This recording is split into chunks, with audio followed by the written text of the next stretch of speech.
Hello, my friends, and welcome back to SAL. There are weeks where nothing happens, and really months in that case, and there are days where entire months can really be shown. And today is one of those days, as we've already qualified 2 teams from SAL. There are 2 more slots left for the Salt Lake City Major. Today, there's only 2 that can take him out of the 4 teams that we have in our lower bracket. And I think at least one of those games is going to blow your mind, but I can guarantee you that as always on SAL, you are welcome to expect the best. It usually always is delivered. Hi, welcome to Des. I'm Milosh. By my side is the one and only Alfama. We spent the entire day yesterday, Leo, going through our upper bracket. How are you feeling after all of that? Very good. I think I'm feeling re-energized. I had time to sleep after some incredible games. I mean, we ended up really late last night, but also it was worth it. I think Furia felt unstoppable the entire time. I think also the first game, sending Team Liquid Alienware to FaZe Clan in the lower brackets, I think got us hyped for today. This will be an incredible matchup. This will be also the end of something that is somewhat an era of domination from one of those teams, at least at the international level. So a lot to play for today. As a reminder also to everyone, the final 2 teams qualified won't have the same stakes in the major, because one team will make it 3rd seed, which means that they will make it to phase 2 of the major directly.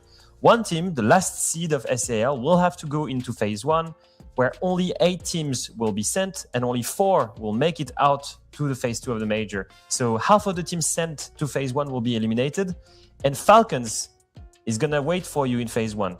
So it is a very tricky position to be in.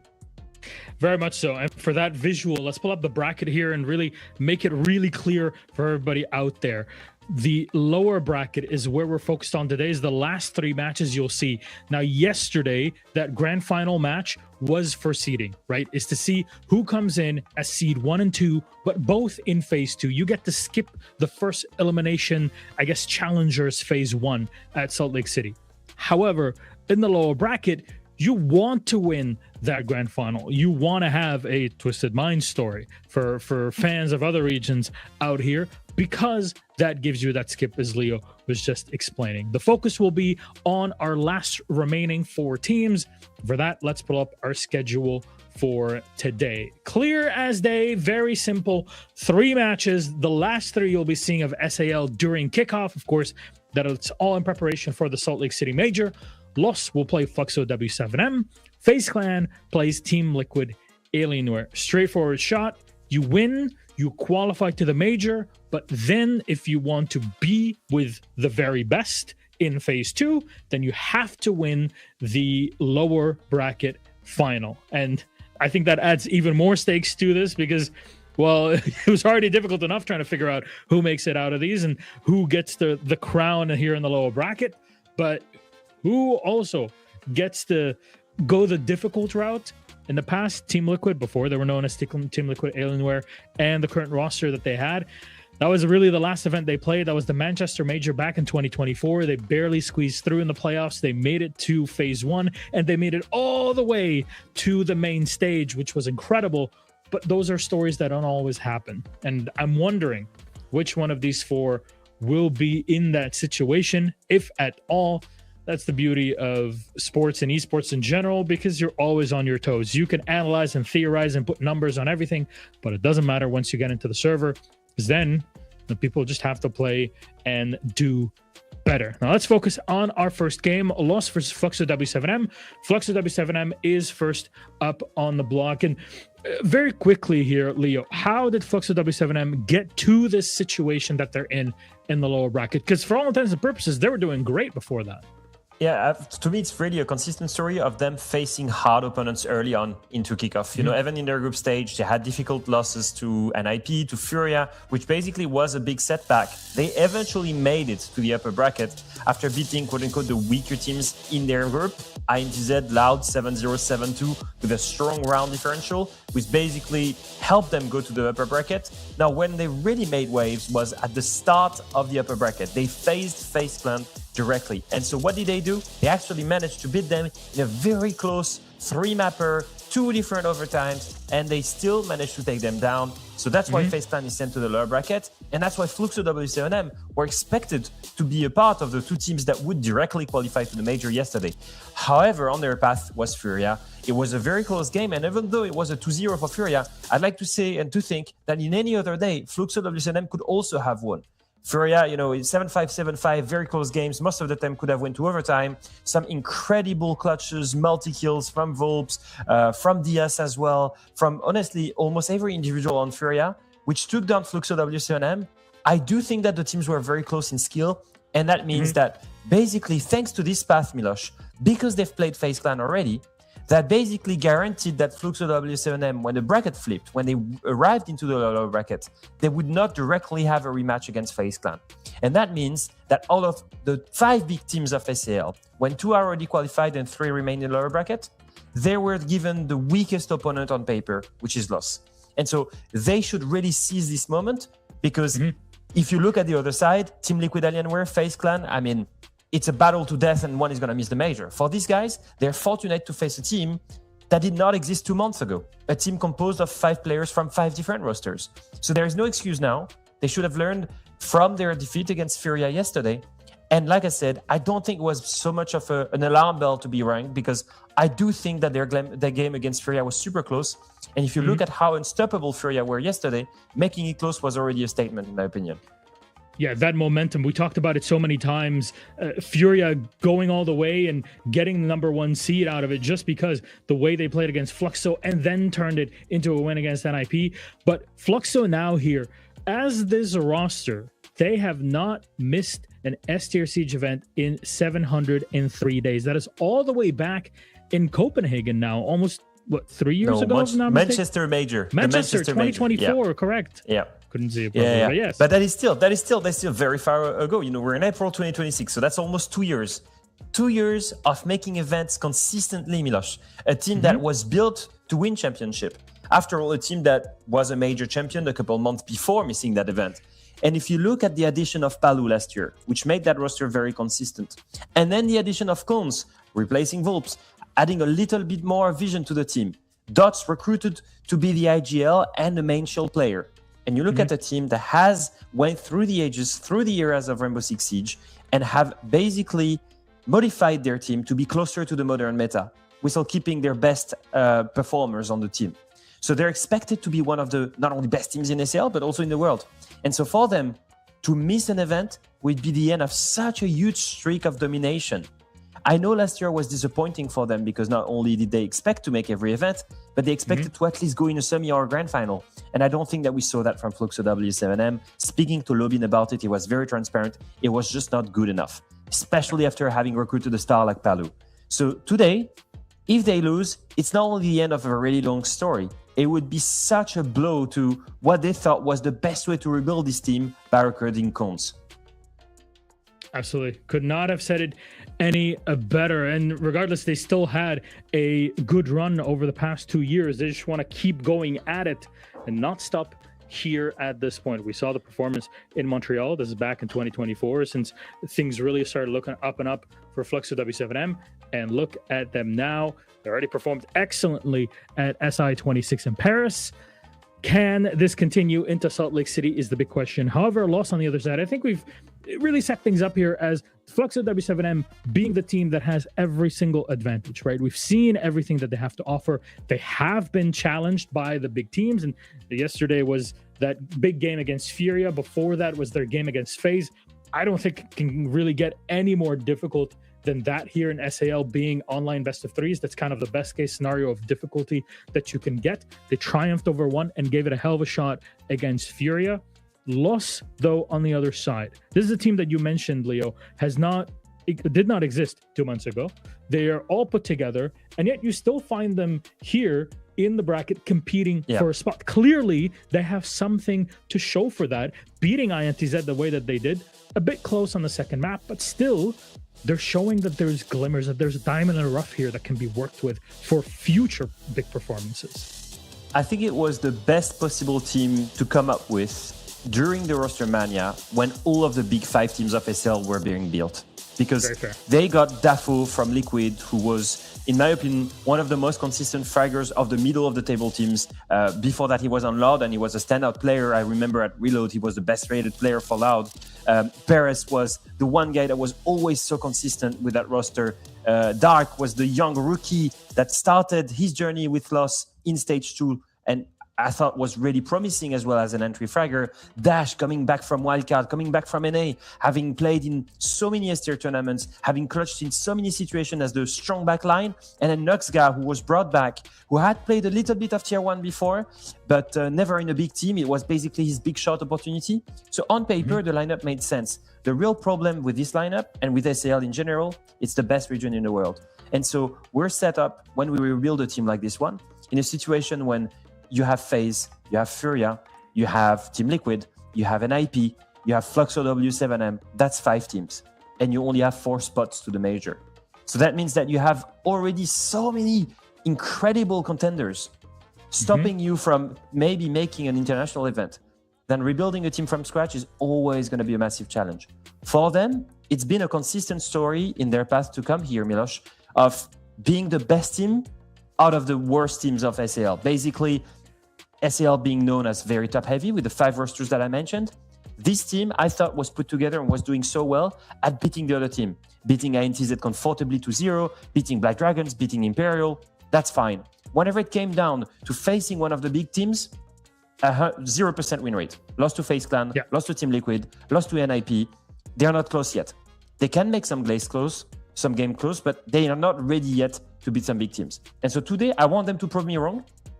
It's a BO3. They have more opportunities to take down one of the big giants. Also, they can abuse the VODs that they've seen yesterday from Fluxo WCNM and how Furia defeated them.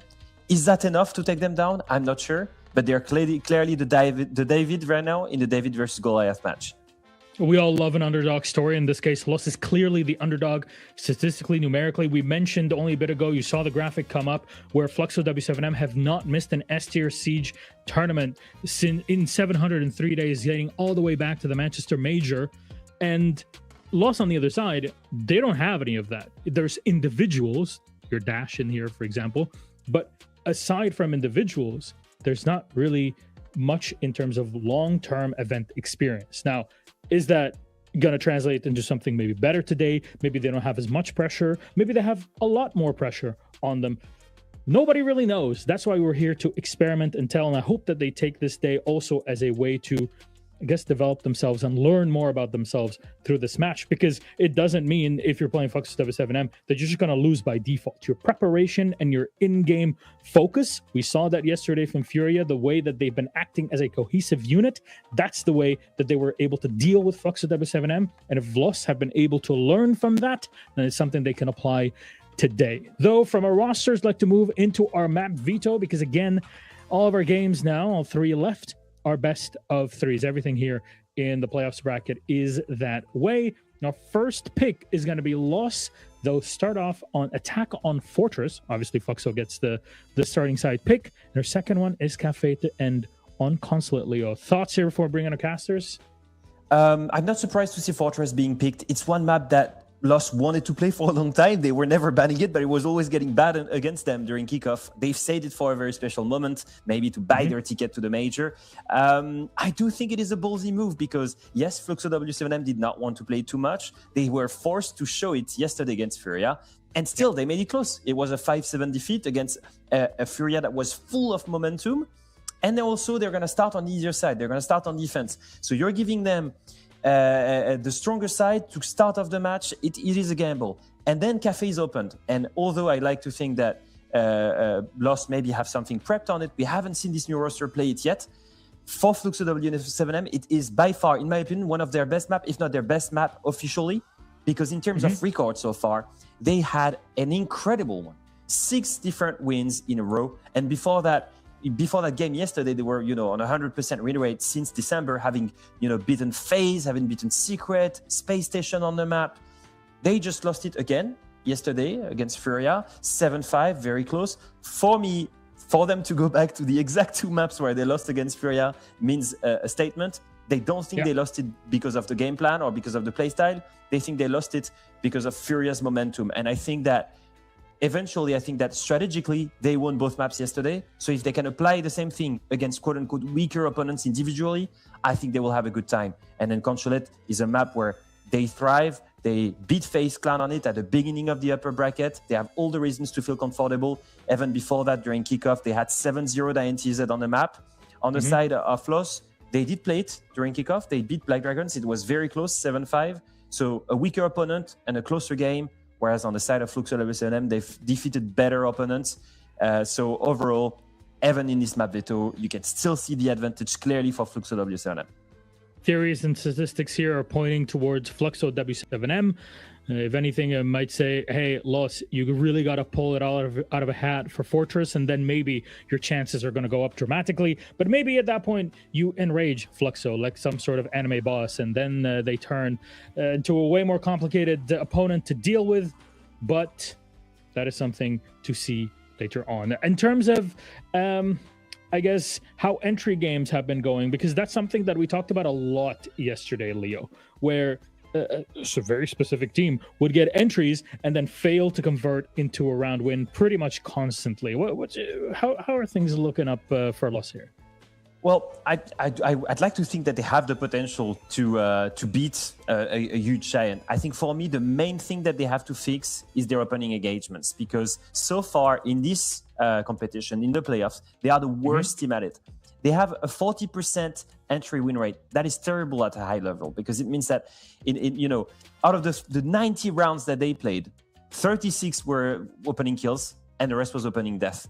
This is a huge issue you want to fix, especially playing a team like Fluxo W7M, because when you play teams that are that experienced, they will be incredibly good at retaining a man advantage if they get one. Their discipline is really good because they have so much experience. So if you give them an opening kill, most of the time, the opposing team will be converting it. And so I'd love to see them try and really fix that. Maybe try and double up on some players early on in a round. Make sure that if you want to get aggressive, you have a trade potential. Because if you do that and you offer too many given opening kills to Fluxo W7M, the match has already ended for you. Well, Leo, thank you very much for that. Let's call in our bad boys, at least our bad boys with the bad boy styling hair. Of course, Dez and Ace joining us today. Gentlemen, how are we doing? On a Sunday feels like a new one. Me and Tim are both buzzing because during soundcheck our football teams won their games. We were both like, yes! So I'm ready for some siege. I'm all warmed up. I can't wait. I'm sure Tim feels the same. Yeah, I was going to say my football team won in like the 90, I think it was the 101st minute or so. It doesn't get better than that against a big rival as well. So yeah, I'm good. I'm ready to go. Look, in terms of the games, I think, the big story for Los is they haven't beat anybody above them. That's the top and bottom of it for them through kickoff. Interestingly, Fluxo actually finished in third as well. So who knows how that plays out. But I think Fluxo come in as heavy favourites. They absolutely do. There's a lot to watch out for here. It's always difficult to bring in a team of players where you have some experience of bringing them from so many different places and different, orgs that they were on in the past, to try to hope to put them together and work out very quickly, because kickoff is a much more reduced stage as we were used to in previous times. How do you even fathom with that? They've advanced so deep into the bracket despite that sort of extra hurdle they'd have to overcome, Derry. It's a tough one, isn't it? And I think this kind of applies to both. Like for Lost, it now feels like, okay, we're battling our way through, we're still here, and now you've got to face off against Fluxo, who have only really struggled against Fury when you look at their results so far throughout things. I think if Fluxo don't come over the 2-0 here, they're going to be kicking themselves, but I also think the best chance of them losing a map here, 2 losses, is going to be on that first map, which is why, for me, Fortress is the best one to look forward to. Definitely so. Definitely so. Fortress still, an opportunity for either one of our two teams here. Loss, like you said, Derry, they're looking forward to it. And so are we. If anything, a challenge for both of us squads. The winner of this match in total qualifies Salt Lake City Major. But in what shape? We'll see that later on tonight. Los Fluxo W7M, all yours, Des and Ace. Enjoy. Thank you very much, Milos. Yes, let's get into it, Tim. A nice little best of 3 to warm us up and now end of our week on a Sunday, and one that, as we said, does look a little bit one-sided. However, maybe there is something quite special to be looking at here. Maybe Lost can get things going on Fortress and take a map away, because if they can't do it here, to me, it's probably going to be a 2-0. Yeah, I think this is the roll of the dice, isn't it? This is the one you've got to come away with if you want to get anything out of the game. So let's see how it goes for Los. And they're going to get things underway, kicking us off on the attack, which can be a little bit tough here on Fortress. It's still a new map. We always say the same things of new maps. Attacking takes time to get used to when you come to it. So we'll see how they do, but these opening rounds going to be particularly important for them, of course. Fluxo W7M will start us out as expected, out in command and bathroom. So watch out if maybe this is your first time watching Fortress. You're thinking, hey, where are they going to attack? What's going to happen? But you need to look at the rooms right in front of you at the minute. Dorms and games, generally we'll see a lot of action around there. I'd expect Fluxo W7M to have 1 or 2 players out there to prevent that push coming in from the old tower drop. So you're going to want to work kind of bottom of the map up if you're the attackers. We don't tend to see too much action from Courtyard, which as a top down would be the top right of your screen, or the area we're looking at now, Eagle and White Stairs. We do see a little bit of that sometimes, but it tends to be much more Horse, Central Stairs and Games and Dorms. Yeah, we see some really interesting scraps on this map. You know, not just the other day, we had Falcon's Secret throwing down this map as well, and it was an absolute masterclass by Falcons overall. Always forcing out 3v1s, making great use of the intel operators that, of course, we've now seen expand with the addition of Snake. And interestingly, on these teams, we do have 2 players that basically main at intel operators, looking on one team in towards Lobin, on the other looking in towards Nux. They play a lot of Dockerby, a lot of Deimos, and a lot of Snake, so much to look forward to there. So we'll see when those operators start coming online. Of course, the Snake being banned away, you won't see too much of it in this half, but that could change. Okay, then let's see who gets that entry. It was something that Leo put on the desk there, and it's going to be an important one. Loss have seen themselves struggle a little bit with that start. Let's see if they can do something a little bit better here on the attack. The onus is with them, really, to go in and create space. Exactly as I suggested, we've got Nux working on that Monte, going towards the south side of the map. He's going to be trying to work his way in towards games to begin with. He's got a little bit of support there from Perez, I think it was, on the Maverick as well, who's taken the old tower drop. So that is where the initial fights are going to come to. There you go. There's your first entry. You heard Leo speaking on the desk about the importance of Daffo and how he's been a fragger for this team, was, you know, one of the stars previously as well. He's going to start things out here with an entry on towards Lobin, who I've often said is a very, very aggressive player. He has got the most entry engagements on this team too.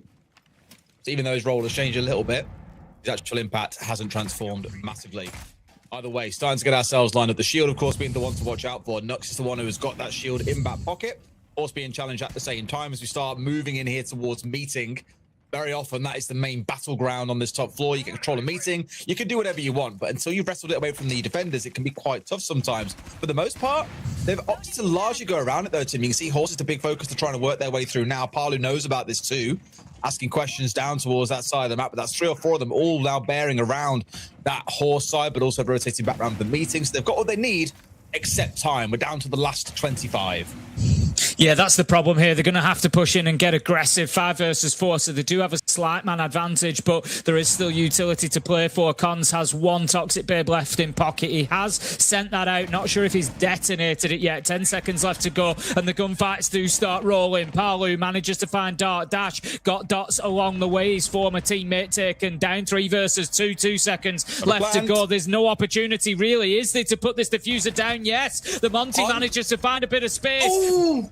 I was just about to say, but here comes Cons. However, they managed to react, get the shutdown, and Los take the first attack. A good start for them. Tell you what, I thought for a second that was a golden opportunity for Cons. If he gets the second kill onto the player inside the bathroom, there's only the Monty left.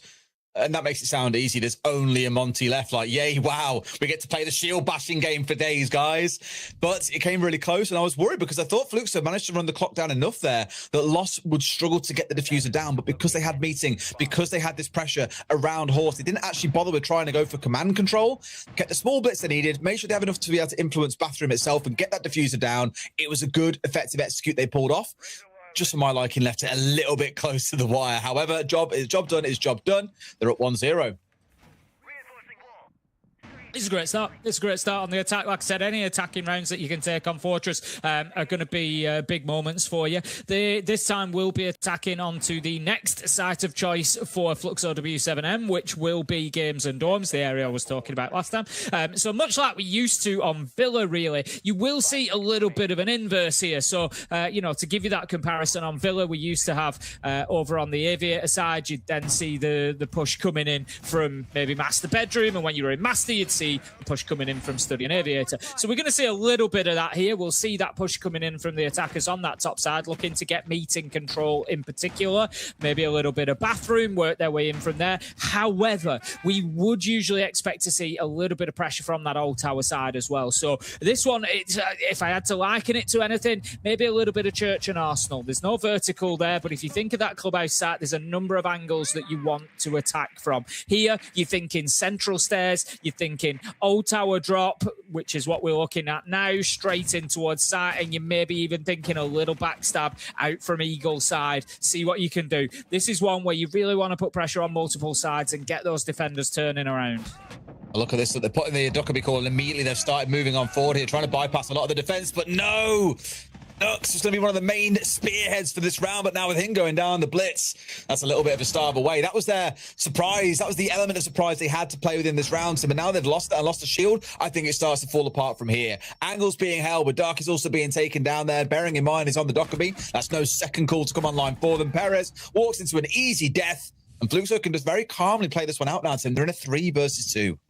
Yeah, that kill onto Dark was a big loss there for Los because he was the backstab. He was the one who'd worked into bathroom, as I was suggesting. So he was the one that was causing Fluxo W7M to have to look around. As it is now, it's all coming kind of from one side. So Fluxo W7M will know that. They don't need to worry about command, don't need to worry about meeting, don't need to worry about bathroom. They can just front up to these 2 players, 1 old tower and 1 central stairs. Both low health. Should be an easy mop up now for Fluxo W7M realistically. There's a ton of time left on the clock, so that is something that Los can use maybe, but I don't think it's going to do them too much good.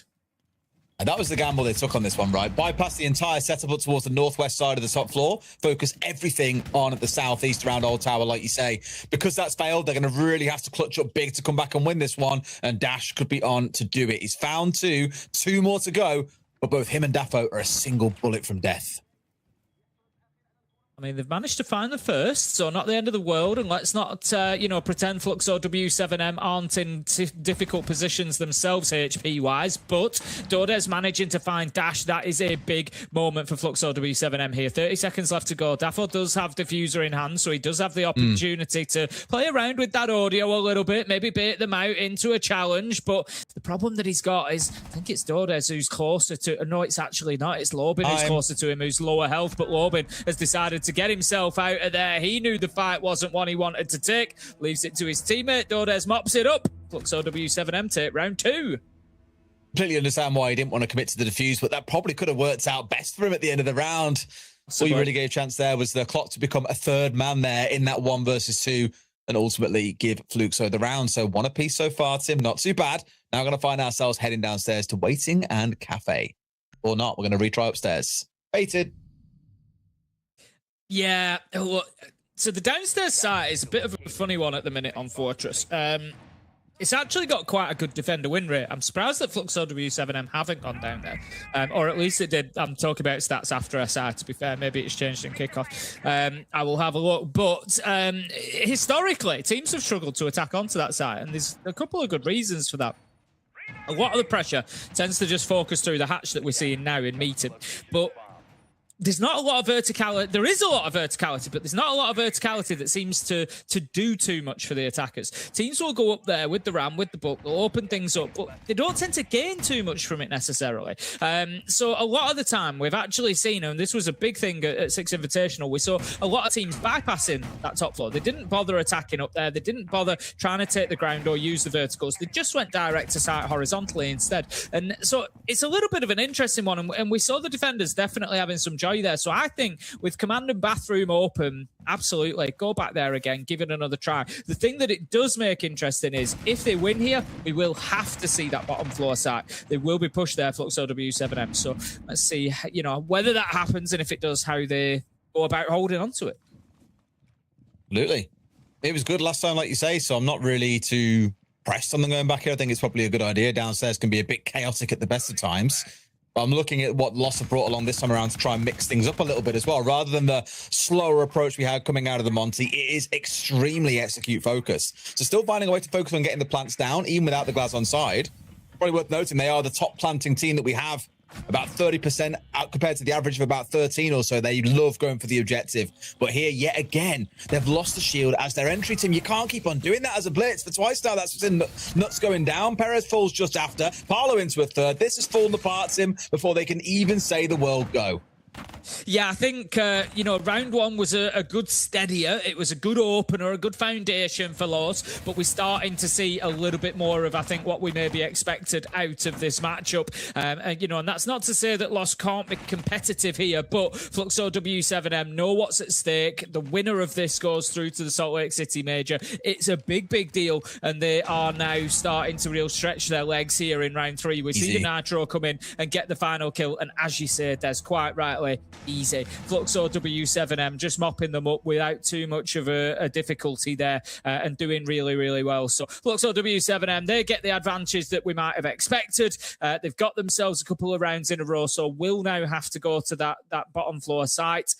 But they're only going to play it once. Good chance of that. If they play it here in round 4, they can then cycle through the other 2 in round 5 and 6. They get to ban an operator that's going to be a particular nuisance. The Monty, we've seen that being relied upon by Los. So, yeah, I think good ideas here from Fluxo W7M, and as predicted, they'll be downstairs. I do start to worry a little bit for Lost, because across those 2 rounds that we've seen them live up to their name in and losing them, losing them, if you want to say it that way, it has been very reliant on the shield being the main entry point. It's had a Dockerby normally in behind them for the information, and then everyone else has been focused on the execute. And it's just not worked out, Tim. They keep on trying the same thing, and I think at this point, Fluxo know, well, this is how they like to play. We know that they love play. Like, all Nooks will play as shields. It's all we've ever seen him really play so far throughout Kickoff to this point. We know that they love trying to get the bomb down, so we know everything is going to be a very, very focused round on the site itself. It's not going to be a hyper-aggressive roam clear style round, and that is why I think throughout Kickoff we've seen them with this awful entry record that Leo was speaking about, 40%. It has been ugly. Teams win by tripping them up early on, but when Lost do get the entry, because it's part of an execute, they've got the highest win percentage of any team in Kickoff so far for actually going on to convert the round. So I think the constant trick is, if you can trip them up early round and stop them getting towards an execute, you're going to come out on top. And you've seen that from the lineups that Fluxo kept on bringing along. Lots of trap operators, information, and little obstacles they put before them. Here it's things like Azami and Castle, and looking towards Solis and Ella for the more trap-based operators. They're just constantly making headaches for Lost here, and I think they've really got to try and find a way through this. Otherwise, they're done. And like I said earlier on, they either win Fortress, and it maybe goes 2-1. Maybe they win 2-1, or Fluxo win 2-1. If we see Fluxo win this map, I think it's a 2-0 personally. I'm not sure about the necessity for the Monty ban.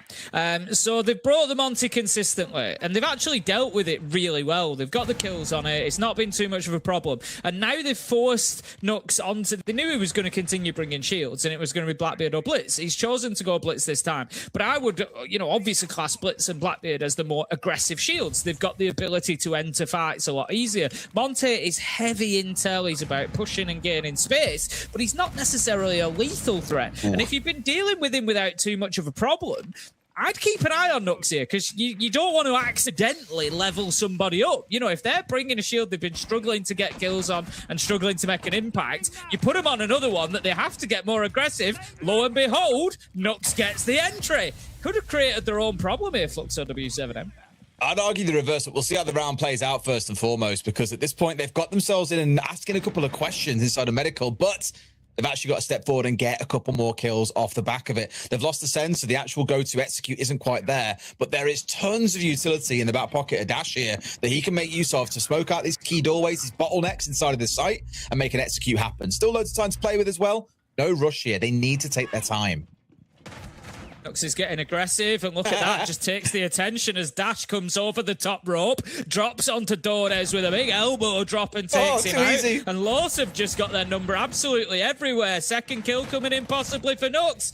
No, Lobin manages to take him down, but surely the damage is done. Perez knows where he is and takes him down. Los get another round, and honestly, keep an eye on Nux for the next couple of rounds. He was very quiet. 1 kill through the first 3, gets the entry in round 4, and I'd have maybe left him on the Monty, but we'll see how 5 and 6 play out.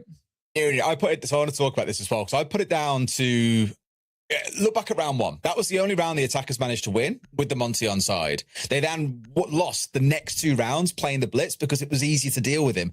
I think actually what we've seen Fluxo acknowledge is when they've got the Monty on side, they can afford to be a bit slower. We can't trip them up as easily because the Monty will step in, he'll feed information to his team, they'll find a slower yet more comfortable way to get the entry in those rounds. So I think forcing them on something that demands more aggression like the Blitz is a good idea. I'd probably put round 4 more down to the site. However, they did make great use of the Blitz there. It was more like a Monty in terms of the intel it was feeding from that doorway. There were less chances there for Fluxo to trip them up, I think, because you saw Lost playing so bunched together. And that was a really smart thing. I'd like to see them play more as a team in these next couple of rounds. Okay, then back up to the top floor we go. It's going to be dorms and games. Last time around, Los did try a bit of a split push here, so there was pressure where you're seeing on your screen now down towards that old tower drop. We had the Dokkaebi wander into bathroom quite freely. Didn't really get anything from there, and then we had a little bit of pressure from central stairs as well. So as I suggested, that kind of, you know, approach of surrounding them. The Bolo Constrictor, as it was christened at Six Invitational when we had Bolo casting with us. Basically about surrounding your enemies and then closing the net, tightening in, forcing them together and picking them off as you do. It didn't work out for Loss last time they attacked onto this site, so they need a little bit more success if they do go for that. Looks like Fluxo W7 are preparing just to play a little bit more aggressively out towards Old Tower as well. Maybe not give that ground up quite as easily. Absolutely. Well, we'll see how they approach it. She said the bow constrictor might be the go-to. That's where they've been falling short a little bit. So that, for me at least, is what needs to change. But now that isn't changing too much. Jimmy, you see this triangle of players that are set up. One off himself up towards the north, two down towards the southeast, and then the two players that you're seeing on your screen now grouping down towards the south side instead. They tried to try and focus on not going in towards blue on this one as well. They tried to keep it quite focused on, let's try and make sure we can get meeting control. Let's get horse control. And then that's our ticket to get the plant down. And it worked out wonderfully. However, as you'll remember, it was a very, very close round. It did come down to the dying couple of seconds before Nuts could start getting that diffuser down inside the bathroom. So there is going to be work to do. And I don't think Flukes are going to make it as easy, especially now they've warmed up and won a couple of rounds of their own. Ash has just hold him a long angle at the moment, hoping to catch somebody out on a rotate, but Fluxo W7M are not going to grace him with such an easy opportunity.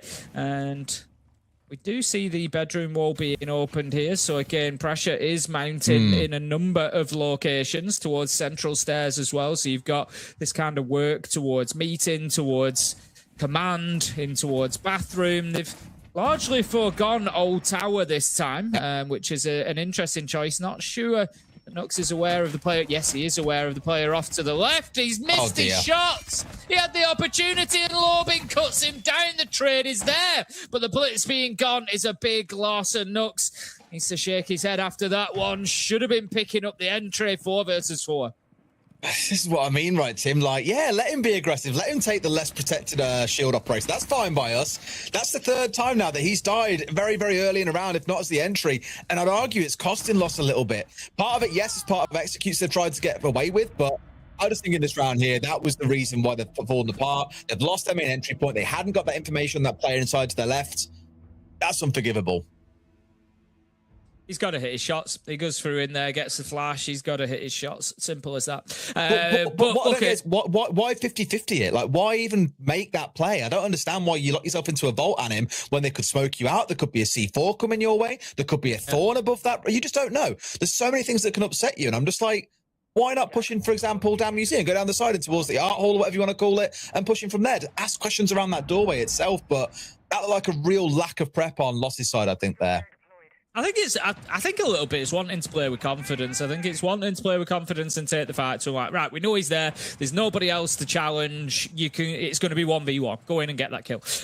Blitz should have in a close range 1v1 a massive advantage. The fact is Nux has lost the fight and Lobin's hit a headshot. I think, they've wanted to play with confidence. The problem is that they've failed and it becomes a big blow to confidence at that point. So well played from Fluxo W7M. They get themselves around. The thing is, Los aren't actually doing too bad here. This is the attacker fortress. If they can come away with 3 rounds, there's a good chance they win this. There's a good chance that they go on to the defense. We do see defenders have success here, and we will do for a little while yet, I would say, until it's not considered kind of a quote unquote new map anymore. We will continue to see the defenders have a little bit of fun. So, I think a 3-3 half, absolutely fine for Los. A 4-2 half, minimum for Fluxo W7M. Yeah, to get away with the 3-3 here, fantastic, because they remind me in a way of G2 here, Loss, which sounds weird to say. But the thing I always say about G2 is either they come out on top and it looks like a genius game plan, or it falls apart and they just look bad. And that is the kind of high-risk play style that you run when you're trying to play this kind of surround style, the bow constrictor we're speaking about, this very execute focus, whether it's onto the site or onto different parts of the map. When it comes out, you look like a genius. When it doesn't, you look awful as a team, I think. But if you can get away with the 3-3, who cares how you're winning or losing rounds? You'll still have the 3-3 at the half, which is what they're looking for. So we'll see if they can get away with it, or if Fluxo get the 4. So you'd argue on the build of it so far, they probably deserve to have that kind of outcome, but time will tell. Just taking the fight here with the Blackbeard. Nux can't find his man. Not going to give anything away from him behind that meeting door. Dorde's already low health. Doesn't want to give himself away too cheaply. I think he is in a very dangerous position at the minute, though. Might need to back away because he's going to find himself challenged. How about it? He does run back into the nade that Dorde's threw. Sorry, that Nux through, but manages to take the black. That's a trade you'll take all day, to be honest. It's the Thorns, so no active gadgets have been lost there. We'd expect the Razor Blooms to already be out. He had to run back through the door because obviously the backup is going to kill him anyway. So he took the shield off. Perfect. Brilliant play from Dordes. Oh, what I don't get, Nux is 1-4 on entry this half now, leaning in on shields, and in one of those rounds, have we seen a trade kill come off the back of it? And that was in the previous one with that little run onto the breaching hole inside of command to get the kill onto the player that just killed Nux. Like, yeah, okay, cool. But where's the rest of the team? If we're making these all in plays, let's do it as a team, right? 8 strong to go and all the rest of it. We go big or we go home. And at this point, they're not making it look too good. Darky's at least getting one back. That's not too bad. So now into a 4v3. It's still winnable for them, admittedly. But can Fluxo hold on because they've only got 30 seconds to play? No C4s to work with, no smokes. This is looking good for Lost, but I'm always nervous about the time, Tim. No, it's too easy. Far too easy, just giving himself away there with the little pre-fire on the shotgun. And that is all that Fluxo W7M needed. Paolo manages to find Dash and a second. Lobin to finish it out. Fluxo W7M get their 4-2 half. That for me was the minimum on the defensive side. Now we'll see what they can bring on the attack. Oh, pretty spectacular overall, but from what I understand, as always, we do have our desk ready to break down a few things for you in a second. We'll give a shout in just a moment, I'm sure. Let's see what they've got to say about that one. Milos and Leo, over to you. Thank you very much, gentlemen. And yes, you're seeing it 4-2 at the half for Fluxo W7M. Not bad, though. 2 attacking rounds for loss here on Fortress. How are things breaking down from a side perspective here, Leo? Do you have any examples to hammer points in? Yeah, I do want to praise Lost. I do think that it was a decent attack side. I think that they got punished a little bit. Once again, I will say this, by the opening engagements. They keep on losing them. Nux guy especially is supposed to play the shield, supposed to play the support role. He's got 4 opening death already in 6 rounds. But when they take things slowly, let's take a round at round 4, for example. Let's take a look at round 4. When they take things slowly and they don't go for a full clear. They hit side directly here. That was on the basement bomb side. They take the initial control here in medic, and then they will abuse that position to just make sure to have cover on anyone that goes down the stairs or gets aggressive on them. And look, they're not moving, right? They're just waiting for movement on the side of Fluxo.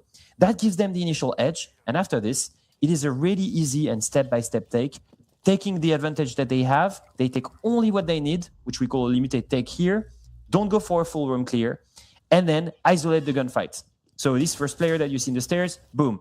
Great coordination. The blitz is there to bait him. The other goes from dropper and gets a free kill. Cons, who's been spotted in medic, look, another one that they get for free. So Fluxo, eventually, at this point, start thinking, okay, it's 2-2. We're giving them rounds away because we're moving too much. And what I love to see is the adaptation. If we take a look at the other round, so round 5 that follows this one, they bring all the utility to slow everything down. So the Azami, the smoke, the thorn. And instead of giving their bodies too far away, they choose one choke point, which will be horse and around here bunks. And then they start to play aggressive at the 1 minute mark. When all of the guys on lows are just utility in hand, trying to still get to the bomb site, they fight around the meeting. They get aggressive together. And this time, whenever they pick, they do so together. And that's the biggest difference. Play behind utility and abuse the natural choke points of the map. I think that it was a really good read on their side. Now switching to attack, I'm not surprised to see Lost removing the shields. It's been very, very big crutch for Dots. So they will have to find a way to attack differently. Maybe, I'm assuming, bringing things like the Solid Snake, the Deimos, the Lion. And as you can see, it's starting to come on their lineup. From the attacking side, you always want to try to form your own natural, quote-unquote, natural angles, the unnatural one that you bring with your own ops. And this is going to be a tough one to break through. We'll see what Fluxo can bring to deal with loss on the defense. We'll send it back to Des and Ace to take us through the action in the second half. Enjoy. Thank you very much, boys. Thank you for the breakdown as well. Much more standard in terms of the bans that have come out in this half as well. So you've heard Leo just mention there, the 2 shields being taken away. Really a targeting towards Dots there, as he has been their go-to shield player. But happily, he'll run onto the Ink, and he's going to light this place up. Yeah, we'll see how. Oh no, he's not. He's going to go on to the 1 remaining shield. You see, you got baited in again, Des. Baited in again with the attacker repick. Once a shield player, always a shield player. Dots is going to hold on to those shields until they forcibly remove all 3 of them, which I think will probably come at the end of the first 3. And then he'll run fuse. Defensive rounds for loss, almost certainly. And then, like you say, run fuse shield. He'll find a way, one way or another. He will find a way to have a big piece of metal in front of his face. So, let's get into it. It's going to be first defensive round for loss, and this is a really important round. I often leave it till round 8, 9 to discuss this, but here it's round 7, because if Loss don't come away with a successful first defense and Fluxo W7M go 5-2 up, I think they're really on the back foot at that point, and Fluxo W7M will feel like they can get this done on the attack. As I've said previously, the defenders do have a pretty good time of things here on Fortress. The minimum needs to be 4-2 for Loss at the minute and get themselves to overtime. Given that it's their map pick, you'd be hoping that they think they can get a bit more than that, but Fluxo W7M not going to be messing about. They've got the Glass, they've got the Blackbeard, they've got the Grim. The execution kind of writes itself. It does, but the gridlock really helps them lock down this sort of thing, because there's the 2 roamers I'm looking at on the side of Lost right now in terms of the Thorn and, of course, the Vigil for Perez. They're looking to make things happen, but I don't know. Is that enough force to be able to really stop the other side? I don't think it is. They'll be able to sniff you out. They'll be able to lock you away with the gridlock, for example, and then everything else gets focused on the site itself. And sure enough, there's the entry. Nooks, 1 and 5. This game is worth stressing again. The 2 kills come through. Loban and Cons both going down. That certainly isn't too bad, because the crucial operator that is gone is that Glass. The smoke is offline as well. White stairs have now been secured for Fluxo W7M, but man count does not favour them. 3 versus 4. No pressure over dorms and games, so you've got defenders now who can fall back to site to provide a little bit of extra manpower. You've got the diffuser down cold as well. This is now going to be just a recollect there. You can see you've lost 2 on that tower drop. That is not ideal from Cons and Lobin to leave their team short-handed when there's a clash on side as well. How do you now deal with this shield? Beautiful peek comes through. You can see with the outlines that Dash was just waiting, and the info is just being fed to him by Dark. Just, yep, that's where they are. Just a couple of meters to your left, a couple of meters to your right as you swing round, and he just gets round and gets a beautiful peek. 4 versus 2, Lost looking pretty comfortable. Yeah, for as much as I'm speaking about not being 100% sure about the lineup on the other side, I'm a little bit wary of Fluxo, to be fair. Like, it's lacked a little bit of direction. Like poking in with a Blackbeard and you're putting all your eggs onto the glass basket, what happens when he falls apart? And now that they're kind of trying to recover, and yes, with the help of Parlu here, they managed to get something back, at least into a kill onto the Vigil, but you'll happily throw away that Vigil for the opportunity of a cheese kill, I think, especially when time is now as low as it is. The stepping in, the impact TMP coming out on towards the clash, everything is now on Parlu. He's had a great tournament so far, but he's got to go absolutely massive into one more, into a second. Now he's got to go for the plan. It's just after dark. He's all by himself, and Parlu wins it out again. He cannot stop clutching this stage. Huge loss for Loss there in that round. As I said, it was going to be very, very important for them to get that one on the board. Fluxo W7M now just need to grab 2 rounds, and they've just sent a message there, haven't they? Like you say, coming out with that clutch as well. They were, short-handed through most of that round, but they've still just got in there, taken the gunfights, and Loss have presented them with opportunities. Big mistakes, big loss for Loss, and that is, I fear, going to cost them heavily. Oh, wow. Those are the moments of magic that when you come back and look at this, if it was to be a close map, which it doesn't feel like it's going to be, you'd look at that and say, Parlu's gone and done it again, and Los really shouldn't be letting that situation go. But this is what I mean. It feels so weird and isolated in terms of watching. We've cast a lot of EML this stage, Tim, right? And I'm looking at this game here. The number of fights that we've seen come down to being extremely isolated 1v1s is absolutely crazy. The Blackbeard asking questions on towards the clash at the door. I was like, okay, where are your teammates to support you on trying to aggress on towards this wall here? No one around. The Vigil all by himself. No one around. The Clash in trying to hold down the very end of that round. No one else around.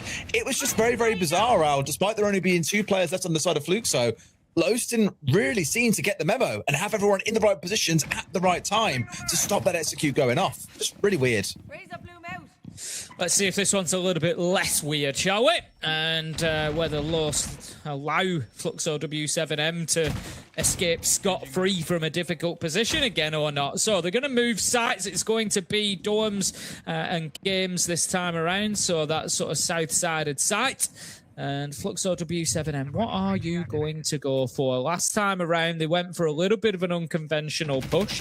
Didn't bother with this side of the map. Instead, just went a little bit more direct. This time, they're kind of opening up that central stairs area wall. And so that's immediate pressure onto site to begin with. And then where's the rest of the pressure going to be coming? They got themselves onto the old tower stairs rather than the drop. Can't move forward at this point, and they're going to get an absolute freebie. No, they are not.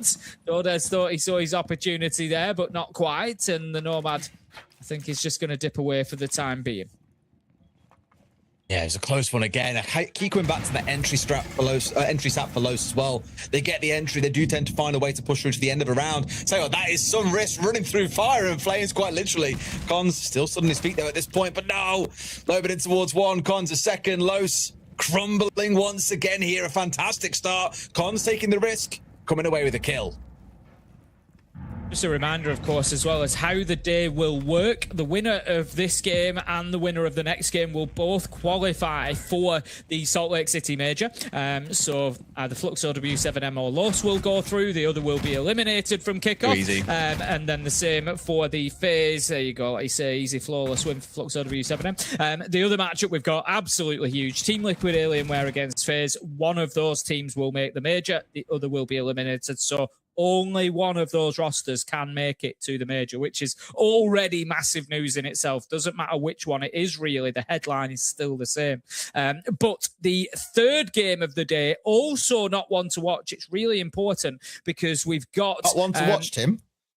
It is one to watch. It's I say not what? It's definitely one to watch. You said not one to watch. I was like, hang on a minute. It's not one to miss. It is one to watch because the two winners will play each other. And the reason that's important, there's a few SI points difference as well, which is an important factor. But the main thing is the winner of that winners game, the lower bracket final, will go straight through to phase 2 of the Major, straight into the Swiss stage. The loser of that game goes into phase 1, into like the play-ins knockout stage. And that is a big, big deal because already that is shaping up to be a tough phase 1. You've got Falcons in there from EML, somewhat unexpectedly. Twisted Minds actually grabbing the phase 2 spot. So big, big games all round today. And this one, unfortunately, looks to be one a bit too big for the side of Los. Of course, still got other maps to go, but as I was saying earlier on, this to me was the best chance they had at finding a win. We're going to have a rehost coming in by the looks of it, so we'll get back into things in just a second once that's sorted. But to come back onto this map in particular, this is Fluxo's permaban. They don't like playing it. They've lost to FaZe on it. They've lost to Furia on it. Although the games were close, admittedly, like 7-5, 7-5, this has been a map that has been permabanned away from Los consistently. Like, they really want to play this map. No one ever lets them. And this sounds a little bit rude, but I'm sat here watching this and wondering, why are teams afraid of you on this map? Because that first half wasn't good. And in the second one, they've been battered. Absolutely battered. I mean, you got to ban something, Des. You got to ban, you got to ban something if everyone else is banning it. If you're just confident you can beat them anyway, then, why not? Just keep piling on. Yeah, we'll keep taking Fortress away. But look, Los haven't been up to speed so far. We've got to call it as we see it. We'll get everybody rehosted and back into the lobby just as soon as we can. But things going, I think, largely as expected so far, with Fluxo W7M kind of heavily on top and heavily favoured now. They only need to pick up one more round. It is 6-2, and a few solemn faces across the side of Los there, I think, because they know that they've got a lot of work to do to come back into this one. If we have a look at Cafe, very good record for Fluxo W7M, 6-1 over a 64.9 and 64.1% attacking and defending win rate. It ain't going to be easy for Loss. Yeah. You kind of saw it all laid out on the players' faces. They knew that this map was their chance to get something here. It's their favorite map. It's a map that they've obviously seen and know that Fluxo have lost over the last few days, well, last couple of months, really. They lost it recently, of course, during Kickoff, and then also lost it during SI as well. This was your opportunity, but it is crumbling before them, I think, through being a bit too predictable. Like I said, back in that first half, although buying them onto your way might look a little bit strange, I think it's because they knew exactly what they would get for every other round, and the results spoke for themselves, right? 1-4 on entry for Nux, the shield going down in every single round as the first death. That can't really be happening. You need a player to making a play somewhere to enable the shield to capitalize on the chaos, and it looks just a bit too one-dimensional in that first half. And in the second, granted, they've come up a very, very good attacking Fluxo W7M today. I thought their 2 attacks so far have been excellent. It still just looks a little bit limp on the defense overall, unfortunately. Yeah, definitely a lot of work for Loss to do. And the problem that they've got is it's, you know, such a short space of time to do it. They don't get to go away. They don't get to go back to the drawing board. They don't get to go and fix these things. They've got to do it here or now, you know, or Kickoff is over and they're looking towards stage 1. There will be no major for them. So this is where leaders in teams really come into their own. You know, this is where having a good IGL who can pick the team up, who can fix these things on the fly. Obviously, you know, between games, it's on the coach, it's on the analysis team. That's, you know, all that backroom staff can come into it, but during the match, when it's there in front of you, this is where the RGLs really earn their money, to be able to say, look, this isn't working, this is why, and to be able to make those changes on the fly. That's exactly it, right? Being able to make those changes when you know things are going this wrong, it's typically why you want a coach to get involved at that point. You were speaking earlier about the potential ban coming in the third round being another shield to try and really put dots on the back foot. I don't even think we'll get to that point, truthfully. I don't think you're bothered. We're already at 6-2. That's it. Like, is the shield been the reason they've won or lost those rounds? No, like, not really. They'll be happy. They'll be completely fine without it. I can guarantee you. That's it. I think it's another one of them that you look at it, and even if we do get there, I think sometimes teams get locked into a banning order that's almost been pre-decided. It's, yeah, dots is a problem on shields. Okay, we'll take the 3 shields away. I think sometimes, I'm not saying this is the case of Loss, sometimes you've got to be a little bit more flexible, a little bit more adaptable than that. Is there something actually else that's got, you know, that's what we've started out with, but we're actually finding that this last thing, you know, maybe Dockerby, maybe Snake, maybe, you know, whatever it might be at the minute, that's actually causing us a lot of problems. So we're going to take that away instead. But, you know, whether we even get there or not is another question. Like you say, all sites are open to Loss at the minute. They've lost their first 2 defenses. So I think we will see them go back to a top floor site. Looks to me like we're going to be getting in now. We've got fist bumps all round. So we'll be heading back in. But I think we will be going back to a top floor site. I don't think that they will risk that bottom floor when the game depends on it. They will have to at a point. You know, they're going to have to win everywhere now. But I mean, on that basis, I guess you could go down there. But no, they're going to go to the top floor. So you could go down there. You've got to win everywhere. But I guess for me, I think go to your stronger sites first, get a couple of rounds under your belt, and then worry about that third choice site. Well, they're going to try the primary site, Tim, and they really, really need a result here. But I do worry that for Fluxo, this is just going to be a little bit of a walk in the park for them. On the defensive side, looking at what they're bringing along, it's kind of more the same as what we've already seen earlier, but they said for having the Vigil on side, we've now got the Izami in place instead. And I think what they had before wasn't an awful idea. You know, the Vigil being the one that was challenging them around the entry, not looking to die, but looking to challenge and waste a little bit of time, ask a few questions, and then you had a really good dug-in setup behind a mute, a smoke, and a clash. On paper, it was great, and it was going great, until they all thought, oh, the clash is entirely fine by themselves, decided command against the last 2 players on the side of Fluke. So there's nothing to worry about. Except there was, because we saw Parlu do Parlu things, unfortunately. So here, I get it. We can still play it on their own. We've just got to be very, very conscious of what our anchors are doing, I think, when the execute comes in. We can't afford to be losing 2 players early in the round either, because I wouldn't really call Clash an architect, but in the same way, like she's a bit of a mobile, like wall, you can, of course, move around. In the same way that an Azami can be quite flexible where she puts the keepers down, that is your win con in this round, is playing behind your utility. Let's not forget they have brought that clash along previously. We saw it back in round 7 on this very site. It didn't really get the job done for him. We saw almost, I do like the change they've made. It's almost the exact same lineup, but the adaptation here is switching away from the Vigil onto the Azami. I'll be honest, I don't know why you'd ever play a Vigil on this top floor site. I just don't think you're ever going to gain something from it.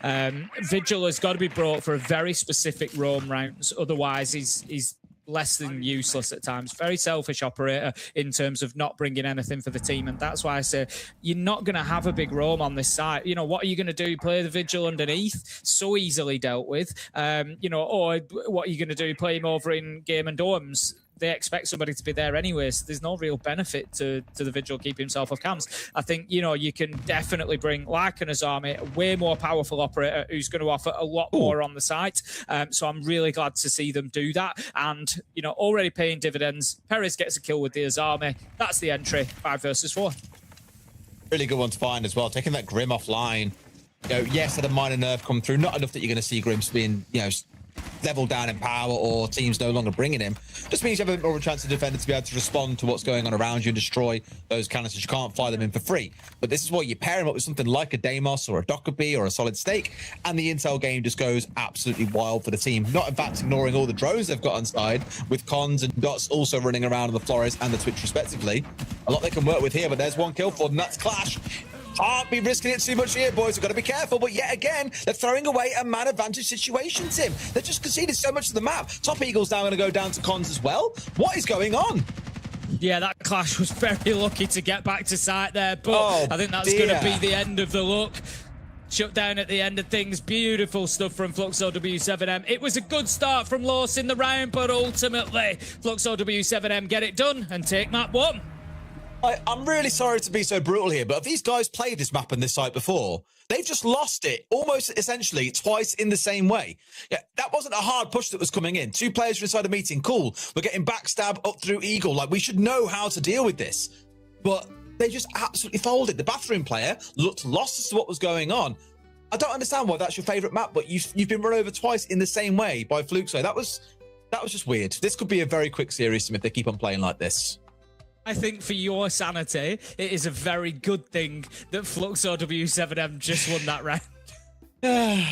Yeah, I couldn't keep watching that anymore. I feel bad going on them because we've watched these guys over the years play. Don't forget, a bunch of these guys used to play on Lost together as well. We've seen them be... They've had a fantastic run at a few tournaments historically, but that wasn't the sign of a team that is going to come anywhere near making it to the major playing like that, unfortunately.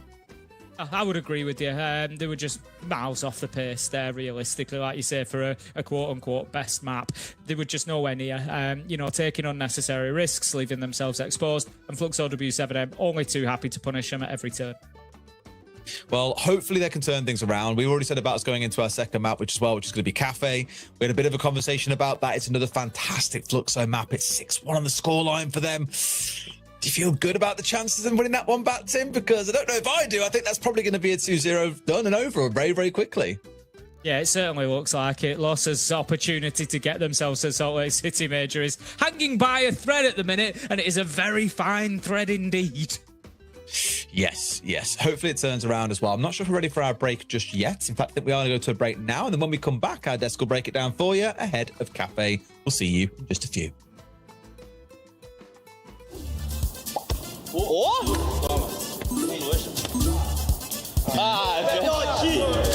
Manda direito aqui no seu pé. Não, faltou vontade.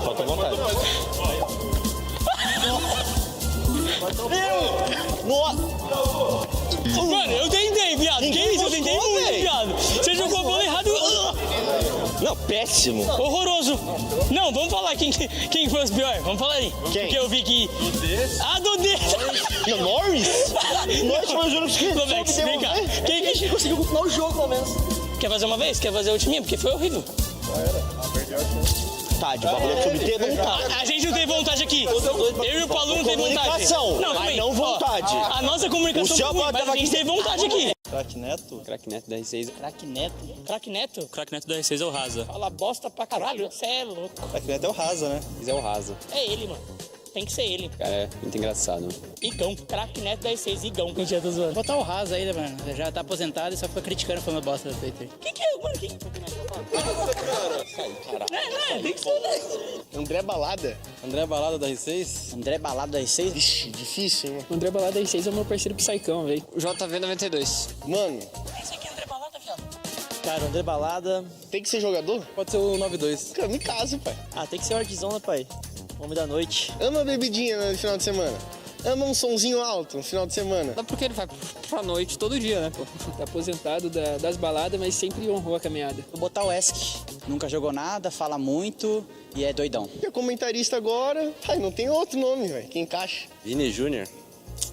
Tem que estar no auge, né? O Vini Júnior da R6 é o Wizard, porque... Rende, que é um cara que tá no auge aí, tá jogando muito. ele é firulento e quando precisa ele resolve. Sérgio Ramos da R6. Sérgio Ramos da R6? Sérgio Ramos da R6. É o Dias. Pô, o zagueiro eu vou colocar o Dias aí, que ele só fica parado no mapa. O cara é muito zagueiro, mas é muito bom. É o Souzão, né? O Alu, um zagueiro muito sólido ali, muito bom na defesa. É zaga, mas é bom demais e tem vários títulos aí.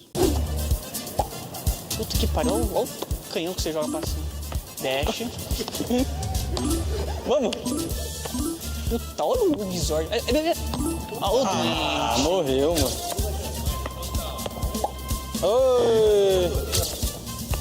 Oi. Esse queria de cabeça, ele queria de cabeça, eu vi. Vai. Acho que eu deixei um pouco a desejar ali também. O Pérez tá achando que tá jogando vôlei. Cara, o Pérez é muito troll, cara. O Pérez é muito troll, cara. Olha o que ele faz. Calma aí, cemitério. É muito troll, cara. A bola chega nele e morre. Não, mas acho que a gente deixou um pouco a desejar aí no desempenho.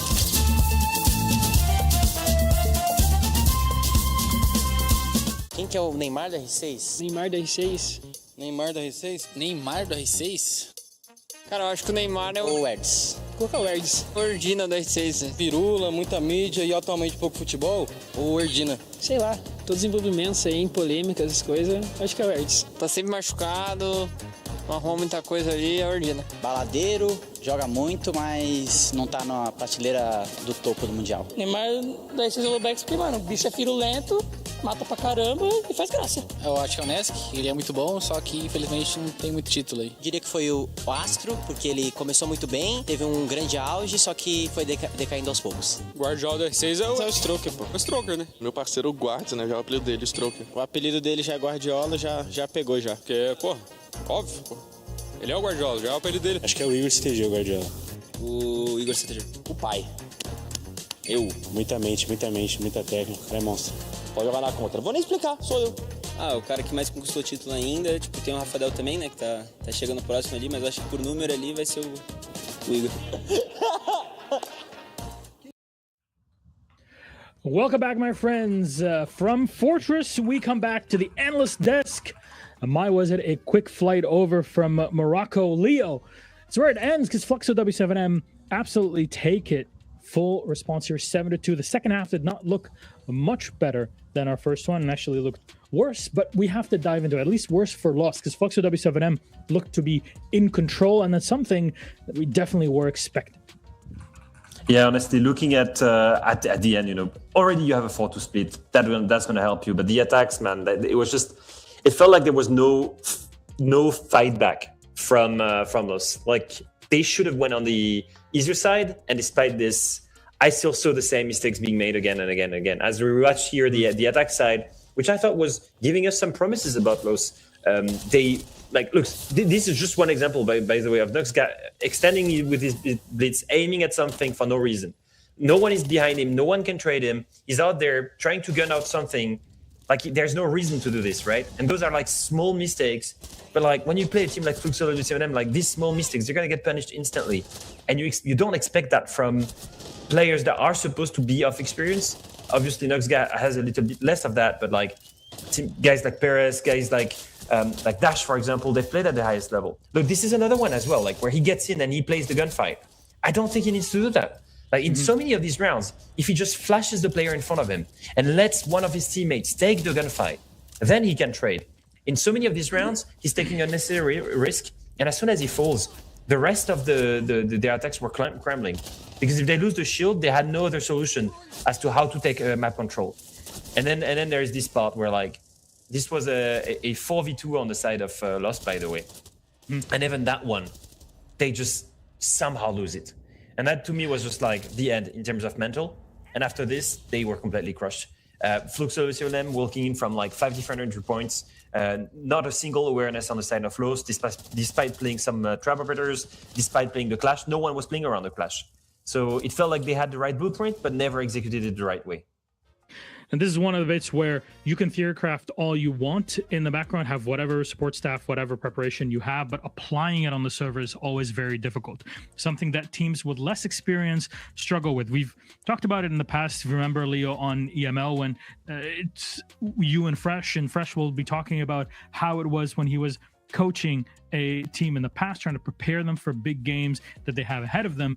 But you can do all the theory crafting around dealing with Shaiko or any equivalent player, any strategy, but applying it on the day is difficult. And maybe one of those cases today of nerves. You're up against a very high wall of Fluxo W7M. You're a team that already made it deep enough for your experience level, for the fact that you did not exist only a few weeks ago. You're put together, you're doing well, but can you breach that wall? The difficulty is there. We talked about Fortress, that it needed to be the map that Lost take control of. They need to take those early gunfights, win them. That's why we were so happy, we're relatively happy with the first half, that playing on their attack, they're doing well. Can they apply that in the second half? Did not happen. They're maybe a bit too afraid, maybe a bit too respectful of Fluxo W7M on the other side. A team that has not missed an event in over 500 days. That's something that might get into your head when you face those big names in such a high quality situation. Though one of the players that were mentioned, Leo. Yeah, I do think it might matter more, Miloš, for players that have less experience, right? So a player like Dark, for example, but maybe a player like Noxga. If you look at the statistics here, 1 and 5 in the entry. I mean, that's just not possible. On a map where you only have played 9 rounds, you're telling me this guy, he has 5 opening deaths out of 9 rounds? That's just way too much. And not playing as an entry, playing as the main shield player. Monty, Blitz 4 times, Blackbird another time. And so if we look at his performance throughout the whole of Kickoff, you'll see that, you know, there's the KD problem, there's the EPS lacking. He is there in terms of plants. The problem is when you look at the entry kills, it's a big issue to have your backline being somewhat the biggest weakness you have in terms of opening engagements. I think come next games, come Cafe, he needs to step up in terms of performance. It's not necessarily the fact that he needs to frag more. It's fine. He's on the back line and he plays the shields. He's not expected to be the one fragging. To me, it's more so a question of survival. He applies a lot more pressure by staying alive, by not extending, by pushing away the players in creative movement, than by trying to get kills. And that to me is just the main thing that he needs to fix comes next game. The next test, as you say, in the next game, the next map, the test is, can you forget about map number 1 and what happened on it? Say, okay, whatever, we need a Fortress to warm up. We messed up, sure, but we cannot stay in that mindset. We have to move on to Cafe. It's our opponent's pick, sure, but we're starting on defense. That's our preferred side on this. We should want to play this as best as possible, rack up 4 or 5 rounds on defense, and see where we go from there once the half switch comes in. That is another level of test of your mental resilience, right?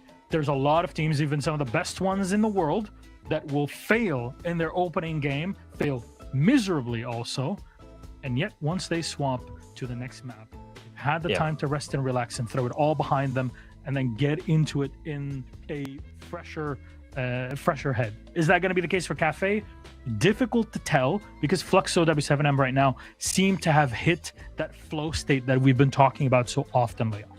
Well, the problem is they had no problems to solve. Like literally, I felt like most of the rounds, especially when they were attacking, were given away by Los. The only round where they had to fight was round 7, when they had to go and win a 4v2, which was again an example of Los's inexperience, completely blind to gaps, or not able to regroup together, make sure they use that man advantage. One thing that worries me is that, I don't know if you remember the game on Cafe that Fluxo W7M lost to Furia yesterday. They didn't lose it on the weaker side. They started attack because they picked Cafe, and their attack side was actually really good. They went 3-3, and honestly, it should have been 4-2 if it wasn't for an incredible multi-kill on the side of Furia on the Redeem Room side. So that's impressive. They actually were very impressive on the attack. Right now, they have hit the flow state, like you said. They are going to attack first on Cafe. They've showed us that they're really good on that side. And then comes this, they have the defense, which is supposed to be the stronger side. So I'm thinking here I need a reaction from us, but as we expected, Goliath is just too strong for David right now. Well, if I may remind you, Leo, that the story does not end with Goliath winning, right?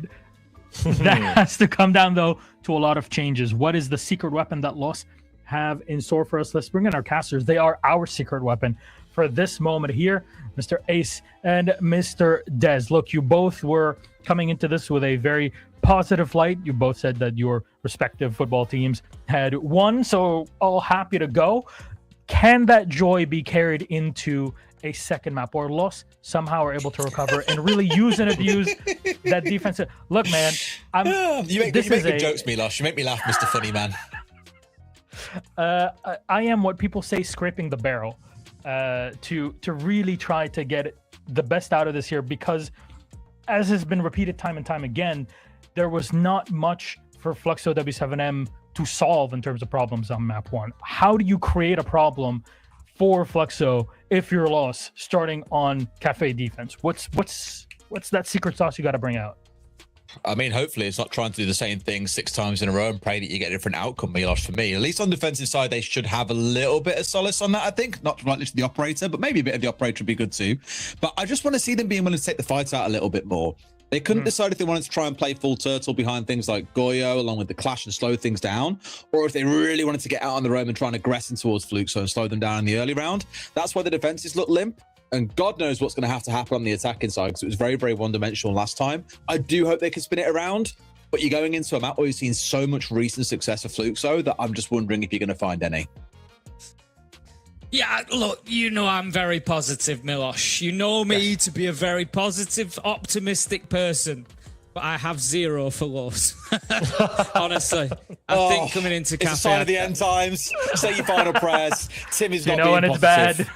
I'm done. I'm out. No, look, I think Fluxo W7 and we're just too good for them. They're too strong, they're too good. And I think that the same mistakes that Lost have been making on Fortress are going to be punished heavily on Cafe. Big trouble for them. Big trouble.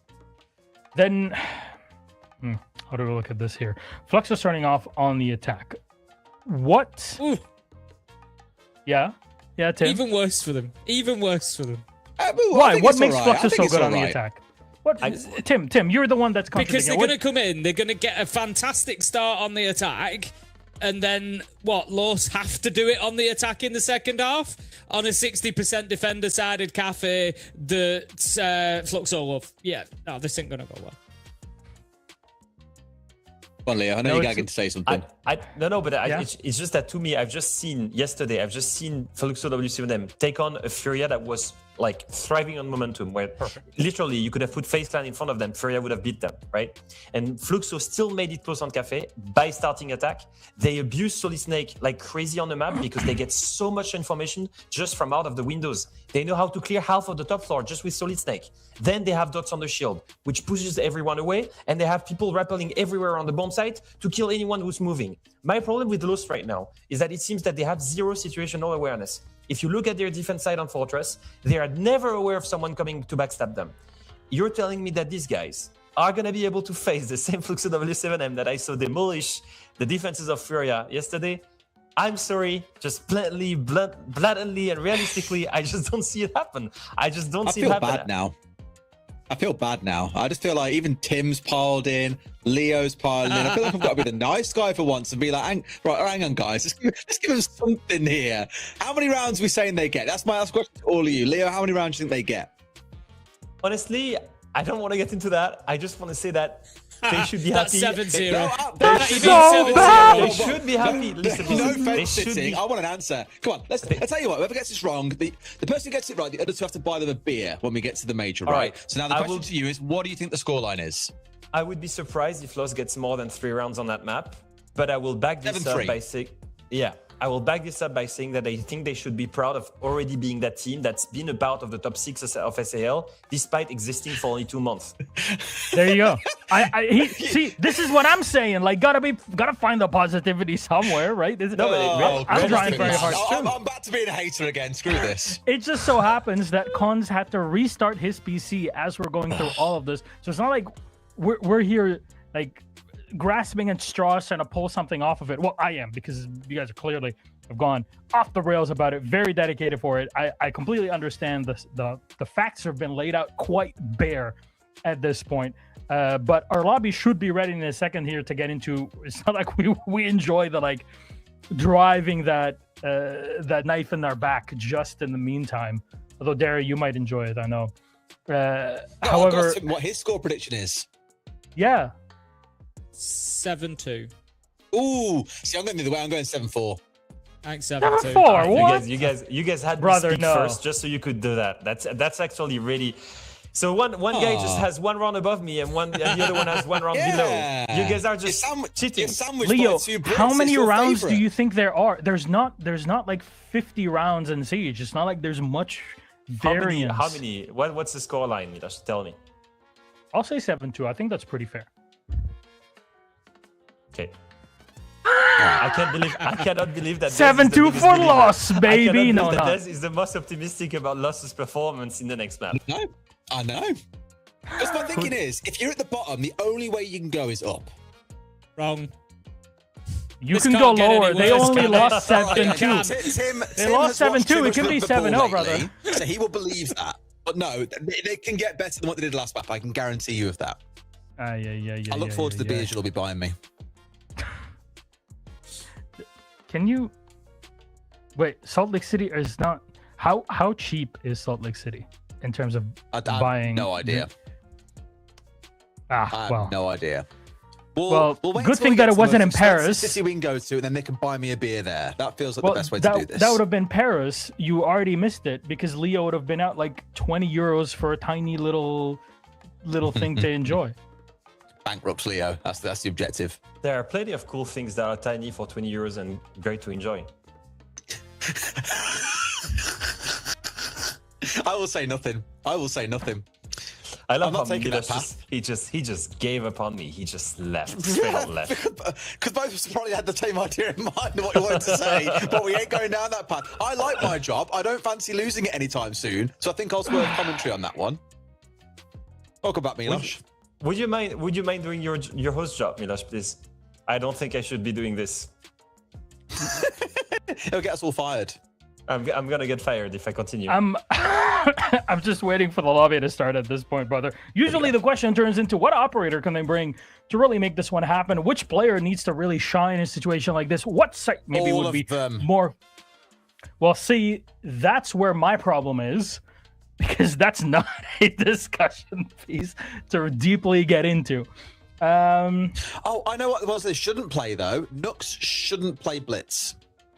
Or if he and does, ADS in the middle of a hallway. He needs to learn not to ADS, to actually use the shield to push people away and have someone behind him take the gunfight. That's the main thing.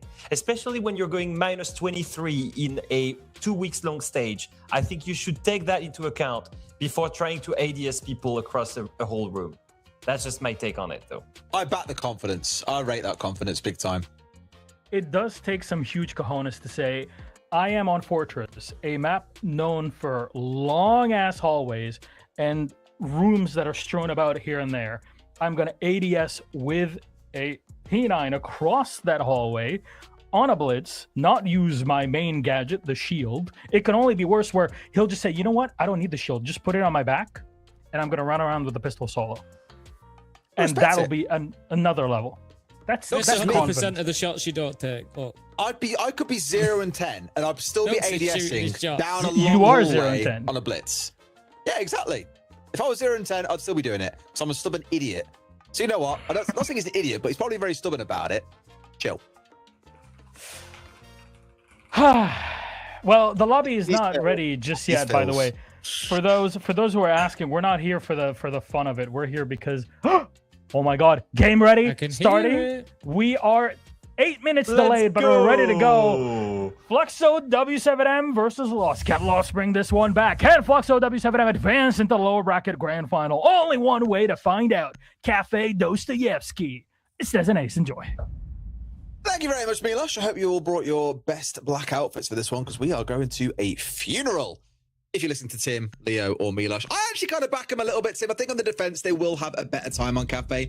I think they just kind of like outgamed themselves a little bit back on Lair.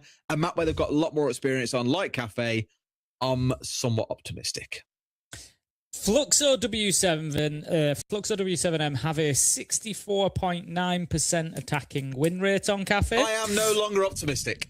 And that is across 37 rounds. So we've got a serious sample size there. They are 6-1 on this map if you look back to the beginning of October. So not even a huge period of time. Look, you know, this could be serious trouble. If we have a look, the only team to beat them on it was Furia, who are, by the way, the champions of SAL, having won that yesterday. It's the only team they've lost to. They have beaten the old Furia roster, OXG, D plus Kia, Space Station, Team Secret, and a little team called FaZe Clan. You know, they've taken down some big names on Cafe. They've got a 65% attacking win rate. This is going to be a tough half. Is it impossible? No. I don't want to write Los off. I don't want to make out that there's, you know, already decided. It is not. But they have to come out strong. They need a couple of defenses to start stuff off. So fortunately for them, Des, they've gone to one of the... Oh, no, wait. It's the weakest defensive site on the map. Top floor. Your favourite. And they're holding it in a way that I haven't seen held for quite a while, actually. The Azami playing inside a piano, looking to be aggressive. Of course, got the DMR of the Rooney at long range, likely playing around Cocktail for the majority of this round, and quite a bit of information coming out from the Valk. Remember the good old days when you can get Valkyrie cameras outside the building? I've missed those days heavily, Des. 2 cameras, and you could see the entirety of Cafe. It was beautiful.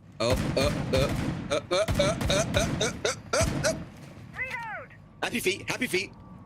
Dart loses half his HP. Not super ideal. That'll be a couple of extra bullets, well, a couple of less bullets required in the next engagement that he gets into.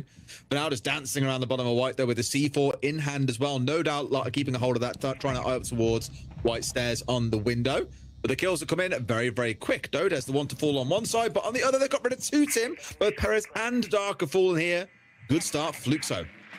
Yeah, they've tried to get aggressive, like you say. Very aggressive setup. Azami and Piano gone. Dark down on White, door looking to get that peek out of the door, gone.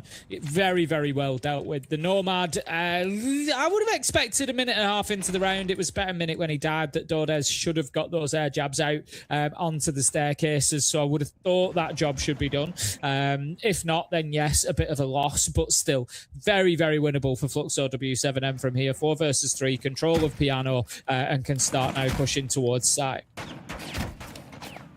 Sure. Of course, these long-range guns are still pretty dangerous. You've actually got to find a shot onto someone, though. You've got to take a head clean off somewhere. And I was going to say, Nux is at massive risk here. But Daffo making use of his own long-range gun with that DMR will find one back.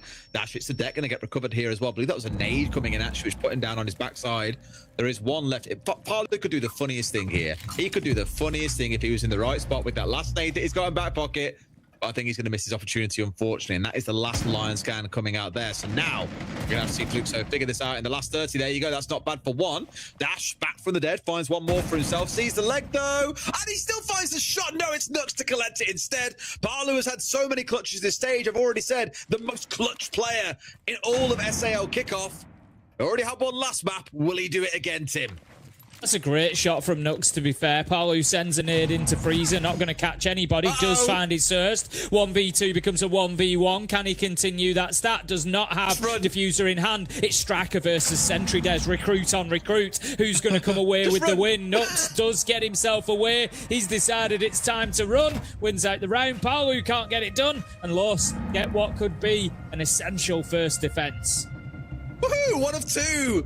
Until we start pushing past your scoreline prediction, baby. I'm already thinking about that. Sweet Salt Lake beer.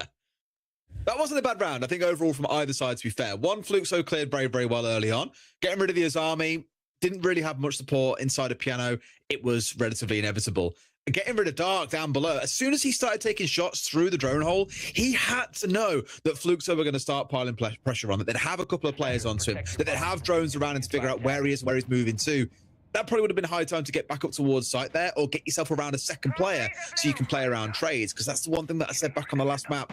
Trades between these two teams, like, we haven't really seen an awful lot. One player will die, and there's no trade coming back the other way. We need to see a little bit more of that build-up. Round 2, all the way down to that bottom floor then. It's going to be Kitchen that Lost decide to hold on to next, and no great surprises there. As Leo discussed, Lobin is going to be bringing along the Snake. No surprise to see that here from Fluxo W7M. So efficient at clearing those top 2 floors, and we will likely see plenty of gadget use to do that. I'm having a look. I'm not actually seeing too much in terms of destructibility for the verticals. It looks like they're going to ignore them. There's no soft breach charges. There's no ram. There's no buck. Instead, there's cons on the Raura. So I would expect to see maybe a bakery push here. They've got no hard breach to speak of. They've got no hard breach at all. So I just really don't see how they can do anything freezer-sided. It's going to have to be bakery. Swapping meg. Well, at least that way it starts out That's a trade a big to loss. kick things off. Yeah, a big loss, but also a trade quite crucial. The one thing I'm really wanting to see a little bit more of. You're taking the Sens off the other side and you've lost the Mozzie. I think you'll take that every single day of the week, because again, it's crucial execute utility that has been denied. Now really looking in towards the Raura and in towards the Blitz to make something happen. You heard the dev speaking about the Solid Snake, and we saw a lot of it the other day from Team Falcons, Tim. Making use of it on a map like this is so good, because the map is, it sounds weird to say that it's small because there are 3 floors, but because there's not a lot of like horizontal geometry to worry about, you can get an awful lot done off just one scan from that Solid Snake gadget. So Lobin's in a really good spot here where he can help them find the gap and pull off a brilliant execute. Ares is going to take a little bit of damage there, and he's being chased down rapidly by this Blitz, but does manage to back him up with a pocket Razor Bloom. Nux manages to get Palu as well, but there is a little bit of a trade. 3v2, Lost hanging in there though, as they manage to find a kill onto Lobin as well. Dot's low health, very little chance that the Blitz can find anything here realistically. 1v3 now, cut down by the last man, and that is going to be Lost getting 2 Des, and you might just be onto something. Like I said, on the defensive side of this map, I think you'll find them on a map that's much more established, that they've known for a lot longer. They will feel a hell of a lot more comfortable. I'm not super optimistic about the attacks, granted, but I think the defense, you will see them coming out and performing quite well, which is what they've done so far. And it's not to say that Fluxo haven't played well through these 2 rounds. They've certainly got some parts of the round right. It's just that Los have shown a little bit of fight when it comes down to the sharp end of things, and have got themselves up to that 2-0. Brilliant start then. Let's see how they fare for the 3rd site here. Whether or not they can crack on and potentially, imagine if they push us to a 3rd map, Tim. That would not be on my bingo card for today. No, it wouldn't. Look, I'll credit where it's due. I didn't expect to see much coming out of Los in this 2nd map so far. They've started very well. Do I think it's the end of the story? No, I absolutely do not. But I think after the way they've been pushed around and bullied on Fortress, to come in and get the first two defensive rounds, they've actually been well coordinated as well. We saw that in the last round. Trade, kept themselves that man advantage, even when they were losing bodies. Great stuff from Los. I'm really impressed first couple of rounds. Well, a couple of rounds does not win you a match. They've got to press on now and keep on building on this advantage and get themselves into a good position for that 2nd half, because the attacks is what is going to make me nervous. As said, Tim, at least 4 here, I think, is mandatory. Gets me a beer, and it also gets them into a pretty comfortable position. Looks like they're going to turn over towards the Monty here, and of course towards the ramp or the vertical. We're used to seeing that by now for this site. And really the main focus will be getting inside the top red with the Monty, getting control of Piano, and then ripping those floorboards up until they've got all the control they need of site itself, and then looking probably for the execute, or of course going direct via a window. Key difference in this round though, look across the 2 operators on the far left of your screen. I'm looking at the Nomad and the Gridlock. They want to stop this roam game, the craziness coming out of Los. They really want to slow things down here, and that's going to be their attempt at doing it. This time they do have the Ram on side as well, whereas in the last round they were kind of foregoing the option of verticality. This time They are signalling that they will be looking towards taking that top floor. As you say, stop any flanks with the Gridlock and Nomad as well. Give themselves control and start working from piano. Don't get overexcited. Perez is actually in pixel spot. He was not behind that keeper barricade, despite his outline looking like it maybe was. So he will be safe for the time being, but he's going to have to drop back now as the unrelenting march of Monty begins across that top floor. This is what he's so good at doing, right? He's taking space, feeding information, and then really on this top floor, that is enough. Once you start pressing in towards Cocktail and feeding that information across the rest of your team, they have no choice but to back away. We saw Twisted Minds over in EML the other day. He refused to back away. They held that position. They lost 3 players on the top floor from a player just simply walking up white, like you're seeing Dodo's doing now, and killing 2 of them who were stood inside the site. And I was a bit like, what the hell is going on? It was very, very strange. And so I think it's a good idea that they've chosen to back away here, but this is why you're seeing the power of that Monty coming online, right? And why I think you maybe saw it band away a little bit back on Fortress is he does give teams the ability to move through a map at quite some pace despite being a very slow operator himself. Switchdrawn could have been raining through, trying to take out any utility that it can. At this point, we see Dash just getting bullied back down those white stairs, taken out as well by Lobin. But Nux on a big double. I tell you what, he's on a real resurgence after the performance on Fortress, going big for his team at the minute. A double in this round. Perez manages to get one. Perez and Dafo finish it off. Lost 3-0. Is this the same loss that we saw on Fortress? It just looks so much more comfortable, don't they? They do. And what I really like about it is how controlled that round was. Down from when they backed away from the Monty, down to how they looked to play it once we had Fluxo moving forwards. That's when you saw a little bit of the lows that we know coming to life. The aggression coming out, the willingness to swing and go for the gunfights and take the fight to Fluxo, but it was on Los' terms. Really good first quarter so far. Now we get another bang coming out. Surely the Monty has to go. I was going to say, it doesn't matter the other shields haven't gone. It's how much freedom that I think the Monty was giving in that round. That was really the only thing that Fluxo, I think, have shown as a real strength throughout this half. That being gone, I now wonder how the hell Fluxo fight their way back in. No surprise they take a timeout. They need to figure this out now. Yeah, they really do. 65% nearly attacking win rate has gone out of the window so far for Fluxo W7M. 0-3, unable to secure an attack. Well, I think they need to come back and win the next 3 rounds. They need to put Loss, back against the wall here and say, this is our game. This is our spot at the major. We're going to take this. If they can get that 3-3, then yeah, I think you start weighting the game in favour of Fluxo W7M again. They get onto the defensive cafe. I think Loss will struggle more in the second half. So I think, a 3-3 is essential now, really, for Fluxo W7M. Yeah, build your war chest up now if you're Los, right? Because I keep on saying I am nervous about that second half. I really hope they've figured it out and it's not so one-dimensional. But time will tell when we get there. Fluxo still going to stick with the shield. The Blackbeard coming along for them this time around, and I'm looking in towards that Solid Snake. I hope they don't change away from these two, because I think this is where they've seen real success throughout the stage. You look back at their numbers. For both teams, really, they have a player that leans very heavily into playing intel-focused operators. I'm talking about the Dockerby. I'm talking, of course, about the Solid Snake and about Deimos. We haven't seen loads of those combos of operators. They used to see quite a bit of Dockerby, but not really too much of the others. And I think I would like to see maybe for Fluxo's side, if you know that you're running into a spot where Lowe's are looking to get aggressive, just calm them down, temper them a little bit by making use of something like a Dockerby call coming out. With that not on side, it just invites Lowe's to kind of say, yeah, we'll challenge your air jabs, we'll challenge on towards your gridlock tracks, no problem at all. We'll take the fight to you. They've got to find a way to curb that.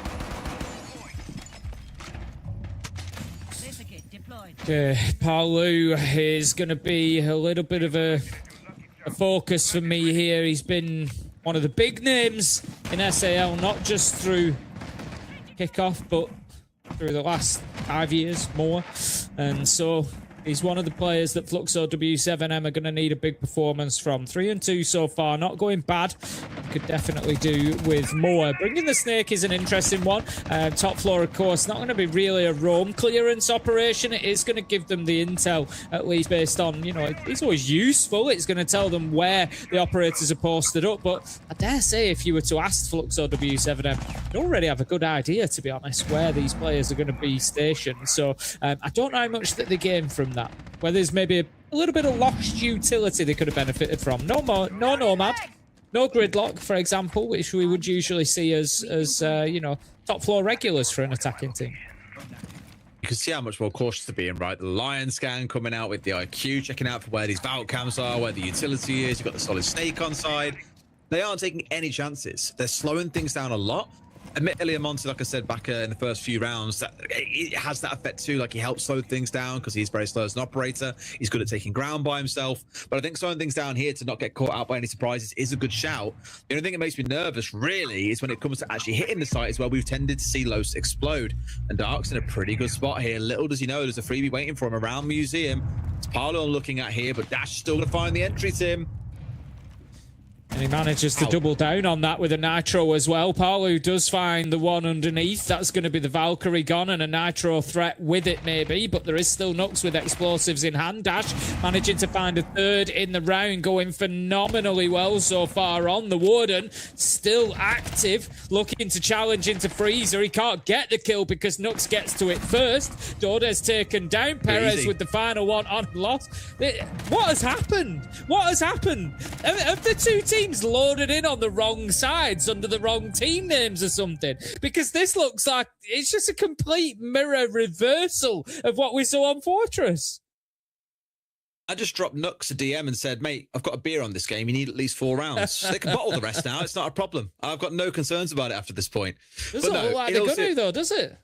No, they can go on and win all 6 here because Fluxo haven't come close. Like I said during the first couple, there were a couple of moments where Fluxo looked good in terms of their dealing with roamers, for example, and collapsing onto individual players. It was great. But what have Los changed since then? They've acknowledged, okay, then they're going to pinch on to us if we play all by ourselves. So we'll keep on falling back. We'll keep on making them chase shadows through the map, essentially, and then spring on them at a time that is most convenient to us.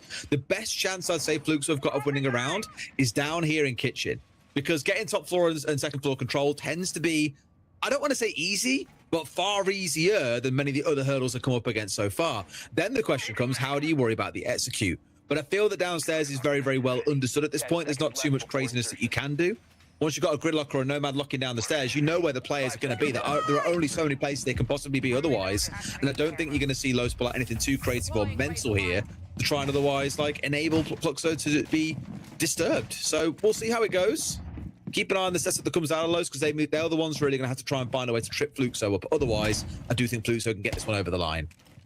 I am glad to see Fluxo bringing a lineup that is this time aimed towards that verticality. I commented on that last time they were attacking this side. There was nothing on side for them to do that. It was all going to be sort of brute force direct to side. So I think this is definitely better for them. But look how aggressive Los are playing here. Every barricade, every hatch that's being opened, they're right there up at it, right there up at the boundary, wanting to get aggressive, wanting to find those kills, wanting to take the game to Fluxo W7M. But they are going to be punished for it. Dordes gets in and gets the entry. Dash taken down. That could have been ridiculously embarrassing for Fluxo then. The only thing they were missing down red was a drone. It's the only thing that needed down red would be a drone, and then you follow it up with an air jab. Dordes has got off very lucky there that he's got away with the kill. He's a fantastic player, so I'm not surprised that he's managed to react in the moment and get the kill. But really there, Dash should have had him dead to rights.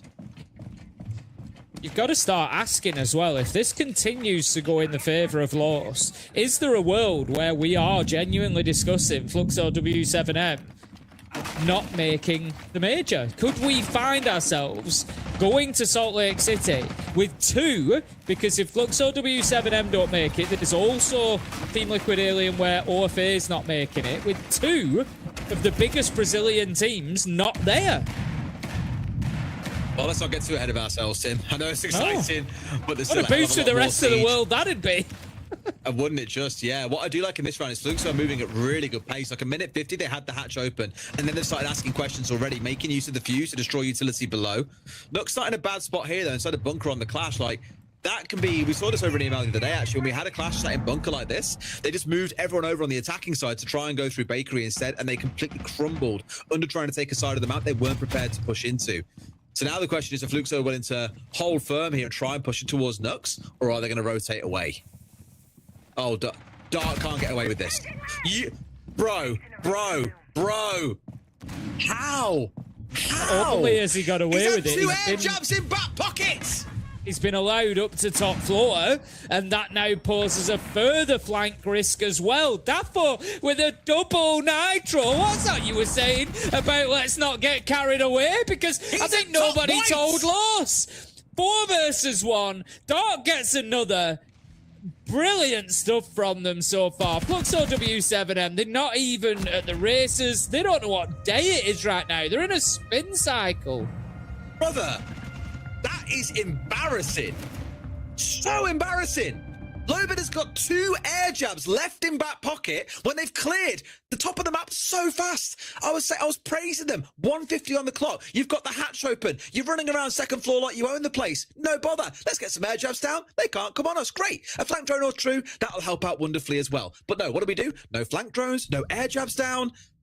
What are we playing at, Fluxo? Like this is bad. I'm getting whiplash from how fast I've gone from saying, my God, loads are terrible, to now saying, my God, Fluxo look terrible. That's the kind of round they can't be losing. Fair credit to Los, though. 2 players there, pushing up white, 1 pushing up red and getting 2 kills off the back of it. Wonderful stuff. Well done for taking that chance of coming away with the kill that you did.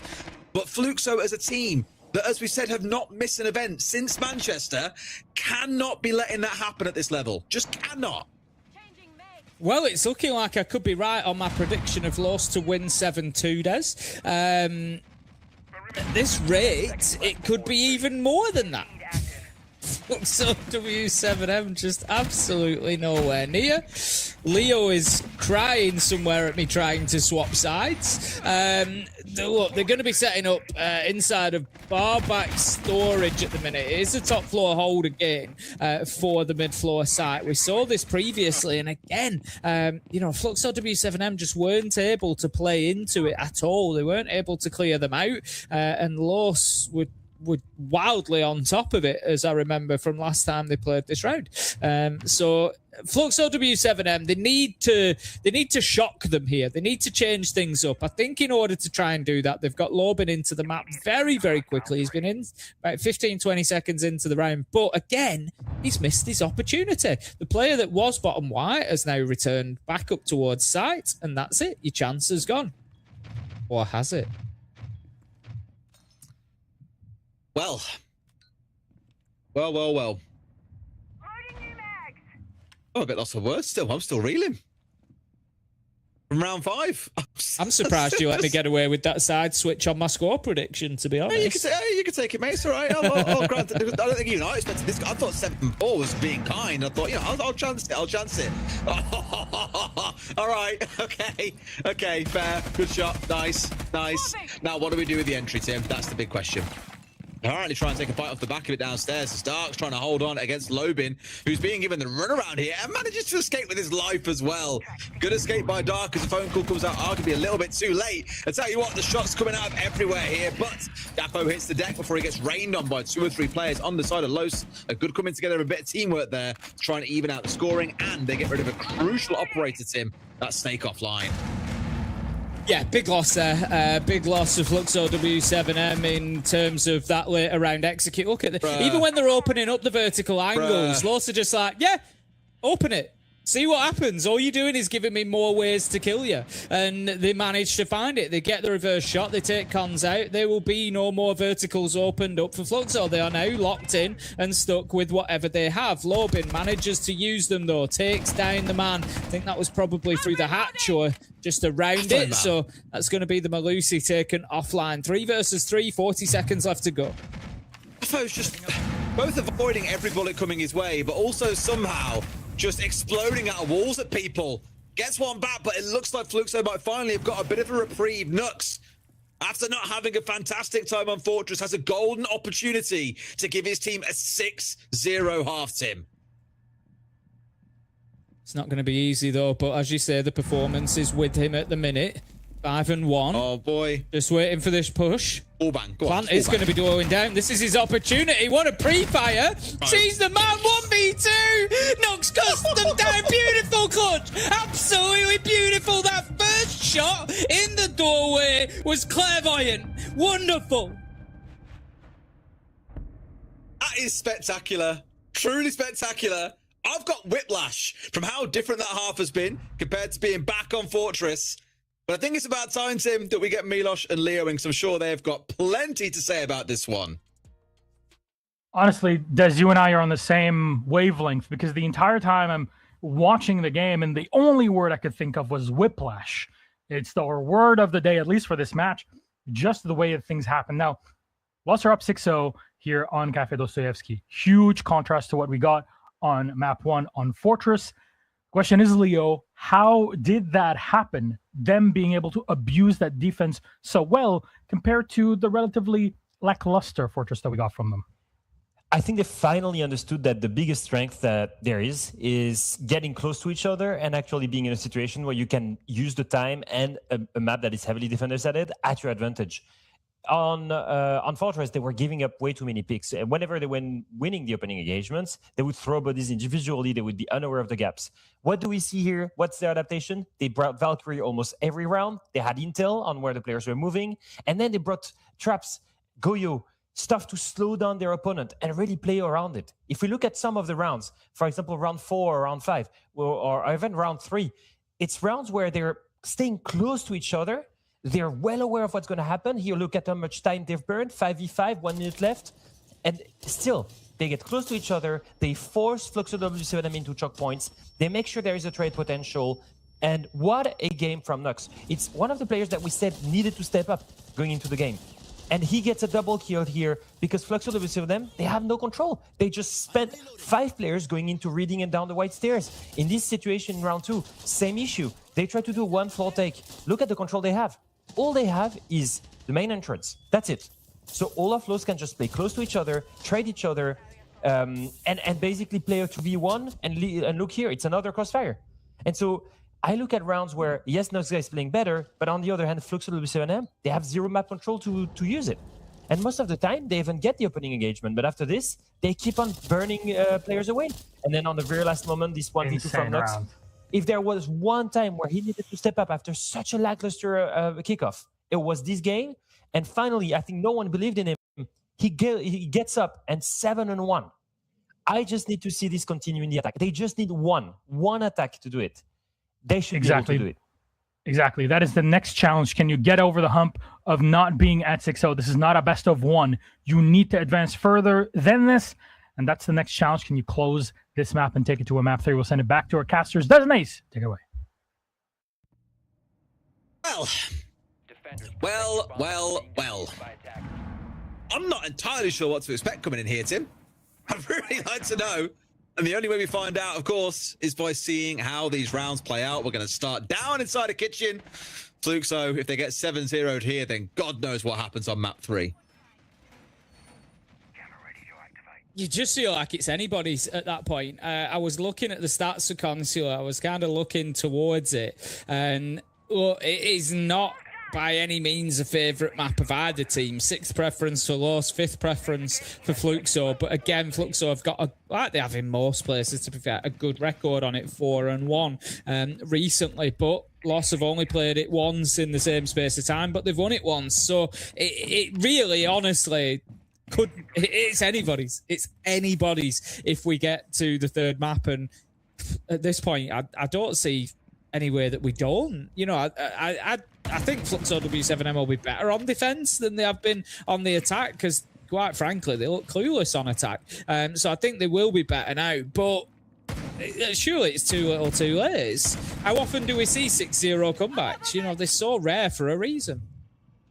I think the last one I remember seeing probably was Sandbox being up 6-0 on Consulate and losing the map 8-6. I forget who they lost it to.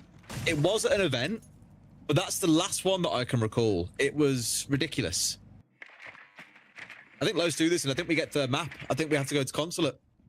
I think you're right. I think we are going to get treated to that last one, and it's going to be a big decider because, like I say, there is a world quite easily, and it's not, you know, it's not to sort of discount Los as a Brazilian team, but if you think about the Brazilian teams going to the major, you know, with the recent roster switch, you expect Team Liquid Alienware, FaZe, Fluxo W7M, and one other. That is the realistic expectation. And we're in a world where we might actually have 2 of those not making it. And that is just, if you'd have said that to me at the beginning of kickoff, you're like, oh yeah, 2 out of those 3 aren't going to be there. I'd have laughed. I'd have said absolutely not a chance. All right, well, halfway through the round, and this is about the sort of timeline we tend to see. I often say 1:30 is that point where you've got to be asking questions in the downstairs. You've got to be swinging hammers, or in this case, running rams across the top floor. You've got to start be looking towards the hatch. It isn't as quick as what we saw out of Fluxo, but that speed arguably cost them last time around, as we saw with players coming up from the white stairs and red stairs and biting them on the backside. They're showing a lot of confidence with having none of the flank watchers themselves, no gridlock on side, no nomad on side, because they ain't scared. So they know they can win this one if Fluxo come up and start asking questions. And no doubt the drones are also doing a hell of a lot of work for them. Down to the last 50 seconds here, though. Let's see how the execute starts to come together. A lot of work being done. We could see utility after utility being dumped down those vertical holes to try and create the space to get in there and have somewhere to put the diffuser down. We've got Perez on the sense. He's going to likely be used, I would have thought, at bottom white stairs to maybe get the sense gadget rolled across here. They've got the... Okay. They had the play on dots there, but 2 shotgun pumps did not get it done, and they lose Dark along the way. That is a big, big loss. Los managed to get one, though, onto Lobin. That leaves us effectively 4 versus 3 here. Fluxo could still be in trouble. Time might be their saviour. 4 versus 3. 7 seconds left to go. Whoa. And 1 kill after another reigns in. Fluxo W7M stand up for their first defence. You know what this is going to be, Tim? It's going to be a game that goes 6-5, and then you're just going to see Lowe's win the last one in the most ridiculous way, and it's going to be 7-5. They couldn't close it out and make it easy at 7-0. They've got to really drag us over hot coals to get to the very end. Honestly, that round to me looked like one they should have had done. Daffo, I think, got a little bit held up on Brown there, dealing with the barbed wire. Otherwise, he's in the most perfect position, because what you saw Fluxo do is go and try and recover Dart. They had a second player going in towards going to help him at the same time, and I was a little, not Dart, sorry. On the other side, they were trying to recover the player inside of VIP, and the second player was in there with him. Daffo had the perfect cut. Neither player could get back towards site. They were very much isolated. But I think he was a little bit too late to the action, gets swung on, dies to it anyway, and on site, the rest of Fluxo managed to clean up anyway. So it was a good recovery by them, but I did feel like Los were pretty close then to getting that done in 7. Let's see if we can get it done in 8. That's got to be the question. 6. I'm going to be really annoyed if it's 7-2 and I was right with the scoreline and just wrong with the teams. We're going to have Fluxo W7 and moving on to the mid floor. It's going to be mining, and this, I think, opens up an opportunity. Look, it feels like a little bit of a gamble of a site here. I mean, it's usually fairly similar in win ratio to reading, but I just feel like reading's a slightly more secure site. And the reason that I say that is you have to take less control for mining.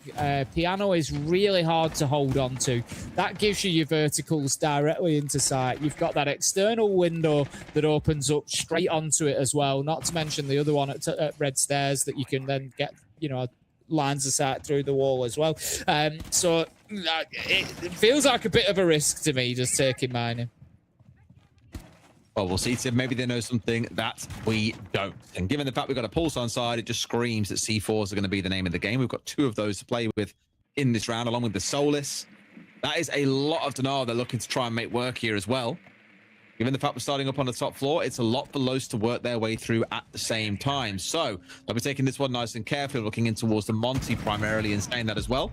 Again, very good for getting map control, but they're still looking to tell you what, forget about that, Tim. They want to rush in with the Monty? When have you seen this before? They're in for a plant already. Tim's going down the spot here as well as stop them just yet. Can that Pulse and the Solars get into spot? Yes, they can. As they've dealt with Nux, he's taken offline, and so is the Pulse. They're carrying on though, Tim. They ain't pulling back here and getting on drones to figure out where to go. No, they're carrying on. Glaz in spot, but every time that diffuser tries to go down, there is a response. Fluxo slam that door shut, dots to the big round, and they hold on for what could have been a very, very quick end to that game.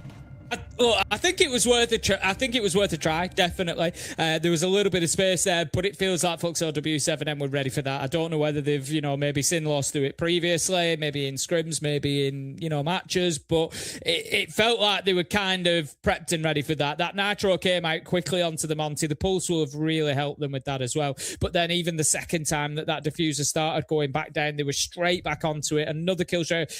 I don't think that diffuser ever got past about 2 seconds towards being activated. So really, really good from Fluxo W7M. Well prepared. And I tell you what, where I said we don't often see 6-0 comebacks, I'm looking at it now and thinking, Los have not looked too sharp on the attack so far. This is back to what we saw on Fortress. And don't turn off. Don't go anywhere is what I'll say, because you might be about to see something really special.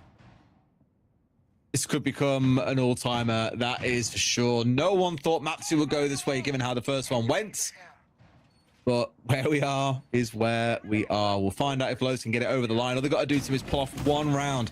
I say it all the time, like, they only have to be right once. Flukes have got to be right in every single decision, in every gunfight, in every single round from this point forward if they want to be able to hold on. They have to be perfect. There's no second chances. It's over and done with them. We go to that third map if they get it wrong even once. So far, so good across two. Now they're going to make it happen in their third.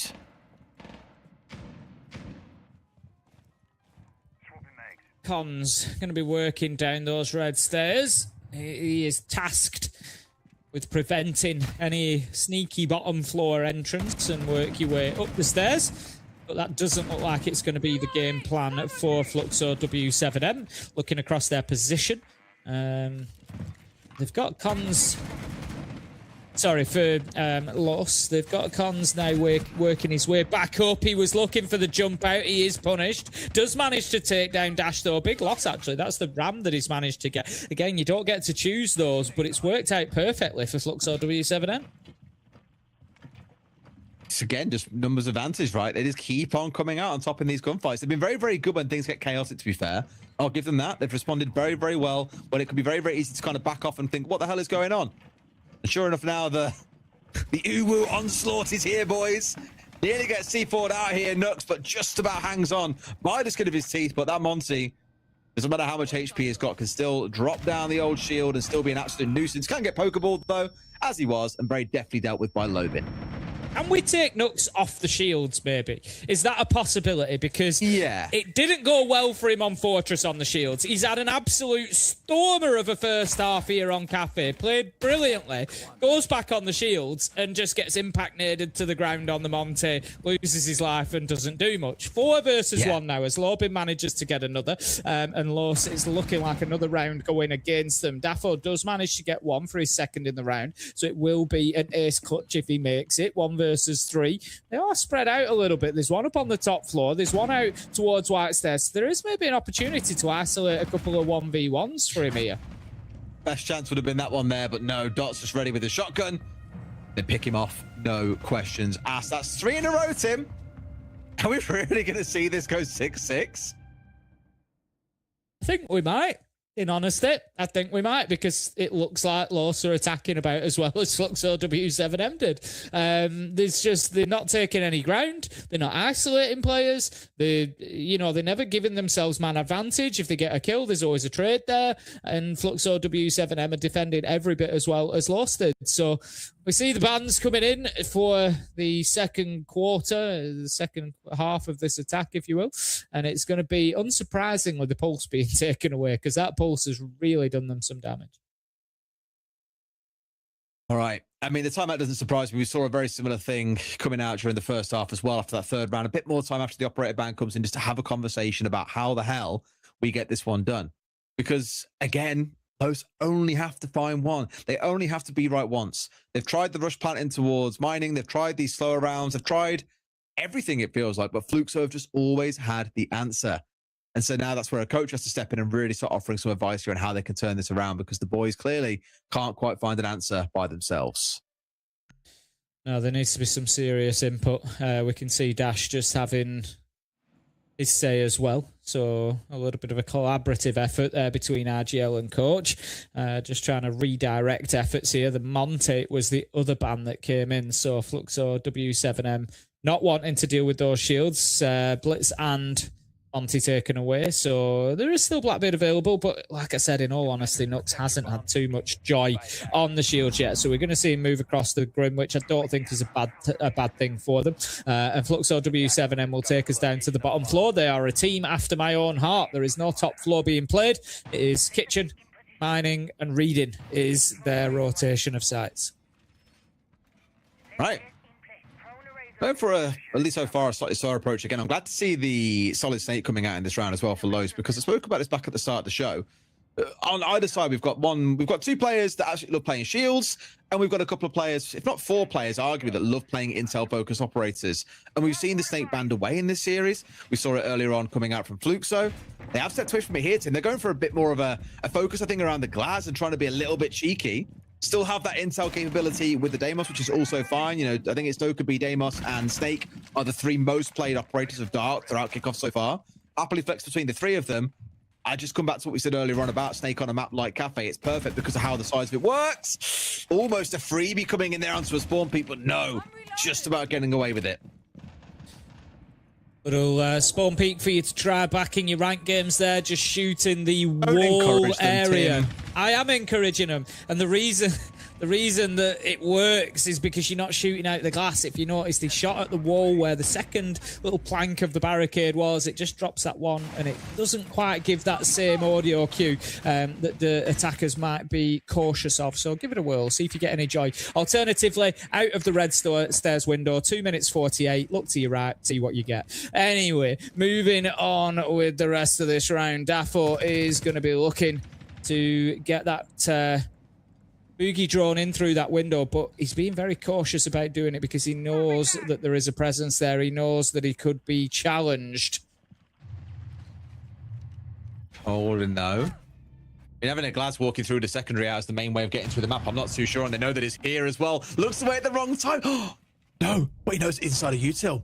Shotgun blast coming out onto that wall will give it away. Could get a freebie, but no, he's crossed. There's your freebie, surely, yes. Takes a couple of shots, so a good reaction from Dots. Perez into a second, Tim. They could be on for it here. Certainly looks like it. I'm not sure what Lobin was doing there. He didn't even pre-fire around the corner. His man had already died from that same position, same angle. Last 2 kills come in. And Los, they take us to map 3. Who saw that coming? At the start of the map, no. Now, and after that first half, absolutely. And like I said, I have no idea which way that third map now goes. That has been a mental, whiplash-inducing couple of maps we've had so far. We could be in a world where Fluxo don't make it to an event for the first time in a couple of years. Isn't that a terrifying prospect, Tim? It's wild, isn't it? Like you say, if you'd said that to me at the beginning of this, I honestly thought it was going to be 2-0 Fluxo. I'll hold my hands up. I thought that's what we were going to be seeing. They'd qualify themselves, no problem. On they go. But Los making a real matchup of this, and that's what we love to see. We want to see it be competitive. You know what I've realised? That's Los. That's Nux in that first half and after that first map especially. First half, yeah. Second half, no. He don't even care. He could throw all day on shields if he can come back and play like that. That's one hell of an outcome for him and the boys on Lows. Can they do it on the third map? Only one way to find out, and that's after a break. We'll see you in just a few.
And it's official.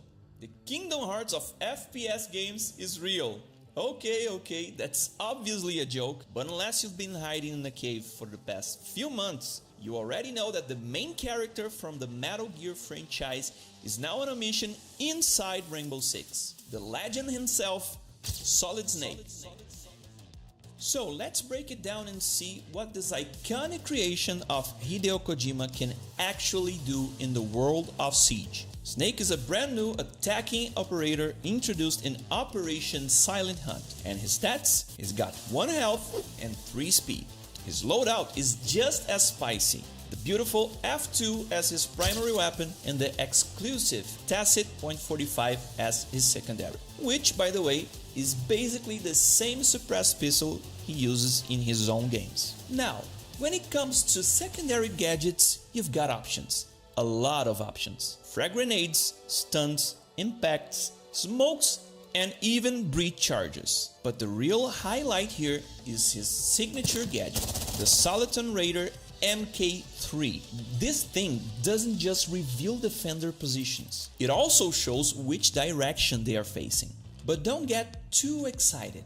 Charges are limited, and enemies will know when you activate it. So yeah, timing is everything. And that's not all. Snake can also pick up secondary gadgets from eliminated defenders, giving him even more adaptability as the round goes on. Now, to me, everything sounds pretty solid.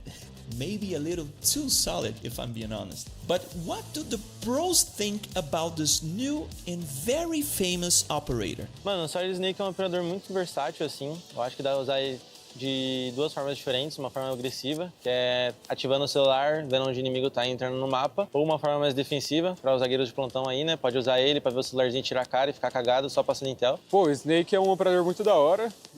Fazia tempo que não lançava um boneco tão diferente assim, com uma ideia tão diferente. Acho que é um boneco sofisticado, porque, tipo assim, o problema pra mim é quando você olha, rastreia, o cara sabe que você tá vindo. Pô, ao mesmo tempo você vai tirar um V1, é isso. É como se fosse o Daemon, só que piorado. Para uns caras 4-1, acho que é bom, boneco. Perfect, efficient, adaptable, and with an easy-to-use gadget. Nothing to complain about. Editor, go ahead and stamp it. Approved! But what about you guys? Do you like the new operator? Do you think he's gonna be meta? Drop your thoughts in the comments. I'm out for now. Thanks for watching, everyone. See you next time.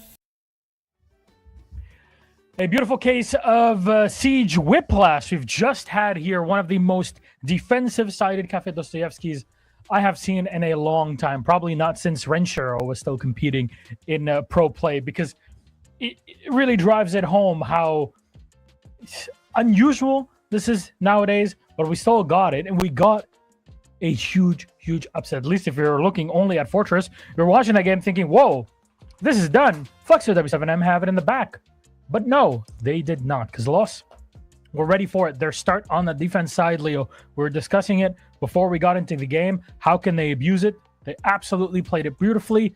And well, W7M Fluxo almost played it like that on their side. I love Kingdom Hearts as well, but I think it is not the time for it right now. There you go. Simple and clean. Yeah, it'll be back to us. However, Leo, it happened. We have a map 3 on our hands. Yes, we have. And honestly, if it wasn't for an incredible start in defense, I do think that Fluxo could have had the comeback. I think it was just a question of how many more can they save. They can really hate themselves about this, because Dodas had 6 opening kills in that map. 6 opening kills, and despite this, not a single attack won. 4 of the attacks, they had the man advantage. They could have snowballed from it. They're supposed to have the discipline. They're supposed to have the most experience.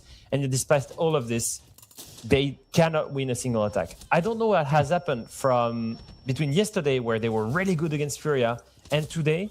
I think it's 2 very different playstyles, where Furia were giving them gunfights and fighting for every inch of the map early on. I felt like Los didn't care, were not afraid of giving up, and only get aggressive at certain moments, like you see here with Dark and in that round, where like they didn't fight head on, they gave them space and then started to get aggressive, or actually just fell back to the bomb site and just held true to a turtle bomb site.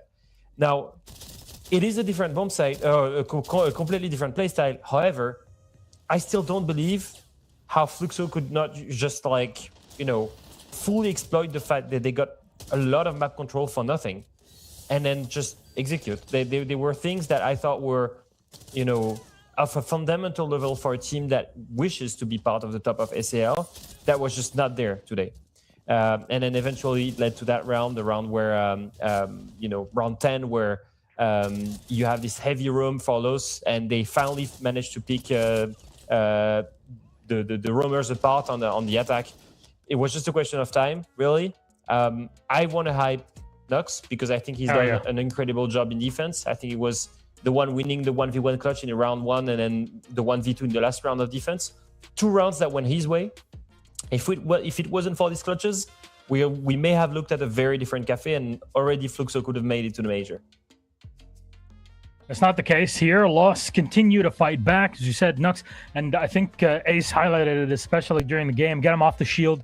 He was off the shield, and things went really, really well for him and Loss to be able to close the game out. They exploited the little spaces that Fluxo were trying to abuse to try to cut off those long sight lines. It took them a few rounds to get it. At the end of the day, Loss successful on this second map in the series. What you're seeing now are stats from this specific map, but we can zoom in a bit further and take a look at the entire series so far as things kind of even out more between them. Dodes, Palu playing really well. A lot of the stats coming in from Fortress. And then on the other side, it is a complete resurgence on Cafe Dostoevsky.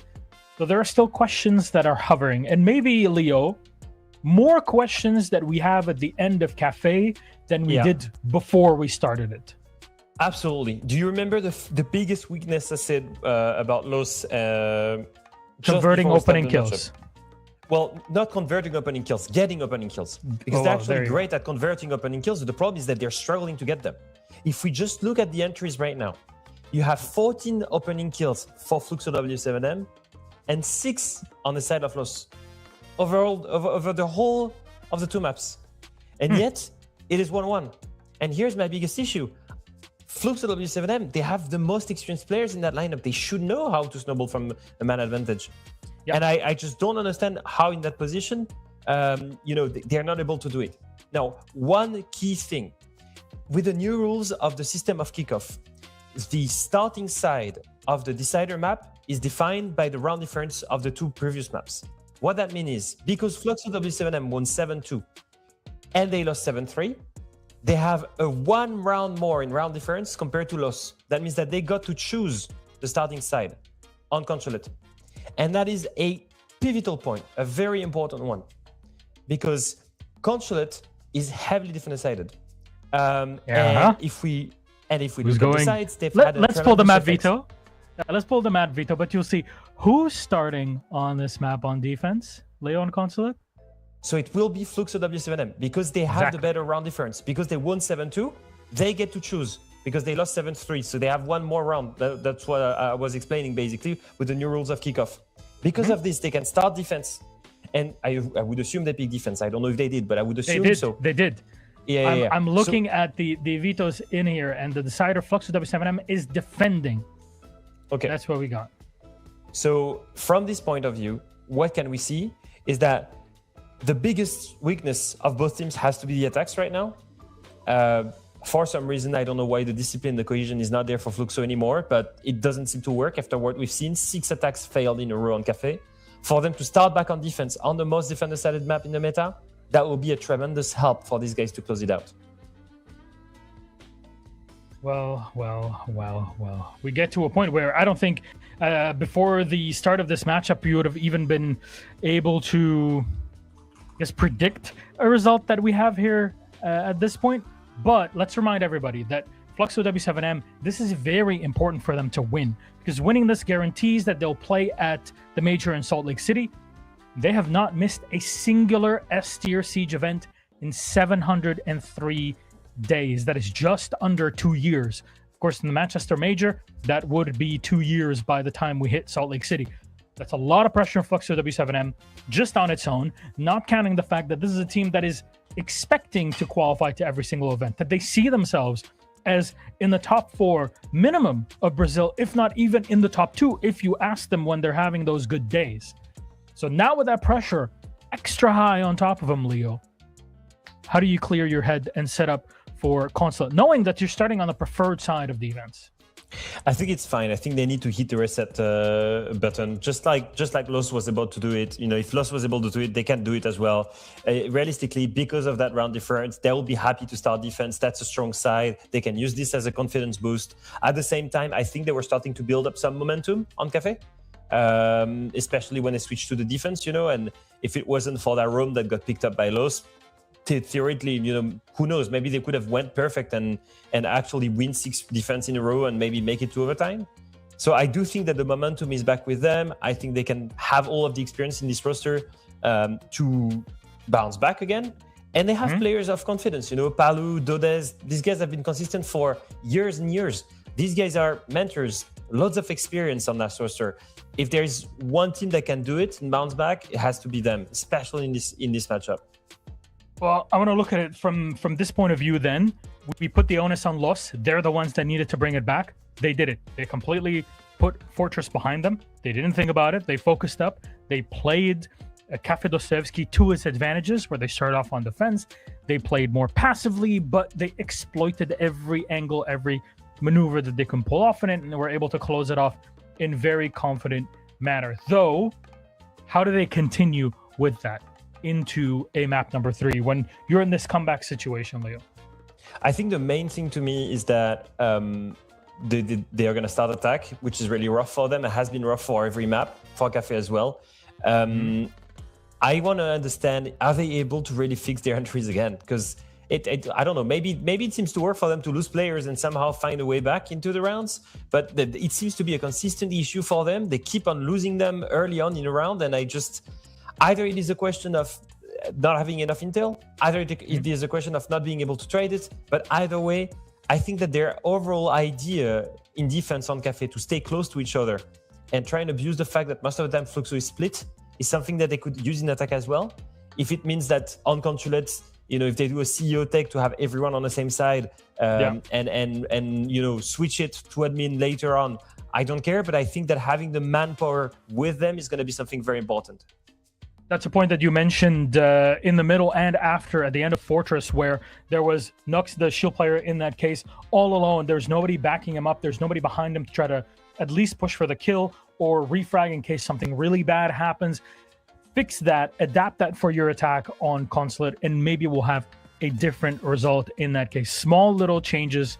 Fluxo can pounce on them whenever, especially when they're starting off on defense. I do, however, want to welcome back our casters, Ace and Dez, because it seems like we were all wrong and none of us believed hard enough, Derry. And Los were able to pull it across the line. I should have believed more. I wasn't enough of a believer. I did say it was going to be a 7-3. Didn't say who would win. You're taking a leaf out of my book now, Leo. Yeah, I'm just cheating. No, I'm just turncoats the Peria, honestly. Your book, Ace, throughout this is get Nux off of the shield, and they get him off of it, and things work out. Look, he puts the numbers up when given the opportunity. The shields haven't been working out for him. I'd say, maybe drop him. Maybe try a different angle for this last map. Both teams have won the last... It's absolutely anybody's. I'm not even going to try and guess who's going to win. Both teams have won it in the last few days. We've had Lost beating Black Dragons there.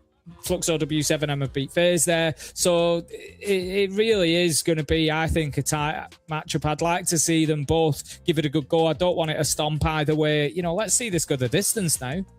Yeah, I want the only stomp to be stomping, not a stomp of a match. That's what we're looking at. One day when Stompin really becomes the GOAT, he'll move to Brazil. That'll be how it goes. Mark my words, my friends. However, it seems like our game is almost set and ready. It is. There's the swipe out. We'll leave it then to our casters, Ace and Dez, my friends. Who gets to qualify to Salt Lake City off the lower bracket? Our first team decided right here, right now. Enjoy. Thank you very much, Milos. Yes, we're in a world, Tim, where what felt like the impossible at the start of the day is very much a reality, and that is that Fluxo W7M do not make it to their first event in a couple of, nearly 3 years now. It's going to be absolutely chaotic if that's the way it goes. But what a series it will have been if Lowe's can get the job done. They start on the attack here, Fluxo on the defense. The bans have come on through, Tim. They're laying it out to nibble, aren't they? Ban the Monty, pray that he takes the blitz that he didn't have a good time on back on map 1. I don't know if it's going to work twice, Chief. We'll see. Well, Lost don't seem to be taking the bait. At the minute, he is at least picking Grim. We'll see whether that changes or not. But he had a good last round on Grim, so why not? I think it's a good shout. And in most cases, I think it's probably going to be more valuable for them on Consulate. We do see the Shields have a little bit of success bullying him from top yellow stairs sometimes, but I think the Grim can be just as good. We've got the book being brought along. Interesting to see where that's going to be used. Are they going to try and go underneath and open up the floor in meeting and the floor in CEO, create a little bit of space inside of site or not. We'll keep an eye on that as it progresses. Palu bringing the bandit is solely down to wanting to electrify that meeting wall, and it's an interesting one. We don't always see it done up on this top floor, but this time we will. I'd maybe like to see them even play out in copy, electrify the wall into admin, try and keep themselves safe and prevent the admin push for a little while. But I don't think we're going to get too much of that from Fluxo. Ooh, don't expect we will either, but we'll see what plays out, see how it goes. Now Dot's got himself on this admin side. You know, between the two, typically speaking about pushing in from the west side and towards yellow and office, it's seen as being a little bit easier at the start, a little bit harder later. Pushing in from the admin side, a bit harder to begin with, but makes your life a hell of a lot easier later. I think especially on this top floor, admin starts do tend to be the go-to thing that we see these days, unless someone's going for a particularly insane, you know, rush in towards bathroom and top yellow, or try and go in the window for a plant. It leads to all kinds of craziness, which can make the rounds very unpredictable. So I think a more like steady Eddie road is always going to be going via admin. That's where Los have got most of their players starting off. Let's see if they can disrupt anybody over that way. We've got Dordes and Dots currently being positioned over there. Dots will be downed and taken out, and it's by that man. Get him off the shields. Nux getting the entry with the Grim. Well, you need sometimes, isn't it? Seems to be all right. Actually, it's in this Nux guy, you know. It's mad, isn't it, when he's got a gun? Maybe it was Brother playing back in map 1. That's why he was 1-5 on the entry. It makes sense now. He's 1-0 on the entry here because he's taken down none other than the smoke as well. So that's going to be 3 toxic babe canisters lost. Big damage done to the lineup. We do see the last second bandit trick coming in from Palu, though. Nux just being caught out with that would suggest maybe they were unaware of Palu's position inside of the closet, just waiting for exactly that. In goes the book, though. I was questioning where is this going to be used, and one of those areas has been on that closet wall just to try and back Palu up, which looks like it has been successful. And now we can start pushing up to put a little bit of pressure top yellow, create multiple areas of attack here. Yeah, they've got that early entry, and then since then it's been more about posturing and making sure they've got the right levels they need. I tell you what, that's a free one, isn't it? Perez removing Palu, who can do nothing but just wait to die there. Perez into a second. He has blown this one wide open. There is a third. Notice will get a free spins for the second, but no, it's a shield up in his face. Just don't drop it, man. Let everyone else get the kills, Dash. It's fine. Does restrain himself there. The rest of his team flood in. Los take round 1. Tim, a crucial attack on Consulate. Oh dear, Fluxo, is this the beginning of the end? We are only 1 round in, but as a reminder for everybody, this is map 3 of a best of 3, the winner of which qualifies to the Salt Lake City Major by making the lower bracket final, the loser of which is eliminated, will not qualify, has no other route to get to the Major. I cannot make it any clearer. And Fluxo W7M are one of those 3 teams, particularly one of those 3 rosters that we expect from Brazil to be making every major event, as they have done since the Manchester Major way back when. It's certainly got them on the back foot now with Lost taking that first attack. 1-0, things kick off. And I can tell you that Consulate is generally defender-sided. So Fluxo need to be having a good start here in the first half. It hasn't gone like that after round 1. We're going to move on and defend Piano this time around. No, it looks like basement, actually, sorry. Yeah. I mean, the fact that leaning in towards looking on things like the pulse here, definitely pushing towards that. I think it might be on the first floor. It's Piano. Yeah. Real good. I was like, Castle downstairs would have been a bit confusing. I'd have been like, why Castle downstairs? Like, I've never really seen Castle ran down in the basement, so it does make sense that it is here on this first floor instead. Now, Lopez is going to keep things busy upstairs, as is Palu. It's 2 players for Los to have to work their way through on this top floor. And on a map as bottlenecky as this, you know, we've seen the mute get picked up an awful lot throughout this game because there are so many single doorways to have to push your way through. Mute jammers are so effective at impeding information gain for the other side, unless they expose themselves a little bit too easy. C4. He dropped away at the smallest slither of a rip sound coming out and still lost 3/4 of his life. Yeah, good job done by Lobin there, just to soften up a fight for later on in the round. Heavy hold inside of admin as well. Quite a commitment here from Lobin, looking to get aggressive. He hears them out there. We will have his phone being rung by Dockerby, so he decides that's his time to say goodbye. Doda's taking a ton of damage along the way there as well. 5 versus 5 still. No entry kill has been found yet. And Fluxo W7M just struggling to get themselves inside of the map. Don't need to, though, as they find a kill through the windows. Perez onto Lobin, takes down Striker. That is 5 versus 4. Sentry, should I say. 5 versus 4. As I often said, like, well, I said back in the first round, admin is typically one of the harder parts to take there. Like, you need to force utility in to make a player move until they can then die.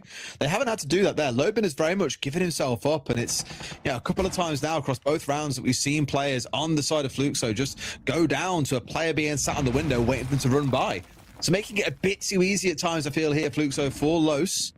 We are down to that last 75 here, though, and certainly not looking too bad. Still got a phone call in back pocket with Dark. That's going to come out now as Dots disappears down into the basement. This should really be the time when Lost start to take some ground. Yeah, you would have expected so. And 5 versus 4, they've got themselves a good advantage, got themselves inside of the map now, all established. And we can see here, Fluxo W7M are being kind of pushed from pillar to post at the minute. They're playing underneath. Cons is inside of sight. He's the one that I would expect to be downstairs. Palu does have Nitro in hand, so he can affect things from down there, but it was him and Dots that were downstairs. Palu has made his way back up. You would expect them to get this one. They are aware of his position, but just not wanting to fight it too heavily. I'm not sure they are convinced, actually. They must know, surely, or you'd at least hope so.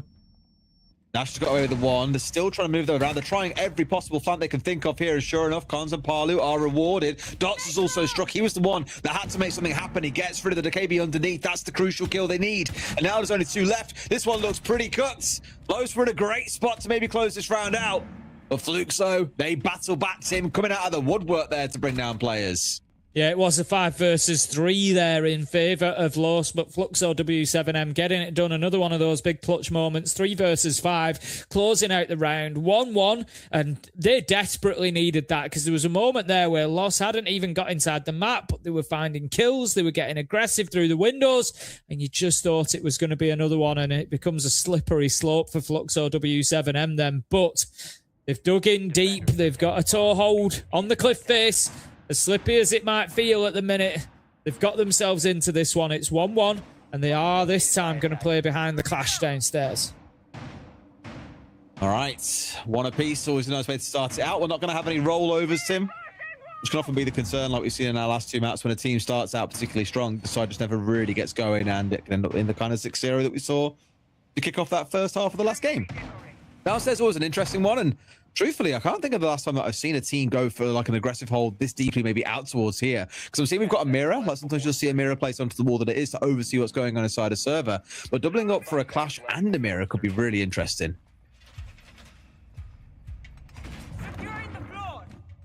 Match is going to be got, and maybe just going to prevent that rear-sided push a little bit, or at least any designs or ideas. The clash has gone spiral, to be fair, now, so a bit of a change, I think. Yeah, a little bit of a switch up. I think it's just going to be a deterrent, is the point here. Hatches are closed out, barbed wires in place, Clash is kind of being seen over there, mirror windows, so no surprise. We see all the attention coming towards front, and Clash is relocated. So smart play from Fluxo W7M on the defense, but how about this? Plant's already going down. Palu manages to find one onto Dash, but it's not going to matter. They've got the cover of the glass. Nux has gone in and just absolutely stealth planted here. I don't know how much Fluxo W7M knew about that, but this is, as it always has been, one of the toughest retakes in all of Siege.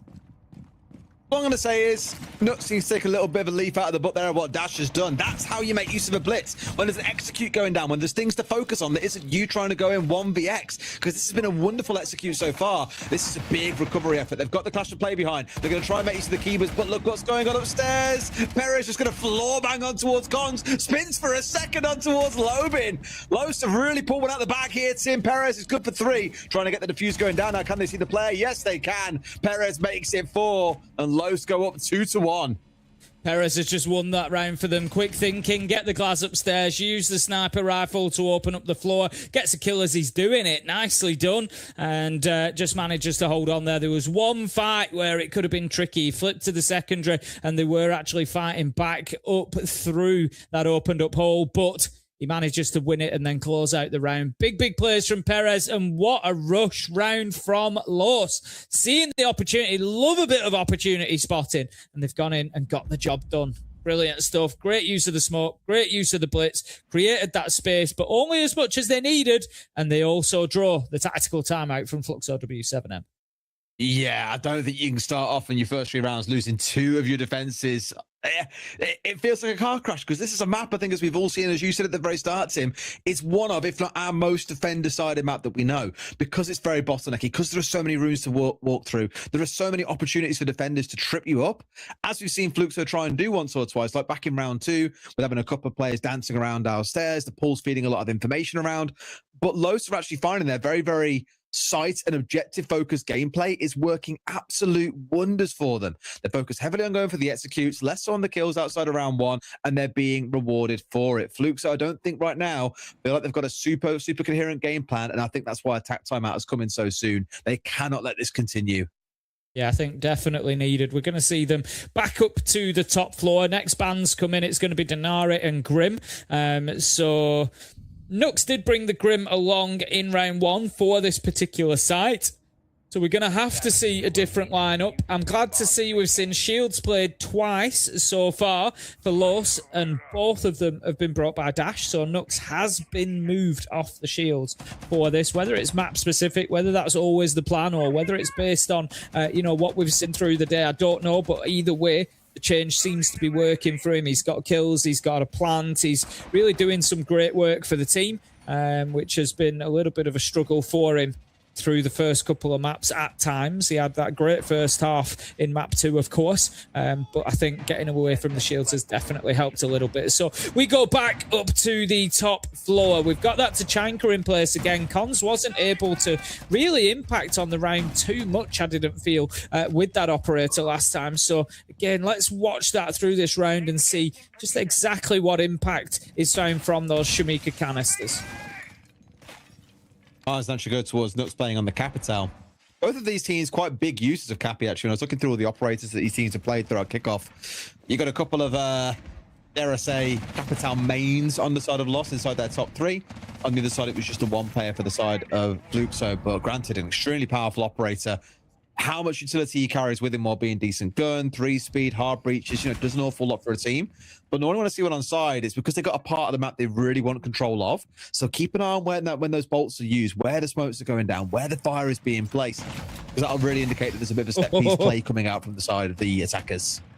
We just see the panic Kiba there. I think it was intended to close up the window like that one does. But given that there was an upside down rappel as he poked his head out, he thought, dip back, and then ended up with the Kiba at 90 degrees to where it was supposed to be. That nade does not do the job. He actually sends it too far and then just says, I'll just melee the barbed wire and take it out.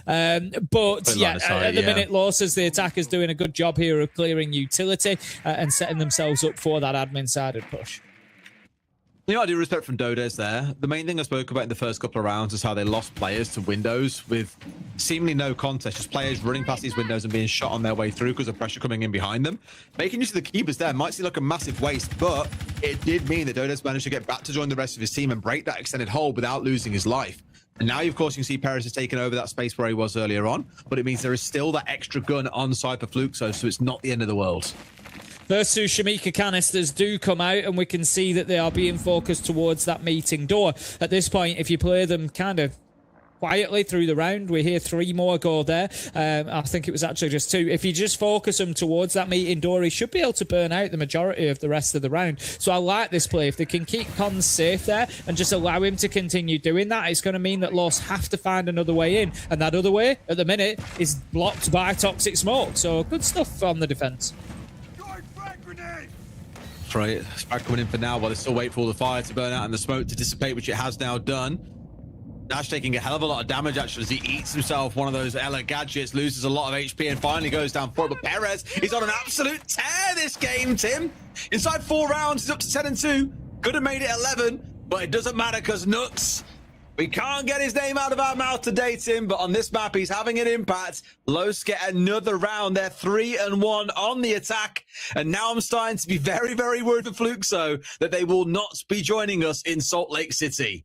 Well, you just asked the question, is it becoming a bit of a mental block here because they just don't seem to be able to get rounds over the line? They're not playing their own game. They're not playing to the standard we would normally see from them. And Los, you can see, you know, the same thing, but in reverse. They are absolutely buzzing right now, jumping out of their seats, celebrating every kill, and they are rolling on confidence. They could be rolling all the way to Salt Lake City at this rate because it is going phenomenally well for them. So we move into round 5, 3-1 on the scoreboard. It's going to be Piano. They're going to continue that rotation that we saw last time around. Don't blame them for not being too keen to go down to basement, to be honest, given the difficulty that they had holding on to it last time.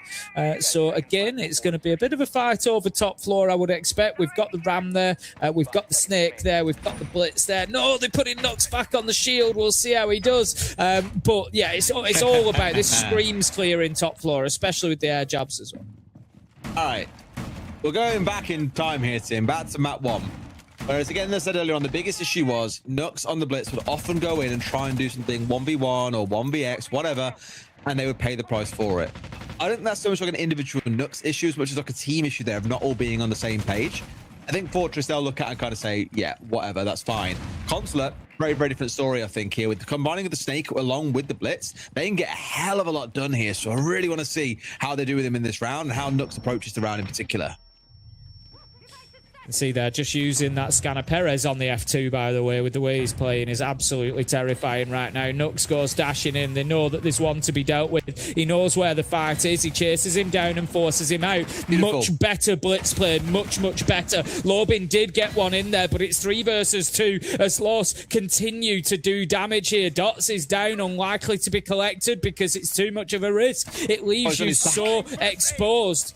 Diffuser goes down. It's now 2 versus 3. They knew they had the opportunity while they would go for the exfil into those post-plant positions. Dots manages to take down Daffo, but 1 versus 2. Still so much work and so little health. There's nothing he can do to save this one now. He is at his pants, absolutely pulled down, flashed out as well. Should be dead to rights, but even they aren't chancing their gunfight, and that one's in because Perez is there. You know what? That is the second kill in that round, by the way, that Perez has got off the back of Nux's play. This is what I meant about playing as a team and not trying to go constant 1v1. Even off the back of him vaulting in, a little bit of team play you saw come out. Perez first drops down the scans to know exactly where a player is, and then calling him like a hound, Nux just comes charging in on the shield, but the most important thing is Perez stays right behind him, gun up and at the ready. So Nux goes in, draws attention, flashes, forces the smoke back. It's a free kill to Perez over his shoulder. You just seen it happen there again at the end of a round. Flashes to final player, and Perez then gets the kill with the F2. Pairing up like that has been absolutely wonderful for them. It's what they were missing back in map 1. It's delivering results, Tim. They're up 4-1 on the attacking side of Consulate. That is magical. It's a dream. It is an absolute dream come true for Los right now. And if we have a look at their prior performance on Consulate, we've only got 1 map over the last sort of 4 or 5 months, 6 months. So it's not an ideal stat because it's a small sample size, but defensive win rate, they won 5 out of 6 rounds that day in that matchup, and it was against Black Dragons 12 days ago, so we're not looking a million miles ago. They were very, very good on the defense here. Almost a clean sweep. Looks like W7M could be in serious trouble, and they could be left at the end of the day. You know, we spoke about it earlier on as if it was this distant thing that it's unlikely, but I guess it could happen. And now we're looking that it is a very real possibility that as part of their debrief, they are talking about how they did not make it to the major. Tell you what, Tim. Are you a fan of crumble for dessert? Well, I'm not usually, no, and I don't think Fluxo W7M will be after today's either. Well, Tim, I don't care whether you like it or not, because all you're getting here is a hell of a lot of crumble. They are falling apart before our very eyes. Now, they've already used the timeout. This could end up being a 5-1 half. That is bruising for anyone to face the prospects of going onto their attacking side of Consulate. Maybe, though, we have the craziness of a very, very attacker-leaning Constant today. I don't know. We'll find out what we see when we get into that second half. For now, Lowe's very, very focused, though, on their gadgetry in this round. Looking at what they brought along, lots of vertical play. Look at Dark here. He's got underneath with absolutely no problem at all. Everyone's so focused on what could be a potential plant coming on through. They can now do a little bit of work to open up things below. There's no Grim to make use of, but there are flashes they can make use of. And I think that's his main game plan here is distract those that are sat trying to contest a potential plant going on through. That's why Thatcher is in place. See him. Just by a matter of pixels, he knows that they're there. He knew that they were there. Gets the kill. Great entry. Honestly, you don't always see he gets cut down by Apollo. I was just about to praise the book play underneath. You don't always see too much of it like that. That was real old school, out and out. Get in, open up the ceiling above you. That's Buck's great strength. Ram and Sledge can do downwards vertical work. Buck's the only one that gets it going on like that above. And I love that from them to kick things off. A great pickup as well. We've seen that Ella used repeatedly to stop plant attempts, keeping those Geschmack mines in pocket, send them in when the plant's going in, and prevent it from happening. But they do have a bit of a problem now. How do they deal with this Tachanka? Oh god, they're going in, they go through the fire as well. Cons in for good for one. Yeah. Arlo in for a second two. Perez gets one, but he's out by the fire. This has been much better, but arguably a little bit of a limp attack coming out from Los again. Very objective focus, but made it a little bit too simplistic for the other side to deal with it. Yeah, that was definitely this hasn't worked. Let's throw everything at the wall and see what sticks. From Los there, it definitely was. Fluxo W7M doing well to stand up to that. They recognise the problems. I think the hinge there on that round was the book underneath. If the book could have continued doing more work, I think as soon as they lose the book, they've got big problems because they can't deal with the Tachanka. I think if the book can continue doing work and causing problems, it would have been a different outcome. Oh, okay. I agree. I think the second round will be massive for them. But of course, we need to go and hear what our desks think about that first off. It's been an entertaining one. Milos and Leo, what did you make of that? Well, it absolutely has been, Des. And Lost now up 4-2, 4 rounds in the attack. Great performance, definitely improving from before. Leo, what has been or who has been the X factor in this Lost comeback? I think Perez is really leading the charge here. I think, in most of the rounds, he's the one that's the most involved, but he just won 2 rounds in a row just for them. Like, if you look at the round 3, for example, he's the one that manages to get all of the kills after the diffuser is planted. It was a decent, retake attempt, but he's the one that cuts him off by playing the right way. And then here. Yeah, we're just showing the same round, but in round 4, the round afterwards, he also goes crazy and gets a crazy 4K. Overall, I think that the game plan from Los, trying to be as objective oriented as possible, is the right play. I'm struggling to see or recognize Fluxo WSNM here. I don't see why there is no reaction from this. Most of the rounds, they're just trying to play the objective denial, and they just don't do it. Like, they have Tachanka, they have smoke, and exactly like the last round, for once it works, but for the rest, how many more rounds can they play and try to defend like this? It happens multiple times where they just went to the CEO bomb site 3 times, played the exact same strat 3 times, and eventually it worked because Lost did just a simple CEO window take. But like the rounds before that, it's an admin take or it's a skylight take, and there's no reaction from them.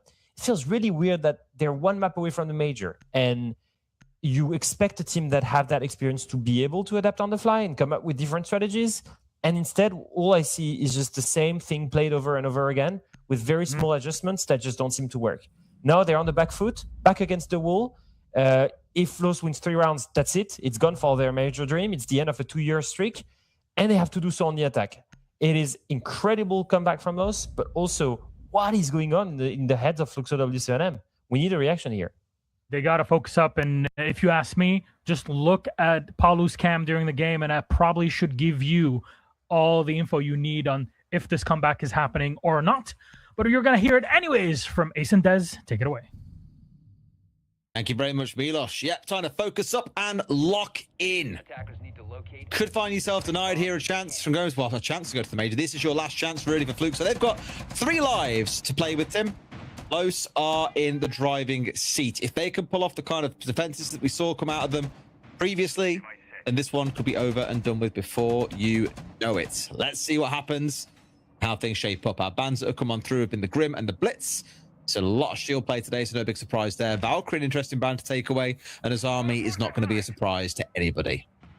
Yeah, I think largely as expected with the Azami and the Grim at least. It's no surprise either. Well, the Denari has been brought along. Denari actually drew a ban in the last half, so we do see some pretty interesting and pretty effective Denari setups around this admin side especially. We're going to have the bandit batteries, as I asked for in the first round. It's not to say Paolo didn't do it. We didn't really see what happened there, although he did have one in pocket to be able to bandit tricks. So it would suggest maybe not. But they've got them applied on that side of things, so they can make it difficult to get through admin into that break room wall, and just, again, give them the opportunity to stay in there a little bit longer than they might otherwise and make it difficult for Fluxo W7M to take that side of the map.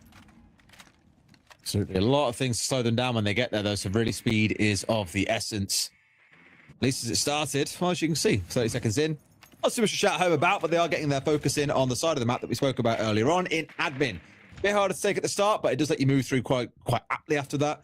I think on Lotus' side, they obviously want to try and delay here and just try and waste as much time as they can. So it means the clock becomes that enemy for Fluke, so the later into the round that we go. Just having a look round on the defaults, see if they can pick up where this attack is coming from. I don't think they will ever be spotting out any players, or I wouldn't expect it. They should be taking those out, but it's the absence of the cams that tells them where the push is coming from. Deimos doing a little bit of work underneath. Lobin just opening up a couple of key spots, try and prevent too much pressure in those areas. But how about that? The spray around the corner. Perez's reign of terror continues as he manages to find the entry. They do deal with those trip connectors pretty easily, but not the swing. It's Perez. He continues to run all over them. 15-3. He is single-handedly in some ways dragging his team towards the major at the minute. I love to see this. He's got more kills than the rest of his team combined at this point, Tim. He is absolutely frying. And it was a nice attempt from Fluke, so this little set-piece play between two of them using nades to ensure they weren't swung on. But as we saw, the first one side at the stairs, Perez gets an easy swing on one, escapes, and then manages to come back for the second. Absolutely miraculous stuff. Now, Fluke's are going to be scratching their heads. How the hell do we recover a 2 versus 4 here? Because that gap is about to widen to 3 rounds. Tries he might. In goes Parley for 1. They get the player behind the bending. I'm not too sure they did. Dafo's in for another. I'd be on for a 4K in the round as Donis has got a single point of HP to his name. That fire suddenly starts being increasingly deadly, Tim. Yeah, it really does. And I thought that Lust had actually opened the door for him a little bit. The player at long desk and vending didn't really react to what was going on in front of them. Dodes now knows exactly where the Tachanka is. It won't come as a massive surprise, but it doesn't matter because the crossfire was established and that man was there again on the cover. Perez takes him down. First defense is successful for Los. It puts them on to 5. 2 more rounds. There's just 2. Another couple of Perez 3Ks, that's him. I think it'll be enough. No problem. Just a cakewalk for him. Say less. It has been, literally, it has been scary how good he has been today. Because otherwise, again, I thought Fluxo's idea was good there. Push up Visa stairs, right idea. Just, they came up against someone that's a bit more switched on in the moment, unfortunately. And Perez has absolutely deleted them, and there is no recovering from there. Downstairs, things become... I don't want to say a bit simpler, but they are arguably a little bit simpler. It's often very, very objective focused. The only real control that you need upstairs is going to be inside a piano. Very rarely do you see this full, like, massive full map roam clear all the way from top floor down. So there is an option here, I think, for Fluxo to be able to finally get something on the board and just stabilize a little bit. Stabilize. Well, I think we might be a bit beyond the stabilization opportunity. You know, the time has come and gone now. It's about doing anything you can. This is about getting every... They can't afford to let Los have another round in the next 3, I don't think. Fluxo W7M need to bring this back to 5-5 because otherwise Los get to that point where they just need one successful defense. They just need that one site that they can hold down. And right now, I would back them to do it. So I honestly think this is 3 essential rounds to Fluxo W7M on the attack. All right, they've even got the setup there, as you saw a second ago, behind the shield. So they've got even these little spots around the map they can play behind. Lots to choose from on the side of Fluke, so a number of problems that they've then got to unravel. It's like a bunch of mini games all taking place across the map that they have to unravel and deal with before they can even think about actually executing in the first place. Things like Mozzie's certainly not going to help in terms of the incel denial around the map itself. By the looks of it, Tim, they're even going to check everything upstairs. And as I say that, my eyes got drawn to Lobin, who's 0-7 on this map. That's a real stinger because he's been quite a force for them on a couple of maps throughout the playoffs, but here, largely invisible. Yeah, it's certainly been a tough start for him on Consulate, and you look at the, you know, what's the 10% that this team need to get rounds? What's the 20% performance increase that's going to help them? And right now on this map, it certainly would be Lobin getting himself involved on that kill feed, but whether he's able to or not, we'll see. Cons rushes downstairs. I think he sees maybe an opportunity, takes out a Razor Bloom, just removes that destructive ingredient as well. And that man, just as we ask for it, he delivers. Lobin manages to find the entry, but who else? Perez is there with a response. Honestly. This feels like Perez versus Fluxo W7M at the minute, and Perez is coming out on top. 18-3 in just 7 rounds, Des. He's just flowing, and he is not literally Team Liquid, but he is liquid, making it look so easy. They can't contain him. They can't stop him. He just seems to find a way in every single round to have an enormous impact. I'm starting to get nervous here. This could be another multi-kill building up for him. He's had 3 in the game so far, 2 4Ks and a 3K. And that's even ignoring Cons' 2K, which doesn't really seem to have done much for them. There he is again, Tim, on for a second. The shield drops on through, but yet again, Fluxo find themselves 2v4 and seconds away from being 1 round away from not making it to the major. And one of those is a shield, and I often talk about this. As you get to lower man count, the shield becomes less and less powerful because, of course, they have to drop to ADS, they have to use a pistol. It's not ideal. Really, what you want is multiple options of guns that can fight along with them. But how about this? They start fighting back. They managed to turn it around. If Fluxo W7M ever needed a 2v4, it was now. I said they needed 3 rounds back-to-back. I didn't think they were going to get the first, but they lock it out, and they keep on fighting for their spot. It's just enormous to turn that one around because, I mean, in a way, I'm half not surprised because there's one player that was left alive in that 2v4 that has done it time and time again. It was Palu. Dots was baiting, we're trying to get the diffuser down as well. And it was off the back of Palu, 1 being in a great spot to get the first couple of kills, but then for him to be able to collect the 3rd off the back of it was all off Dots, just baiting a lot of time and attention, being on the shield, getting the diffuser down. So although, yes, there were 2 players left alive, that was a massive 3K coming up from Palu there to save the round for his team. We now go into what we often describe to him as the most crucial round in a game. Round 9, when the score is 5-3. Why is it so crucial? Because it's what you face on the back of it. You're either in touching distance, Des. If you Fluxo W7M and you win this one, you are back within 1 round. You've got some momentum. You can start fighting your way back in. It seems possible. Whereas if Los win this, you face 3 match points in this case. 3 points to qualify to the major. 1 after another after another. Los only need to be right once. It is a huge ask to come back from that. I think mentally, the difference in score between 6-3 and 5-4 is possibly the biggest gulf that you will find between 2 different scores. So let's see who comes out on top of it. We've got Perez still going crazy. 19-4. If he gets 20 here, we often see, you know, great performances from players with overtime rounds that don't get 20 kills. I don't know for a fact, but it wouldn't surprise me if this is the, or at least one of the fastest games we've ever seen somebody hit 20 kills if he gets one in this round. I want to see him really press on and just hit like 27 plus. Imagine. Let's match that best of 1 Onigiri record. I think it was actually, was it Onigiri and one of the player that hit 27 once upon a time? Oh, it's Palu. Yes. Back at the OJ Pit Minor in 2019. Wouldn't that be one hell of a story? Especially if it's if that's the way that Palu doesn't make it to the first major since Manchester. You know, yeah, absolutely crazy stuff. But at the minute, the Mute has taken a little bit of damage. Dark there is down to just about half health. Perez gets his 20. I'll have to look back at the Onigiri round and see how...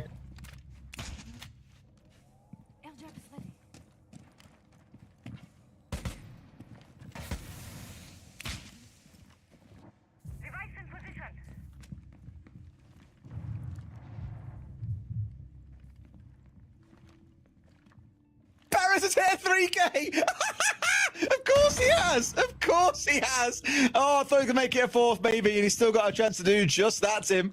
He's going to keep on cooking. Cons has got a lot to save here in this 1 versus 4. 22 kills, man. Go on, Perez. It's just absolutely madness. Go on, Cons. Just give it to him at this point. Just give it to him. Perez is on the verge of qualifying for the major, and he's going to take his 4 friends along with him. Very kind of him, because right now this is absolutely the Perez show. You can see why the Denari gets brought along on this site. Makes it so difficult to push up those stairs or through admin. Daffo finds the final kill, and low stairs, they are in the driving seat. A number of chances now, a number of rounds to lock in their position at Salt Lake City and to create what will undoubtedly be the biggest upset, I think, of Kickoff around the world, I will say. Team Secret not making it was big. This is so much bigger. Fluxo W7M not making the major will be seismic. It'll be something else. I was speaking to a couple of the other guys that we worked with yesterday and saying, oh, you know, we've worked 4 days this week. Like, we've worked 3 at the time. We've cast 4 games, like the last 2 that we've had. The opposing teams that lost those best of 3 series collectively won 4 rounds. It was like, I think it was 7-1, 7-0 in one, and then like 7-3, 7-0 in the other. I was like, we barely got a close game. And today we're coming into Fluxo versus Los. I think we're going to find this might be like the quickest we've ever cast across 3 separate days in history. I really thought Fluxo today would come in and 2-0 this. Maybe a push 2-1, given we were going to Fortress as that first map. I did not expect to walk into what we have got here. This is turning into one hell of an upset, but you can't say it's one that isn't deserved, given the resilience that we've seen coming out of Los. They were battered and bruised after Fortress, but Cafe and Consulate, they've set up a kingdom, and they look ready to don that crown and walk into that major heads held high. And for Parlo and Fluxo, there will be a lot of questions after this game. Absolutely, you know, no question that Los will have earned their spot, you know, through sheer grit, determination and willpower will have got them there and over the line. That and 22 kills from Perez so far. It looks like it's the sort of game that could deliver a new best of 1 kill, well, not best of 1, but a 1 map kill record, but I think he's going to run out of time, Des. Even if not that, Tim, his kills per round right now is 2.44. He's killing literally half the enemy team every single round by himself. His cost is 100%. He has had an impact in every single... Impact is understating it, I feel, Tim. It has been mortifying. Must be, as a Fluxo fan, to see what he is doing to them right now. It's certainly a tough one to take. I think easy job for the observers. Just press number 4 and leave it on Perez the whole round, because you're going to see every single kill in most rounds. We do have an opener, and it's not good for Fluxo W7M. Dodez is taken down. Nitro goes out, does no damage. 5 versus 4. Los find themselves 1 step closer. They've begun the journey, Des, and they are just about seeing the end of it. Could they do this? Just a few more steps. 1 minute 45, and they could make a small piece of history here in SAL Kickoff. I want to say there's no rush, because there isn't, but the rush really starts to build up for Fluke. So now we're over half. Nearly took out 2 drones with a single nade there. That could have been a little bit of a discerning moment, given I think they're 2 of the last drones that they have available on the entire team. Perez gets the down, or get that completed and collect the 23rd, no doubt, by someone at some point. But still being diligent and wary about where the next push is going to come in from, completes that, and steps in behind the vending machine. I wonder if they know that he's there. Maybe saw him on the Twitch drone. It depends if they were being attentive. Surely the downed player would have known where the kill was from, but right now you don't bank on anything when it comes to Fluxo W7M. They've really struggled to keep their heads in this one. It feels the pressure has maybe just got a little bit too much for them, waiting for the push coming from top spiral. They know that he's there. They decide to dip away. 50 seconds. They're going to play back onto site and try to hold them from there. It's very, very diligent, I think, that as well. Seeing the smoke come on through, knowing there's a glass that's going to follow, don't hang around and go for the challenge. You haven't got to be egotistical. I know you're on 23 kills, but we can be a little bit chill. 1, 2 kills come back. Perez gets 1 back in the mix, though, Tim. Darts on towards Dash. It's a 2 versus 2 to decide that major. This is so close right now. Dots is just edging his way in towards site. He's going to start putting that diffuser down. Dips off, looking like he might just be trying to bait out a challenge. Goes for it again. Now that the cover's in place, this is your chance. Perez does it for one, but the trade is there. 1v1, 10 seconds left, Des. They've got to go for the plant, though, and they've got no choice. Daffo can be absolutely enormous for his team here. Fire going over the top. Dots is going to stick it. He comes off. F2 is going to but Daffo finds it first. Perez will sit on 25, but Lost have embarrassed Fluxo today and got a very much deserved spot at the Salt Lake City Major. I think that the action we saw at the end of the game just shows it all. Des Fluxo W7 and a heartbroken. Dots leaving the game before that diffuser was disabled. He's seen enough. He knows what's happening. It's over. Los are your winners. They go through to the Salt Lake City Major. What an upset. Hugsword and the team doing a phenomenal job to turn over one of the biggest teams in Brazil. We'll be speaking about this at the Major, no doubt, Tim, but in my books, that is probably the greatest upset story that we have seen so far at Kickoff around the world. It's the biggest we will see. I agree. Maybe we'll see some crazy games at the Major, but that could still, to me, stick as one that we look back on and go, man, remember that crazy game in SAL Kickoffs? That'll be the one.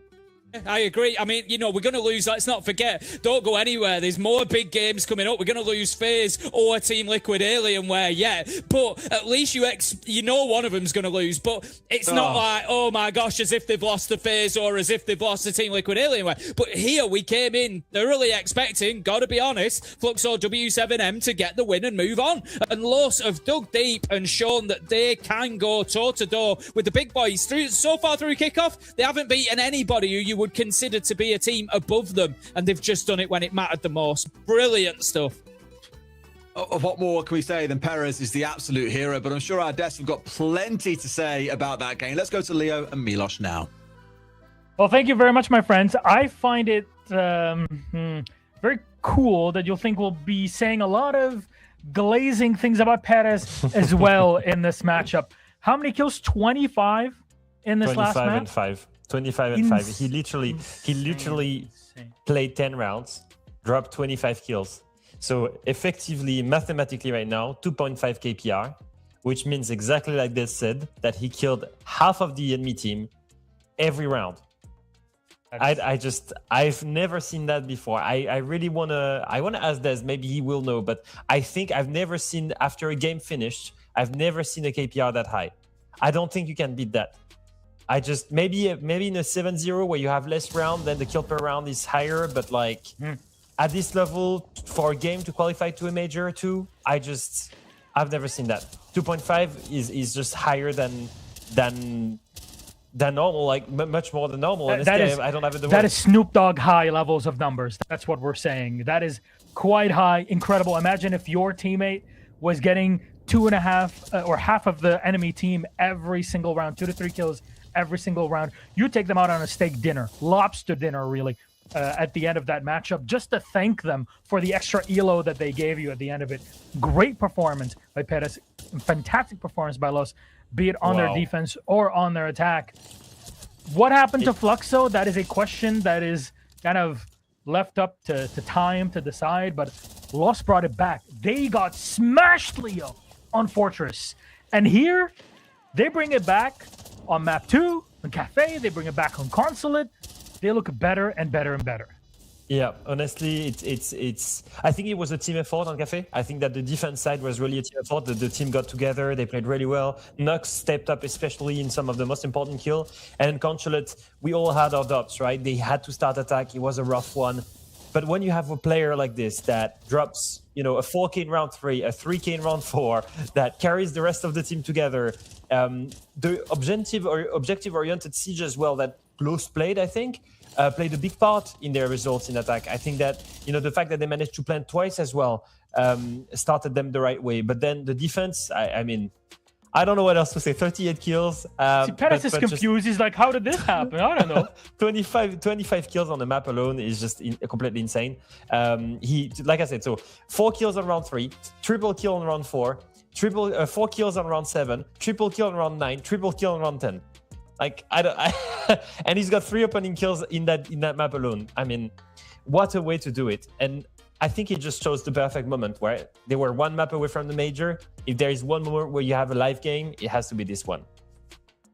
It absolutely is the one that qualifies you to the major. Now, fortunately for Fluxo W7M, that means that their 700+ day streak of making it to every single S tier event now goes back to 0.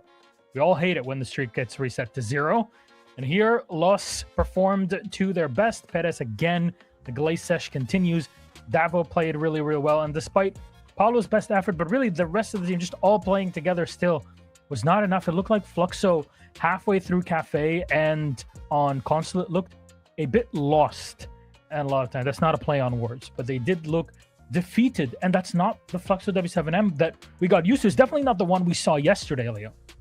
No, definitely not. I don't know what happened. I think maybe was it the mental pressure of trying to make the event? Was it the being completely stunned after clearly having a convincing victory on Fortress, moving on to Cafe, and then getting slapped in the face 6-0? I think that really had huge mental impact on them.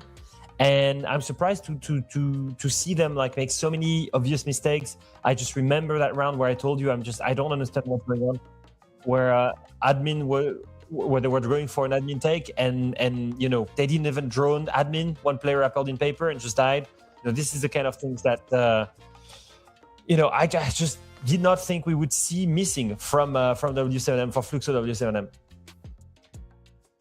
Still, again, we'll remind everybody we can take a look maybe at our bracket here in the meantime as we're waiting for our interview to be set up. That is NIP and Furia qualifying to the Salt Lake City Major. We saw that yesterday. Furia, the champions of the region. Then in our third match of 4, Los beating Fluxo W7M 2-1, coming back after a devastating loss on map 1 to qualify for Salt Lake City. Now, the question still for Los is, can they keep this up and go straight into phase 2? Because if you're in the final, yes, it guarantees you Salt Lake City in the lower bracket, but it doesn't guarantee you phase 2. You'll have to go through phase 1. 7 other teams wait for you there, and only half of you will advance into the Swiss bracket in there. So a lot of pressure still yet, but they can at least breathe and say, look, we made it to the major. That's the big achievement. We were talking about this maybe a couple hours ago that, hey, Los maybe just being in the top 5 or 6 is already a huge achievement for their first ever stage, quote unquote, being here in Kickoff. They were not even in the realm of existence less than 2 months ago, and look at them now.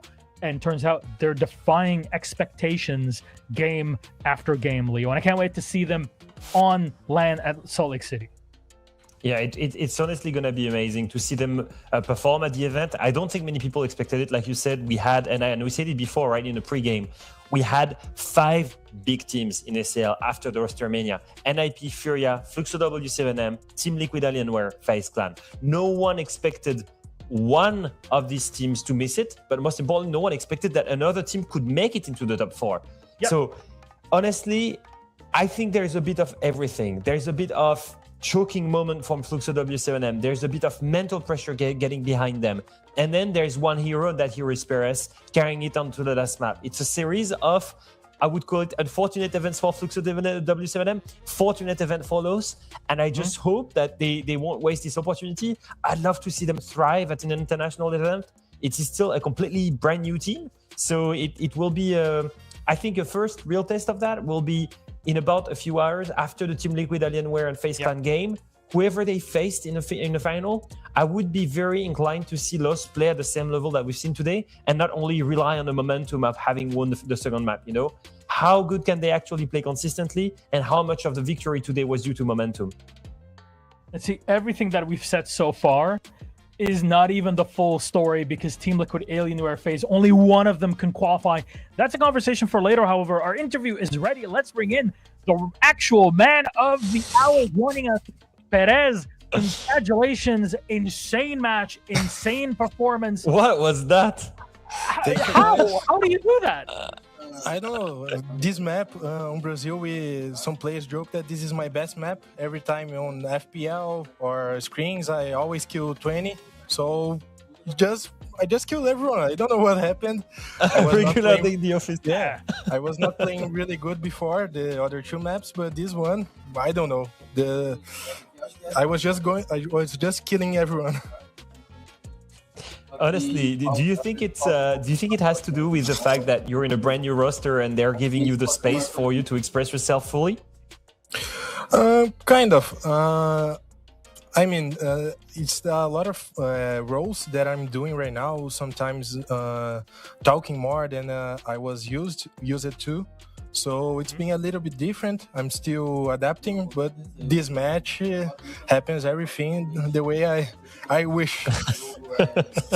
I mean, yeah. I don't think I've ever seen that before. I think it's the first time ever. I think for me, it's not only the 25 kills. You were 2 kills away, by the way, from the BO1 record. Yeah. I don't know if you knew. Yeah, when I was with, I think, 22 kills, was, the record. Let's go. I was so hyped to just kill everyone there.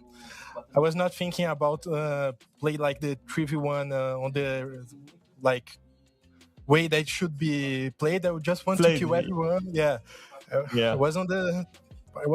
I don't know. It's really good to do that. Well, look, how did you reset after the first map on Fortress? Because that looked very tough for you as a team.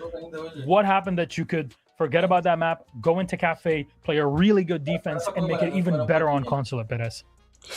To be honest, after the first map, we talked that we played really bad, and we knew because it was your pick. We knew everything they were going to do, and we still lose some gunfights. We played bad on some team plays. So on the next map, we just say, guys, reset your mind.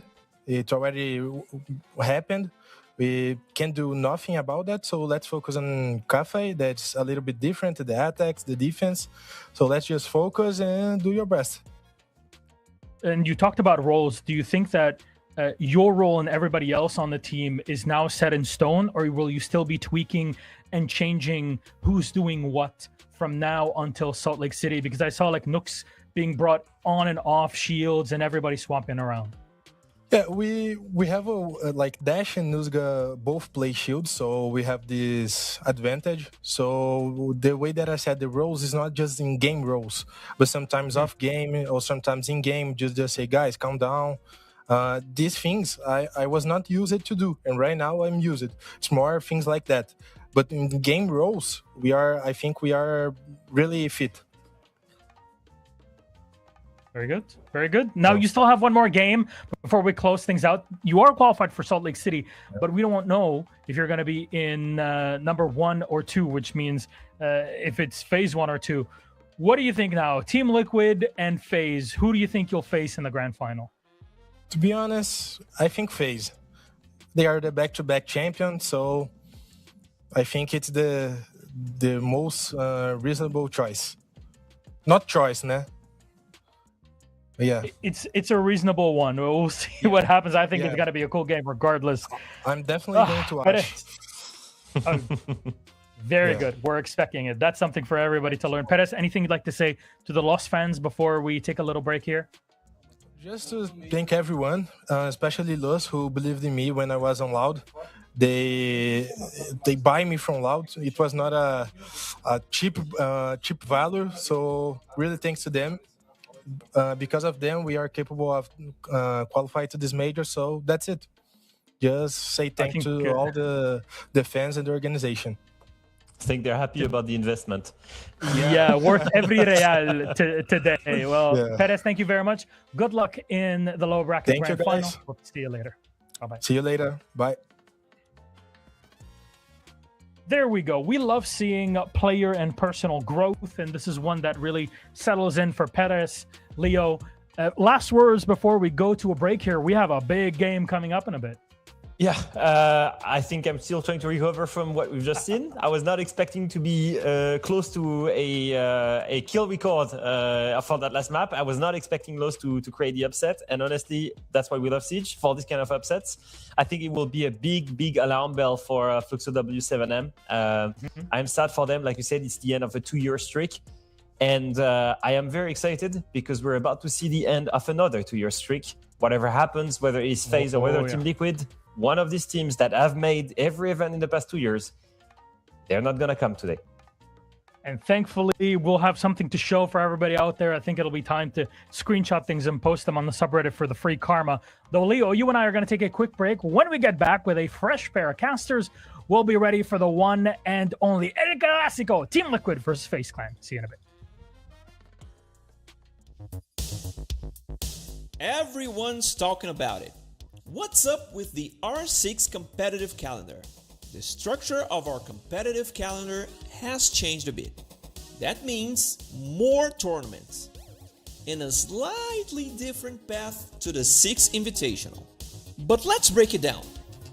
First of all, we now have a brand new addition to Siege, the CN League, the Chinese League. That brings us to 5 regions total, all following pretty much the same structure. Now let's focus on what matters most to us, how things will work in the South America League. Before anything else, it's important to remember that the 2026 season actually started way back with the Challenger Series, where rising teams fought for a shot at the top tier and secured the final 2 spots in the SAL. Then, and that's where we are right now, we have the Kickoff. Think of it as a stage 0 for the SAL. Shorter, faster, but still super important. It awards 4 major spots and distributes 970 SI points.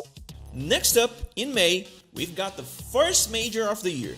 20 teams, over 30,000 SI points on the line, live from Salt Lake City, USA. After that, between June and July, we officially kick off stage 1 of the SAL. Same classic format you already know. One group of 10 teams, round-robin matches, and the top 6 advance to the double elimination playoffs. This time though, the 4 available spots are for the Esports World Cup, taking place in Saudi Arabia. Plus, we've got another 1,695 SI points up for grabs. Speaking of that, the Esports World Cup kicks off in August, with 22 teams competing for a $2 million prize pool. No SI points here, but the winner gets a straight ticket to SI 2027. Then, between September and October, we move on to stage 2 of the SAL. Same format again, 10 teams, round robin, playoffs, 4 major spots, and another 1,695 SI points in play. In November, we'll see the debut of the final international event of the year, and the first major ever hosted in Japan. 20 teams and 13,650 SI points on the line. Finally, closing out the calendar, between December and January, we've got the last chance qualifiers in each region. This is the final shot at making it to the biggest tournament in Siege. And those 5 teams will join the top 14 teams from the SI points ranking, plus the EWC champion, making a total of 20 teams qualified for the 6th Invitational in February, the tournament that always wraps up the season. And by the way, it's happening right here in Brazil again. Simple enough, right?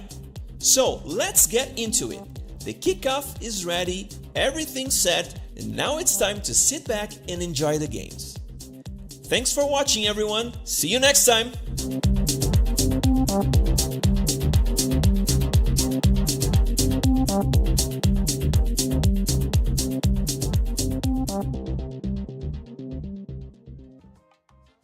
Welcome back, my friend G. It is time. FaZe Clan versus Team Liquid Alienware is upon us. We've already qualified one team today, the Salt Lake City Major.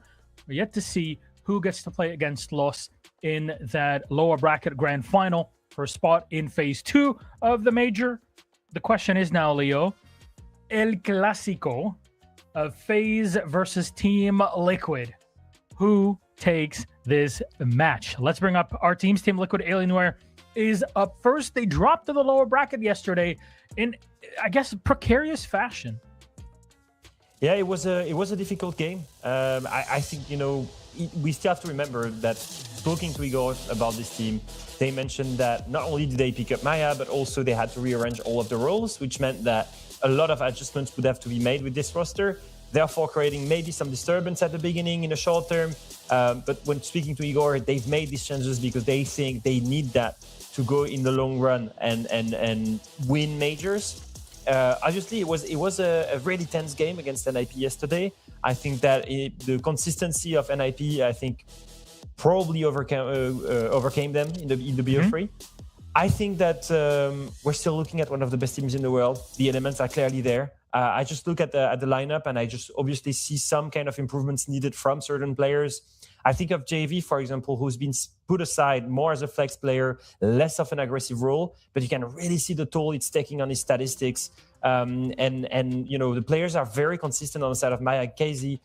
I do think that they're missing something with that lineup, at least. And I don't know if it is a question of getting adjusted to these new roles, or if there is a longer, deeper problem. It is tough to judge because they only had this one BO3 against NIP.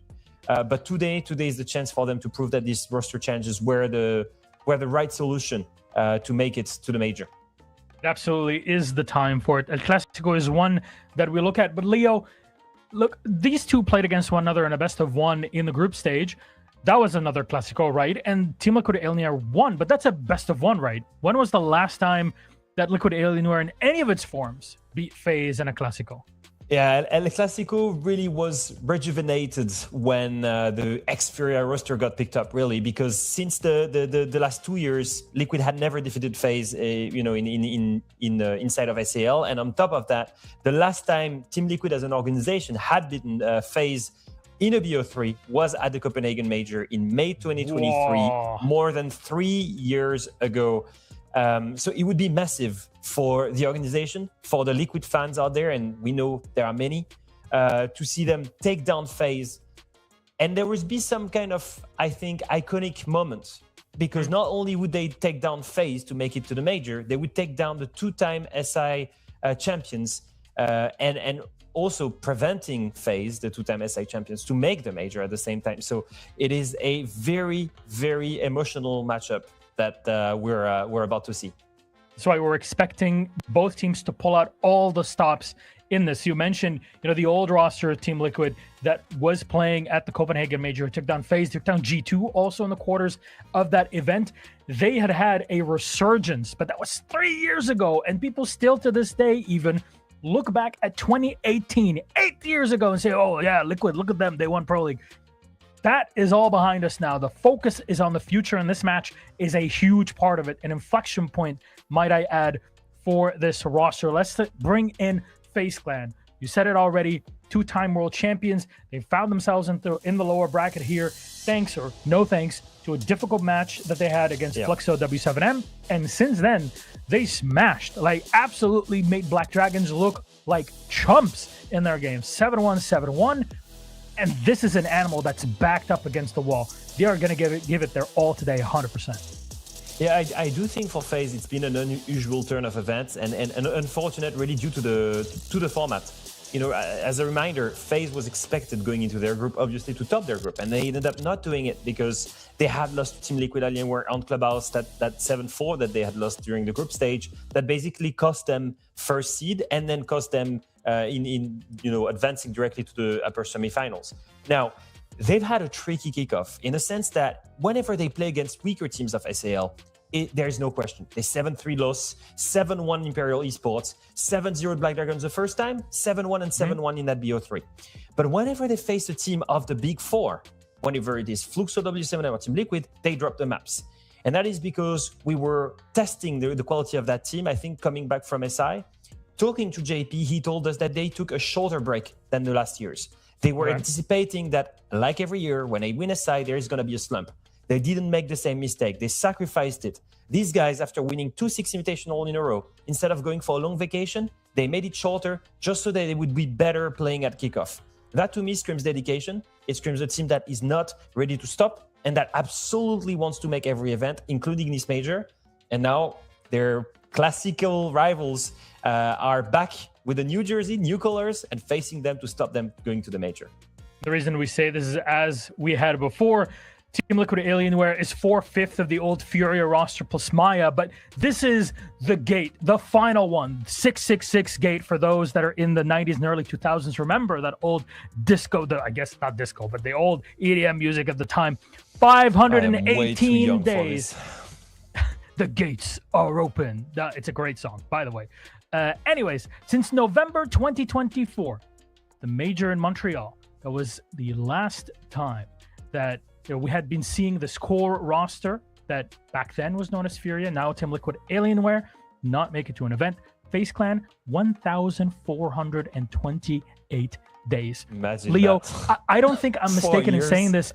When you think Rainbow Six, your first thing is FaZe Clan, right? That is the initial reaction to anybody that knows this game at any level. And clearly, it's here. The streak has been going on for 4 years. Whatever happens in 3 maps, we will witness history. Either we witness the former core of Furia, the first roster to even go on a Grand Slam, win multiple major and the SI in a row, not make it to an event, or the first time in 4 years that FaZe, the 2 times world champions in a row, not make the event following that. Whatever happens, history is being made. This is going to be, I think, the most entertaining game that I've watched in SAL for a long time, just because of the stakes of it, just the pure stakes and emotional and the historical part of CG Sports that we all know and love. It will be an incredible one, and whoever comes out of this will have an enormous boost of confidence going into the Salt Lake City Major. It's not an easy match for any one of these two teams. They've been evenly matched over times, and really FaZe beating the Furia roster, the ex-Furia roster, back in the BR6 finals that we had in December, and that was a big moment for FaZe. They have a lot of love and care for winning their regional match, and this one is not only for them as if it were a grand final, but it's the gate to the next major. Though we'll take a look at our vetoes. What maps are we going to see from this? And we're expecting very deep level preparation from both of these squads. They have pretty much unlimited people behind the scenes trying to organize things. We'll go to Fortress first. We've been seeing a lot of Fortress, Leo. Yeah, I'm not surprised. Honestly, Fortress was one of the maps that FaZe really abused early on. They were one of the early adopters. FaZe are known to be one of the best teams when it comes to coordination and team play. And so with having the same core for so many years, their ability to adopt a new map that comes into the map pool is incredible. And they were one that abused it during SI, for example. You know, they beat G2 on it, they beat Fluxo W7M on it, and then they gave us one of the most entertaining maps of recent history. You know, I think it was 11-9 loss against Team Secret, which was incredible on that map. It is still very much a map that they love. We've not seen it played so far by the new Team Liquid, so I'm quite excited to see it. On the side of Clubhouse, I understand the pick for Team Liquid Alienware. Obviously, they're hoping to repeat the same thing that happened during the group stage. They had taken FaZe on the map. They beat them 7-4. I will say this, we both watched that game, Milosh. It was full of multi-kills on the side of Team Liquid. If it wasn't for some incredible individual prize, honestly, FaZe could have won it as well. So they will have to repeat that miracle. And then in the end, they're going to Lair. Lair, which is, in my opinion, one of Team Liquid's Alienware best map. Initially, with Furia, they absolutely loved it. They were one of the early adopters as well. But FaZe, they're not, afraid of the map either. As a reminder, they had played Falcons at SI on it. It was a crazy game. They had 7-0'd them on the map. So it's a map that they know how to play very well. Whatever happens, I think we're on 3 incredible maps with 2 incredible teams and with incredible stakes. Leo, all I'm hearing from you is that we have a lot to celebrate today. And I want to celebrate one more thing. Let's bring in our casters and all sing together for our one and only Jesse J. Chick, celebrating his 22nd birthday. Happy birthday to you. Happy birthday, Jesse. Thank you, Milos. 27th, if you can believe it. I know I look like I'm 12, but 27 actually makes me older than, and this is a real stat, 98% of the South America League. So, yeah, we're getting some grades up here. And even on his birthday, he's not taking a break from the stats. I can't believe you made that stat. What? Why not, right? Should be a fun day today.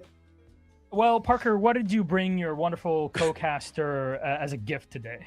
Other than having him work, which is exactly what he deserves. When it was my birthday last time, Jesse made a really wonderful thread mocking all of the different, I guess, fashions that I've worn, from button-ups to turtlenecks to being bald to long hair to looking homeless, I think was the last one that he did. And yet, Jesse chose to work with me. So when you see those kind of threads, you have to wonder how much honesty there is behind it. I just flat out don't care about Jesse enough to go digging for pictures from him. So that was super easy on my part. I trolled him for most of the morning and then wished him a happy birthday shortly before the cast. I don't think you will find much of a difference between photos of Jesse, even if you go back a couple decades in the past. So might as well be the same photo, just recreated 4 times in a row. I don't know why we're continuing with things here. We got a classic on our hands, Jesse. Stats aside, let's talk about the emotional side of Mr. What's going on here? It's the Team Liquid Alienware FaZe Clan Classico.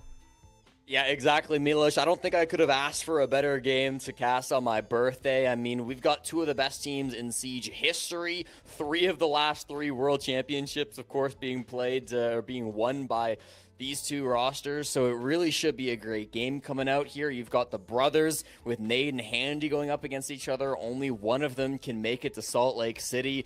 You just couldn't write a better story than a game like this, and I am not throwing out a prediction. I don't know what's going to happen. I'm just excited to see it. I won't trouble you with that. I think would be very unfair. But that's what I'm going to ask Parker. Why do you think FaZe are going to lose today, Intero? I don't know if FaZe is going to lose today. I hear deafening music. I don't know if you guys hear that. Nope. No? Well, that No, was quite the jump scare. As long as they didn't you go all on the right? broadcast, that all that matters. It sounded like a tornado of noise. I honestly have no idea who's going to win today. I say this a lot. Smart money would go on FaZe Clan, right? They haven't missed an event in 4 years, which is about half Jesse's life expectancy so far. But I mean, this Team Liquid Alienware roster, they carry the mantle of Team Liquid before the Alienware partnership, which has unfortunately been always kind of a history of not quite making it. But then they decide, what if we bring in one of the best rosters that's ever played this game and maybe make a slight improvement by adding Maya to that team? Is it enough to outrun the curse that Team Liquid and now Team Liquid Alienware might be playing under, up against quite possibly one of the best rosters ever assembled in FaZe Clan themselves? I honestly don't know, but you know what I do know? Jesse gets a solid birthday gift because we have one hell of a match ahead of us. Well, it should be a fantastic one, Parker. Coming in, I messaged you before this game began, and I told you the one thing I want for my birthday is 45 rounds of FaZe Clan versus Team Liquid Alienware, and I'm hoping that's what we can get in this matchup. Of course, starting on Fortress, the desk wrote it down beautifully. Leo gave you all the stats. This has been a very comfortable map for FaZe Clan. Played it a ton at the 6th Invitational. Probably should have gone undefeated at SI. But Joom kind of did Joom things, and so, of course, that didn't end up going that way. But, yeah, realistically, this is going to be a tough first map for Team Liquid Alienware. They're going to have their hands full up against this FaZe Clan squad.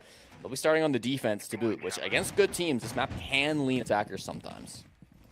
Like, to boot isn't like a boot or like about, or what do you... You're also Canadian. What are you trying to make fun of my accent for here? Except the difference is that I don't sound Canadian. You sound American, which is worse. That is technically, I will agree with that. This is my first time casting this Team Liquid Alienware roster since changing the branding on the name. This is still the same Team Liquid organization that you know and love. They've just picked up a sponsorship with Alienware, potentially a partnership. I don't know the full details of it, but T-Law is how they are often pronounced. If you were wondering who T-Law is, it's Team Liquid Alienware. FaZe on the other side, completely unchanged. This is the back-to-back World Championship winning squad. insane to think that they might not make it to the major. But nothing happening through this first minute. They just looked like they were going to try to breach the wall. I don't know if Maya really wanted to engage there, and he falls off. Yeah, gonna be a little bit awkward to kind of make that happen now at this point. This bottom floor control coming through as well from FaZe Clan. They're going to have a good bit of space to be able to take this for themselves. Starting to deal with the traps. You will see most teams go for one of these kind of south over pushes to try to make themselves a little bit easier entry into the building, give themselves this map control. And I love Vidiking on the Monty. I have often called Vidiking the best Monty in the world. He's had his ups and downs for sure, but I think he still holds on to that title. Such a strong passive support player. Doesn't play as much of the Blitz Blackbeard as we see from other Shield players, but so powerful on the Monty. You didn't cast the matchup with me yesterday. I got to cast with Lynx, which was really quite a treat. And we saw the Fortress matchup of Nip versus Furia. And the Monty wasn't really that much of a factor because he was banned out most of the round. So we saw the Blitz and the Blackbeard get employed quite often, coupled with a lot of intel ops. And FaZe Clan's going with sort of the same thing here. You know, you need some kind of hard breach, whether it be Ace or Thermite. So Thermite is obviously being brought by Souls. That's not abnormal. And then they brought the Snake Deimos combo. Dokkaebi is not a bad operator to bring here. You can see some Lion too. We've switched from it being more about shields and more to information. I don't know if either of those players had intel, but they perfectly trade. So, hey, I guess that's good for something. JB92 down, KDS down. And with 30 seconds left, this round gone in the blink of an eye, neither team closer to a conclusion. Maya, who was looking for maybe an early engagement and waited a little bit farther back, he's taken out by Cyber. KZ is on the board. We are still no closer to a resolution. Leapox has got undroned, and he's let the Monty go right past him. He could easily pop up and do some serious damage, and he'll do just that! Completely defanging the offense, and T-Law wins round number 1. Brilliant play coming out from the captain of Team Liquid Alienware, Philippox, up to his old tricks, hiding in the bathtub. Why not? It ended up being a really close round up until that point, Parker. I loved the push coming out from FaZe Clan. The Monty was getting them space. Cyber was winning fights. They shut down Maya, which is going to be a huge factor in this game, stopping the best player on Team Liquid Alienware from doing what he does best. But in the end, it's just that little bit of a lack of information, lack of time as they pushed in there.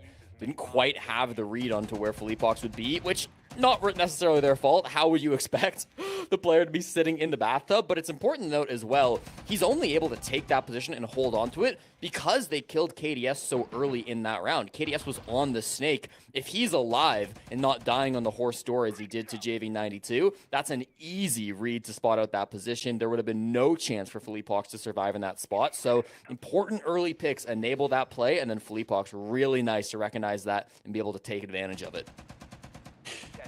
I'm surprised with all the information that they had that he went undroned, Jesse. That's the most astonishing thing. They had the Flores as well. And I mean, I know that Flores is mostly for destructive work, but when you've got so many intel ops and you've got extra drone ops, expect to see a Flores or a Twitch through a lot of these rounds because of the value that they provide from their gadgets, but also the information they provide.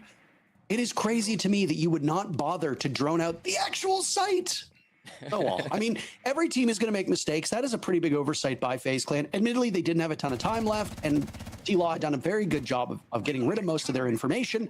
So it's one of those things where handled well by the defenders, answered really well by the defenders when the attackers tried to change things up. And ultimately, they pay for it. But who's expecting somebody to be hiding in the tub? I can't believe it. Well, listen, it's the first round of the series. We've got 44 more to go, Parker, so we'll forgive it for now. They've got lots of time to pull this one back on the side of FaZe Clan, and frankly, the strat hasn't changed too much. We've still got Vidiking on the Monty. We've still got KDS here on the Snake, so these core operators to the push are still remaining true, and they're, again, clearing the top floor on the opposite side of where the bomb site is. Very standard stuff coming out for these pushes. Cyber up in the glass is a bit of a neat one, of course. Received a very small buff over the last couple of days, so we're seeing a bit more glass play, but has always been a strong operator, so not a surprise to see that come through.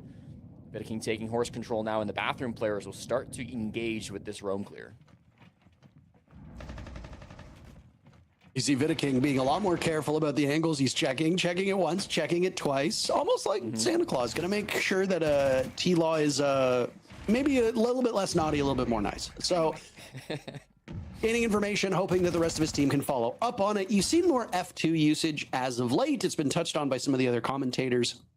The change that came out to that gun when Solid Snake was announced has made it far more viable on both operators. You don't see the 417 brought as readily on Twitch. The addition of that grip obviously really helping here. Vidaking, after his scouting mission earlier on, has now fallen way back. JV92 involved in the first interaction yet again. This time, no trade to be had. It's him versus Handy. Handy walks away with the kill. Just a little bit under a minute to go. You already see the gas going out. KZ's got one remaining in pocket, and the Tubarão juggle now will stop the advance from the hard breach. All the while, Jesse, Cyber has gotten into position as this Glaz and can do some serious damage. Yeah, the clock's the real problem, though, Parker. 35 seconds still. Toxic Babes and Zoto canisters to stall this breach. So if they aren't fast on the side of FaZe Clan, this could be really devastating. It's hard to get the plant off Tachanka there, too. They do some fireworks to get Cyber out of this position. He was hoping to take care of the bulletproof camera. Can't get the job done. Nade on the board, traded back by FaZe immediately. Final 20 seconds of this round. And I don't know, honestly, who's got the upper hand. It seems like FaZe Clan are just marching into their death. Yet again, Philippe Hawks, a big player here now, sitting with 4 kills, still very much alive. HP low on the side of T-Law, winnable for FaZe. They just need to get in. Diffuser going down. Vidaking being watched by Souls. Souls only good enough for one, and Vidaking is left to flounder as Maya cleans up, giving Team Liquid Alienware the second round. And really, Parker, things are all going according to plan for T-Law. Everything that they want to do is working for them. Look how much stall there was committed to that defense. They had Goyo stalling, they had Smoke stalling, they had Tubarão stalling, they had Tachanka stalling. Almost every single operator on that defensive lineup from Team Liquid Alienware was designed to waste time off the clock, and that's exactly what they did. Very similar to round number 1. They recognized that FaZe Clan are going to take their time clearing through the map. They've got the Monty, their FaZe. You kind of expect them to be a slow team when it comes to clearing things out. This has long been their identity, and Team Liquid Alienware are doing a great job taking advantage of that. Whilst the rounds are getting close, while the man counts are getting low, and while maybe it's looking a bit scrappy, I'd actually argue that that's exactly how Team Liquid Alienware want these rounds to end. They want things to get down to the last couple of seconds. They know as long as there's 20 seconds or less on the clock, they've got kind of a big advantage. It's going to be really tough for FaZe Clan to walk in and plant the diffuser like they always like to. I mean, this is a very objective-focused team. So I think it comes back down to the familiarity of these two squads. They have come up against each other so many times over the last 3-4 years. The history goes back very deep, and Team Liquid Alienware, I think, have just done a great job of reading their opponents so far through the first 2.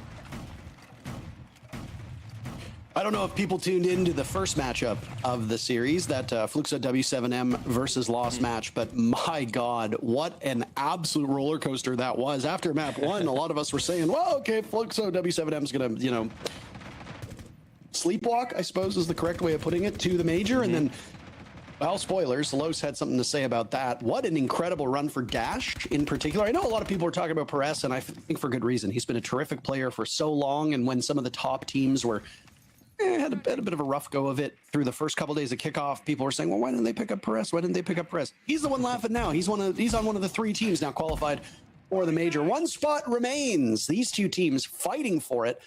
Team Liquid playing on defense on Fortress, a very favorable defender map at the present moment, picked by FaZe Clan, but because Team Liquid Alienware have the upper hand when it comes to sides, we expect a 4-2 first half. The question becomes, what can FaZe do to change this up? As you said, this Team Liquid Alienware roster is handling this map very effectively. FaZe really not been as good through the mid to late round. The start of the round, okay. But beyond that, things get a little tough. They're bucking the trend here now, though. Philippe Hawks, unkillable so far until I speak and Cyber takes him down. So FaZe will regain the numbers advantage as half of the round is still left. But it was a good start for T-Law. Yeah, they've sped things up on the side of FaZe Clan, and that's been good for them. You can see just the signal of Vidaking changing from one shield to another. The Blitz signals a speed of pace, a change of pace to speed things up. But they have to sacrifice something for that, Parker. They didn't take top floor control. They've gone direct to site, and without that map control, it might set themselves up awkwardly for this late round push. Now, their kills are still working in their favor. They've dealt with those players up above. It leaves Maya and Nade alone in the site, and there is now way more time on the clock than what they've dealt with previously. This looks far better for FaZe Clan by... I mean, it's night and day.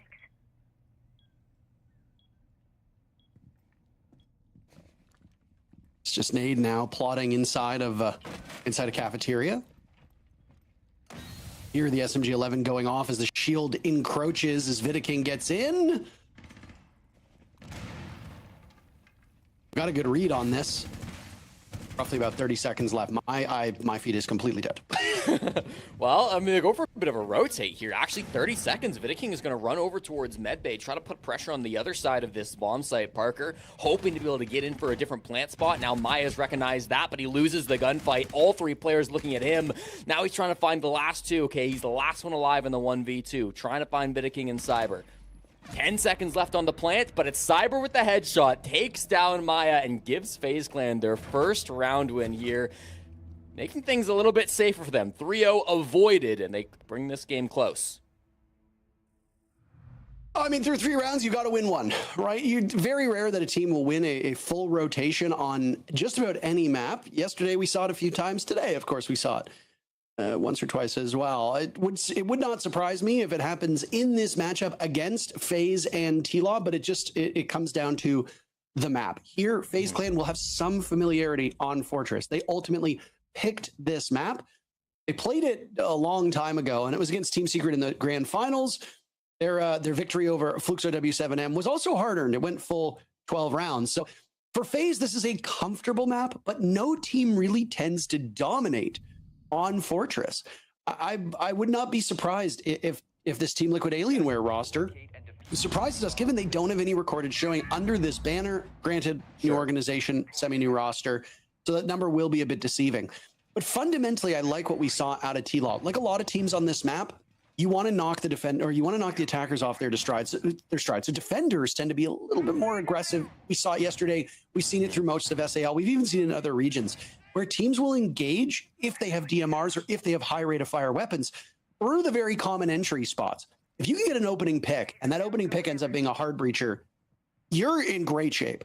Trying to fight through this map with no follow-up hard breach is a real nightmare to be had.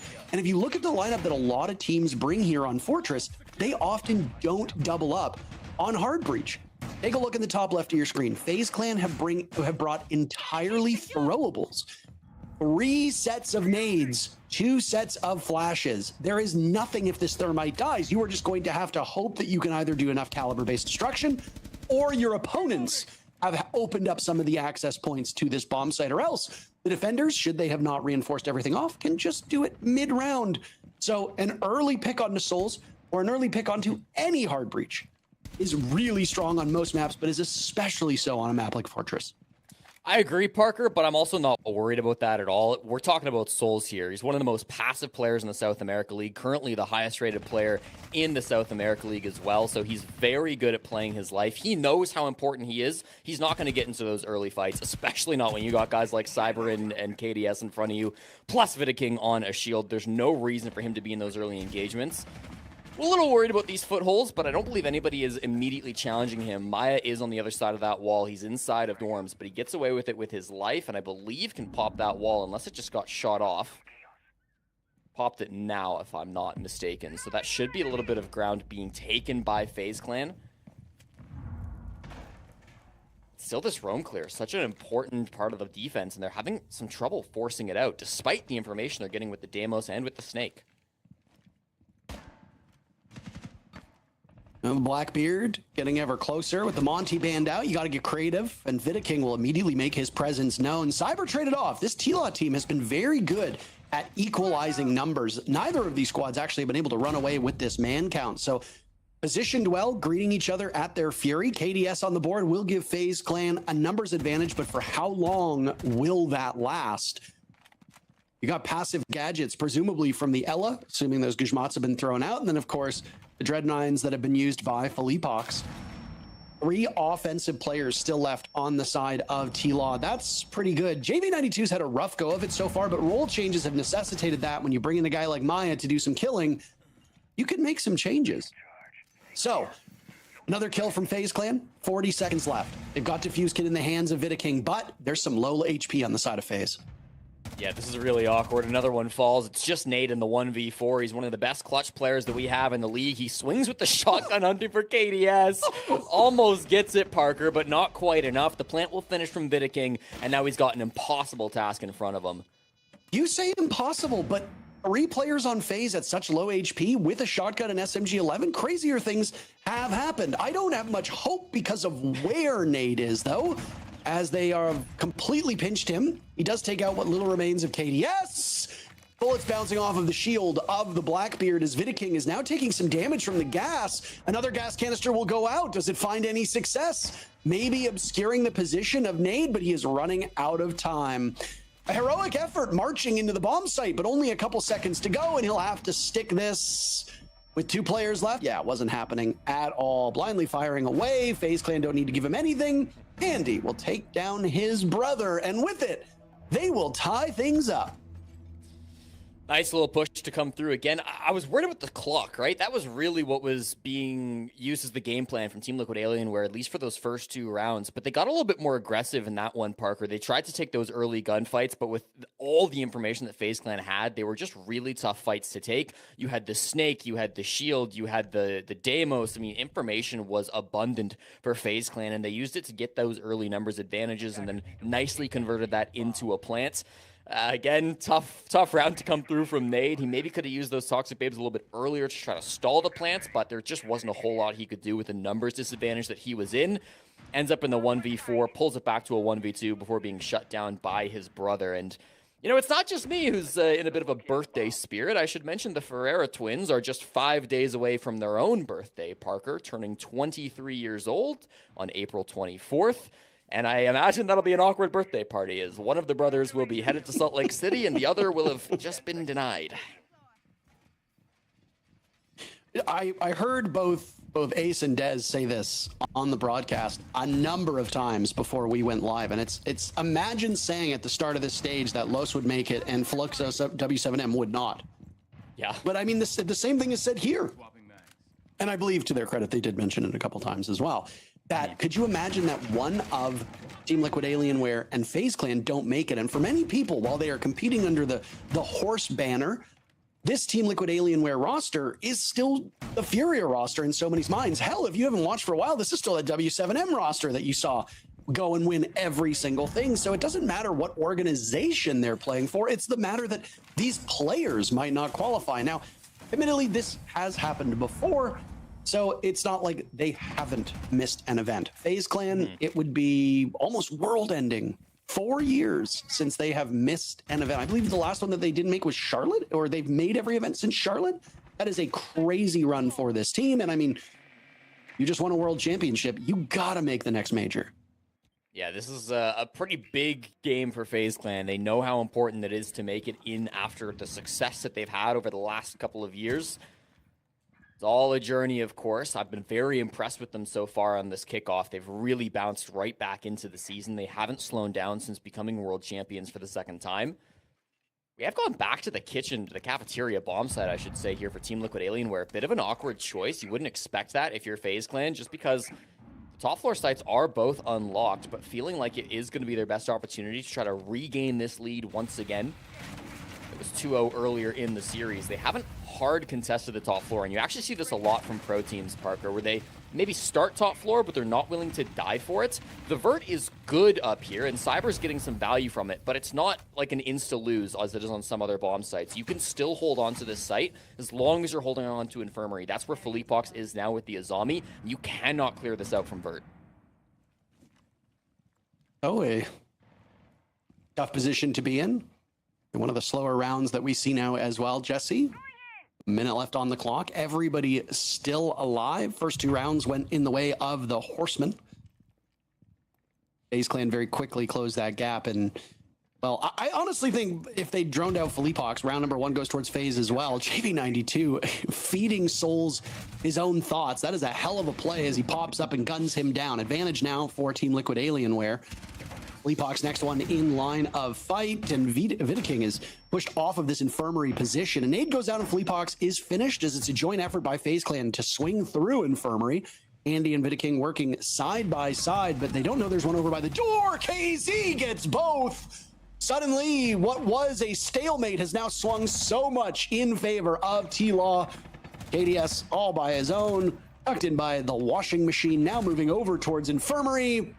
He's the one that's checking in for a doctor's visit. Maybe the morgue, I guess, would be better because it's Team Liquid Alienware to bury him and regain the lead. Again, it's these little rat positions in the late round, Parker. Team Liquid Alienware, they love wasting time off that clock. They're winning rounds when they're not giving these fights early. Just like in rounds 1 and 2, they don't engage much with the roam clear. They fall off, they let you have this space, they deny as much time as possible. Now, they do take a couple fights around Hammam, they take a couple fights around Infirmary, those don't always go their way, but then it's KZ this time who's in that kind of cheeky spot, that corner that he's tucked into on the door. They don't expect it, that 2K turns the round around. And you kind of go back to that information game from FaZe Clan. It's like these late round information moments aren't going their way. They don't have that same info. And it's interesting. I'm not saying it's bad, but it's interesting that KDS is always the guy playing the Snake. Because Snake is by far the best information operator that we have in the game right now, at least on certain maps, and I would say Fortress is one of them. Historically, this has been Cyber's operator. No player in the South America League has played more Snake than Cyber. It's his most played operator. He's got really nice win count on it as well. But they've shifted KDS to the operator in this matchup. And I don't know if that's maybe just based on how scrims have gone. Maybe that's because of the map they're playing. Maybe it's the opponent. I'm not sure. But the information clearly isn't good enough in the late round for FaZe Clan. Something to think about on future maps. This is their final attack, of course, Parker, and they will not have the Snake on the board. So I don't know, just something I've noticed and something to think about going forward if FaZe continue to struggle in these late round pushes. Snake has really seen quite an explosion in play. So, I mean, if you can gain as much intel with him as you need, then he has a huge impact on the round. Really no intel ops present from FaZe Clan. It's not even just, I know you spent a lot of time talking about Snake, but it's more than just that. There's no Deimos to be had either, no Dokkaebi available. Well, I mean, I guess they're available. They're just not being used at this point in time. So instead, it's more of a conceal lineup. You've got the smokes. You've got those Sens walls. You'll be able to deal with this T-Law defense. But I like what's being brought from T-Law as well. The Frost might be a bit of an abnormal pick here. First time that we're seeing her so far today. And Vinicking almost fell victim to it, Jesse. First Frostman at the top of White Stairs. I like this fall off. Good from FaZe Clan to not suffer to that. They will waste a good bit of time. Once again, that's always the game plan for Team Liquid Alienware.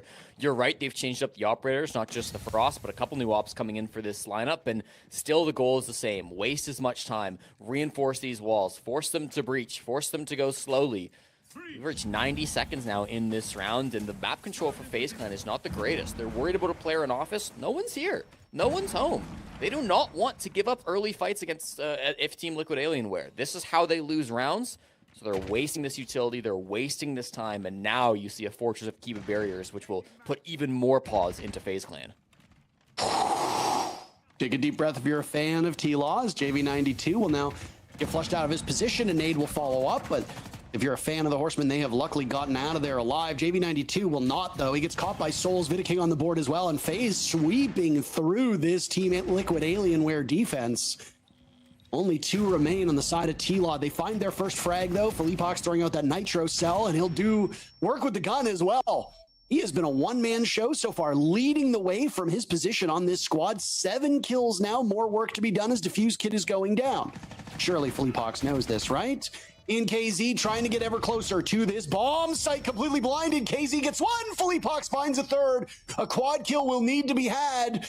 He's been down though now, so it's KZ to do all of the work in a 1v1 up against Vinicking in the blitz, waiting for that shield to go down. He'll charge on in. Oh my goodness, KZ gets the job done, and Team Liquid Alienware will win a nail biter and take the first half 4-2. He's just fantastic, isn't he, Parker? KZ, the former SI MVP, with a couple huge rounds in this first half on Fortress. They will tie the game 3 apiece. FaZe Clan looking red hot on that final push coming through. I think we've got a desk now to break down how we've seen these first 6 rounds unfold. Yes, indeed you do, my friends. We were looking at a very tactical half here, Leo, where both teams are trading blows, trading shots, sight after the next, operators and how they're playing. And then Team Liquid also hit us with big plays. We got a mix of everything happening at the same time, Leo. Yeah, and honestly, what a way to do it. I mean, I think on one side, well, first and foremost, what a tactical way to do this. Like this matchup, in terms of strategy, is just far beyond the first matchup that we've seen. Both teams going blow for blow. If we look at this from a tactical standpoint, let's take a look at one of the first round on side of Team Liquid, right? The way they defend it is trying to peel off as much as possible. And, in round one, the best example is Felipox hiding there in his bathtub and getting rid of the plant, right? I think smart way to go about it, trying to punish this, like you can see towards the late round, really nice play. On the side of FaZe, though, if you don't get that control, if we switch now to round 4, for example, and we look at the way they do it, if they can get successfully control of the map, they will snowball. And it is actually very impressive to see their abuse of Solid Snake. In this round in particular, for example, they're room clearing, right? They're trying to get rid of this meeting player. Look at Handy putting pressure on the window here, making sure that there is a trade potential. On the other side, the movement created by this is punished by KDS who's on Horse door. When someone tries to rotate towards Horse, he gets the pick. And remember that first player that we're trying to room clear here? They're still on this, and they will still work on it together. So as you can see, the Blackbeard slowly advances. Handy is ready on the window to go and punish the player. So as soon as that guy gets naded, Handy jumps in the window and will take that gunfight and actually win it. Boom. We've just went from 4v4 to a 4v2. So you can see both theories here. On one side, Team Liquid Alienware, who's trying to peel off slowly without giving bodies. On the other hand, FaZe Clan, who's taking things slowly.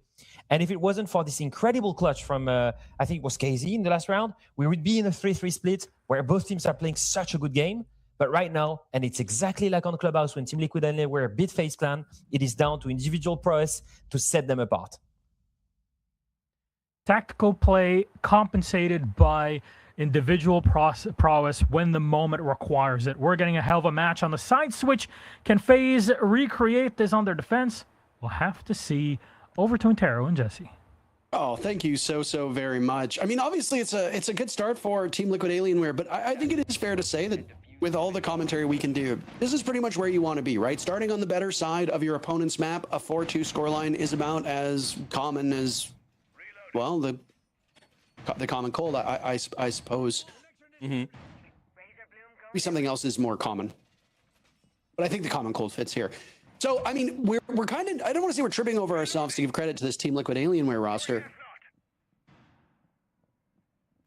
Lux doesn't go undroned and FaZe Clan wins that, and you get a 3-3 first half on your own map on the side that you didn't choose. Hey, that's really great. So I honestly think, despite what the scoreline looks, FaZe Clan has the slight edge in my eyes, and I am happy for people who are both smarter and dumber than me to disagree, but ultimately I think FaZe Clan is in a pretty good position. These next 2 rounds are really going to tell me the whole story. In all reality, FaZe Clan should tie things up by the start of round number 9. Are we going to get there? Let's find out. Yeah, I think this is an insanely close game. There's no other real way to cut it. You could make arguments over who's in the better position, but at the end of the day, this is still wide open for either team to take. Team Liquid Alienware, slight advantage on the score, now 4-2 to be clear on that. FaZe Clan, slight advantage on the side. So we'll have to see how this one goes. I don't think Fortress is especially defender or attacker sided. Again, I think it really just depends on how the teams are playing it on the day.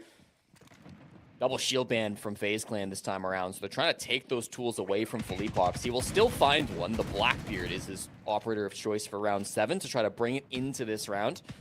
Try to create some space for the players to take that and run with it. KZ, again, has been fantastic so far throughout this game. Him on the entry alongside Maya has been really one of the strongest points for Team Liquid Alienware so far this season. 53% opening pick success rate for this squad, and they're hoping to make that even higher in this game against FaZe Clan. Not as much of a presence on the roam clear like what we saw from FaZe Clan, Parker. They're instead taking a little bit of control below. They're pressuring Horse, but a lot of the focus is directly on the bomb site. Halfway through the round, and I mean, we saw the first couple rounds of this map where, oh, hey, look, they're actually going through the windows. They're trying for early aggression, early pressure. And I talked about it, and then it has completely fallen apart. Now a bit more of a sluggish execute. KZ is hoping to get somebody now over by Horse as he advances in that direction. They found Cyber, and Vidiking is hoping on the window, hoping to get somebody. Can't find anybody just yet. KDS is down for the count. Cyber still bleeding out. Handy, the only kill at this point in time. Cyber finished off by a nade. So the advantage for Team Liquid Alienware, but Vidiking will answer right back. Slow HP for Maya at the moment. Still sitting over with those ROU projectors, waiting for the gas to clear as he marches his way down from the tower over towards the back of the bomb site. And he will need more now as he's lost Vidiking. Soul's on the board. Maya falls. There wasn't much to him, so not a big deal. Now it's KZ and JV92 as the last standing, and they will get the job done with a kill apiece, and Team Liquid Alienware continue their winning ways. They're up 5-2, and I said if FaZe Clan couldn't win the next 2 rounds, that would tell us a lot. Well, they've dropped 1 so far, and it was a pretty triumphant entry from T-Law. Yeah, I mean, close round again. Parker comes down to the 1v2, but notice how Team Liquid Alienware didn't fall into the same pitfalls that FaZe Clan did on their first couple of attacks. Instead of trying to full clear the map and waste a bunch of time, they more or less went direct to site. They were pushing up White Stairs, they had new tower control, they were pushing in through Horse, they were taking relatively short paths to get to the bomb site from outside the building, and it kind of allowed them to spend a lot more time working fights on those anchors. One of the biggest things about Fortress is there's not a ton of great positions to play as the defense. You kind of have to work your way into awkward positions, use Kibas or other kind of utility to give yourself advantage in a lot of these fights. But FaZe Clan couldn't do that in that previous round. Team Liquid Alienware had a really nice push coming together. Again, the snake play was excellent from KZ. He continues to be my MVP throughout this match. Now 9-3, a 3.0 KDR has been really impressive, especially against the 2-time world champions. And JV92 getting a bit more active as well. There's been a lot of talk about him on his roles and how he's performed. He has not gone positive in a map since February 8th. He has not had a statistically great start to the season. And yes, that has come with empowering guys like Maya, but you still want to see him popping off when he can from time to time. And that round, I think, was a good example of how strong he can be as an individual. Somebody has got to be bottom frag on this team. You got 5 players, just as when you have 2 combatants enter a matchup, one of them has to be the loser. Somebody on the team is going to be at the bottom. I mean, if it's JV92, then that means everybody else is doing their job exceptionally well. I will say again, JV92's role for some of these rounds and some of Kickoff has been less at the forefront than when he was on that old Furious squad. Maya's picked up a lot more fragging duties, and Philippox, while he is capable of fragging, has never really been that player on this particular team. I know that people might want to correct me because of a particular series here, but he's been doing very well too. So I feel like the whole team is performing a bit better as a unit, even if your individual stats are going to go down. Nade punishing Cyber. Cyber died early in the previous round. He will find himself in the same perilous spot this time. Andy, the only one on the board, is T-Law sweeping through FaZe Clan. 1:50 still on the clock, and Handy is last man standing. What happened to FaZe here? T-Law marching their way towards match point. Diffuse planted, and now Handy will have to retake his own bomb site. Air strips through nade. LMGs mean you can just spam bullets through the door, but it's JV92 on the flank who gets the final kill, and match point on FaZe's map for Team Liquid Alienware. Yeah, this has turned into a level of dominance we were not expecting, Parker. Whilst just a few minutes ago we were saying it's anyone's game, now I'm inclined to say that this is desperate for FaZe Clan. Of course, they've got to win 4 straight. It's easy to see that, but even the way these attacks have gone, again, the plan doesn't change much for Team Liquid Alienware. They're not dealing with these roamers. Handy is across the map, and he's the last one to die because Team Liquid Alienware didn't care about Handy. They were focused on the site. They were getting in with a Glaz. They were getting in with Lion charges. They were getting in with Dokkaebi calls. All of this information that they had, the triple combo of Dokkaebi plus Deimos plus Lion plus Snake. It's a really quad combo of intel there coming through from Team Liquid Alienware. Just made that bomb site impossible to play in. And when you have the man advantage because the roamers are off site and not really part of that fight, I mean, it's just so advantageous for Team Liquid Alienware. I've loved the way they've put together these pushes. They clearly have a great read on FaZe Clan. We said FaZe were favorites on this map because they played so well at it back at SI. But I think Team Liquid Alienware, they've dug into that a little bit. They've clearly practiced this map a lot, and they are looking excellent to steal their opponent's pick and put themselves in an amazing spot in the series. This FaZe Clan team is a little bizarre to me, Jesse, because everything you said is spot on. And yet, even during their run at SI, there were times where it just felt like FaZe Clan weren't really doing much, and then all of a sudden they win 3 rounds, barely breaking a sweat, and suddenly it's a competitive match again. This team has been, a bit of a mystery here, and I mean, they haven't had as dominant a run in their region as they would have liked. When you look at some of the rosters across all of the main regions, some teams are really good domestically, others flourish internationally. One in North America that we talk about quite a lot is Wildcard. But FaZe Clan has usually been able to beat up their region and then also dominate internationally. Admittedly, they lived in the shadow of that W7M Furia roster for a little bit of time, but this has been such a consistent team, over 1,000 days since they missed their last major. It is crazy for me to see the way that FaZe Clan is currently being manhandled in this best of 3. Bit of a sneaky strat here, Parker. The mute jammer is keeping Cyber safe in this rat position. He cannot be seen by Solid Snake or Dokkaebi, of course. None of these ops have actually been brought by Team Liquid Alienware, but this is the game plan for FaZe Clan. Rat behind this mute jammer, and it still works perfectly. They have no clue he's here. Pops up for a free kill on a JV92, and now he's a big problem that Team Liquid Alienware need to deal with. Cyber taken out early in the previous 2 rounds. Getting to live towards the tail end of this round would be a huge boon for his team. He's good enough for 1 kill. Philippox takes the bit of a brave measure of dropping the shield and doing things himself. 10 kills for Philippox on the Fuse shield, trailed only by KZ on his team. Top 2 fraggers right now in the lobby, both on the side of the Horsemen. And there's a chance for those numbers to continue to tick upwards through the remainder of this round. You'd need FaZe Clan to win to see it go higher than that. FaZe Clan in a bit of a hole. Only 2 rounds so far. Vidiking, lone line of defense, staring at that bomb chassis inside a cafeteria. He's not far removed from Handy playing in kitchen, but they will need some help from these offsite players. Has Souls been droned out? What are the rest of these mid-round players from Team Liquid Alienware doing? Where are they finding the offsite players? And are they able to find them fast enough? 45 seconds to go. You don't have a numbers advantage, but you got the defuse kit and you got to get to the site quickly.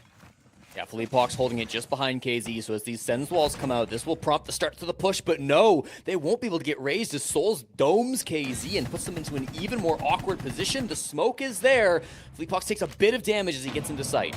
They take down KDS. Now Nade looking to strike as Philippox dies. That's Diffuser surrendered. This is very bad for Team Liquid Alienware. The advantage for FaZe Clan is they just need to ride out these final 15 seconds.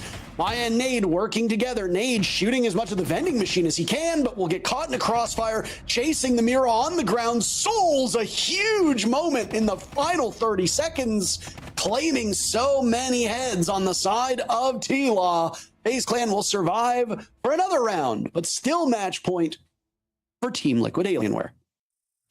This cafeteria bomb site continues to be such a mystery to me, Parker, because it is the tertiary site for essentially every team. Defending teams don't really love to play it, but the win rate continues to be very high. We've seen team after team find success on this bottom floor bomb site, and you can see maybe a little bit of unfamiliarity, a little bit of uncomfortableness from Team Liquid Alienware in that push. They get old tower really quickly. They get top control relatively quickly. It's a bit shaky with Cyber, but he only goes for the 1v1. I don't think Cyber does that much to help them in that round. They have all the space that they could want, but they're not able to really clear out those key positions. It takes them a while to get control of Infirmary. The bomb site being played with Thorn Traps and Mirror Windows is something they don't have great answers to. They didn't bring much vert to that push either on the side of Team Liquid Alienware, so tripping up a little bit and a couple of small gunfights not going their way makes the difference, and it gives the round over to FaZe Clan, keeping them alive.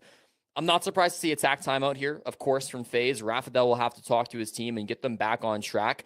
They can't play Cafeteria again until round 12, and getting to round 12 is going to be a real problem for them because Liquid's attacks were excellent on the top floor. I don't know how you stop them. I don't know how you adapt to those pushes coming through, but they've got to find an answer. It starts with the snake ban.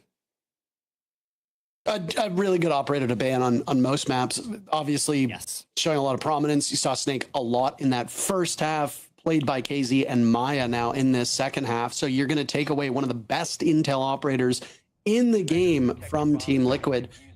I mean, you've taken out the other shields as well. So you eliminate the shields, put them in a position where they can only play Blackbeard or Fuse. You saw the adaptation from Philippox as he played the Fuse shield in the previous round. He did Lion the round before that, opting to go without a shield in round 8. And it actually worked very effectively. This time, unless there's some operator changes coming in the next 20 seconds, it'll be a Blackbeard play for Philippox. And why not? I mean, he's feeling himself from a fragging department. Blackbeard usually allows you to frag better than a Fuse shield. And if it's a linear execute, those cluster charges from Fuse really don't find an awful lot of value. So bring an operator that is better at attracting attention, better at fragging, and you can still call off of it with a good gun. That's a smart play to lock in the Blackbeard. And as for intel, you're not really bringing all that much beyond the drones. And this is where I think a distinction needs to be made here.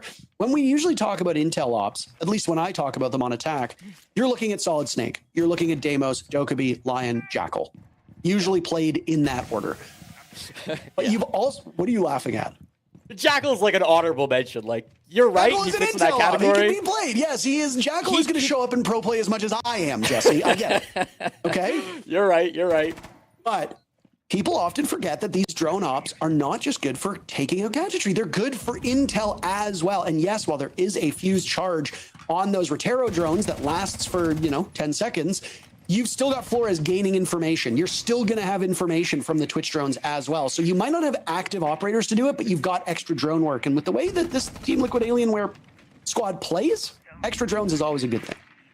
Yeah, they're going to try to use as much information as they can, and they're switching their attack up a little bit as well here. They are going to clear through the top floor.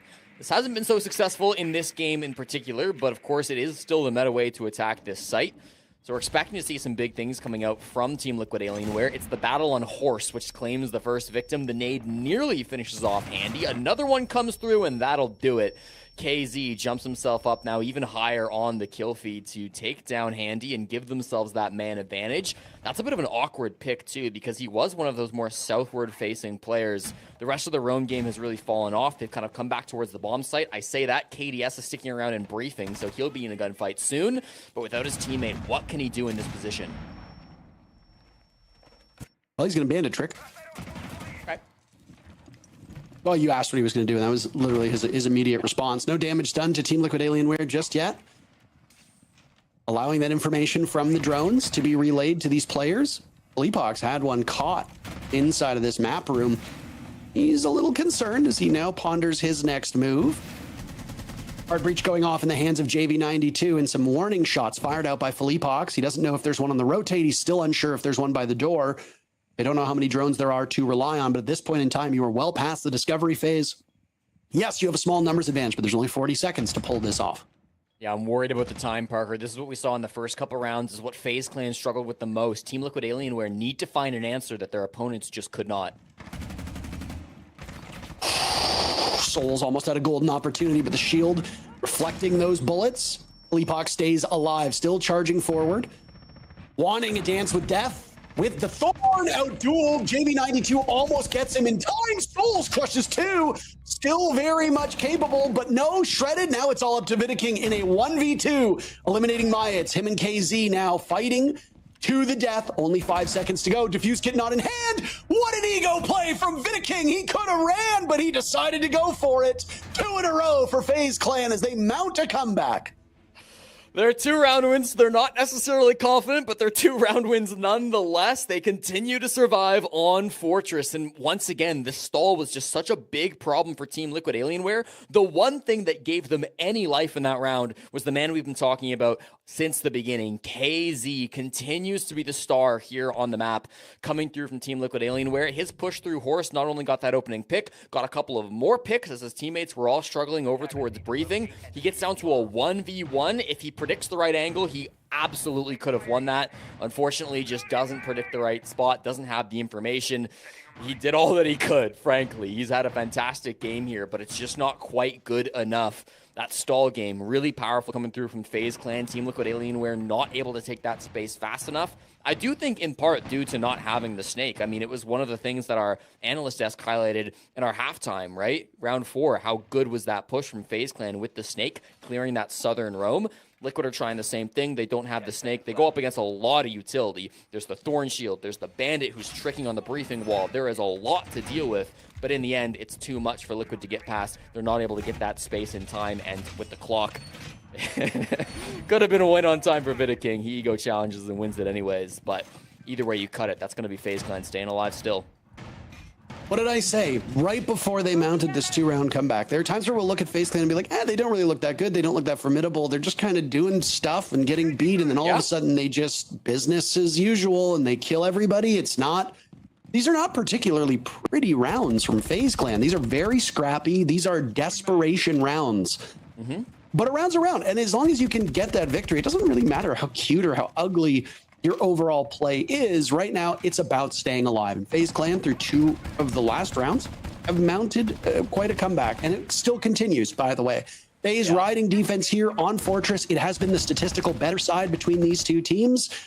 But the danger here, Jesse, is that Team Liquid Alienware just needs a single round. Just one more round. And that's it. And then we move on to Clubhouse as the second map. And that's Team Liquid Alienware's choice. So still a bit worrying for FaZe and their fans because their major is on the line, as it is for Team Liquid Alienware, but it's T-Law right now with the lead. There was any organization to choke out a lead that like this, 6-2, I'm just saying. Don't. Different core, it's a different core. And frankly, when it comes to comebacks and throws between these two teams, it's been FaZe Clan who have had the worst of it historically. With all the Candels coming in, this should prompt the push. The Logic Bomb as well in the opening gunfight for KZ takes down Cyber. It gets traded back as it's, I believe, a Denari trip, which ends up finding Nade. Fair enough. Smoke for another util pick on the Philippe box. We just keep on going without the guns. T-Law killing everybody with their weapons. FaZe Clan killing everybody with their gadgets. It goes to show you the nice, the dual nature of this game, because Siege is not just a shooter. What the gadgets do not work for T-Law. The gadgets are not their forte. We haven't seen yet. Oh.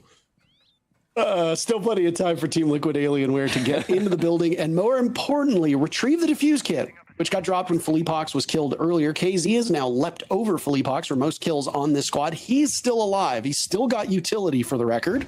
1 logic bomb, 2 flashes, and a gun in hand.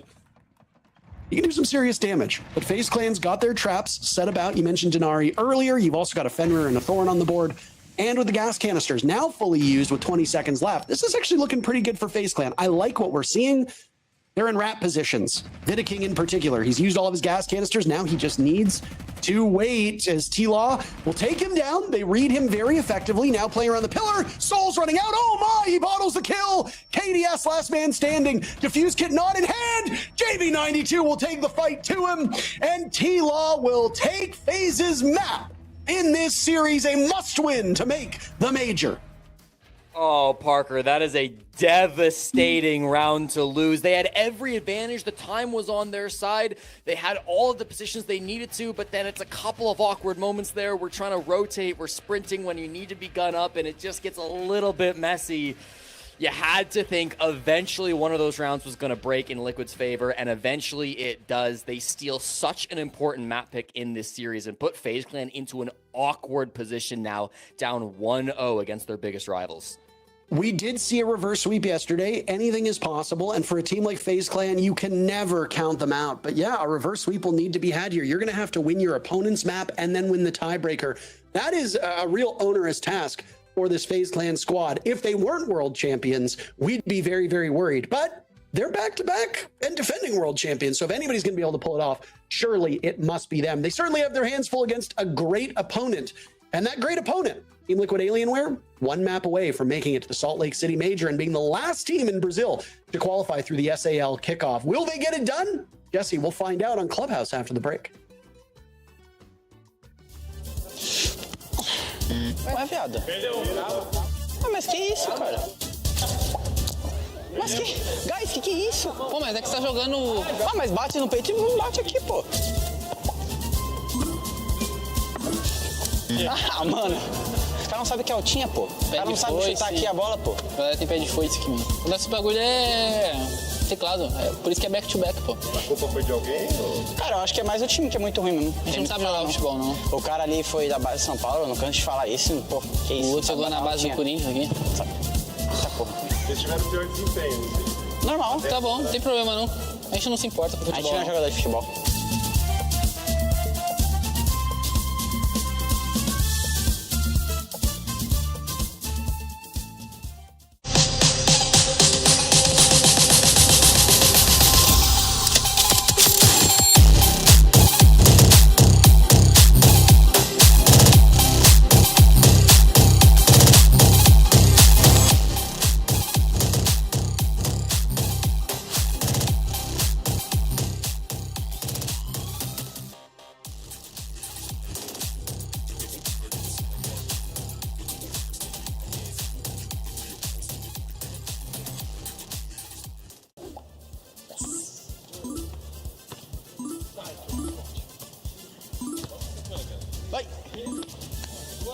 Ah, não, pera aí, mano. Vai. 1. 2. Vai.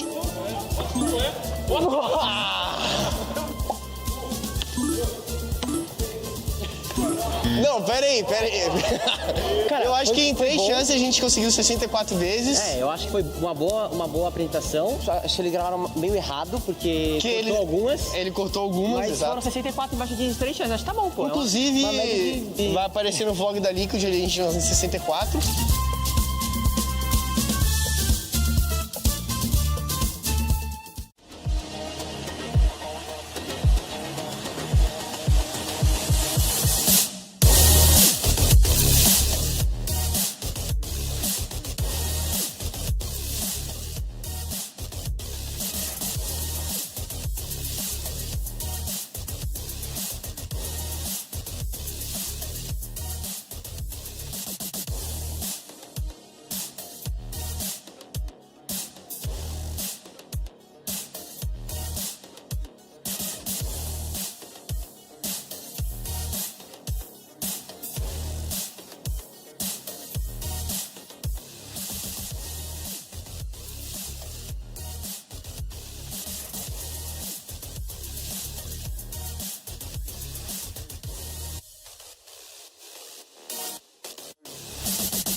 My friends, we are back on the desk to debrief what happened on map number 1, Fortress in El Clásico. Team Liquid Alienware versus FaZe Clan, a game that I guess started very much Team Liquid Alienware heavy, started to tip to the side of FaZe, and then closed out by, I guess, the challengers in this case of T-Law, the up-and-comers that want to overtake and really take that throne for themselves. Leo, we talked about it at the halftime, and I think it continued throughout that entire map, where tactically speaking, both teams incredibly sound, and then you have one big player here and there making a big play to close out a game or to bring the round back for their team. Yeah, I do think that, however, if we look at the highlights here, when we switch to attack, that Team Liquid was actually the team in control in most of the rounds, and it was in fact on the FaZe side that you were relying on some individuals going crazy to salvage some rounds. If it wasn't for Vita King's 1v2, we would have ended the match a bit earlier. Very surprised at the quality of play from Team Liquid Alienware from a map that they hadn't shown before, that in theory was not that high in terms of preference, or at least to keep it hidden all the way until the very last BO3 that could qualify them to the major. I thought that their game plan was really sound in defense, and yes, it relied on some big moments like the first triple kill from Felipox from the bathtub, or the clutch from KZ all the way at the very last moment. But you know, overall, I do think that in terms of strategy as well, they're winning. It's not by no way saying that FaZe are not playing well. I do think that their attacks were really good. I love how we're seeing the abuse of Solid Snake on the map once again, most of the time around Courtyard or around Horse, because you get so much information from outside. But as soon as I saw Team Liquid playing the attack, I was like, wow, okay. You know, it's clearly a map they've practiced, clearly a map that they own really well. All of the steps, whether it is an extended room, whether it was a direct take, they showed us a lot of versatility as well on the way they were attacking the map. So to me, it screams tactical depth. It screams a team that has worked hard and are putting in their all to make it to the major, defeating FaZe. Clearly so. Clearly so. At the end of it, FaZe were able to grab a couple of rounds, but throughout them, as you mentioned, Leo, Team Liquid had the advantage in them. It was kind of only a matter of time before Team Liquid Alienware closed it out there. And in the last seconds of the final round, things were getting hairy. You know, Team Liquid Alienware, they're activated, they're rushing into their enemies, and they're taking them down. Even the Bailiff in the last few seconds to bring it 7-4 on Fortress. KZ on top. Felipox putting in the numbers. Overall, good effort. It's a good day when it's not Maya that has to put in all the numbers for TL Alienware, at least not on this specific map. A team effort is what we got, and we need to see it against an opponent of the grand caliber of FaZe. Yeah, KZ is still pulling the weight. I'll say this, you know, when it's not my team, you generally very, very impactful. Not always the shiniest player in terms of, hey, he didn't get that many multi-kills inside of the rounds. He actually only got a 3K at some point, but most of the time, you know, always delivering the kills, dropping double digits, 3 opening kills for his teammates as well. You know, it seems to me that Maya has really filled the role of JV in terms of fragging power, and that now alongside KZ we have 2 of the most consistent players of SAL playing for the same team. And once again, very, I guess, happily surprised at the tactical depth seeing from Team Liquid, at how well they play together compared to yesterday in their games against NIP, where I thought they were really tested. I think we should refocus on this here, because remember, if you lose this best of 3, you're not going to the major. Both of these teams have, at least Team Liquid Alienware before, there were no, for the core of them, the 4 out of the 5 as Furia. Now, FaZe Clan, 2-time world champions, they've been at it now for 4 years, making it to every single S-tier event. That is huge. But the continuation of it, how does it go? Players that are putting in the effort, but then those that are not doing as hot on the team that needs to step up to hold on to that pedigree. Yeah, it does seem that the backline is always there for FaZe, but I'm just questioning KDS and Cyber. You know, the entry line. You know, KDS has been playing Solid Snake, one of the most broken operator in most of the rounds in attack, and yet he's still struggling to find opening kills. The 2 of them combined, it's 1 opening kill for 4 opening death. It's 4 and 10 and 4 and 11. You know, 0.3 KD. The main fraggers, the one that we saw carry FaZe Clan to a victory in multiple events, including 2 SIs, they're struggling right now. If I need to look at players to really bring back the performance collectively for FaZe Clan, I'm looking at KDS and Cyber. They are the ones that need to step up right now. They have to. They have to. In a match like this, everybody's going to give in their 100%. You can't just rely on the one player to bring it in, although we saw what Perez did in the game before this. It cannot happen in the Clásico, where there is so much at stake for both of these teams. FaZe to continue their running streak, and Team Liquid Alienware to prove that despite the change, despite what's happened after the Invitational, they're still ready to compete at the top level of Siege. Now, map 2 is Clubhouse. That is Team Liquid Alienware's pick. They're starting off on the attack. Clubhouse, we know, this is the basics of Siege. You need to know how to play Clubhouse to compete in this level, and both teams should be incredibly comfortable on it. Yeah, by default, it suits a team like FaZe, right? They're supposed to be the staple of fundamental Siege. They're supposed to be the ones that play the best defense.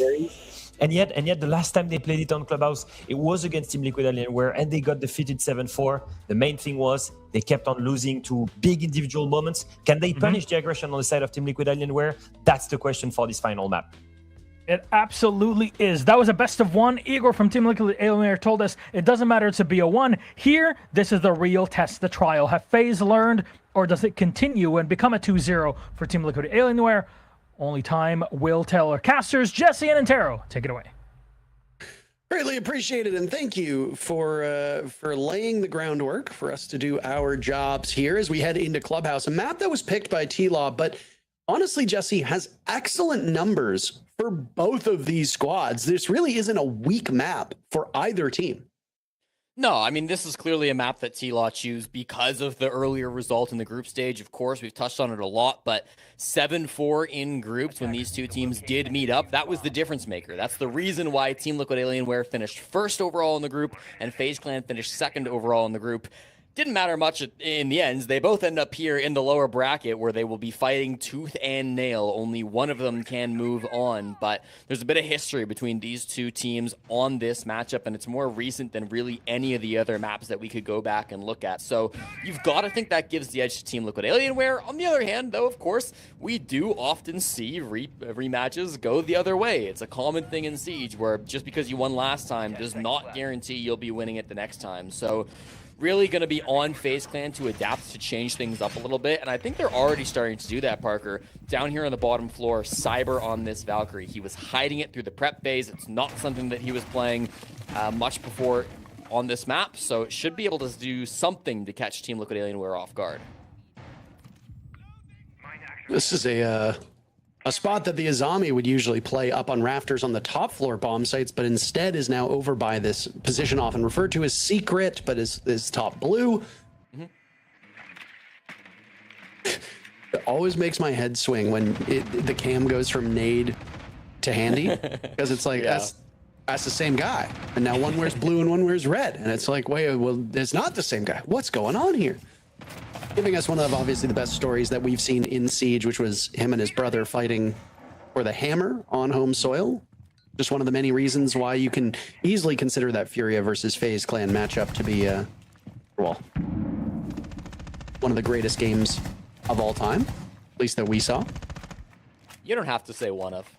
Italy, it was W7M that they were playing under at the time too. So, I mean, the orgs are interchangeably. What do you mean you don't need to say one of the? You could still easily make the call that Penta EG was the greatest game of all time. You absolutely could. I mean, you can make that argument. I wouldn't, but you could make it. You could make plenty of arguments. Like your province is currently making an argument for independence, Jesse. Sometimes things that you argue for are very silly. So, first kill, by the way. Don't lump me in with that. Yeah, well, I mean, you're one of them. You're out there every day protesting. I see you. KDS, first casualty. KZ dies shortly thereafter. He was the one that killed KDS, so he will pay for his crimes right away. No Grimbees to lock down these defenders. Just a little bit over a minute to go here in first round of Clubhouse. Yeah, it feels relatively even. It's not a heavy roam setup for FaZe Clan, so they're kind of happy just going 1-for-1, although losing the Fenrir and the ability to turn those mines on and off certainly could come back to bite them. Over 60 seconds for Team Liquid Alienware to work with this vert. They're going to be happy with that as well. They should be able to get all the hatches open with JV on this Habana. They've got good Jutsu clear for the Goyos as well. You see that nade going out from nade. So definitely lots of opportunities for Team Liquid Alienware to build the push as they want it, to craft their perfect execute. The question is, how well can they perform it? In a 4v4, it is no guarantee that things are going to go to plan. How can they adapt if FaZe start winning gunfights? Reloading. Losing some HP, doesn't really gain all that much for it, and will now need to rotate with just 30 seconds left. My God, this round is just gone. And I mean, teams know how hard it is to attack this bottom floor bomb site, even when everything's going well. Maya suffering through that razor wire, now dealing with the gas canisters. Out go the nades, both flashes and just regular explosives. He's hunting for a kill. He'll find it, traded back by Cyber immediately. 10 seconds left, and over half of the lobby still alive. Cyber in a great spot. He's got all the kills for FaZe so far. Forced off his position by a flashbang. JV will slaughter him. 1 second left. Where's the defuse kit? Nowhere to be found. FaZe Clan gets the kills in the final second and take the lead on round 1. Vidiking and Souls, one of the best support duos in the entire world, locking down the site as things got messy in the end for Team Liquid Alienware, Parker. Again, they had so much time to play with. They used that time. Certainly, they were clearing utility. They were taking different positions. But in the end, it's just a couple of gunfights that don't go their way. It's the long angle from Cyber inside of Blue, which is able to trade out that pick on the Maya. And then it's a couple more gunfights as they're trying to force their way in through Church. It looked like they were setting themselves up to go in through Ashwall to get that plant down the main stairs and inside of Armory, but for one reason or another, they called that off. They decided they didn't want to go for it, and Fleetbox took the defuse kit through Memo in towards, through Moto, I should say, in towards the bomb site. That way, just kind of set things up really nicely for Souls and Vidiking to get the lion's share of those last couple kills after Cyber started things off so nicely. So, very close round. Could have gone either way depending on the gunfights, but FaZe Clan edged things out and proved that they're not out of this series just yet. No, I mean, they obviously chose to start defending on this map. If they had immediately lost, say, the first, second, even the third round to T-Law, then, I mean, put a fork in her, she's done, right? But this team, you're never going to be able to count them out. Even with FaZe not making the major, some part of me is still like, well, what if they win the major, even not being there? Obviously, for those that, well, yeah, I mean, obviously a joke for those that are unaware of humor. Maybe a bad joke, but no one's on me. Either way, FaZe Clan will never give up. You saw their spirited comeback back on map number 1. Leo did correctly point out that that map could have been over quicker for T-Law, but I mean, whether it be the organization of Team Liquid through its history, or whether it be these players on various rosters before, they have shown that they can suffer through some really big moments. They didn't suffer through map number 1. And honestly, it wasn't a terrible execute on round 1 here on map 2, but obviously nowhere near as formidable as some of their executes back on Fortress. So whether it be about managing the entry on this big map, it can take a while to drone out Clubhouse, and it was a bit of an unorthodox roam from FaZe Clan. Team Liquid Alienware are going to have to be a little better through the mid-round. Some really weird breaching from JV92. He just set up these footholes with the Hibana. He went just the 2x1 pellets twice in the bottom right, and I was like, is this some brand new tech to trick the wall that I've not seen? But no, the wall's still mostly reinforced. It's just for the angle. It makes it really awkward now for FaZe Clan to run past that if they're trying to deny a push. He does have the breach more fully opens towards the left, so they can enter the breach.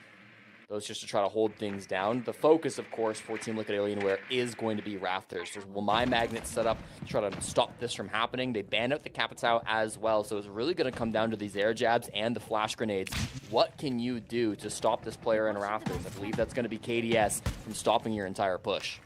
Flash is going out. Rafters control, oh, so important when it comes to this execute. How long will it take them to be able to get it? Well, very quickly. Philippox will take matters into his own hands, traded back immediately by Handy. And these two teams, whether it's on Fortress or here, there is never a huge gap in man count. Yeah, I mean, it always seems so close when these two teams meet inside of a round. Once again, 4v4, once again, low time. Team Liquid Alienware have good positioning. They've got Rafters and they've got the main breach opening, but there's still 2 Nitros on the side of FaZe Clan I'm very worried about. 1 Nitro I'm very worried about. Maya taking no prisoners. His team's taking their lumps, though, and suddenly there's only 1 left. JV92 in a 1v1 up against Soul. Soul's not far away.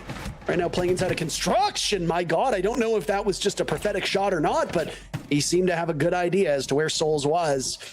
Philippox now back from the dead. JV92 getting the plant down. It will push Souls into a position where he has to take the engagement head on. Good coverage from Philippox, but Souls is just so much better. All the while, Nade bleeding out. JV92 taken down, and Souls with an incredible clutch. My goodness. Souls, good lord, he has been holding things down for FaZe Clan. A miraculous start to this game. He continues to be the #1 rated player in the South America League. He has not gone negative in 8 straight maps. This will be his 9th if he can maintain his plus 4 KD at the moment. Just absolutely dominating throughout kickoff and having so much impact for FaZe Clan. And I really thought JV was doing everything to win that round, Parker. 10 seconds left. He makes the call to pick up his teammate, make it a 2v1, gets the defuse kit down on the ground. He's doing everything right. I think every decision he makes is correct there. But Souls just hits some crazy shots. He wins out those gunfights. He remains perfect in this game now, 4-0. And FaZe Clan, it's the tightest of margins, but they take a 2-round lead. Obviously, round 1 was a more dominant FaZe Clan finish, but this could very easily be a 1-1 here right now. And if you go back to Fortress, it ended up being a little bit closer than I think we had originally thought. But these are two teams are just so well matched. I will say yet again, because this is Team Liquid Alienware's map, and because they are starting on what some people consider to be the weaker side, you expect FaZe Clan to take the lead through this first half. If they don't, there's obviously trouble approaching and trouble present. I don't know. The mid-round was significantly better for Team Liquid Alienware. They didn't spend too much time droning and roaming, or droning and pushing out the roamers early on. It was a very straightforward execute. They got an early engagement with FaZe Clan that they ended up winning. It was the tail end of the round. And sometimes, this is going to sound like I'm not doing my job properly, but I got to say it. Sometimes Souls just decides to win a round, and FaZe Clan have relied on that more than they probably should have over the last 4 years. But hey, if he can do that and steal you a round or two, you're going to let him do it. And he did it just there. We're not in too much danger still for Team Liquid Alienware. I've liked their looks through the first 2 rounds, even though they haven't gotten a round win out of it. They now get to attack onto their third bomb site. This will be gym bedroom as they start to breach a lot of these walls. They're working on both Jacuzzi and CC at the same time. Kind of given up on the CC clear as I say that. They got the wall open. They put a little pressure in towards top red, but now it looks like it's going to be a more direct to site push. Like they're not so interested in clearing out that roam game.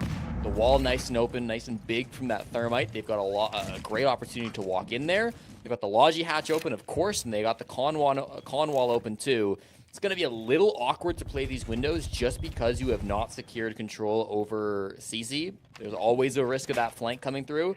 But in the end, Team Liquid Alienware, I think, have said we're okay giving up some of that space. We're okay maybe letting them have some of that. It's actually been given up. Okay, they've got it too. They got everything they want, Parker.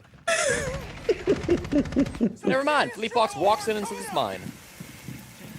So a fall off from FaZe Clan at this point in time. Half of the round to go. Again, Clubhouse is a big map. Every bomb site is going to play out very differently. Handy starting things off, gunning down KZ. KZ was, I believe, the first casualty back in round number 1. Now the Flores is gone, so destruction from those drones, no more. Information from those drones, also no more. It's also a devastating loss. KZ was the top frag on this team on Fortress. So you got that depth on T-Law. You better see it for the next minute. Yeah, KZ was just trying to take control down below the site. Handy gets info and somehow and goes down to be able to take it back for his team. Now they're pushing in through Con. Now they know there's players inside of Logi. How do they get this plant down? Hunting for picks, but there's no good spot. They can get inside a gym. That'd be ideal, but it's tough to take that control. FaZe Clan just dummying them right now. Damage is being done, but blinded. T-Law not really sure of where to go. I said on Fortress that it was unlikely that you would see a full site rotation with any regularity, and of course it was FaZe Clan who blunted T-Law's momentum. It likely won't happen here. No, it won't. Souls, the man of the hour. Final moment monster himself. Souls with the final 2 kills, and FaZe Clan will start off with that perfect site rotation, going 3-0. That round, not quite so strong for T-Law compared to the previous 2.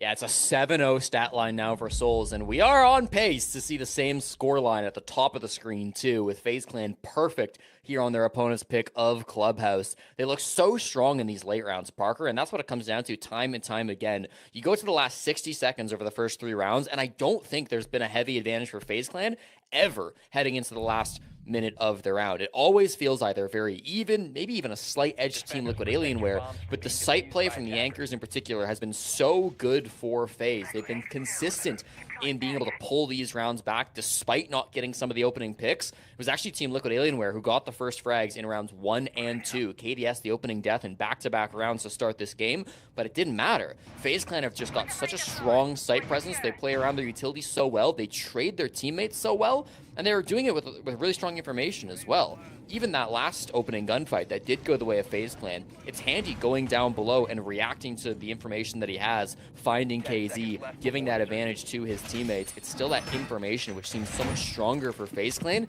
And Team Liquid Alienware, despite some good chances, have not been able to break it. One of those things where we said, sometimes the scoreline is not the best reflection of how competitive this match has been. You look at a 3-0 and you think to yourself, yeah, FaZe Clan's been dominating. And you just pointed it out. Like, T-Law's had some really good looks here. This very easily could have a round or 2 going in their way. But FaZe Clan or FaZe Clan, ask Team Secret what it's like to feel like a round or 2 could go your way. You still don't win the championship, right? So T-Law can sit there and go, yeah, round 2 might have gone our way. And yeah, maybe we had a better look on round number 3 than we thought we should have. But FaZe Clan's still the team that is in the driver's seat here. And frankly, it's making this decider look far more likely. I would love to see Lair between these 2 teams. FaZe Clan always is just such a dynamite team on that map. But if you're a fan of Team Liquid Alienware, you're desperately hoping it doesn't get to that point. Well, they got to start turning things around sooner rather than later. Oh, it's messy here on the mid-floor, but Cyber is the better. JV92 caught sprinting out of kitchen, and it's just a little peek up from Cyber on those main stairs to punish that movement. There was a bit of a roam game from FaZe that started this round, but you can see how quickly they've been able to fall off. They get the opening pick onto the hard breacher, the primary hard breacher, I should say. Fleetbox still on the ace, but those hatches are going to be a little bit slower, a little bit more awkward to open now that you've lost the Hibana. And they can play sight with Kiba barriers, with Fenrir mines, with smoke grenades, with go-yo canisters, and then Handy on the Warden. This is really an anchor strategy. FaZe Clan would be happy defending this 5v5. The fact that they get to defend this 5v4, I mean, I hate to be a downer, but this is going to be the most dominant start to a round that FaZe Clan have had since the game begins.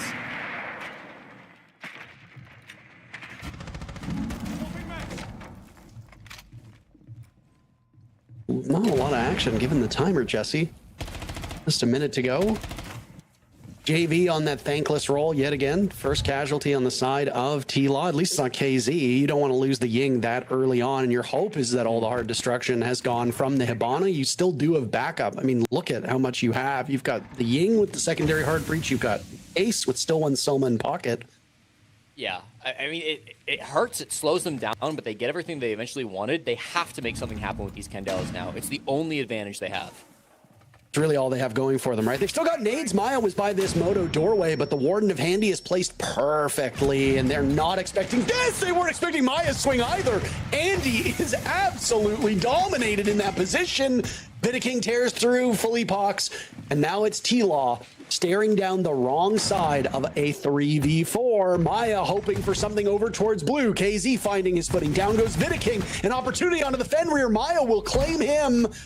Hoping to secure more than that. Dancing around those soft walls. Diffuse Kid going down. KZ pulls it off well. Nade and Maya now to cover. As Cyber gets quite aggressive towards the bottom of the stairs, finding the flank. KZ dies. The coverage from Nade was not good enough. Cyber now maneuvering over towards blue. Punished by Maya. Maya has a quad kill available. Will he find Souls? 7-0 for Souls. Make that 8-0. In a 1v1 against Nade. Is there a position for him to long arm here? He's going to attempt. Nade now slowly encroaching upon this diffuser. Souls is sticking. Souls off. Oh my Jesus! Souls does it again and again and again. 3 rounds in a row. FaZe Clan firing on all cylinders. There are no words, Parker. Nothing can be said about Souls, despite every advantage the Diffuse Kit has planted. They have numbers. They're pushing in with really good space. The time is on their side. It doesn't matter what Team Liquid Alienware do for the first 2 minutes and 50 seconds. In those last 10, Souls is showing up and putting his foot down. 9-0. This is a ridiculous start for Lucas Shinke. I mean, you're just so insane on FaZe Clan. One of the longest standing members of FaZe, been with this organization since March of 2021, and frankly, Parker, on pace to have his best game ever wearing the red and black. He's just been absolutely a nightmare. I thought Perez earlier in this day was going to be putting up the best performance anyone's ever seen, at least through this kickoff. But now Soul's giving him a run for his money. That should have been Team Liquid Alienware. Maya did everything in that round. He killed the Warden. He got the multi-kill. He got the space with his nades. But who cares when Souls is still alive? None of that seems to be a factor. I mean, I hate to point fingers here, but honestly, a lot of it was on the sledge at the bottom of main stairs. You're supposed to be preventing a flank through the main hallway, but you're just a bit too passive, and it ultimately costs you the round. I mean, Nade obviously does not... Nade is not owed anything, and Nade is not the only one that was a problem there, but I mean, if you hold that flank and you kill him, worst case scenario, you die on the bottom of main stairs, KZ can then pivot and try to get the kill as well. But Nade was just a bit too passive in that position. I don't know what they were expecting. I don't think they were anticipating Souls to maneuver like that. Sometimes, Jesse, fate just decides that you don't make it. And that's 3 rounds in a row where Souls has won it for FaZe Clan. And you can make an incredible argument that at least 2 of those rounds should have gone to T-Law. Maybe 3, but 2 of them for sure were T-Law rounds until they weren't. Yeah. And it's just, sometimes it's just one guy. Sometimes one guy just wakes up and chooses violence, and there is nothing you can do to stop it. I loved the structure of that T-Law take, the way that they were able to distract the Warden. Maya swinging when they were expecting the Ying to run through was something that FaZe Clan was not accounting for. Then immediately pushing up to blue, taking the engagement with the Fenrir. Like that. It was excellent. It was really well done by T-Law. And then one guy just runs circles around you, kills 3 players, and that's it for the round. And man, what a devastating position it would be in. No wonder they called their timeout. And it's crazy that it's happening against Team Liquid Alienware in particular, Parker. Throughout Kickoff, they have been the most clutch team in South America, winning 19% of their 1vx situations. FaZe Clan, they've been somewhat middle of the pack. They've been fine on the entry, on the clutches, don't get me wrong. But the fact that Team Liquid Alienware have now let a 1v3 and a 1v2 get away from them and go in favor of Souls, it's just been devastating to watch for fans of this organization. How does the mental remain high? How does the mental remain strong? I guess if anyone's mental could stay strong after a first 4 rounds like that, it's probably the guys on Team Liquid Alienware, but man, that is a rough couple of rounds. I hope they've been able to calm their nerves over that attack timeout. Now on the attack, they're going over to the top 4 once again, Parker. They start with their breaching.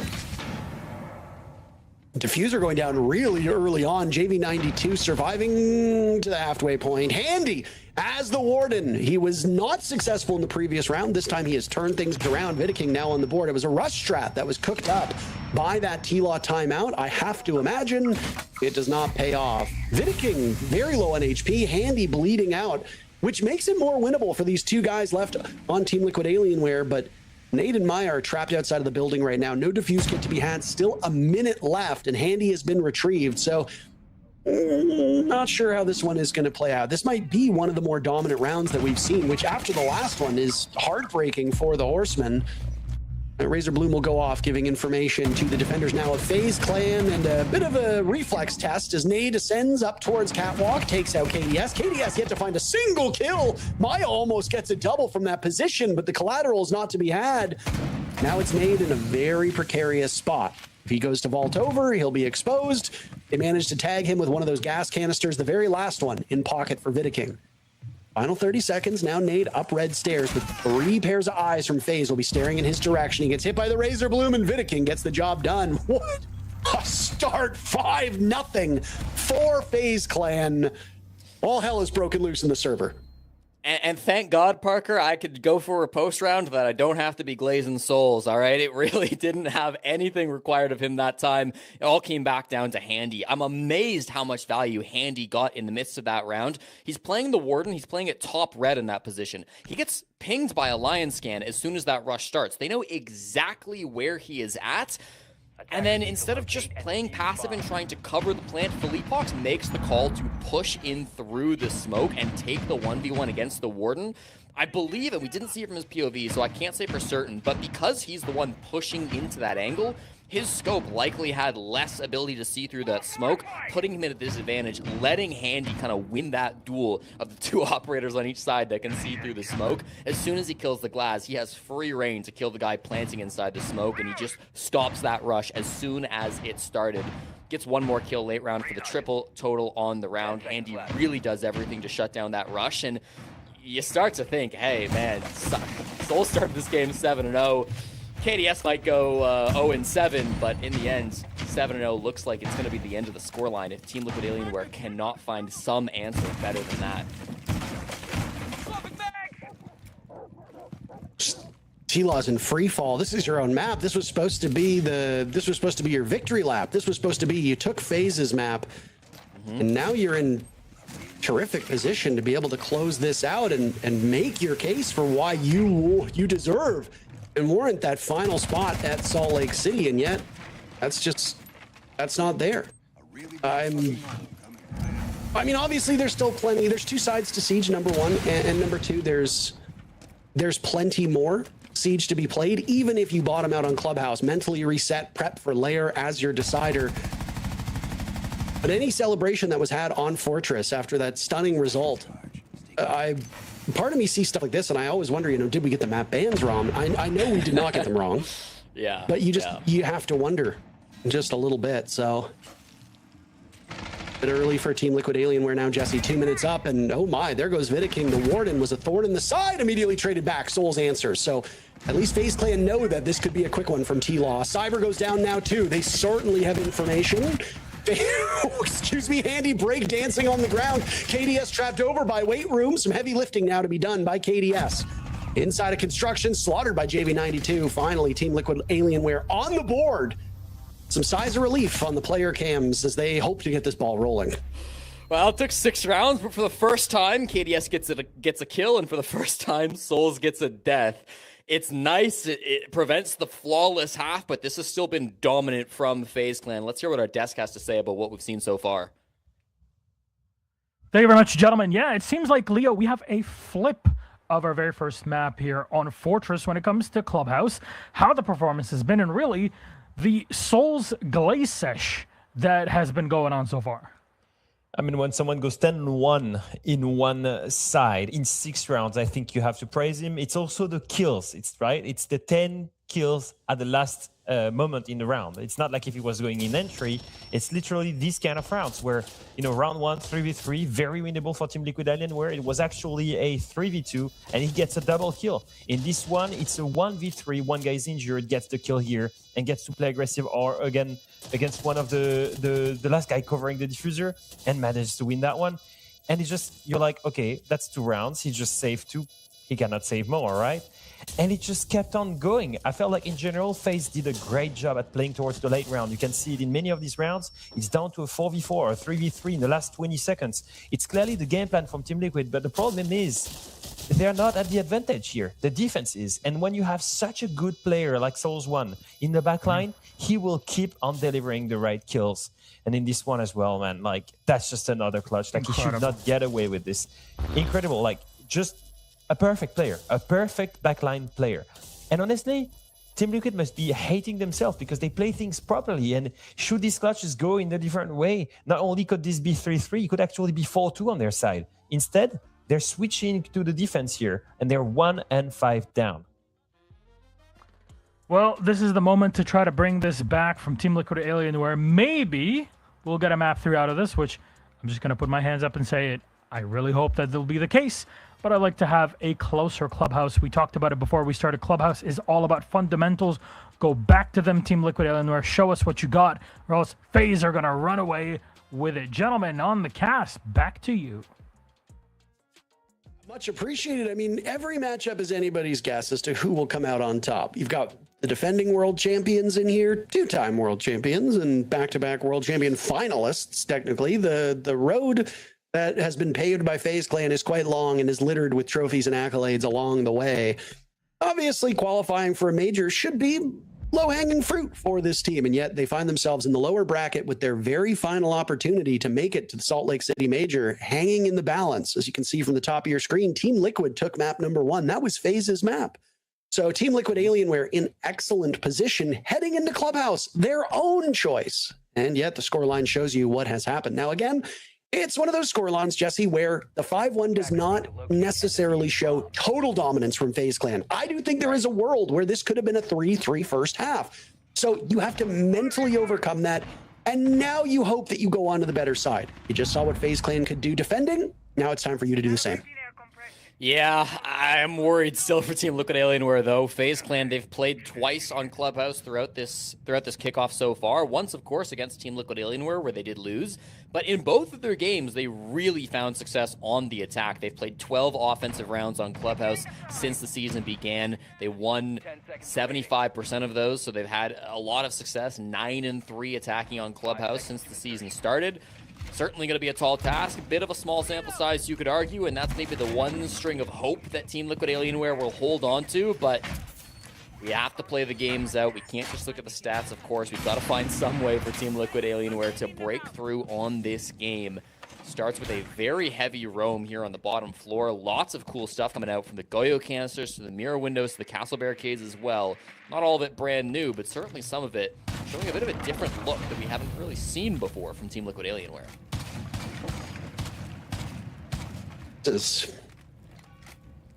You tell me that a round starts off with a Goyo canister being shot out by a Ying shotgun on an unreinforced dirt tunnel, and I would go, huh? Yeah. That's exactly what we saw. Ooh, my. Yeah, Cyber on the Snake. We were kind of talking about it back on map number 1, Parker. He's played more Snake than any other player here in the South America League. In my opinion, he is the best Snake player in South America, maybe the world.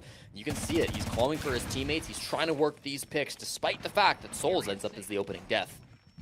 Unbelievable, that run that Souls has gone on, breaking 10 kills before the side swap even came in. KZ was the standout performer for T-Law in the previous map, and well, It's taken him some time to put the kills on the board. He's done 2 so far. KDS knocked over. This is a suffocating defense by T-Law. Andy now in a 1v5 with a minute and a half to go. This is certainly not the FaZe clan that we thought would show up on this side of the map. It's also not the T-Law that we thought would pop up on this side of the map. Andy runs riot through the bathroom now at the bottom of the stairs. He will have to worry about what is down below, what is above. They just need to waste as much time as possible. Handy on a single point of HP. They're going to throw impacts at him. They're going to fire bullets through the floor. All it takes is one, right? Nade gunning down Handy. Oh my goodness. This is, I mean, everything is winnable. But a single point of HP for Handy, 3 targets defined, and T-Law are going to be a lot more passive, I have to imagine. They've already fallen back. They're holding the crossfire at the top of the stairs. They know he's coming. They heard him shoot the default cam. They'll smoke off one of the angles. Very limited munitions left in that sidearm. Candelas will go. I love this attempt by Handy as we talk through it. I don't think it will ultimately work. Oh, no. It was way too close for comfort, though. Yeah. 3 players dragged to the depths of hell is, well, it was a great try, but T-Law still wins the round. I fear the mental would have been absolutely shocked had he clutched up the 1v5. It should not have been possible. Thankfully for Liquid fans, it was not. But a great round that starts things off, likely coming off the back of KZ's 2K there. He managed to get the opening pick onto Souls, and it was a bit of a solo push from Souls. He ended up dropping the Logi hatch by himself on that Grim, a common strat when it comes to that roam clear. KZ recognizes that, takes the 1v1, wins it, gets a couple more then, finding Cyber out on the windows, really takes things into his own hands, and that's important after a team goes down 5-1, after they have such a, frankly, embarrassing first half, for the standards, at least, of Team Liquid Alienware. The confidence is not shaken. They know this FaZe Clan team. They've played them a million times. They know how good they can be, but they also know that, hey, they've got a decent record against these guys, especially over the last year or two. So still have confidence in yourself. Go for these aggressive plays. The side swap can make a big difference, and KZ certainly was feeling that, getting back up to even now, 6-6 in this contest. They're going to need a lot more out of him if they want to pull this game back, but 1 round's a good start. It's the saying that we use quite a lot, and Laxing has started saying too, that I really appreciate, is that all it takes is 1 round. 1 round is the start of every single comeback, and I mean, that's a confidence-inspiring run for T-Law. Yeah, obviously they lost 3 to the impactless frags of Handy, but I mean, you never really were in much doubt, and I think if they were playing more seriously, they wouldn't have kept engaging the way that they did. Granted, a Ying can really cause some chaos inside of a site, but I mean, just leave them to flounder. 90 seconds to go. You don't really need to do too much. This is a nice strategy here from T-Law. They were trying to get rid of those secondary heart breach gadgets. They ultimately fail. They lose one of those mirror windows in the process. It does force this FaZe Clan team to wrap around the site now. I do believe that main breach is open, but it cost them a fair bit to get there. Oh? No way. He's trying it. Oh my god, he gets it. Surely? Yeah. There it is, eventually. That's the Monty. Oh, he laughed. That's the shield down. My goodness, Yeah. a devastating blow for FaZe Clan. A really important pick to be able to take down the captain. Now you're putting yourself in another great advantage. It's KZ that opened things up in round 7 to give them that lead, and he does it again on round 8, even if it's a little bit more of a cheeky strategy. That will do, and it maybe puts a bit more pause into the minds of FaZe Clan. Do they still want to try to go for this direct push into the site? Clearly the focus is on construction. That's where we find Cyber and Souls starting to make this back push happen. KDS is going to be the one with the defuse kit, with Vidaking now taken down. They're wasting a lot of time having to recover that. There's still more util they have to deal with. 2 Nitro cells in the pocket of Team Liquid Alienware. You're going to have maybe some Kibas still up as well. The 2 Brow canisters from Maya. There is a lot to work with. They've got to find some way to get the man count back, because I fear the positioning and the time does favor the defense. Oh, absolutely. You have to imagine that Vidaking leading this team in was the main focus, and now they've completely blown that up. Nade will take out the castle barricade at the hands of Cyber now. You touted him as being one of the best solid snakes in the world. And here he is, coming for 2 separate players. My goodness, what a shot on the KZ. And the castle right now might be trapped inside of stock. Tracking him as best they can. Double reinforced wall on stage will keep him alive for the time being. Cyber will have his hands full. He doesn't have enough information. He needs to worry about somebody pushing down those red stairs. He cannot get bogged down. There's also a bulletproof camera in that position to assist him. The castle just needs to tie him up for the next 25 seconds, and they all die in the span of a second. Wow. Nitro cells, bullets all hitting their marks, and this gap between the two teams has closed in a hurry. T-Law still trailing by 2, but the comeback now, very real. Yeah, good closeout of a round they should have won. Again, we were watching Cyber down below. The brunt of that push was coming in through construction. That's where we saw Handy. We saw the push coming in from Souls and KZ. They actually were in the bomb site. They were maybe in a plant position, but as soon as they took that space, the guns came alive. All of the anchors really having big moments there. Nade in particular picking up a big double kill in order to help his team out, go from 4 kills up to 7 or up to 6. So nice anchor play coming out from Nade. Really does come back down to that spawn peek as well from KZ, if you can call it. Maybe a run out, I guess, is a better term. A crawl out, if I may, to get that opening frag onto Vidiking. It's back-to-back round wins. I think they're wins you can shake off if you're FaZe Clan, just because you didn't win the entries. You weren't in a good spot going for those executes. You kind of lost them early and you weren't able to recover. If they can just get a good start, if they can get the opening pick, if they can work themselves an early advantage, they should be able to close out 2 more rounds in the second half. It's been a big if, though. They got to find a way to shut down KZ, and so far they haven't. I mean, you found a way to just shut down Souls. Just wait for the side swap, I guess, at this point in time. I don't know if that's really something that Team Liquid figured out here, but at the same time, you know, you still managed to make him go a little cold. The rest of the team finding some kills here and there. Handy getting on the board, having some pretty decent looks. Cyber as well, and now... well, you hope that Souls doesn't bounce back, because if they do, they're a single round away from moving to match point. 2 rounds away from stealing this map and sending us to Lair. That's only a couple minutes. Only a couple minutes for one player to get red hot, and Souls was red hot for what, over 10 minutes before? Obviously, attacking is a lot more challenging, and Team Liquid Alienware look infinitely more comfortable on this side of the map. So I don't suspect we're going to see a ton of pop-off moments, but every time I say stuff like that, it ends up happening shortly thereafter. They've got a difficult bomb site to try to crack, Parker. There's going to be the clash coming out from Nade. This is not a strategy that he ran so far throughout the kickoff, so this might be unexpected on the side of FaZe Clan. He's definitely run it on Clubhouse in the past in his career, but of course not something we've seen recently to come out from him. They've also got the mirror windows to deal with from Maya. Lots of stall with the Zoto canisters and the Goyo canisters as well, so plenty to try to work through if you're FaZe Clan. They have also not really cared too much about the cache side. They've started by opening the jacuzzi wall. They've got this Logi hatch open, and they do have players down below. But really, it's not a lot of map control that they've been able to take through the first 90 seconds. They're instead hoping that with their utility, they can force themselves into some kind of a pick. Line charge coming through. This might signal the start to some aggression, but it ends up being KDS the first to fall. Curious as to where he went down. Is that over by the breach? They know that there's one coming up main stairs. They've also got the Goyo canister by Jacuzzi pinged in case they need to stop a Jacuzzi push should it get opened up. You might have to use this lion charge to get over to KDS. He stopped bleeding, so he's being recovered. He was outside on highway. All right, that's where he was, by the AC machine.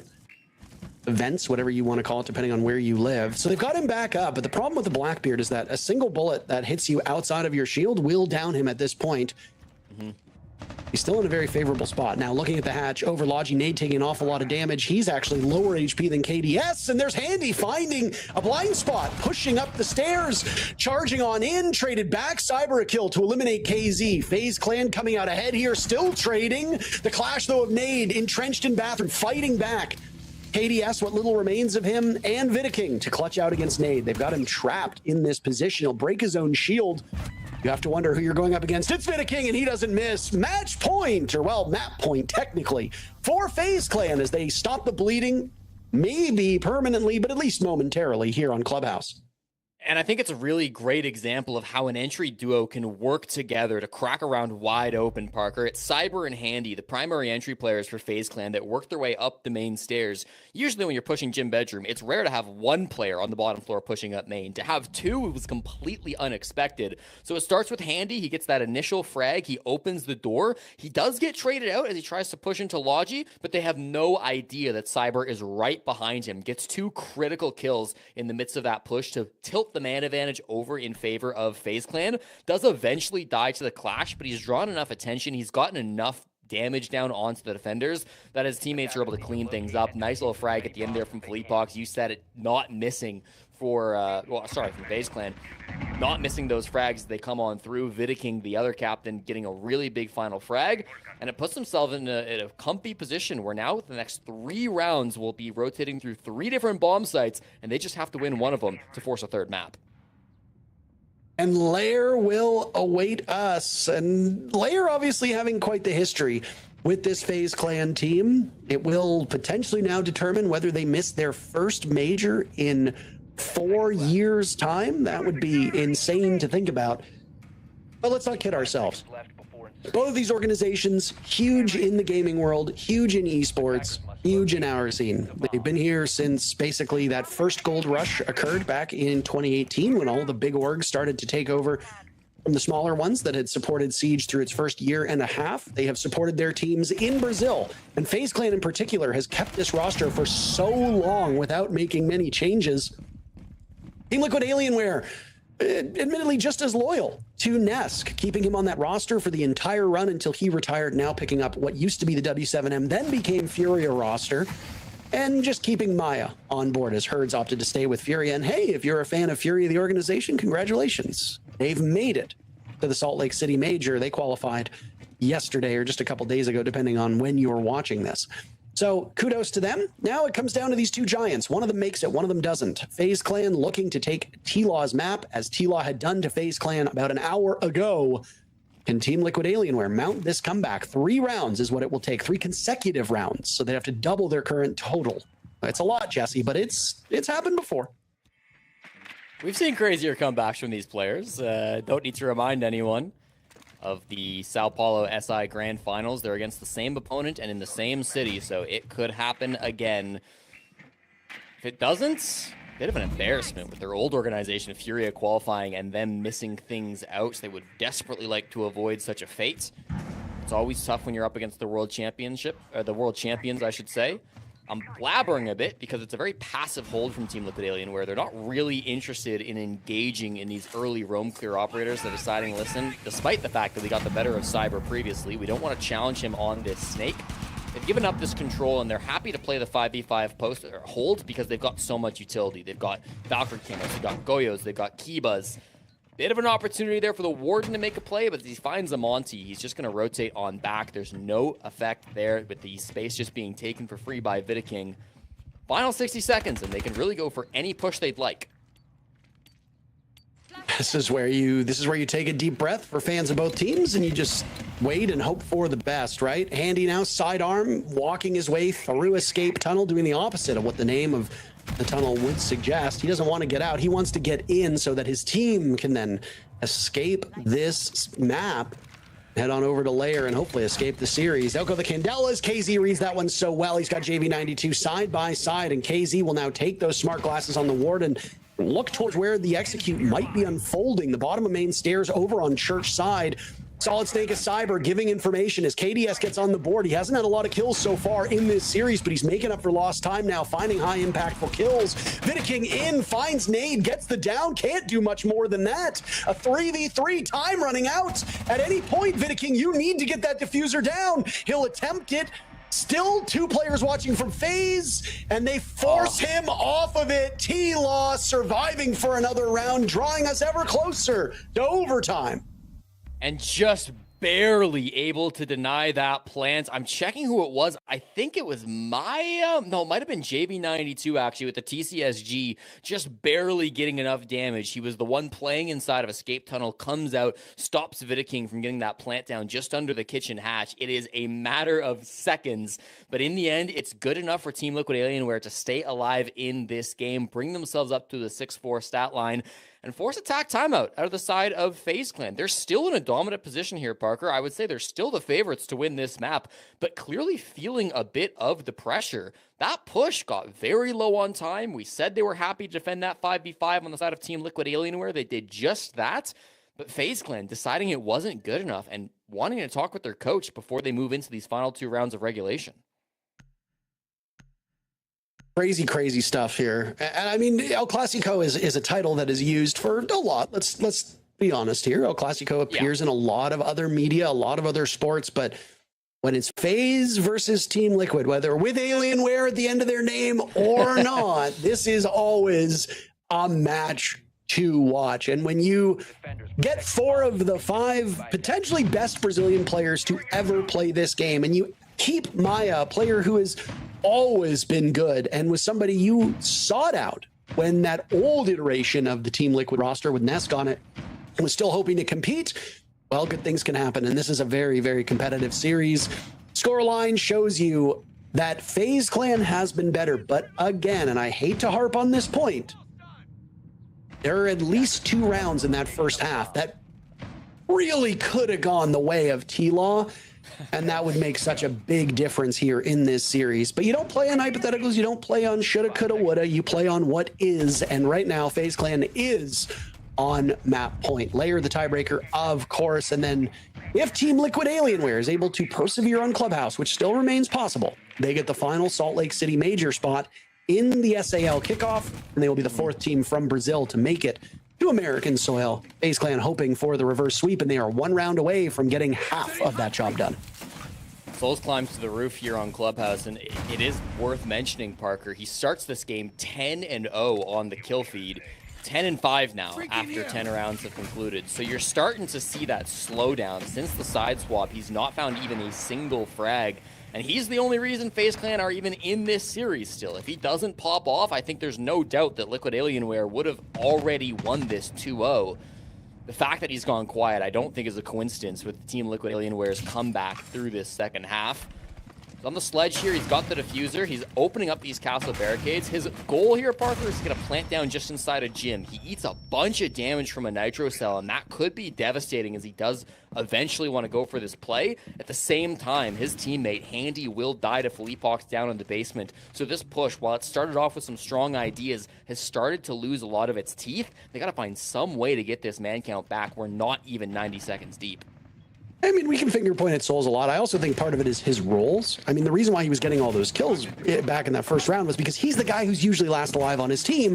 If anybody's going to clutch, it's usually going to be him, and that's exactly what he did. On attack, it's a lot harder to be in the position with the deployment that he has. The guy that you expect to clutch out just based on their roles still would be Souls, but clutching out as an attacker on Clubhouse, a lot more challenging to do when the map is actively working against you. When you're defending on Clubhouse, you're going to have an easier time. FaZe, to your point, though, have not really recovered after losing Handy here and most of Soul's HP in the process, and they are just burning time, Jesse. A minute to go. Souls kills Maya. He heard you talking, and he's here to avenge himself. Styber dies in the hands of Philippox. This is a great angle, and they get the drop on the sledge as well. KZ picked apart by Vidiking, currently obscured by that F-mine. Inside a weight room, it's him and KDS to try and hold this round together. They still hold the lead, but T-Law's comeback, very real. They're hoping for a 5th round. 3 players outnumbering FaZe by 1. Slow peak, Blackbeard marching up. Nice play by Philippox as he hits the quad. Will he find Vidiking as well? Vidiking gunning down JV92, 30 seconds to go. An ace to be had for Philippox. But he'll run into nade first around the corner. I don't think they care who gets the kill. It'll be Vidiking! Oh my goodness, what happened? FaZe Clan pulling round after round after round out of nowhere, and they take map 2 to tie this up. I am in shock at the rounds that we have just watched FaZe Clan win, Parker. In no universe should they have won that game, but the clutch potential is out of this world. Vidiking, the captain, their best player at the start of the kickoff, comes back alive on Clubhouse, manages to put the final nail in the coffin. I was looking up the stats to talk about the ace coming through from Philippox, but it's the captain on the other side who ends up being the MVP of the final round, and we're getting Lair, baby. How many times did FaZe Clan win down in numbers? 3, maybe 4 of their 7 rounds came with their backs against the wall, improbable odds, and an almost impossible task. And the 2-time world champions are just like, yeah, we can do it.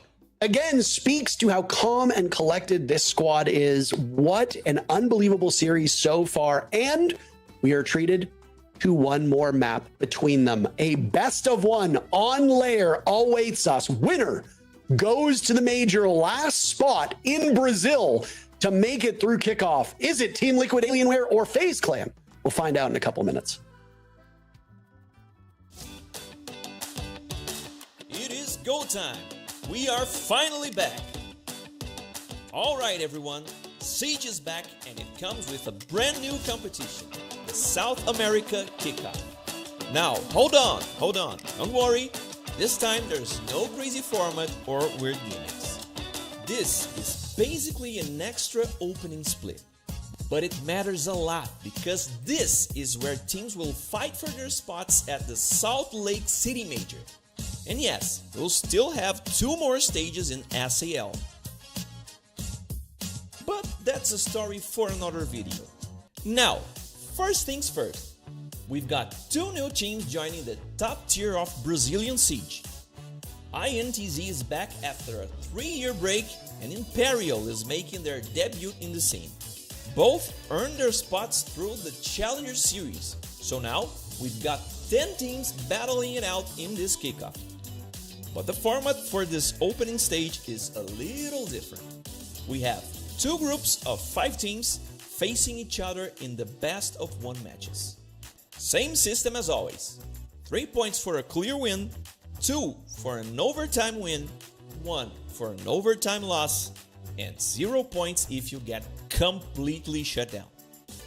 After 5 fast-paced days of matches, the top 4 teams from each group move on to the double elimination playoffs, played in a best of 3 series. In the end, the 2 finalists from the upper bracket and the 2 finalists from the lower bracket will secure their spots at the major. All of this happens across just 9 play days, spread over 20 days. And stay sharp, matches aren't just on weekends. We've got games on Tuesdays as well. And don't forget, besides the major spots, teams are also fighting for those crucial SI points, just like you're seeing on your screen. Pretty easy to follow, right? Still, some people are really excited for this kickoff, while others are still trying to figure it all out. Não sei o que eu esperar desse torneio Kickoff. Sendo muito sincero, é um torneio muito rápido, né? São apenas 4 jogos. Vai ser um campeonato muito que não pode ter erros, não pode cometer muita burrada ali. E, mano, não sei o que esperar, mano. Sei lá, vai ser da hora, galera. O Kickoff é como se fosse realmente um split, mas é um período um pouco mais curto, porque a gente tem 2 grupos de 5 times, poucos confrontos MD1, logo em sequência os playoffs. Querendo ou não, também é um split de classificação para Major, então é um campeonato importante, mas eu acho que o formato ele realmente acaba podendo pender para aqueles times que são melhores na MD1, classificarem para os playoffs e chegar nos playoffs. Não é o meu gosto, obviamente, de 2 grupos, mas eu entendo que é para ser um campeonato mais rápido, e porque também tem muito campeonato esse ano, graças a Deus, vamos manter assim, valeu Uber. Mas tipo, eu acho que é um formato bom, querendo ou não, porque é um formato rápido, 2 grupos, mano, 2 grupos que na minha opinião bons, ficaram muito igualáveis os 2, eu achei da hora. Vai ser um campeonato que eu acho que pode surgir surpresas, porque vão ser MD1 ali, é um grupo, é curta, basicamente 2 semanas, quem tiver bem já vai estar nos playoffs. Então, acho que não é o campeonato mais justo, mas é um kickoff, então não tem tempo realmente para fazer toda hora a liga e tal. Então acho que vai ser um campeonato da hora, pra gente já ver como que vai estar todos os times, com as mudanças, que tá todo mundo muito animado. Basicamente, acho que só a FaZe não mudou, o resto todo mundo mudou. Então, acho que vai ser um campeonato legal aí para ver todo mundo. E o principal, valendo vaga pro Major, né? Que depois, o reload, depois que acabou, não valia mais nada, não sei o que, era gincanas, caramba. Então agora aí, ó, valendo EV Points, valendo tudo, vamos ver como que vai sair todos os times. And that's for sure, my man Igor. We'll see how it plays out. But one thing's certain. This kickoff might be a brand new start for the season. But the best siege in the world is still right here.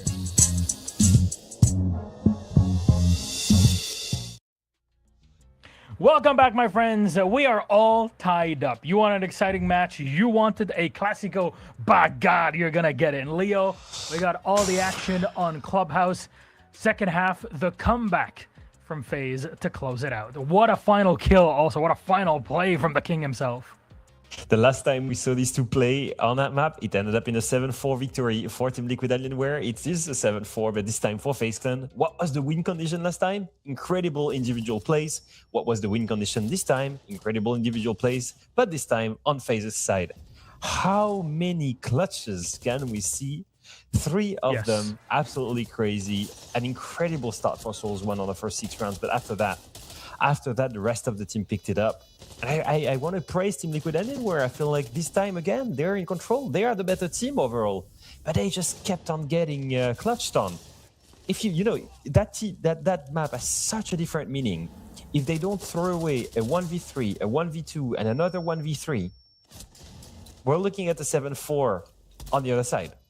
Yep. That's just, that's it. 2-0, FaZe Clan and their streak. 4 years of attending every major. All of that is gone, Milosh. If it wasn't for 3 clutches. Yep.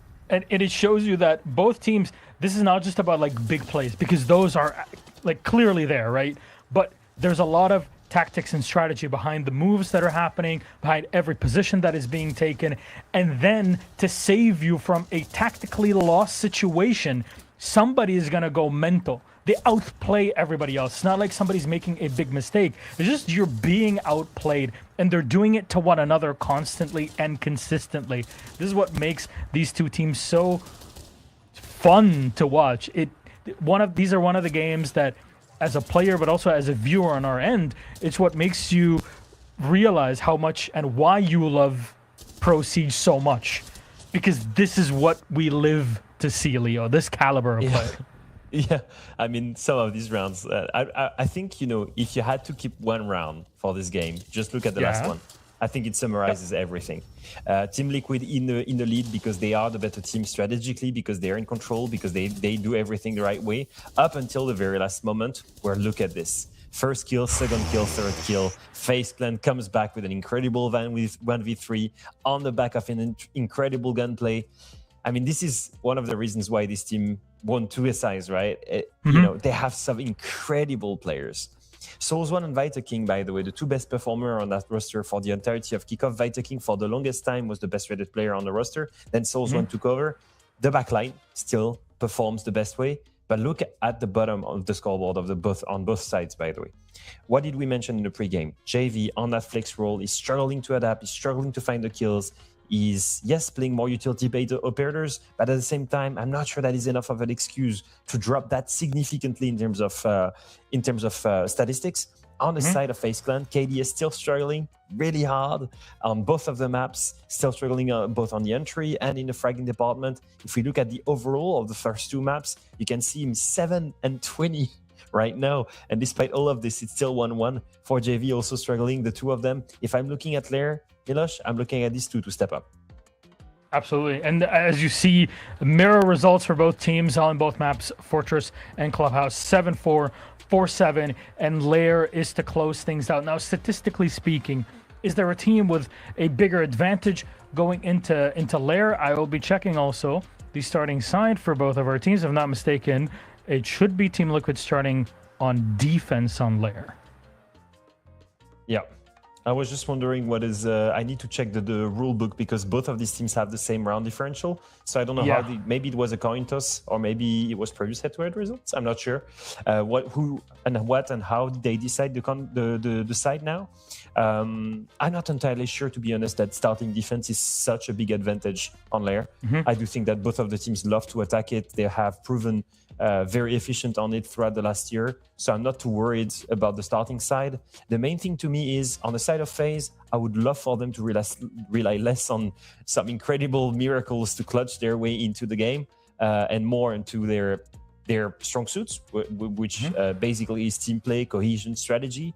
And I'm very surprised that they end up, crushing on this as the win condition when you look at the roster in front of them, because that should be more of the Team Liquid Alienware side that rely more on big moments from their individual players. I'm very excited to take a look at this Lair once we dive into it. But before that, I would like to bring in... Actually, do we do that? Let's bring up the bracket one more time. I really want to solidify this idea for everybody in their minds. Here's where it's happening. We already qualified 3 teams, NIP, Furia, and Loss.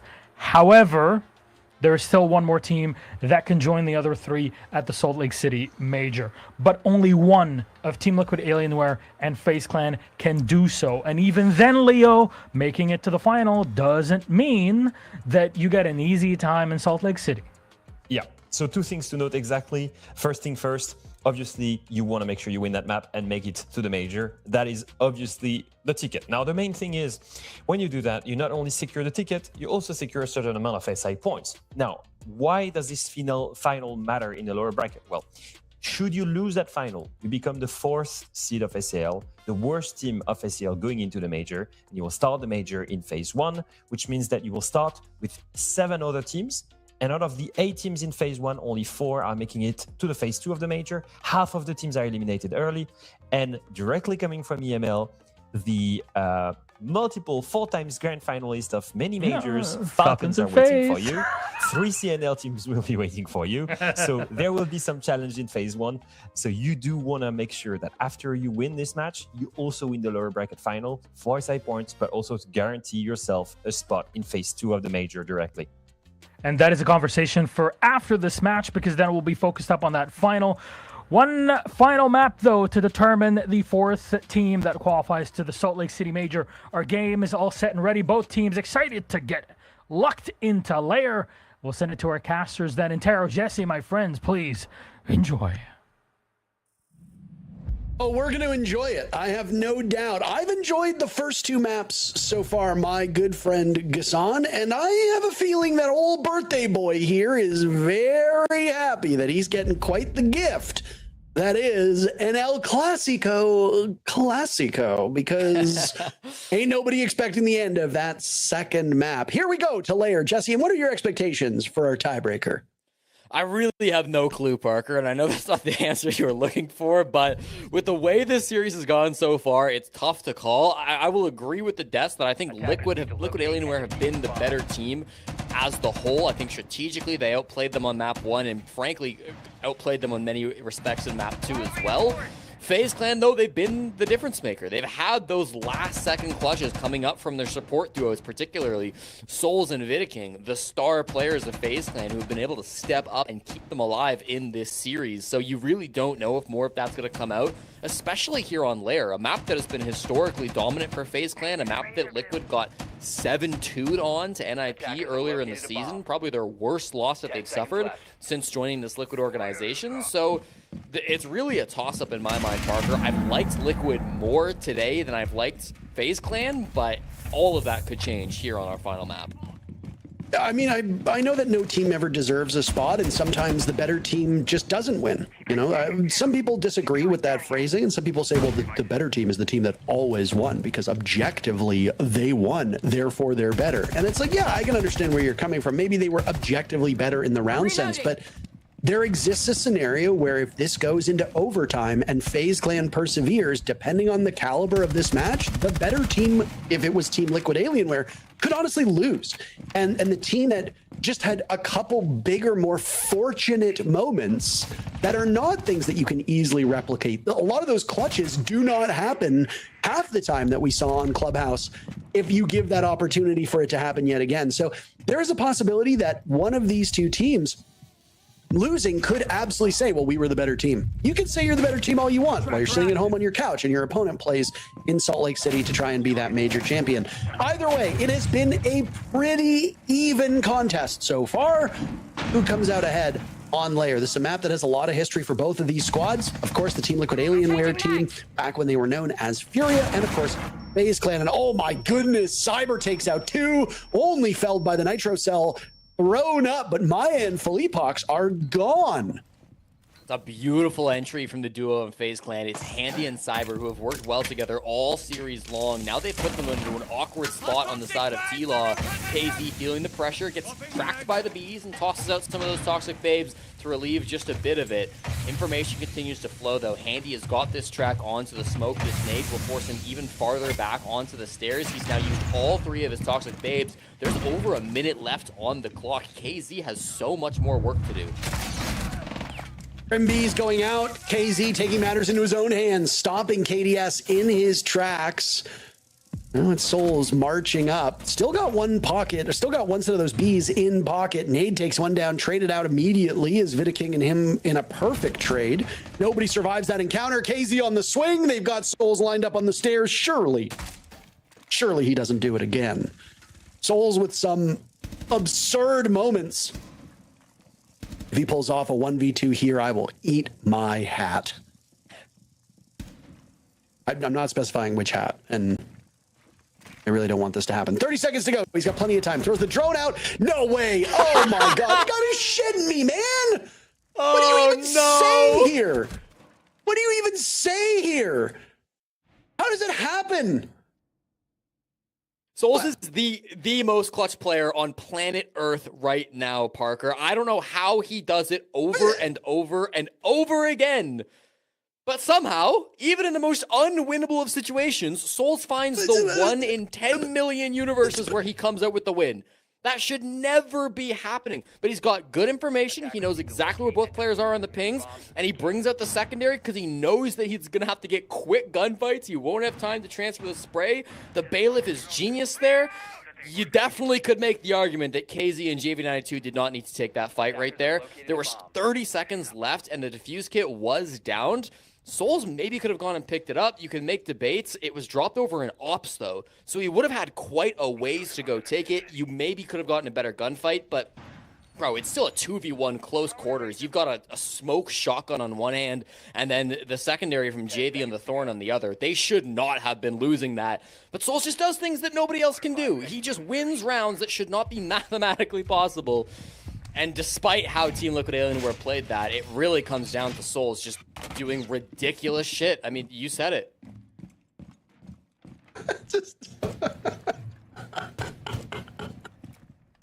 Like, what am I even like? What am I supposed? What do I do? What am I supposed to say? What do I do? I am broken. I have been broken. I need to reboot. Like, I don't.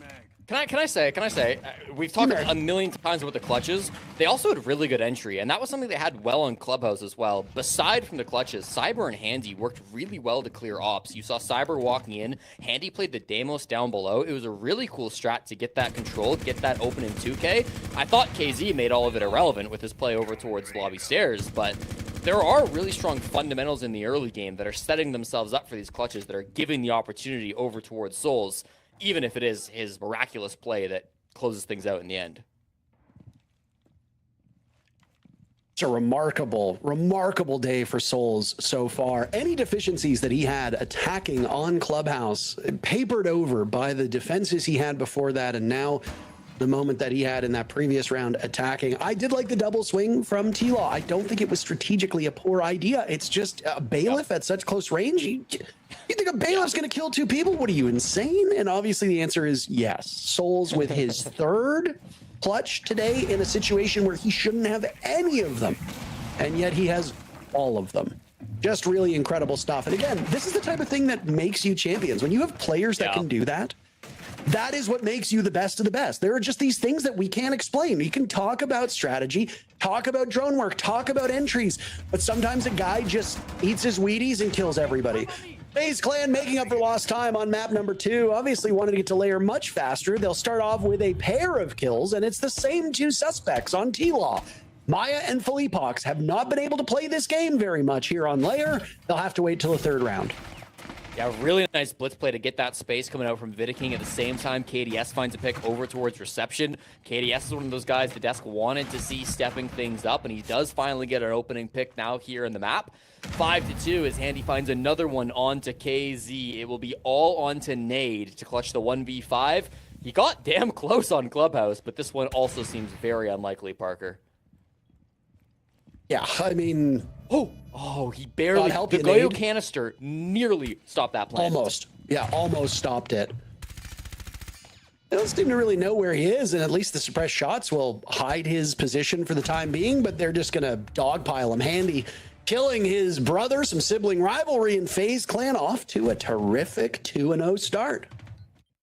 Pace has been really impressive from FaZe Clan in both rounds. They've started off with really nice entry picks, whether that was Cyber taking the space over towards Ops, or whether that was just going to be Vidiking rushing in with the blitz to take down Philippox early in that second round. The pace has been really oppressive to try to deal with from Team Liquid Alienware, and despite some mid-rounds going their way, it definitely feels like things aren't exactly working out the way they wanted to. I will say, 35 seconds on the clock. If that Goyo canister gets popped a fraction of a second earlier from Nade, He's got echo cams in sight. He's got all the information. I'm never favoring a player to win a 1v5, but that was one of the more winnables if he's just able to stop that plant. It's a shame it goes a second too late and he's not able to pull that one through, but in any case, it's 2-0 for FaZe Clan, and the miraculous play that we saw back on Club seemingly has continued here into our decider map.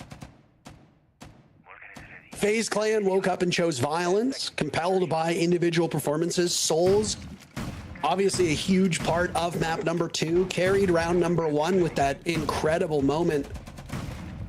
Actually, right where KZ just was on your screen. Very coincidental timing there.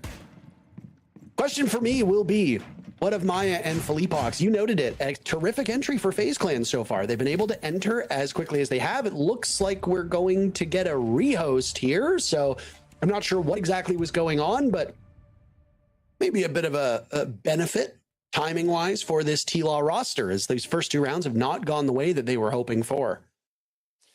Yeah, they'll take a bit of time to reset things, some kind of a tech issue clearly with the lobby, so we'll get things sorted. And it's notable as well that they were going back towards that top floor. We were watching KZ on the smoke set things up around the missile stairs. That's where he nearly won the round for Liquid earlier on, back in round number 1. And it's kind of crazy to think about, because when you talk about KZ as an individual, you really don't think about the smoke play that he very rarely does bring out. But on Nighthaven, or on Lair, I should say, in that one spot, he is one of the best players in the world to play with that utility. It's how he often likes to play that spot. Close with the shotgun, with the toxic babes, with the barbed wire. It is really tough to force him out of that position. You really need like a miracle play with Grim and the Bailiff in order to shut him out in that spot. That is exactly what FaZe Clan had in round 1, and it's clearly something they still think can work for them as they were setting up that exact same strategy for round number 3. But I do think this might give a little bit, maybe an edge to FaZe Clan, just in the fact that like this mental is going to stew for Team Liquid Alienware. It's really hard to read into like the mental of teams, but like if they get into their heads a little bit too much, could this even be an opportunity for them to overthink those 2 rounds that they just lost and, I don't know, potentially end up coming out of this tech pause even worse than they entered it? Yeah, I mean, it really just depends on I think your leadership and the team mental. Some players will take the quiet moments between rounds and they can easily spiral. I think mental resiliency is the term that we usually use for it. I think that honestly plays the single biggest part here, because some players will see that adversity and go, okay, we can level up, let's get back in, and use it as motivation. Other teams will crumble and just stew. I don't think you win a world championship, which 4/5 of this Team Liquid Alienware roster has done, albeit under another organization, without being mentally resilient. And moreover, on this map in particular, we saw some of the single greatest mental resiliency we've ever seen in the history of this game, when it was under another banner that 4/5 of this T-Law roster came back on map 5 and ultimately won the hammer on home soil here. So I don't think it's going to be a mental issue for this Liquid Alienware squad, but they certainly have their hands full, and I don't know what they do. Also, I imagine that there is a delay, because I am now getting an incomprehensible amount of DMs telling me I need to eat my hat. So I imagine that Souls Clutch just went live. So I appreciate all of you. If somebody gets me an edible hat, I will actually gladly eat it on camera. I'm not eating a real hat. Oh, so we're lying on broadcast now. It's an so edible we're not living hat. up to our promises. There's other edible forms of clothing. I'm certain that there's edible hats out there somewhere. Sorry, I'm just gonna read back the message. I will eat my hat. Did it say? I didn't specify what kind of hat it was. Exactly. You specified it was your hat, and if you don't already own an edible hat, then frankly, that means you got to eat whatever hat you have. There are some pitas here in a drawer that I have. You could easily put that over your head and help yourself from the sun. Not everything that you put over. No, that's not a hat. That would constitute as a hat. No. If I went and said to you, hey, can you go get my hat? It's in the other room. And you go to the other room and all there is a pita sitting on the table. You're not going to grab that pita. What's that hat doing? No, you're not. You're going to come back and just say there's no hat in that room. There's just some pita bread. It's not a hat. Anything that you can wear snugly on your head that keeps the sun out of your eyes is a hat. That's it. As long as it covers the top of your head and isn't like a visor. You think a pita bread is going to fit snugly on your head and block out the sun? I think it depends on What do you mean? And the degree of heat that is coming off the sun and how much sunlight there is, I think absolutely it could be. I don't think that's going to hold up in the public court of Twitch chat. I'm just saying that. I remember one time saying that if Space Station, this is back when I lived in Poland, if Space Station won, I think it was the whole qualifiers, I would chug like a full glass of milk or something like that. And they did it. And then I got back to my place in Poland at like 7 in the morning and realized that the only thing I had was like soy milk that I was using for like a specific recipe because I didn't want to use like regular milk. I don't know. I was in this process of like maybe being vegan. And I had to chug an entire glass of soy milk on stream. And let me tell you, it was a very unpleasant experience. Now I have to eat a hat. I'll take the glass of soy milk any day of the week. Yeah, that frankly doesn't sound like a challenge at all. What do you mean you lost Soy milk the is bet and had gross. to drink Soy milk is milk? gross. But even the basis for that whole bet, that doesn't make any sense at all. I would chug a glass of milk just on a Wednesday. I have Wednesdays. What's wrong with the other days? I'd do it on the other days too, but like Wednesday's usually my milk day.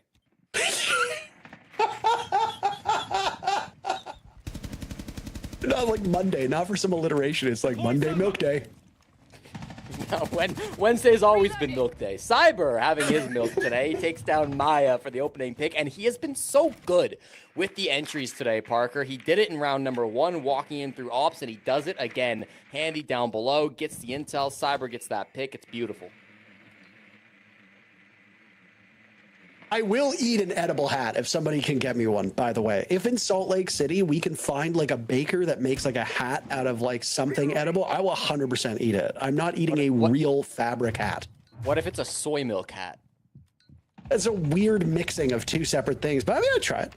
Cyber, by the way, is killing everybody. This timeout has not really helped any. I mean, it wasn't a timeout. It was a tech issue that was now resolved, but I mean, it certainly hasn't helped T-Law one bit. Maya still unable to play this game. He's been one of the first frags on T-Law through 3 rounds in a row. Leapog's still upright, though. Fire in the hands of both of their operators. Only one of them will have an active gadget, so you have to hope that Leapog stays alive, and there's some flames in front, but I believe that's from the Goyo canister. Dave's not watching the right angle, Parker. He gets taken down and leaves JV92 now in a 1v3. Finish off the down player. They know exactly where he's at, flashing him out and forcing him into a really awkward gunfight. Still over 75 seconds to go as well.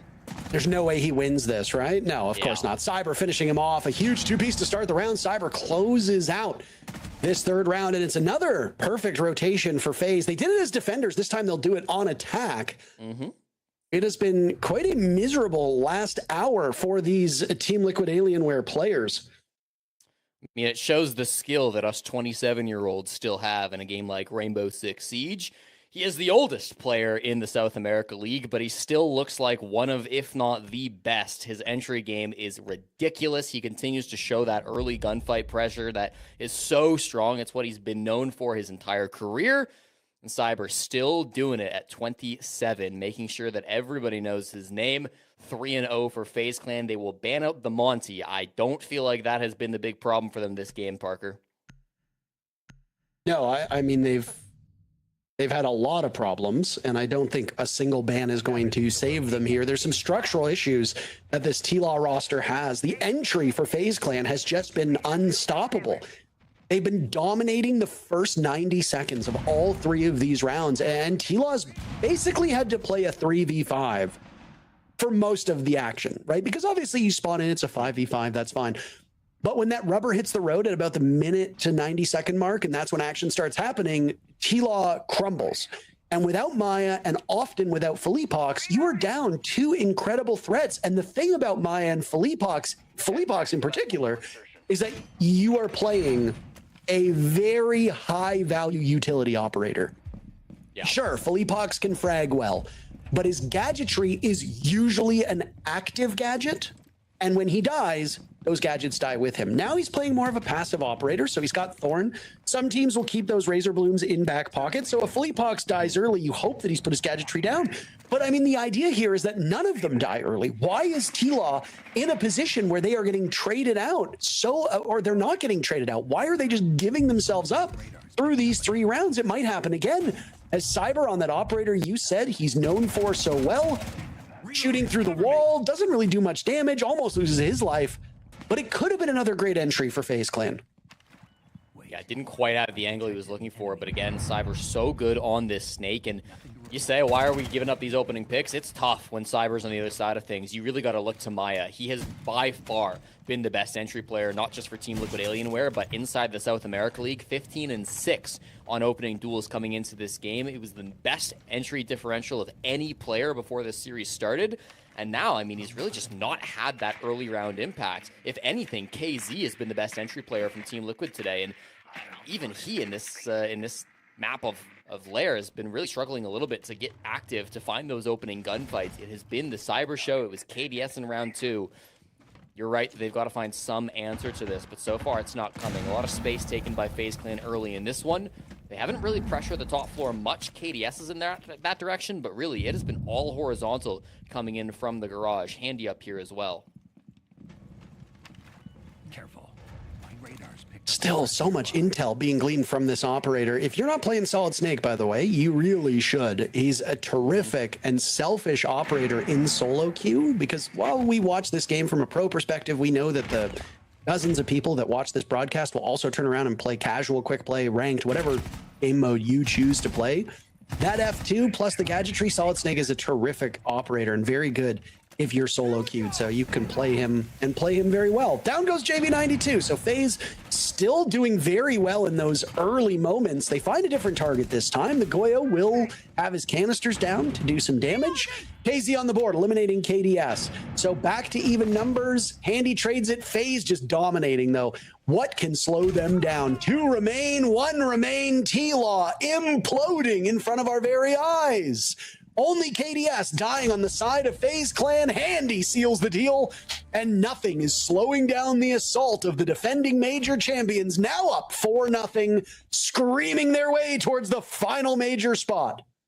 Brilliant push in through the garage side, Parker, and it comes off the back of that wonderful Blackbeard play being run by Souls. He does a really great job of taking that space, and you could tell Team Liquid Alienware were worried about the shield. It's why they banned the Monty after the first 3 rounds, despite the fact that it hadn't been played at all from FaZe Clan through the first quarter. It's the Blackbeard that ends up coming their way. They have so many shield counters in that round too, Parker. They've brought out the Ella and kept the mines in pocket. They've got the Goyo, they've got Banshees, they've got the Denari Tripwires, even the Thorn, keeping gadgets again in pocket to deal with that Blackbeard, to slow down that shield. But does it matter? Absolutely not. That space gets taken for free. He finds the opening pick, Souls does. They manage to take that space, and then even when a couple kills go back, even when we see KZ get active and start to get some kills on the board for his team, they're immediately traded out because everyone on FaZe Clan is on the same page for that push. It has been really, really tough for Team Liquid Alienware to hold on in a lot of these bottom floor rounds. This has been by far the best sight that we've seen from FaZe Clan so far.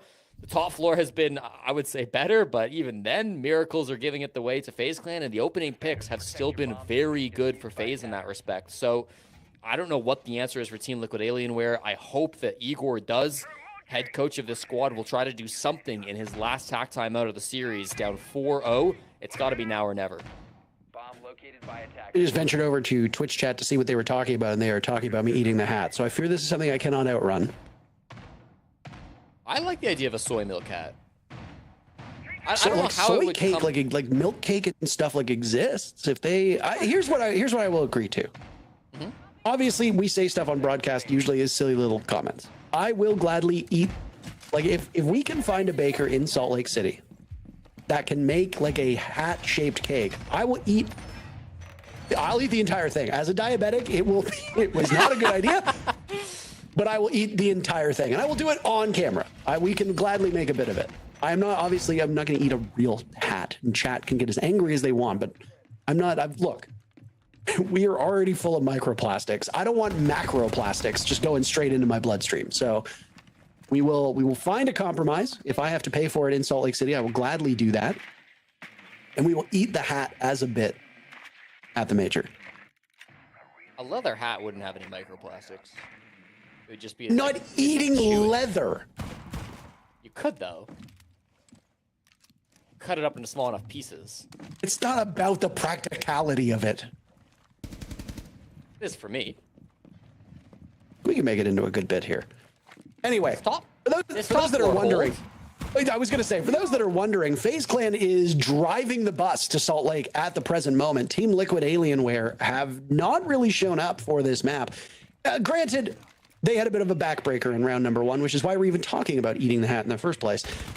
But it's been a team effort after that. Souls got things kickstarted, and since then, the rest of the team has taken over full control. KZ in his favorite spot on the map, though, Parker. He was so good in this position back in round 1. He was very, very tough to force out, even though Souls eventually did it. We once again have Souls on the other side, but he's actually pressuring up inside of Ops right now, not taking this same direction, despite his util giving information over towards his teammate King. Most of this push is coming either in through the bathroom here or over towards Ops. You've got a lot of pressure on different angles being played by FaZe Clan, still fishing for that first opening pick. One of the bit of slower rounds here just by timing wise. Felipox almost died early. That's not what you want from him on his roll.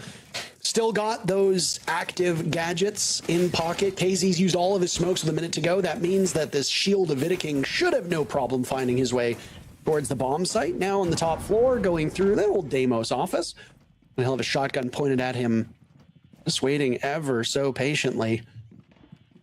Makes a lot of noise. Logic bombs going off, so T-Law will have their hands full with some counter intel that's used by the attackers. A fall off now from King as he circles around and will go through the corridor, hiding his feet for the time being. He does have a teammate not far removed. Not really involved in the altercation just yet. Nade goes down. Fleepox almost losing his life as well. FaZe Clan continuing with the trend line that we have seen, dominating on these entries. Maya showing some life. KZ as well. KZ finds 2, in fact. And now it's Cyber to try and get the plant down with Handy watching over top of him. Can he shut it down? Down goes Maya. Plant not gone down. 10 seconds left. Cyber will need to find an opening. Maybe he's done it. JV92 getting rid of his chaperone. Cyber hoping for a kill in the midst of the fire. He's not going to get the job done. T-Law on the board. Finally, it's a scrappy one, but a round's around. They get the job done, Parker. It comes off of KZ's fantastic play. Was holding down those missile stairs with the smoke, but gave it up relatively quickly. Of course, the bomb site wasn't up above as it was the last time he played on that smoke. It was one floor below, trying to hold down bunks and briefing. And I think for FaZe Clan, they didn't get as much out of that top clear as they wanted. They spent a lot of time trying to break into the floor above the bomb site. They had the Blitz up there. They had the Grim up there. They had a bunch of utility dedicated to clearing top floor, but they never really got it. KZ was able to step up and take a lot of important gunfights to keep the man count advantage favorable for Team Liquid Alienware, even though they lost that opening pick, even though Cyber got yet another entry in this game. They battle back really nicely, and as long as you hold top floor control, that is such a difficult bomb site to try to get the plant down. If you're going to plant on that site without the vert, you kind of need to go all in with a shield and a Sens and a Ying and anything you can to enable that plant to go down. Without the utility and without top floor control, it just wasn't really in the cards for FaZe Clan. They nearly planted on a Goyo canister, for God's sakes. It was not the push they were looking for, but in the end, still driving this match, still up 4-1, still in a good spot to be able to take a 5-1 half because their pushes on this site have been very good. And then all you do is get through this, and then you get the benefit of defending on this map. Of course, while most maps skew towards the defender side, Lair has gone all over the place. For most teams, they tend to favor that defender side, but with the way FaZe is playing, I don't think they really care what side they're on, Jesse. They have played with tons of confidence. And there's been mistakes here from T-Law on these roams that have been exploited very well. FaZe Clan are not going to have the benefit of exploiting that when they're defending. They will be at the mercy of the advance from T-Law. How will Team Liquid Alienware go about it? Well, if they show even half of what we saw from FaZe Clan, then I see no reason why the Horsemen can't pick up a couple rounds. I think at this point in time, the goal is try to pick up this final round, emerge with that gap as close as possible, and give yourself some mental momentum. It's going to be a little harder losing the Echo early. Nade picked off by Cyber. Cyber's woken up in this map. Ian Handy combining for 11 kills, more than all of T-Law combined, and that's not including the other players on FaZe Clan. It really has been quite a dominant first half for the defending major champs. They'll lose Cyber to a Nitro Cell, so things right back at even footing with about half of the round to go. That's all right, Parker. Job's done. You get the opening pick onto the Echo. That could not have been a better operator to take down. Cyber, you said it. He's got 5 kills. 4 of those now have been opening kills throughout this first half. He has been so good on these entries. I've said it a million times, but it's still true. He's been phenomenal in this aspect. Now they've cleared out the roam. Now they've forced these players back towards the site. And they still have good time to work with as well. These Echo cams, of course, could have still been used for vision, even if they couldn't be used to deny the plant. So they'll clear those out. Information being gathered by Souls. Of course, since the Thatcher rework, he can find those gadgets as well as disable them, which has been really, really helpful for FaZe Clan throughout this push to try to get some of these picks. Bit unconventional, but 2 thermite charges will open 2 hatches, no problem. They can start to work exactly the push they're looking for. As long as it doesn't get tricked, which it does not, they're in a great spot to go for a plant just inside of offices. Oh, I mean, it was a good attempt. It was just a little bit off of the mark, and because of that, now an easier way in for FaZe Clan, but Vidiking bites off more than he can chew. KZ is really the man keeping this team in it. He was in this position on Clubhouse. He top fragged all the way back on map number 1 on Fortress, and now he's putting in some serious work here. He found almost a second life for this T-Law team now as they outnumber FaZe Clan 2-1. Andy lets 1 escape on by. KZ dies at the hands of KDS. You've still got 2 terrific players on FaZe, and now with the gap ever closer, and there are no active gadgetry remaining on the side of T-Law, this is winnable, but the time just might be a bit too much. Andy will have to march in, get the diffuser down with 3 seconds to go. He's not even in the bomb site, and he won't even begin to give it an attempt. 2 in a row for T-Law. As they close the gap, it's still a lead for FaZe Clan, but they've set themselves up nicely and are hopeful that this Lair will skew towards the attackers in the second half. Handy with 2 more seconds could have found Maya. He was not far. They were both in the lab bomb site, but unfortunately there's just a little bit too much of the equipment, too many of those barricades. It stops the push from happening. We got our desk jumping in now. Thank you very much, gentlemen. Yes, at the halftime point, FaZe Clan are up 4-2.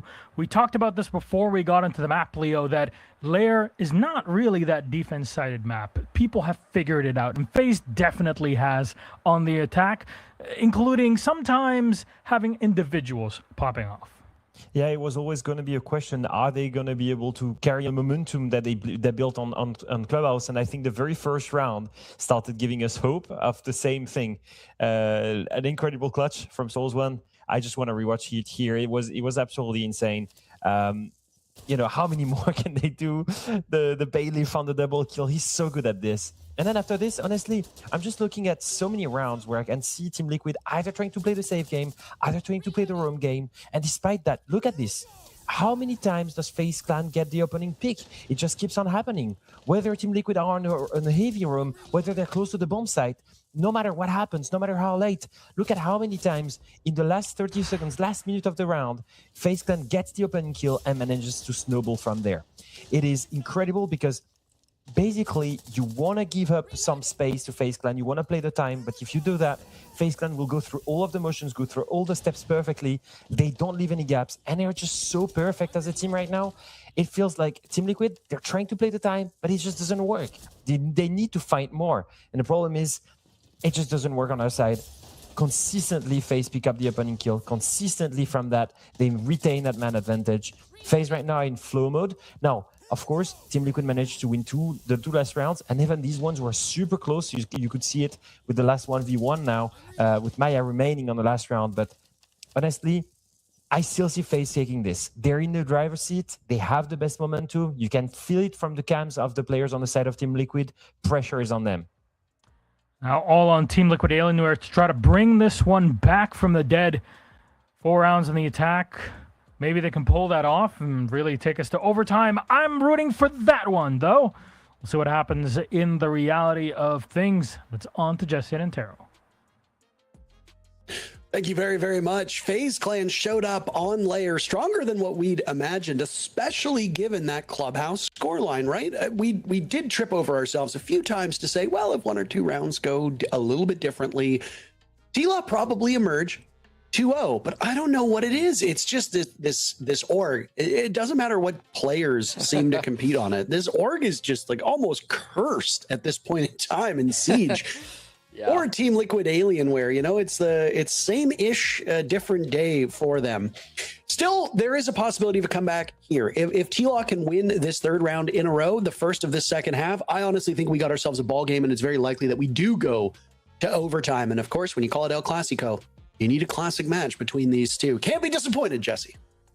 Absolutely not, Parker. It needs Team Liquid Alienware to be strong on these attacks, though, and that's going to be my biggest issue with this potential comeback. Remember, they already played Lair up against the NIP earlier on in Kickoff, and that was a fast game. They only ended up playing 3 rounds on the attacking side, but in those 3 rounds, they got not 1, not 2, not 3, but 0 round wins. They didn't win a single offensive round. So there's a little bit of footage. They've certainly got new strats that they can bring out onto this map, but there is definitely a trend of them struggling on the offensive side, and they have to be able to turn that around now that they're against FaZe Clan.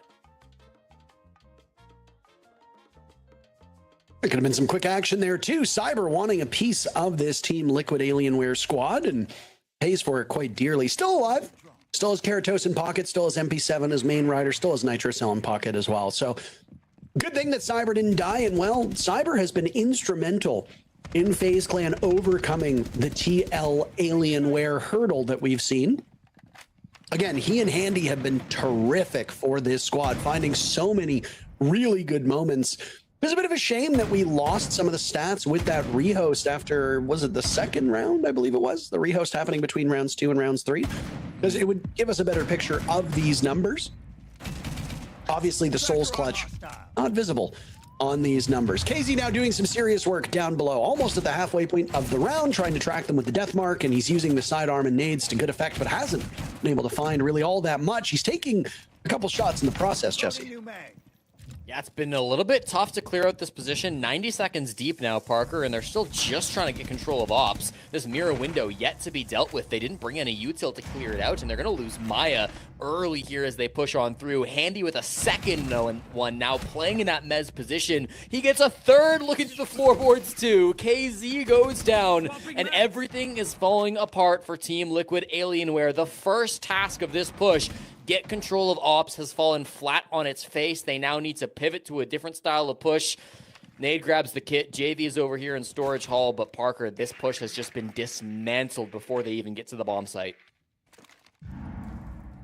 Down goes Nade to a Nitro Cell. FaZe is in complete and total control, and it is a drubbing right now that is being done to T-Law. Soul's on the ground. He'll send the round away. That 2-round run for T-Law ends at the hands of FaZe Clan and the side swap. 2 rounds away from FaZe being the final team from Brazil to clutch a major spot. What is JV even doing all by himself on the floor is there? He decides he wants to use his util, but then he's in a 1v4, so he says, never mind, has to shoot the drone. I mean, it's not the thing that lost him that round, but it maybe shows a little bit of the chaos potentially going on in the Team Liquid Alienware comms. They're not they're not on the same page. They're not bringing the right utility that they need to try to clear out some of these important positions. They had a Deimos down below, and they still couldn't get that mirror window popped out. They had an Ace trying to pressure into ops as well, but the mirror window continued to persist. It was great util play from FaZe Clan to enable all of that, and it was amazing shots from Handy as well, who has been stepping up so fantastically all day today. He is now 13-2, including the rounds before the rehost, so 11-1 on your screen. The stats will be phenomenal no matter which way you look at it for him. It just feels like FaZe have complete control over this map from top to bottom. They know how they want to play it, and they know how Team Liquid Alienware want to play it. They're not letting Liquid do what they want to do. They have been really dominating this map from start to finish. There really haven't been a lot of good looks here. I do wonder if maybe the tides turn, if that first round goes a different way. Let's say that Souls isn't able to clutch out. You just had to go through an entire map on Clubhouse where the impossible happened more often than you'd imagine. The unthinkable, well, they thought of it. Here, then, to start off map number 3, I do have to wonder if it breaks your mental a little bit. We did say that mental resiliency is something that this Team Liquid Alienware roster has handled before, but still, it's a new day. It's a new meta. It's a new roster. There's more on the line here. Just, I imagine that it kind of breaks your back after that very first round, and a lot of good teams would not be able to recover from that. That could be the culprit here. Oh my. Parker, is this Let's put it professionally. Maya's at a stinker of a Lair so far. He has had very limited impact. He has, what, 1 kill so far on this map? Yes, he's 1 in 7 now, Parker. He's really been struggling, and in a game where FaZe Clan now have 8 opening picks in a row, your primary entry going 1 in 7 is not a coincidence. Now, they're bringing things back. They get a couple of kills, and from inside of stock, they're managing to work these picks. The push actually looks pretty good, all things considered. The drop's coming back in from the roamers, and they can try to bring this one back. Do not count out Souls and Vidaking. They've clutched so many rounds like this before. Vidaking clutched to send us away on Clubhouse. Souls got them into that position through 2 clutches, 3 clutches, and then round number 1 here, clutching again. If there's 2 guys on FaZe Clan that you want to be in this position, it's both of them. KZ and Felipox have their hands full. They've eliminated one of the big bads. Now it's up to the King to prove that he's earned that crown. Sweeping now through. Finds KZ. Felipox has to stop the plant because he has no coverage anymore. He was mere moments away from throwing this round into a post plant. He'll attempt it yet again. 1 minute left on the clock, and guess what? The crown well earned on top of his head. FaZe Clan win yet another, and they're a single round away from Salt Lake City. Genuinely baffled, Parker. How do they keep on doing it? Clutch after clutch after clutch after clutch. It doesn't stop. This FaZe Clan team, it's written in the stars that they must go to every single event over the last 4 years, 1,000 days. I forget what the stat was. Vidaking plays it oh so perfectly in the 1v2. They try to get that plant down from Liquid Alienware, but it's not quite good enough. Oh, it's just chaos in the midst of things. And the worst thing, Parker, they had a drone inside of Toxin. They had a drone in Toxin in the 1v1. That is exactly the path that Vidaking tries to take to make that play happen. And despite the fact that I think he would have been seen on the drone, I don't know exactly where it was. There's no reaction, there's no call, nobody's on that drone, and it ends up just being a free 1v1 from Vidaking to stop that plant and get series point for FaZe Clan, 1 away from the major. I was really hoping for a more competitive third map here, and I mean, it just doesn't look like it's going to materialize. It's possible. There is the comeback potential here, but not going to say anything because I don't want to have to eat another hat, Jesse. It's one's quite enough at this point in time.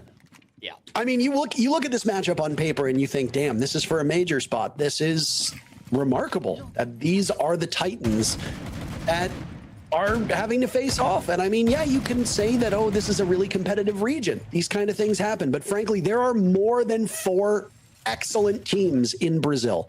That means just by process of elimination, 1, maybe 2 really damn good rosters are not going to make it. Welcome to the show. Every team in Brazil has to deal with this exact same set of circumstances. It's up to you to prove that you are one of the 4 best. And frankly, you can sit there and say, oh, yeah, you know, the better team lost today, or, oh, it should have been a 2-0 for Team Liquid. And you know what? I'm sympathetic to that line of thinking. But at the end of the day, you being better on paper, you being better in theory, that's not what's going to get you a ticket to the major. Being the better team objectively and practically, that's what will. And right now, it's FaZe Clan in that position. Jesse, 2 minutes away from the defending major champs, being the final team from Brazil to clinch a spot. Well, I said last time they really struggled to clear this top floor. It was actually a really strong defense that we saw before the side swap. Now Team Liquid Alienware, they're going to just completely ignore the top floor. They've got the send set up. They've got the shield from Nade. They've got air jabs and gridlock. I mean, they've got everything that they could want to stop a flank to get back down to the site. They have no intention of clearing up above. Watch for these sends walls to come out. Once they come through, once the flashes gets tossed, that's going to prompt the idea for FaZe Clan. This plant's going to come out. They've expected it. They've got good tools for it. The Solus up above, the Chonka up above. They've got ways to deny this plant, even if they can't see it, even if those sends walls are coming through. A lot of pressure now on the shoulders of this T-Law team with 1 minute to go. FaZe getting moved out of these positions. Nades dropped on their heads like anvils. First kill will go to Felipox. His number's underwater. He's had a rough day. Maya's still alive. He's had a rough day too. If these two can make some serious noise, anything is possible. Nade is there for support if need be on the Blackbeard. His number's not very pretty either. I think these kill totals reflecting the scoreline very effectively. Still coverage from above as now you see those Molotovs shot out by Handy through that Shumika launcher. Senswall obscuring them, but Nade now taking some damage. Right call from Handy as he tries to find his brother amidst the chaos down below. KZ now watching. Handy dropped, Nade dropped as well. This is a desperate attempt as the diffuser gets picked back up. KZ will immediately get right back onto that. The numbers helping Team Liquid Alienware, but Vidaking still holds court above. Diffuser goes back down again. It will need to be retrieved by somebody on T-Law. That'll be Felipox to do that. Ian Maya, last two standing. Now the numbers benefiting FaZe Clan. Time running out. Felipox attempting it. Stopped at the last second. The King polishing that crown. Two incredible back-to-back rounds. And FaZe Clan will make their mark. The last team from Brazil to make it to Salt Lake. And they are all smiles, Jesse. The late round is just too good for FaZe Clan, Parker. The top floor control, fantastic from Vidaking. He denies 3 straight plants in the exact same position. There is no change coming out from Liquid Alienware. They cannot put a push together in that final map, and it really does come back to bite them. We've talked a lot about who's the better team in this series, and you can make your arguments about map 1 and 2, but there is no debate who the better team was on that third map, Parker. FaZe Clan from start to finish with every opening pick prove that they are the team that deserve to be in Salt Lake. Yeah, I mean, I don't know if Team Liquid Alienware knew what was coming. I don't know if they thought, okay, if we don't make this a 2-0, we are doomed. That's something we'd have to ask them if we got to talk to them. But we won't get that opportunity. This was just a drubbing from FaZe Clan, looking as terrifying as ever. And again, this FaZe Clan team doesn't make it look flashy. They are just so by the books. They are calculating, they are domineering, and they beat you, even if it's not heroics. I mean, outside of course, Vidaking and Souls with their flashy clutches. And outside of that, this is a team that can win world championships, can win majors, and they barely break a sweat in the process. Congratulations to FaZe Clan. They will be the 4th team representing Brazil at the Salt Lake City Major. Over half of the combatants have been locked in at this point in time across all regions. Still waiting for North America to send their representatives next week. But boy, oh boy, the first 2 maps were terrific. Lair, a bit of a snoozer. Unless you're a fan of FaZe Clan, you're probably doing some celebrations here. Let's hear what the desk has to say about this, by the way, Jesse, because we've still got another best of 3 after this one. Yes, indeed we do. And before we get to that, we got to debrief what just happened here, Leo, because FaZe ran away with it. The rat spots, they're constantly in the perfect positions to deny plants, even when in those moments you're thinking, my God, Team Liquid Alienware, they have it. They have what it takes. They breached the site finally. They have an opportunity to plant. Oh, look at that. It's Vita who's just standing up top with a tiny little big hole that he can just spot exactly where you're planting in. Beautifully executed. There's a reason why they're the 2-time, but still, they're not coming in from the upper bracket. That just shows how competitive this region is. Yeah, honestly, what a matchup and what a way to finish it as well. You know, as much as we can say that Clubhouse was on the back of incredible clutches, I think this one really deeply the better team. In general, you know, opening kills up in the air, you thought that, you know, it would be closer than that. Out of 9 rounds, they win 8 opening kills. They got in the lead every single time, whether it was in attack and in defense. And honestly, their attack side could have been flawless. Like, most of their attacks were, like I said, it's not flashy, it's by the book. But they play so perfectly. It's so annoying to play against them because you never know what you should do. Should you try and play too aggressive towards the other side of the map and try to deny their entry points, but then you will lose someone and they will have even quicker the opening kill? Should you try to fall back and peel off and play towards the side, but then you give them too much ground and they seize it and they execute perfectly? It seems like this team is so special. Like I think in modern history, never heard of a team that dominates so much for so long. We spoke about that streak, Miloš, that streak that will stay alive after this victory. It's a 4-year-long streak of qualifying to every single STR event. You know, it's a roster that, you know, some of the core players have won the major all the way in Sweden. Then after that, this roster built together, won 2 SIs, and even back against the wall, having lost the first map of this BO3, they come back. And I just want to praise the 2 guys on your screen here, Vidaking and Handy. Also want to praise Souls 1, the backline of this roster, really, because this backbone is the one that gave hope to that roster, especially on the second map, and where they really came alive was on Lair. And I think it's because of these guys. Handy on the KB on the Deimos was absolutely instrumental on the attack. And then for the rest, the clutches, Fighter King, the last 2 rounds, he dropped 7 kills and a 1v2. This guy is incredible. On top of IGLing, what a lineup. I'm very sorry for Team Liquid Alienware because I do believe they had what it takes to make it to Salt Lake City. It will feel horrible for them to miss that event, but that's the harsh law of this format.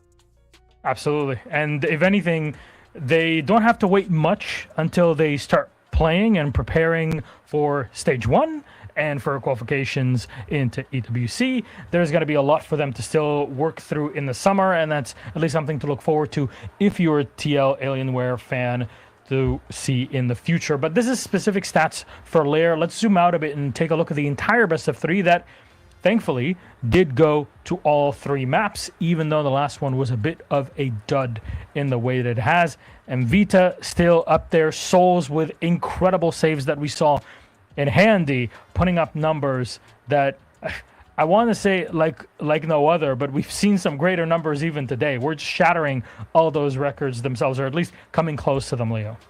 Yeah, absolutely. And see what I meant about the backbone, by the way? Vita King, Souls 1, the 2 more flex support players of the lineup, the Shields player, Smoke player, and Anchor, that are carrying the team in terms of EPS, in terms of clutches, and also in terms of KD. Incredible. Handy, the forever flex player, still carrying strong. It goes to show that, even when your best fraggers are not performing to the top level, this roster, it has it all. And I can never get tired of watching them, honestly. It feels like a perfect team that plays all the time. It's really incredible. I'm going to stir the pot a bit here. Herds makes it to the major with a new Furia, but his old teammates don't on the new Team Liquid Alienware. That, I know, is going to be a conversation piece once things hit stage 1. For now, I'm going to leave that hanging in the air as we take a call from our well-respected and beloved... There he is, Yes, our analyst from JP. FaZe Clan, the one and only JP. I didn't even have to say his name. The description itself was enough. JP, welcome. Congratulations on this massive win. How are you feeling? Your streak survives now for over 4 years as FaZe making it to each S-tier event. I mean, I feel amazing. Play against Liquid now with their roster. It's different. Like I can say everything, but it gets emotional when we play against Liquid. When you have something on the line, mainly like today's game, we have like the spot on the major on the line. It gets a little bit emotional. We can't say that it didn't because it was. But yeah, we're very happy. We have another game now to decide the 3rd and the 4th seed. Let's go. You lost the best of 1 to win the best of 3. Was it worth it? Yeah, of course. The most important game was won, and that's all that matters. Speaking of that, JP, I want to go back to a very critical moment. I think also for you as a staff behind the players. What happened after the first map? What happened after the first map to reset mentally, to try and get the team together? I mean, our team have like a very strong mental. I mean, we won back-to-back SI, so it's not a new thing. But we just like talk like, okay, we throw away 1 round. Now we didn't want to let them to win like the impossible rounds again, and it was it. And on Clubhouse, us are winning the impossible round, like the Souls glitches. Wow, was basically it. Yeah, I was figuring out like when you have these kind of players on a roster that are able to pull out like a crazy 1v3. Evan Vita King's 1v3, by the way, on the Clubhouse, the last one. That was completely insane. How much impact does it have on the team momentum? Because I feel like after these clashes, the whole team started waking up. Yeah, I mean, when you have a core of a team, like the 5 players can win a 1v4, 1v3, it gives confidence to everyone. Like, if Cyber wasn't in his days of being crazy and shooting everyone, like Souls can pull a clutch, Vita can pull a clutch, KDS can pull a clutch, everyone can pull a clutch. So it gives us confidence, basically.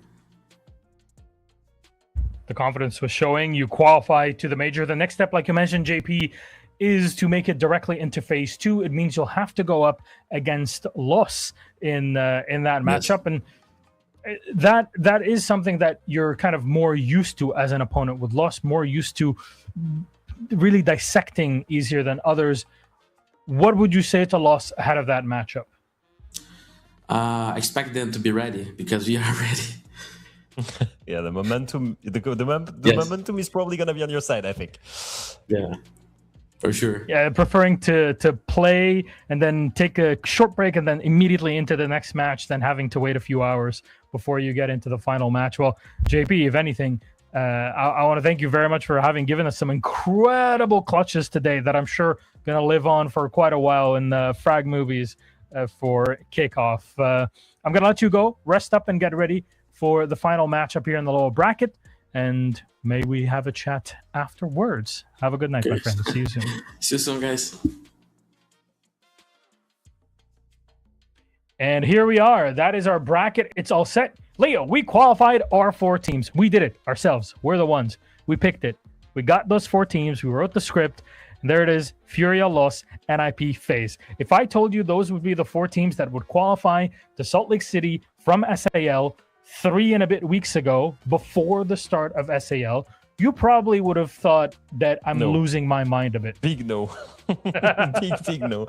I think the biggest surprise is there, as much as they had proven to be a great team, was obviously NIP. I think that many people were saying that they were weaker after they had lost cons to Fluxo W7M. And the global sentiment of the community was, we don't know if NIP is going to survive this. Well, everyone was wrong. NIP made it. And if you look at Los is the biggest surprise of them all. Everyone expected them to lose to Fluxo W7 quite easily. I mean, they had lost convincingly against any team of the top 4 before. And so to see them make the major is a huge upset for all the other ones. And that means that Palu is going to miss the major. That means that Felipox is going to miss the major. KZ is going to miss the major. You know, we're speaking of like 10 of the most iconic Brazilian players missing the major, so that teams like Los, new teams like Furia, you know, players like Bogzira, for example, making their first major. These guys are going to take the spots of some of the legends of Brazilian R6. And we'll see if they have it in them to fulfill that heritage and somehow go even crazier than their ancestors, basically. Yeah, the transition from SI into Kickoff, especially in SAL, saw a consolidation of the best Brazilian talent that went to other regions in the world, coming back home and being divided up against so many different teams within this region. And we're seeing fresh blood that's able to compete, brand new setups that in combinations of players that you couldn't even imagine 6 months ago. And this is what we're getting. If anything, it just shows the level of quality that we see again from SAL, because nothing is granted in this region. You have to earn every single position, every single match and point that you get going into playoffs and even beyond that. That's really something to be afraid of, but also maybe teams from other regions that are watching the SAL, maybe not too closely, they'll see, oh, these are not the teams that we're expecting. Maybe the other teams messed up. Maybe we'll have an easier chance at Salt Lake City. That's all to be determined, but I don't think it's going to get any easier just because you're not seeing the same big names that you had back at the Invitational. It's changed a lot here in SAL, and I think they're going to give it an even better shot. The moment that you see FaZe on there, it's already scary enough, Leo. But that does mean that we have one more match to go. Los versus FaZe Clan to determine who makes it into phase 2. We're going to talk about that after this long-ish break, because we're going to take around 35-40 minutes. Make sure that our players are well rested, and so are we, to give you all the info that you need for that grand final in the lower bracket and how things will be seeded after that. Leo, let's head for a break. We'll be back in a bit.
Hello, everybody. Welcome back to SAL. We took our quick break just to get really refreshed and ready to go. I had some water. I had a little banana to get that energy flowing for the last couple hours of the show. Make sure you're drinking water. It's late at night for Leo and I here at 1 a.m., but we live for these sorts of nights where now we have our grand final. Let's take a look at our bracket real quick just to refresh everybody's minds.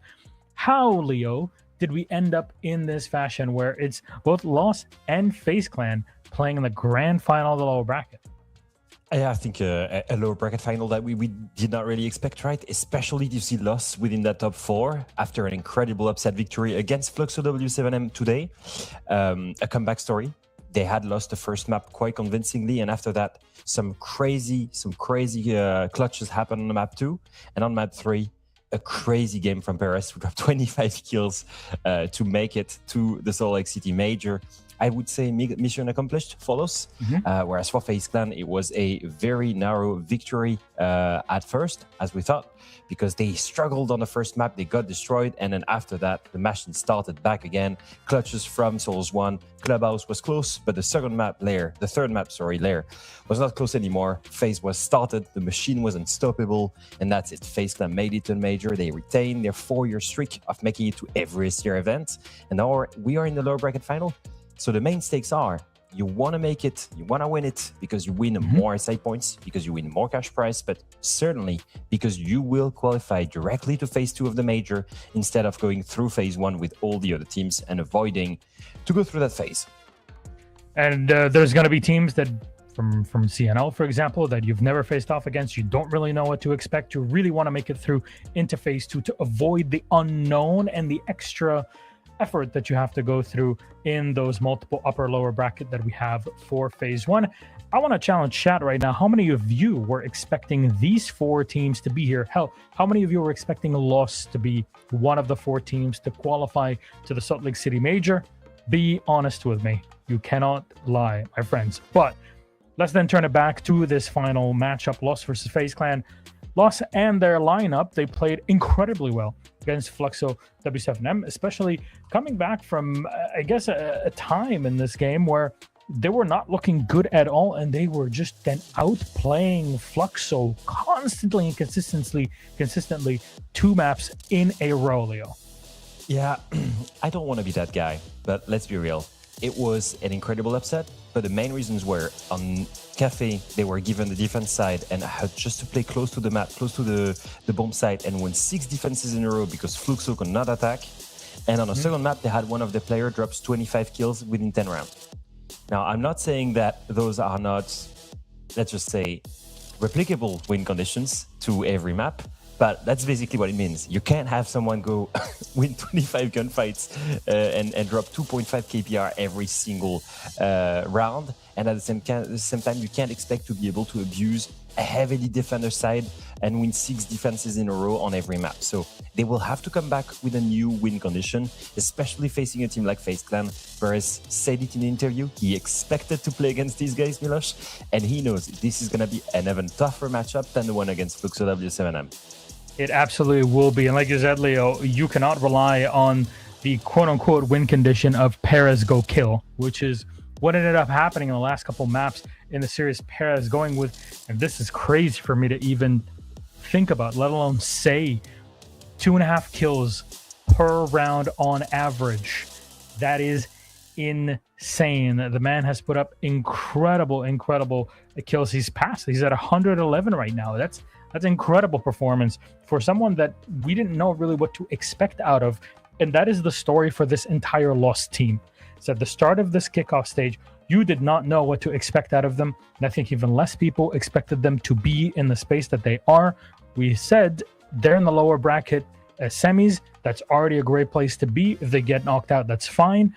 But they persevered. That's something on top of it. They should be very proud of their achievement. Now comes the actual very incredibly difficult match of playing against FaZe. And let's bring up FaZe here. I don't think there's 2 ways around it. As a team that's done excellently. We've mentioned that before in their matchup against Team Liquid Alienware, that they've attended every single event over the past 1,434 days. And well, at this point, it's 35 days, at least on our time zone, Leo. Yeah, I mean, they are the kings of consistency, and you cannot even deny the fact that it's the best teams from 06 of all time. No one has done it like they've done it. No one has won 2 SI in a row, and they're not here to stop. Many people will call it that you have the SI curse, you have the slump after winning one. JP said it best. They took a shorter break so that they could compete at the highest level directly and come back with a strong, strong momentum into kickoff. I think they showed it. It was a difficult one. They had lost against Fluxo W7M. They were sent to the lower bracket. They did not top their group. But the most important thing today, they beat Team Liquid Alienware. They came back from initially losing the first map on Fortress. They came back with an incredible amount of clutches on Clubhouse. And then after that, really a display of incredible quality on Lair. What's very interesting to notice is, as you can see on the left side of your screen, once again, the top performer on this roster, Souls1, Vita King, literally support and IGL. The backline of this roster is really what sticks them together, what makes them perform. And JP said it also. Anyone on this roster can clutch a 1v3 or 1v4. That's what makes their strength. And this is why it will be the biggest opponent ever for us to try and face in SAL here tonight. The FaZe are definitely looking like the favorites in the series. I mean, I probably would not be wrong in saying that no matter the series that FaZe enter, they're probably seen as the team ahead, the team to win it all. There's probably no team in the world that you can apply that rule to other than FaZe. And they've stuck to it. They've shown it. No matter how difficult games get, they're always able to bring it back. And we saw it in the last game tonight. I think it was a very, very good example of, yeah, sure, things might go a bit dark for a second, but in a best-of-3 series, their experience, their resilience really gets tested, and every time they come out on top, it's really a wonder how this team keeps going and doing things the way that they do. However, our map veto for this series is a final best-of-3 here in Kickoff for SAL. It's kind of sad to say it at the same time that it's going to end no matter what after this matchup, but I'm sure both of our squads will give us their best plays here. Nighthaven Labs is up first. There's Losses pick, then Chalet, and then to Consulate should we need it. Leo, thoughts on our maps? No surprise when we look at the bans, obviously Lost removing Clubhouse and Lair, the 2 maps that FaZe used to beat Team Liquid Alienware. We're now landing onto Nighthaven Labs, a map that Lost have not played, if I recall. Actually, they did during Kickoff, during the group stage. They had beaten Imperial Esports on it. And on the side of FaZe, it is a map that they like. It is a map that is traditional, very similar to Clubhouse. They played it twice already during Kickoff, 3 times actually. 7-1 victory against Imperial Esports, 7-5 against Fluxo W7M, 7-1 versus Black Dragons. I mean, this is the problem when you pick a map against FaZe. You know you're gonna land. You know they're always gonna have an incredible track record on it. And then obviously going to Chalet, that's a map that used to be a permaban for FaZe a long time ago.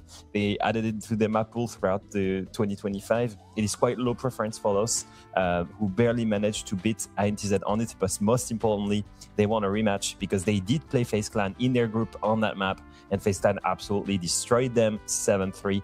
And if we go to the decider, I am super excited. Remember what Paris told us about Consulate and Loss? He said every single time he plays that map, he drops 20 kills. The last time we saw Paris play on Consulate, he dropped 25. So should we get to the decider, I'd be excited to see him attempt a 20 kill BO1 against FaZe. Against FaZe. Yeah. Perez versus Souls, Perez versus Vita King. Now that's a game, and I'm so glad that we're going to get to see it tonight and really close it out this way. Let's bring in our 2 casters and have a quick chat before we drive things home and start off with our last matchup. Parker, Jesse, from one grand final yesterday into the other lower bracket final, how are we feeling about this one here? FaZe always coming in as the overdogs, if anything, the team to beat in Taro. Trip over ourselves to say in the previous matchup, it was an absolute aura game. It was a god game. This FaZe team looked like there were so many rounds that were going to go Team Liquid Alienware's way, and then FaZe just clutched and clutched and clutched and clutched and clutched. And I have no idea if this is something that they've structured the teams on, but like FaZe is just on a whole other level here. You know, I feel for anybody that has to go up against them, whether it be Team Liquid Alienware, whether it be NIP, whether it be Furia, whether it be Los right now, or any of the international teams I'll see at Salt Lake City. This FaZe team sure feels inevitable. Yeah, I mean, this low squad all credit to them. They beat Flux with W7M to make it to the major. That is a huge victory for them already. If they cap that off with also beating FaZe Clan, I will be floored. It'll be a tough game for them, I think. Much tougher than their first match today. But regardless, I mean, hopefully they can give us a good show. It is very important to be able to get past that first phase of the major.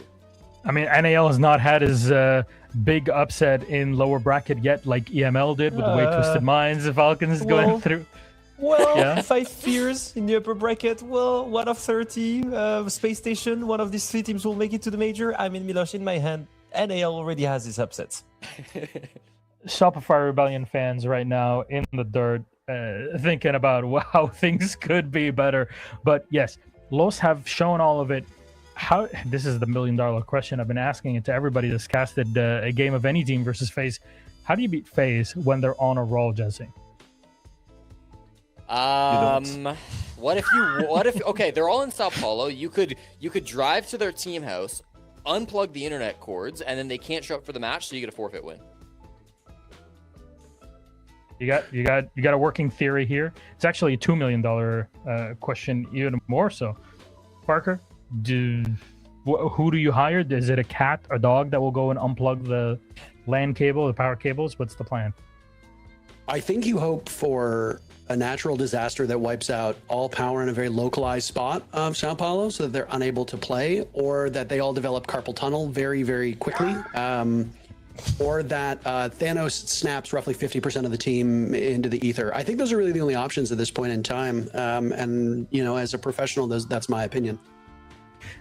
Very good. Look, you and I have had the experience of Brazil games late at night when actual natural disasters, well, not natural disasters, but storms, flooding and go thunderstorms that like caused like 10 rehosts in one game. It was actually FaZe versus Team Liquid in that match that kept getting postponed back when we worked in Europe.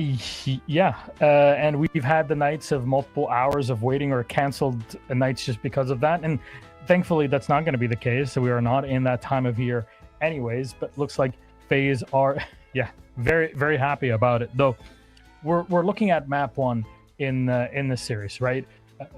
In this case, we are going to Nighthaven Labs. That's the attacking start side for Los. What are the positives looking at it here, Jesse?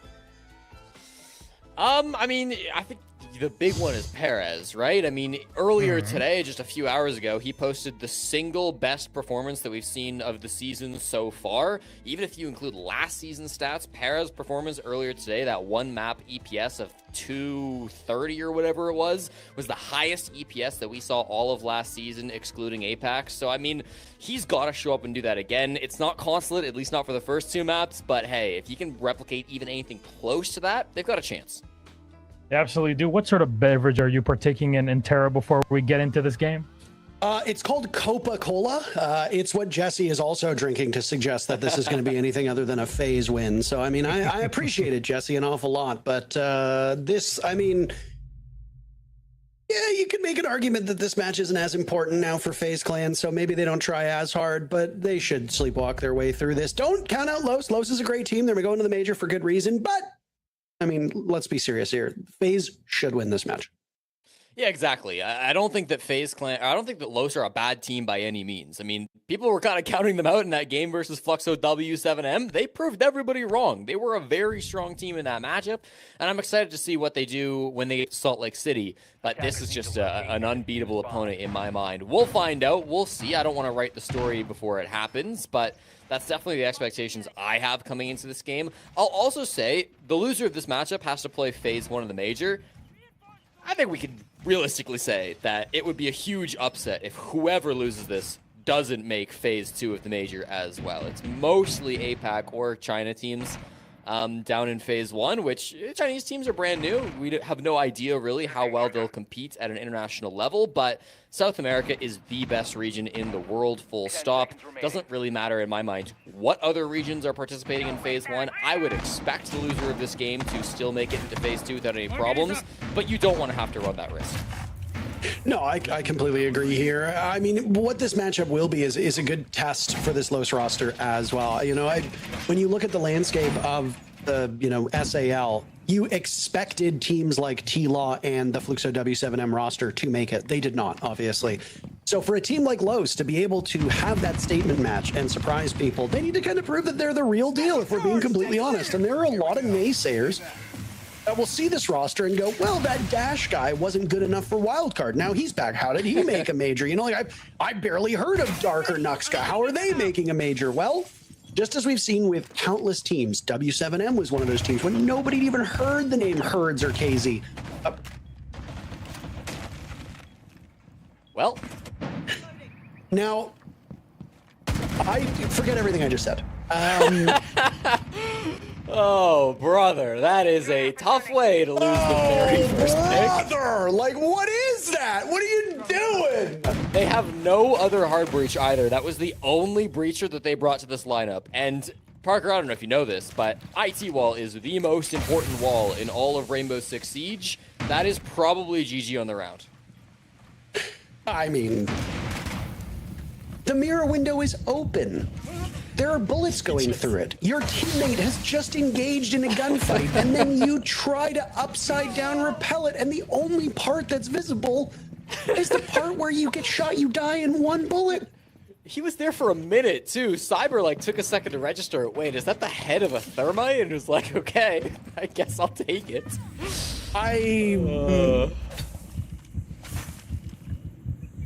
I think because of that, it means I don't have to eat the hat. I think that's really what, I think that undoes the eating the hat thing. All right, well, FaZe can do a bit of trolling themselves. We're swinging in front of the Clash, and they actually lose man advantage. As Souls will also go down in the midst of this, so we got a scrappy first round, Parker. I mean, Cyber's coming back to the site now, up fish stairs. Dark is ready for that, and almost gets another as well. Vidiking in a 1v4. FaZe got the kill onto Dash, a sacrificial lamb, and the rest of the four flourish. Los will take the first round, and it's one of the more confusing ones we've seen so far today. Brilliant. Top to bottom, brilliant. The tactical death to come out from Dash there to bait FaZe Clan to a false sense of security, to make them in that 5v4 feel so confident that we're just swinging the Aqua door, we're getting hyper aggro, everybody dies before the Clash really has a chance to even look at anyone. Just top level strategy coming out from Los in that round. They do everything right, no mistakes, no notes, and they win a very strong top round push. Great stuff. And I mean, you pointed it out, that IT wall, very, very important. If you don't get IT wall opened, it usually means you funnel through two positions, that catwalk position, or you have to go through the back of the map, which usually goes through that electrical, like, lounge area. You can go through fish, but usually that's, you know, littered with danger. They decided to go through that fish door, and it was the Clash that was backing up that defense, and Dark slaughtered them in that position and never relinquished control of it, and it caught Cyber off guard, because honestly, who's going to think that a guy's just going to be prone at the doorway of fish? But who also thinks you're going to go for an upside down, you know, exothermic swing? And that's exactly what happens. So again, of course, confusing things happening, but Los capitalizes off of it. And anybody who thinks that this is going to be just a 7-1, 7-0 for FaZe Clan will probably have their expectations dashed here.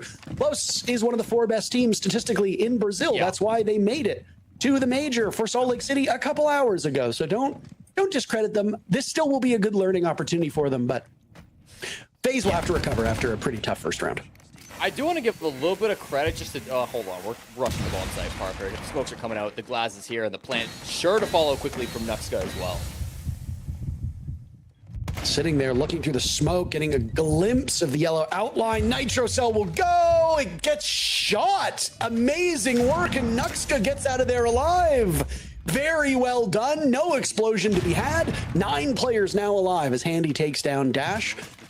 Dash, again, has been the sacrificial lamb, the only player on Los to die so far. Will the rest of them follow him into the afterlife, or will they situate themselves, waiting ever so patiently? Down goes Perez, so the great player from earlier today will be no more. Dark joins shortly thereafter, then Nuxka, and this might end up being a flawless round. It will be. All 5 players from FaZe Clan surviving the test of time as they get the counter disabled down, and it's an answer back from the defending world champions to tie it up. All right, well, beautiful post plant. It was actually the Thatcher EMP that catches the Nitro Cell in the midst of that, and I'm thinking, okay, great, they get the plant down. That's everything that they really need. Now they play post plant on the breach, but ridiculous comeback in that post plant. The Kiba barriers from Souls, so important to deny that top floor. They didn't have storage control because it was a rush, and then covering your teammate while they go for the disable. That was top to bottom, flawless in the post plant from FaZe Clan. I do want to say, going back to round one, because I didn't quite get to say it before that rush came through, the mirror window from FaZe Clan on IT breach was placed higher than it usually is. Generally, you put it at crouched height. He put it at head height. He put it at a standing mirror, so that could explain why Dash repelled down too far. Course of habit. Maybe you don't realize that the mirror is as high up on the wall as you expect, and so your head is exposed more than you're realizing. I don't know, thought I had. It gives a little bit more sense to the play that we saw out of Dash there, but 1-1 either way.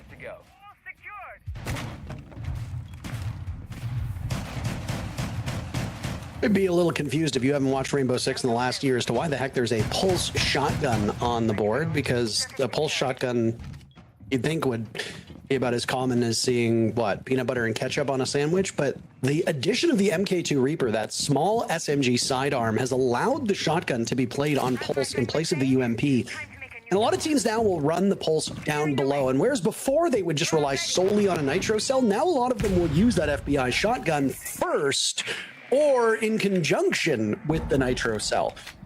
It's just like it did to me when he got the SMG-11. The addition of an automatic sidearm really does free up certain operators to use different weaponry. Pulse is one of them, and information for FaZe Clan will be used effectively, providing that Cyber can stay alive. He's been playing a lot of the Solid Snake on attack, so Pulse, being another intel operator on defense, does not surprise me in the slightest. We'll see what he's able to do with it. Same thing applies to Sledge, who also got that Reaper secondary, and now we see the shotgun coming out as the primary from Dark as well. So everybody knows how close range the gunfights can get on this bomb site. If you're barreling in out through the cargo hall or trying to push through that top floor around the electrical, the shotgun can be a very good tool to try to take that space. Not 100% sure what Los want to do with this push. They've got a lot of their players still up on top, either on the roof or outside the building. One player who's in is Dash, and he's about to be in a gunfight here with Handy. Deals good damage, but doesn't find the kill yet. Handy will find the follow-up. You almost cast or cursed him here, and we could have yet another now as Solid Snake is in front of him. Handy getting very brazen all the while. The rest of Los coming on in. Handy, the only one to die, losing his duel. And Perez, hot off that kill, will now find himself in a 1v4. Yeah, that first round was a little bit baffling, but everything else has been FaZe all the way down. Now they just have to find Rainbow Six Siege's newest operator, and the round and the lead is theirs. A reminder for those unaware of the stakes, both of these teams have qualified for the Salt Lake City Major, so for the most part, the job is done. Now, you're in the lower bracket final. Which of these two teams will emerge victorious? Red's still trying to scope him out now, moving over towards Fish, and Vidaking will get the job done. FaZe Clan, 2 in a row. They gain the lead.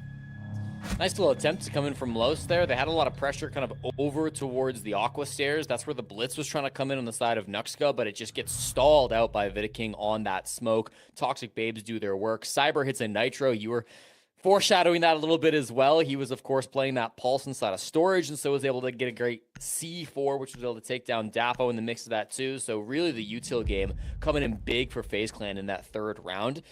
Gets them off to a really hot start now, 2-1. Definitely could have been a 3-0 start for FaZe here as well. And I really do question the map choice coming out from Los here today, Parker. I know the Desk touched on it, but 3-0 this season, FaZe Clan are on Nighthaven Labs. This is one of their best maps, beating Imperial, Fluxo, and Black Dragons. Sure, it's a good map for Los too. They won it in groups, but you won it against the worst team in groups. I don't know if that's exactly a confidence-inspiring game, even if it was a strong victory for them. So it's always tough when you're going up against FaZe. There's maybe no easy map to play, but I do worry with FaZe Clan starting on the stronger side, defense on Nighthaven Labs. They might be able to run up a really fast win here on their opponent's pick.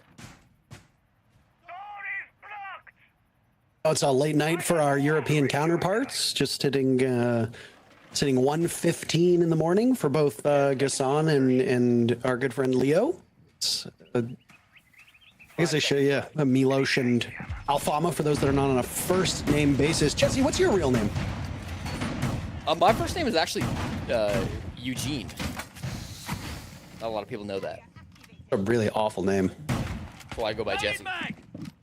Makes a lot of sense. Sorry to the Eugenes watching this. Obviously, it was just for the joke. I don't actually hate your name. But either way, hoping for a quick resolution for those that have an early bedtime. I'm here for the matchup. I don't care if this goes all 3 maps. We were treated to that 3rd map earlier in our game earlier. And of course, that was quite the best of 3. This time, this round, not really giving us a ton of confidence. Vidaking eliminating Dark and an early lead for FaZe Clan with still over 2 minutes left. Yeah, I believe was that just over towards connector. Dark had walked in the door top lobby just under that default cam we were watching, and Vidaking swings out into the hallway. Takes a lot of damage for it, but ultimately with the kill, you are going to take that every day of the week. If you're Vidaking, now 4-1 here after the first 3.5 rounds. We start to open things up here on the breach. Daffodil gets the IT wall actually open this time around, so no worries about the mirror window shenanigans. They even banned the mirror, so they would have literally 0 problems on this wall. The only thing maybe being brought would be a mute, but at this level, basically every team can get around a mute trying to stop a wall from being opened up. Apana gets the pellets out, and the control's not bad. I mean, they at least have this wall open. They can start to look towards connector to try to take this space now, and hopefully mount to push in from there with their Capitao and Grim util. A very familiar spot for Cyber. He'd eliminated Dash from this position earlier on. Dash playing on the support op, still searching for a kill at this point in time. Hustling with a familiar spot, but it's Nuxgun right now that's got his hands full with Cyber. Cyber's been on one today. A terrific matchup earlier against Team Liquid Alienware and is now looking to do the exact same here towards Los as Daffo has made his way into connector. Cyber, not just a gun. He's getting calls from the Pulse right next to him and will be able to handle any flashes or smokes that come in due to the fact he's got those smart goggles. Nuxka makes his way into IT. He's gone. Daffo's gone. Another flawless round incoming for FaZe Clan. Issuing a correction. 4 still alive for FaZe as Cyber gets taken down. Dash on the board. 30 seconds left. A very unfavorable position for Dash to be in. He might be able to pick off one more, but this will be a test of reflexes now as he sees the mute of Vidaking, eliminates him. He's bought himself some time, but not very much. 20 seconds on the board now for him to vault on over. He does not have the defuse kit, trying for the fake out to run towards the door, and they do not buy it whatsoever. Good patience from FaZe Clan Souls. The final kill of the round. We've said that a few times today, and it's 3 in a row for FaZe. Comes around late, but that's a flawless rotation for FaZe Clan through 3 bomb sites, and I think a confidence-inspiring round from Cyber. He is often called the most aggressive player here in the South America League, maybe fights with Fantasy a bit for that title, but as the only player in the league older than me on my 27th birthday, you got to hand it to him for going for these aggressive swings over towards IT Breach and more or less coming out with the lion's share of those kills. Has a really big round to help his team in that one. Player I kind of want to focus on as well, Parker, is Dash. Obviously had 0 kills going into that round, had a lot of early deaths, and it's kind of odd seeing Dash with so many early deaths. This is something I mentioned on my last cast, actually, with Emmy earlier in the playoffs, where Dash is so consistently involved in these opening gunfights, and sometimes it doesn't really play to Los's strengths. They've got some really, I think, great gunners on their team, Dark and Perez as the main entry duo. I'd like to see them finding a little bit more success, getting a little bit more active in those early games, or early fights. I know he wasn't really in the early gunfight at that time, but even still, I feel like on Los's side of things, if you can get guys like Dark and Perez a bit more involved, if you can support them a little bit the same way that Pulse was supporting Cyber, you might be able to like work yourself into an advantage that we haven't really seen so far from Los. An excellent point there. I mean, Los is fighting some pretty big adversity at this point in time. And I mean, Fluxo W7M was a terrific opponent that they had to face off against earlier, but FaZe Clan is a whole other beast entirely. I don't think anybody would put them on the exact same footing here. So Los will have their work cut out for them. I will say the same thing that we said during that T-Law FaZe matchup earlier, and something that we tend to say in most broadcasts, which is that Los being on their map will start on the less favorable side. That's pretty conventional wisdom here. So if you see Los losing early, don't panic. If anything, it would be more concerning if you were a fan of FaZe Clan and Los was racking it up here. The idea is that you don't let this first half get too far away from you, and then you start to put some rounds on the board once it changes. It's very common for teams to be at a deficit and then win the first 2 rounds of that second half, and suddenly we are even at a 4-4. Can Los accomplish that? I think it's going to be mighty tough with the way FaZe is playing, but anything is possible. You are a top 4 team in the region. You should be able to keep it close against all opponents. Conversation with Hugzord there during the attack timeout. He's a very experienced coach who hopefully can try to get them back on track. Of course, former coach for Team Liquid before last season. They ended up letting him go. Went down to APAC to play with Elevate for a bit to coach them. And now, of course, back here in Brazil to play and coach alongside Los. Very early damage on the Dark through the drone hole over by Storage, by the way. He takes about 90% HP off of him, and that's going to be a bit of a tough spot to play from now as the Lion. Still playing the DMR. It's a one-shot headshot game, so it's not to say he can't still frag out, but another early advantage for FaZe Clan, even if it's not a direct kill.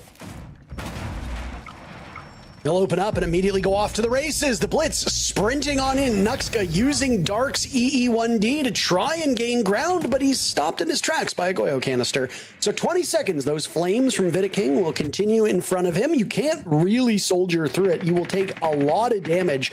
Maybe not enough to outright kill the Blitz, but it's going to be pretty close. They also just had a good read there that you saw that they might be able to capitalize off of. Another E1D will go. It is capitalized off of, but maybe in the opposite direction. Daffo dies at the hands of FaZe Clan. FaZe Clan been very good with their opening pick so far today. Jesse, they will lose Handy in trade, so Los draws even with a minute to go. Brutal that it goes 1-for-1 despite being hard on a drone. That's still going to suck for Los. They've got now 60 seconds to try to convert this push. They have cleared out most of the roamers. Souls is actually still above inside command, so it's not like they have nothing to watch out for on their backside. They know he exists, but just the fact that he's up here, Parker, it means that they can't focus all their attention towards the anchors on the site. They have to constantly be worried about what Souls is going to do, like downing dash through the soft wall. He is retrievable, Jesse. No. Oh, no. No way. Oh, it's a freebie from Souls. A collab on the Dark and Dash. Souls has been so terrific today. He's hoping for one on the main floor, but the last 2 seem to be in the basement, and he will need to drop even further. They are getting fed to the FaZe machine. Perez will need to clutch out in a 1v2. He starts by eliminating KDS, Cyber, and Souls still in front of him, and you know Souls is miles away. Russ does hold the defuse kit, running out of time. Cyber will seal the deal, and FaZe are unstoppable, cruising right now to a victory. Yeah, I mean, what can you say? On every aspect of the game, FaZe Clan are beating out on Los. You're trying to rush into the site? Well, they have an answer to that because Vidaking's already set up the Goyo canister and he'll stop that rush from coming. You're trying to drone out and clear the roamers? Well, they've got an answer to that. Despite being on drone, Handy's going to win his gunfight and end up your team in a 4v4 anyways. And then you're also not going to be able to catch Souls off guard. And I mean, it just feels so bad. You commit to picking up your teammate, right? They get Dash up off the ground, but the person who picked up Dash was Dark. Dark, the guy who lost 90% of his HP to the drone hole at the very start of the game. So it ends up being a free, easy as hell push up from Souls as he gets that 2K inside of Rafters. I can say that's an easy kill for him because he has done some impossibly difficult things so far today. So an easy 2K, he'll take that after the matches that he has played so far. But yeah, FaZe Clan, it just looks like a very simple game for them so far, Parker, dominating this low squad through 5 rounds.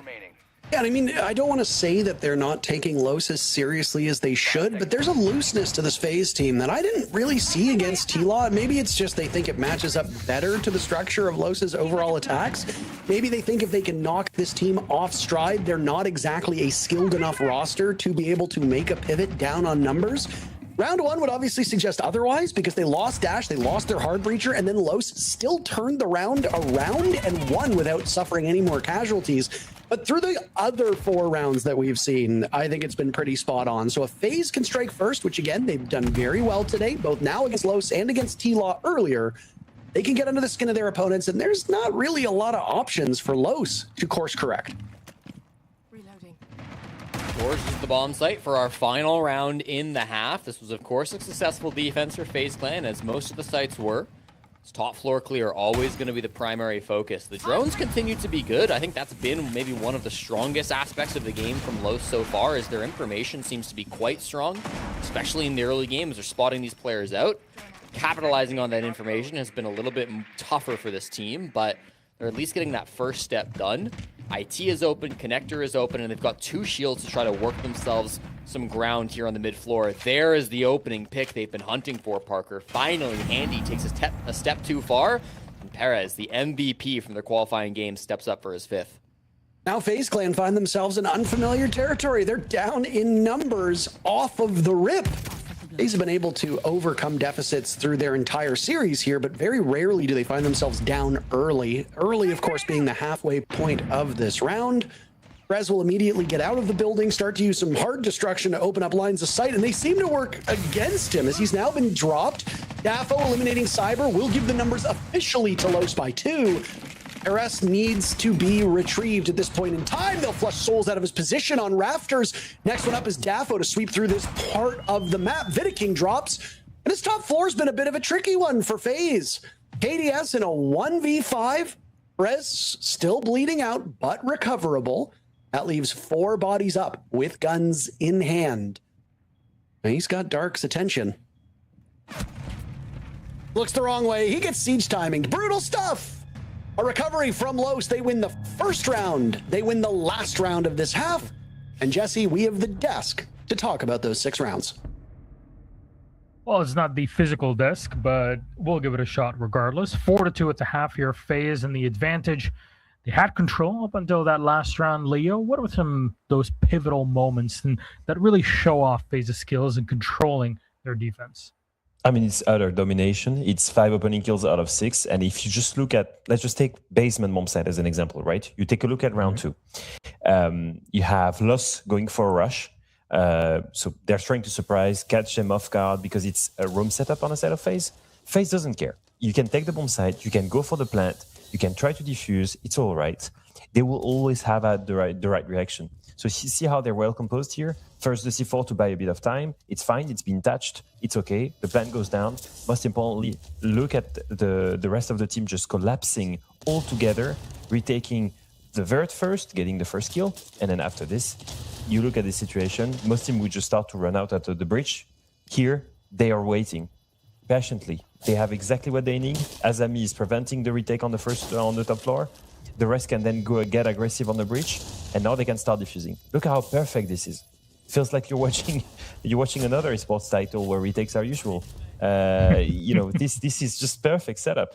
And then the same bomb site. This time it's the same extended room, but this time Los are trying to do a full clear. And look at this. They can't room clear properly.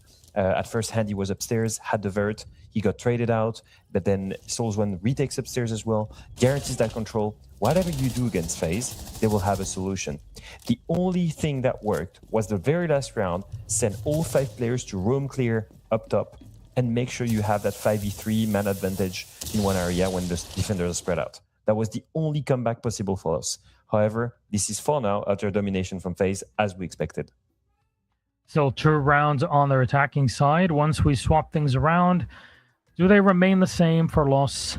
Or can they come back in here and have the advantage early on against the 2-time back-to-back world champions in this lower bracket final? Send back to Intero and Jesse, live from the action. Thank you very, very much. Quite a bit of action, obviously, occurring in this server, and that was a very crucial round for Los, Jesse. If it would have been a 5-1 first half for FaZe, I would be saying, that's probably all she wrote. But if we were just going off of the first third of the previous matchup, then Team Liquid Alienware would be in this match and would be going to Salt Lake City. So let's not get ahead of ourselves here. Anything can happen when the side swap comes in.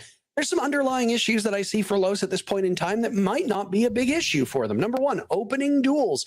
FaZe Clan, sensational in opening duels on both attack and defense. Can FaZe keep it up on this side? It is a lot harder to attack this map than it is to defend it, especially if you aren't as comfortable as your opponent. Now, obviously, FaZe Clan knows this map really, really well.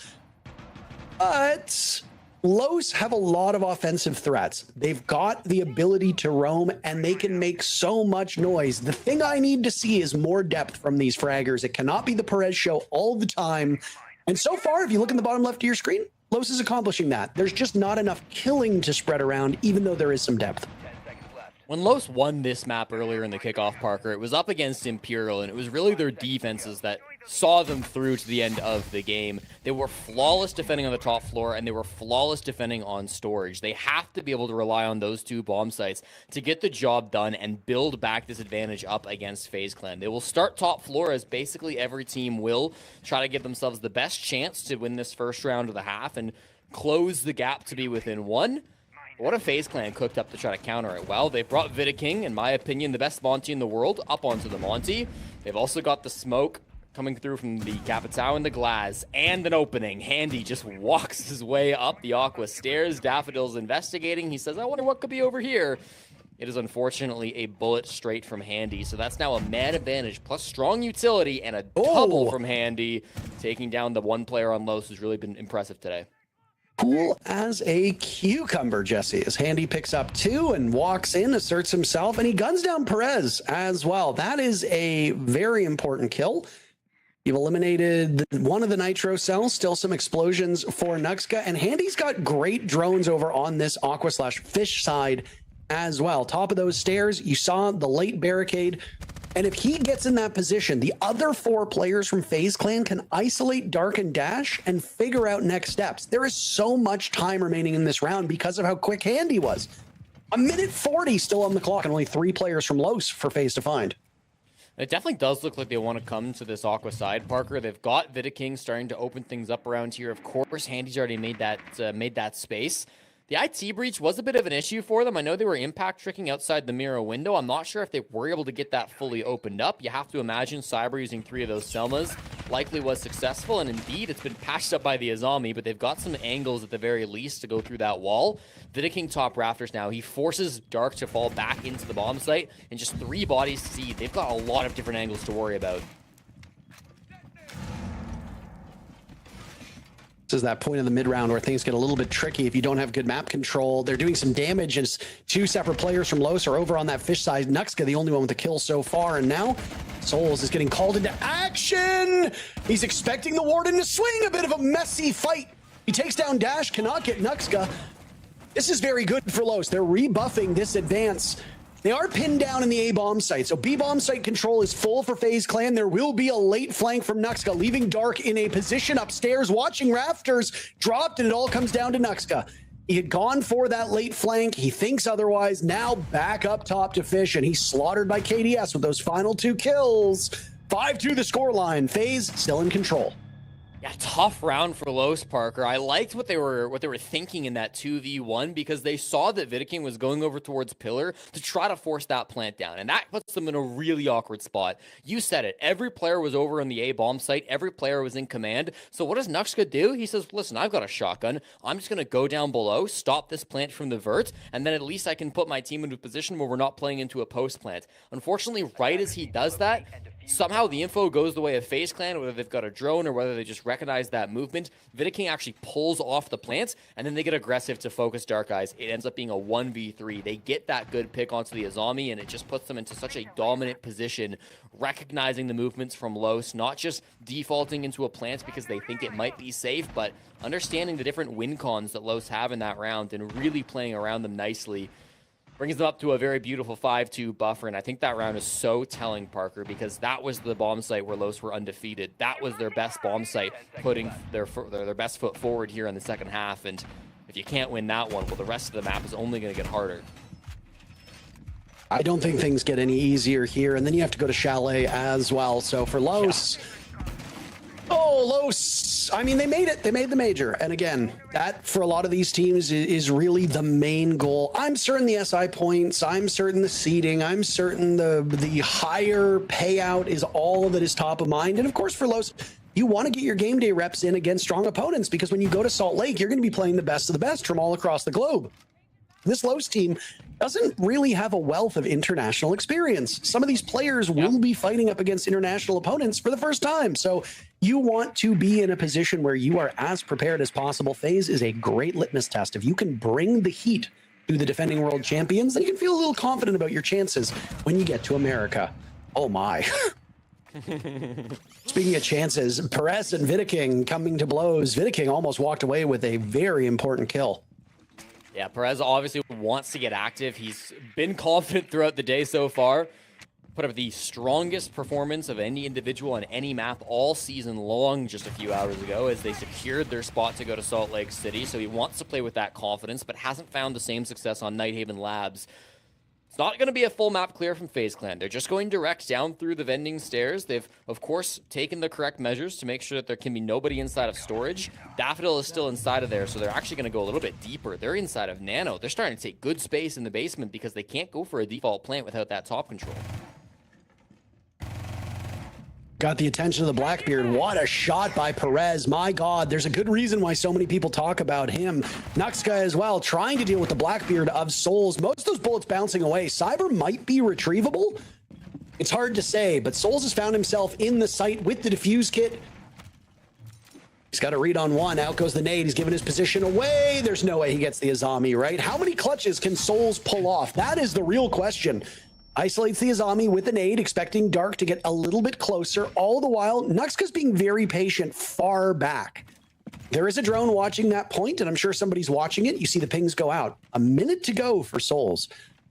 Is Los about to find out what Team Liquid had to endure through multiple maps? No, Nuxka reads that one well. Not a lot of intel for Souls, and he was the one that had to bring the heat to Los. Los keeping things going and preventing FaZe from moving to match point. We're not panicking the side of Los. It's a really nice reaction to that bottom floor push that FaZe Clan had going where they didn't really respect the roam game. They decided to ignore it, try to just get themselves down bending stairs. And frankly, they got a lot of space in the basement, but Los didn't panic. They had Perez pushing back in through the vending hall, taking that space from up above. Nuxka pushed down cargo. You had Dark and Daff pushing around warehouse as well to try to pressure that Animus hatch. Anywhere that you went on the side of FaZe Clan, there was somebody from Los up above you fighting those vert angles, making your life miserable, making things difficult inside the site. So even though the site control was quite good from FaZe there, Los still had the better positioning, and they didn't overreact. They didn't panic. They managed to do exactly what they had to do, which was just play calm and go for their easy flanks. Really nicely done from them. They will survive through this one, avoid that map point. They go back towards the top floor, clearly confident this bomb site can work for them, Parker. If they lose it here again, then it gets a little bit awkward because they will only be able to play it, if they win it, once through the fourth quarter. This map does play a little similarly to Clubhouse. So you saw the Clubhouse that was FaZe T-Law matchup earlier. FaZe Clan still doing just as well strategic-wise, though I was surprised with how little Rafters on that Clubhouse match was played on.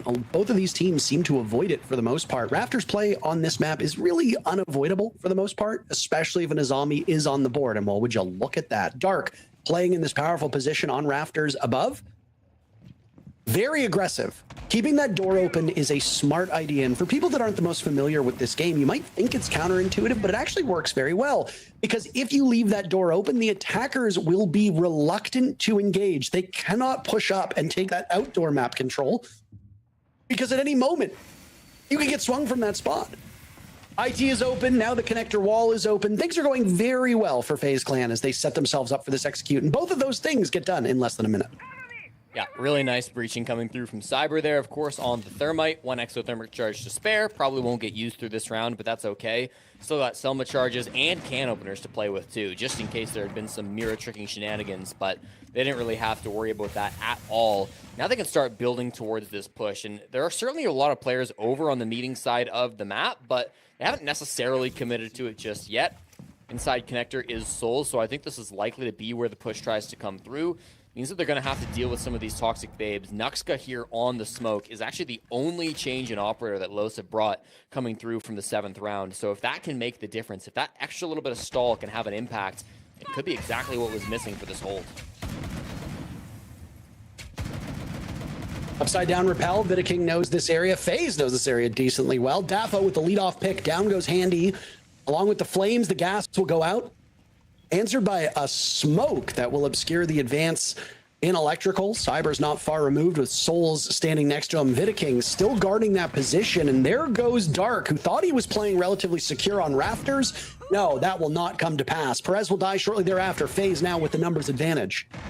King has taken full control of Rafters, likely no intel for Los, so this could be quite a surprise for them. Souls goes down to Nuxka. Nuxka with that SMG paying off very effectively. King and KDS doubling up, and Nuxka will be the last man standing. Tying Perez with 7 kills on the team, make that 8, a beautiful shot on the KDS. A second just out of reach. Cyber getting the defuse kit down as King covers. Usually it's the other way around, but hey, the King's been fragging today, so why not keep him in that spot? Diffuser doesn't need to go down. Final kill comes in. FaZe wins the round. Nice try from Next Guy. Said he was the only one to change his operator through the 7th and 9th round, and he did seemingly have more of an impact. Unfortunately, nobody else really able to stand tall. Dark, a questionable death in my mind, just over towards Rafters, was playing really aggressive in that 5v4 position. Him going down kind of equalizes that man count. At the same time, Perez ends up eating a headshot from Cyber, who is just pushing that connector side of the map. So it gets kind of awkward at the end there as they lose that man advantage. They're not able to capitalize on that great opening pick that Daffodil was able to get onto Handy. So makes things a little bit awkward here, as now FaZe Clan will have 3 opportunities to lock things down and win their opponent's pick. Can I say something kind of controversial here, Parker? You may. If I'm Los, I'm a brand new team here in South America. I got 5 players who have never played with each other. We're going to our first international event no matter what. Is it almost arguably better to lose this game, go to Salt Lake City, play in Phase 1 against the weaker international teams, right? They're still international teams. They're still some of the best of their regions, but they're not as good as the Phase 2 teams. Just to get some international reps in, just to have a little bit of time under your belt before you move into Phase 2 and play against some of the other best teams in the world. Obviously, it's an if. You're not guaranteed Phase 2, but is there not maybe an argument that it would be nice to get some of those early reps in and even play in Phase 1 for some teams?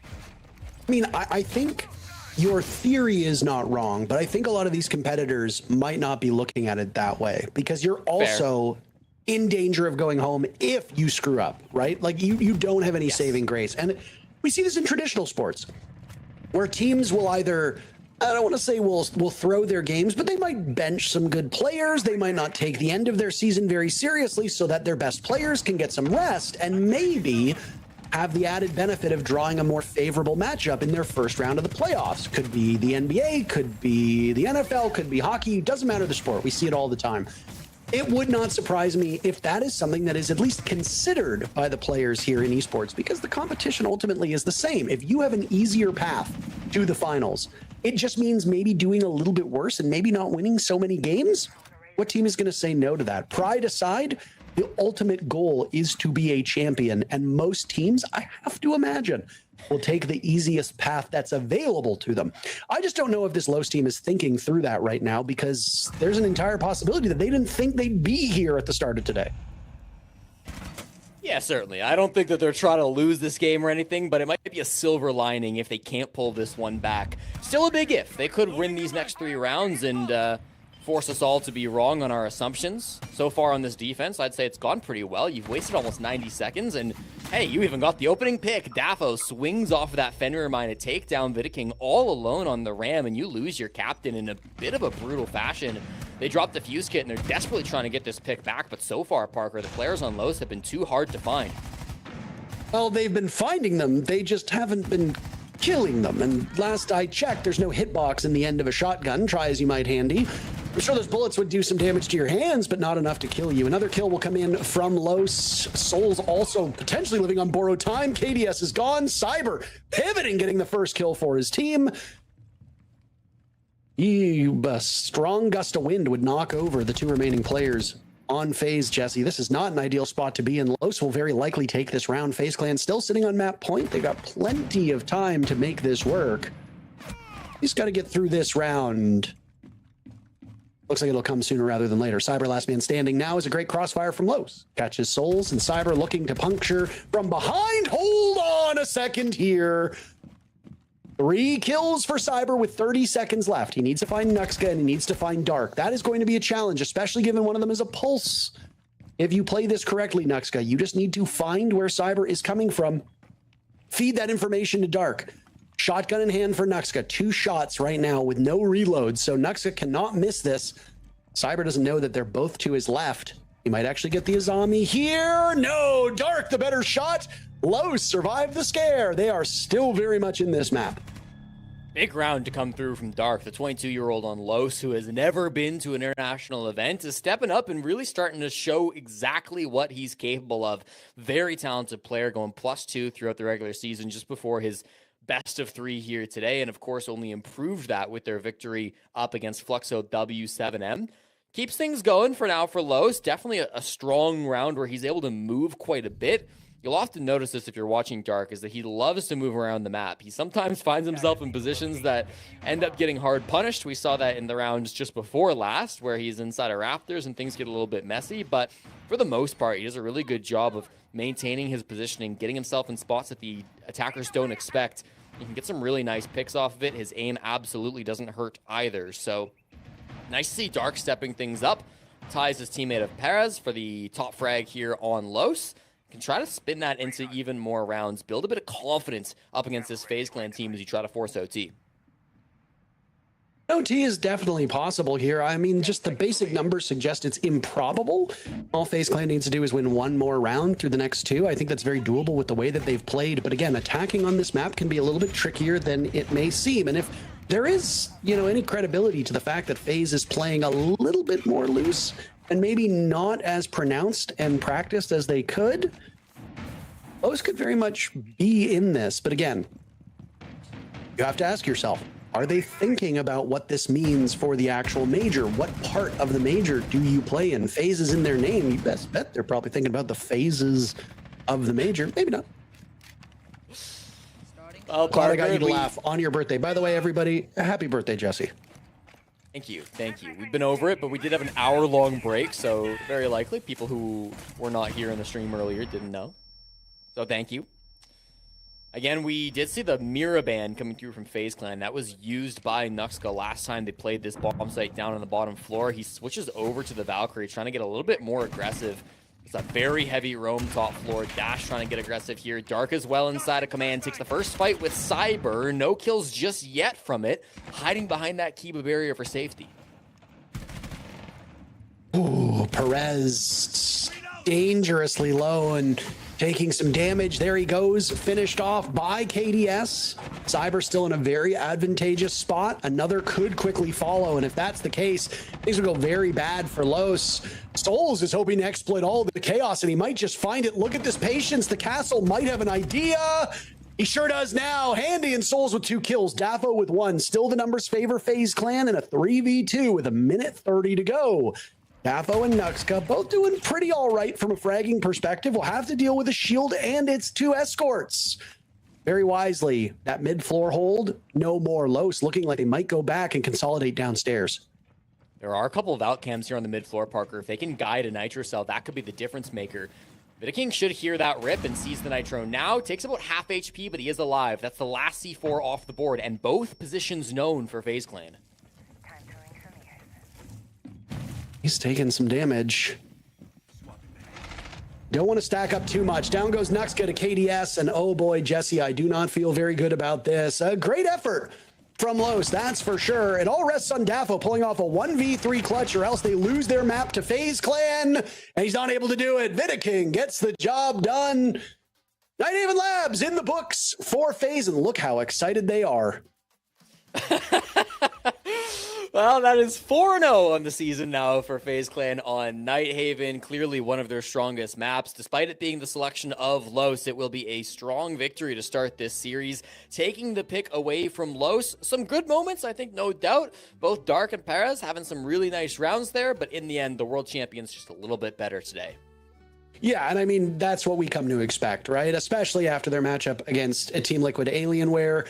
It seemed like maybe they just needed some time to find their footing, and then, of course, some really opportune clutch moments, some great plays from both Vidaking and from Souls is enough to inspire a lot of confidence. And those guys look like they were just, they were doing their Sunday shopping. It looked like they were browsing the internet for, I don't know, household equipment. It did not seem like they were in the middle of a very important match. They've still got one more map to go, and it happens to be their map. So FaZe very well situated to go up 2-0. We'll find out what happens after the break.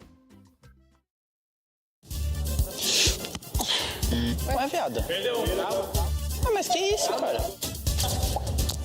Mas que... Guys, que é isso? Pô, mas é que você tá jogando... Ah, mas bate no peito e não bate aqui, pô.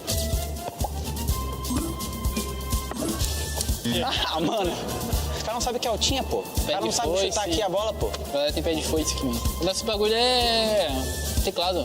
Por isso que é back-to-back, pô. A culpa foi de alguém? Ou... Cara, eu acho que é mais o time que é muito ruim mesmo. A gente não sabe jogar futebol, não. O cara ali foi da base de São Paulo, eu não canso de falar isso, pô. Que isso? O outro jogou na base do Corinthians aqui. Essa porra. Eles tiveram pior desempenho, não sei. Normal, tá bom, não tem problema não.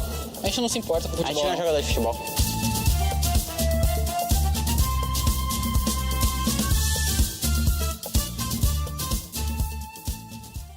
Até o Ibis? O Ibis? Ah, o Ibis é fácil, pô. Pior time do mundo? O Ibis é 6. Nossa, eu tenho uma. Precisa estar em atividade? Nossa, que chato falar isso, né, velho? Novizeta. Acho que é a Verducha. Se for botar BD. Antiga INTZ. Nossa, que time ruim de desgraça, velho. É a BD, eu acho. Eles são ruins, não sei. Muita tradição, time pequeno. Verdade, antiga Flux também, mano. Os caras tá... Pô, mas os dois são muito ruins, é difícil, velho. Os próprios jogadores lá do time falam, a gente tá na BD, pá, já menospreza o bagulho. Quem é de fora não vai falar muita coisa diferente disso não, pô. Mas sempre é bem lembrado pelo nome. A Flux e a NTZ, os caras conseguiram competir na antiga Flux, tá? Que agora não tem quem respeita essa tag. Edilson Capetinha, mano. Edilson Capetinha? Nossa. Coloca uns caras que não é da minha idade também, é foda, né? Edilson Capetinha, pô. Acho que o Edilson Capetinha das 6 é o Erdina. Eu não sei. Mano, tem a menor ideia, velho. Bom jogador? É o alemão. Tá sempre aí jogando farpinha pros outros. Tá só nas polêmicas agora? Kamikaze R6. O JV, né? O JV92. Aposentou só nas polêmicas, nas baladas aí. Iria pro BBB, seria expulso. Ah, porque o cara gosta de provocar, é polêmico, mas ainda assim joga muito. Fala muita bosta, já teve seu auge, mas hoje não é ninguém. Puta que pariu, olha o canhão que você joga pra cima. Dash. Vamos! Puta, olha o visor. Morreu, mano.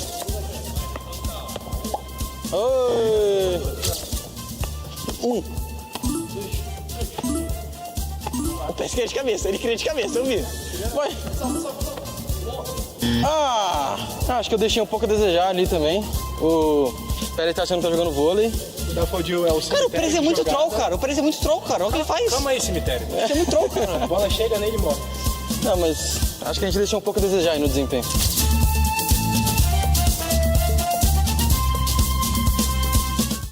Real Madrid?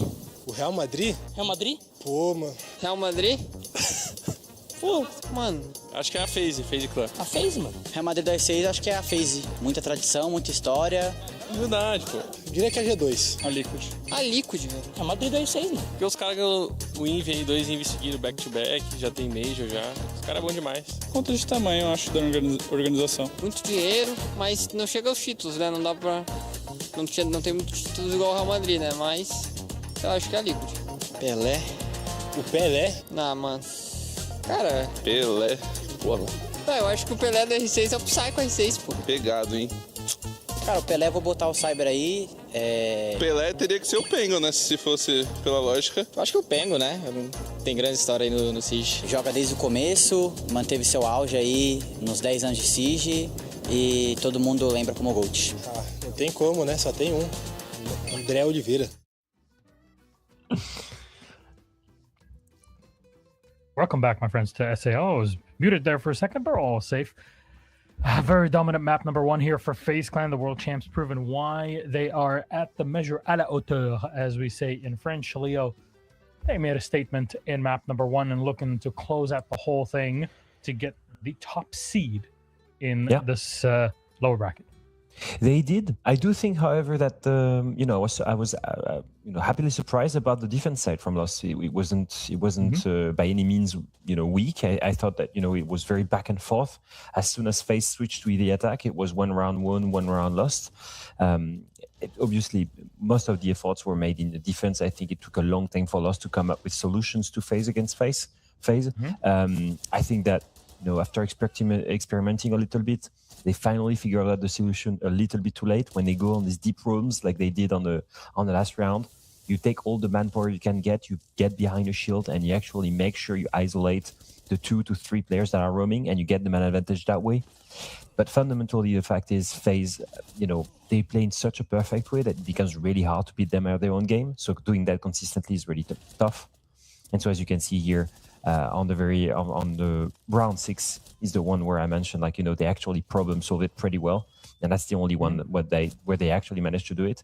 When it comes to the attack, though, or to the defense side, sorry for loss, I actually thought that FaZe were kind of getting hindered by their own bans. I think that wall denial bans are not the biggest thing you can get out of Nighthaven Labs. A team like FaZe Clan should be able to problem solve a Kaida or a Bandit trick, and so they were ending up facing Mira, facing Azami every round, facing Fenrir, and I thought it was really annoying for them, resulting in a couple of losses.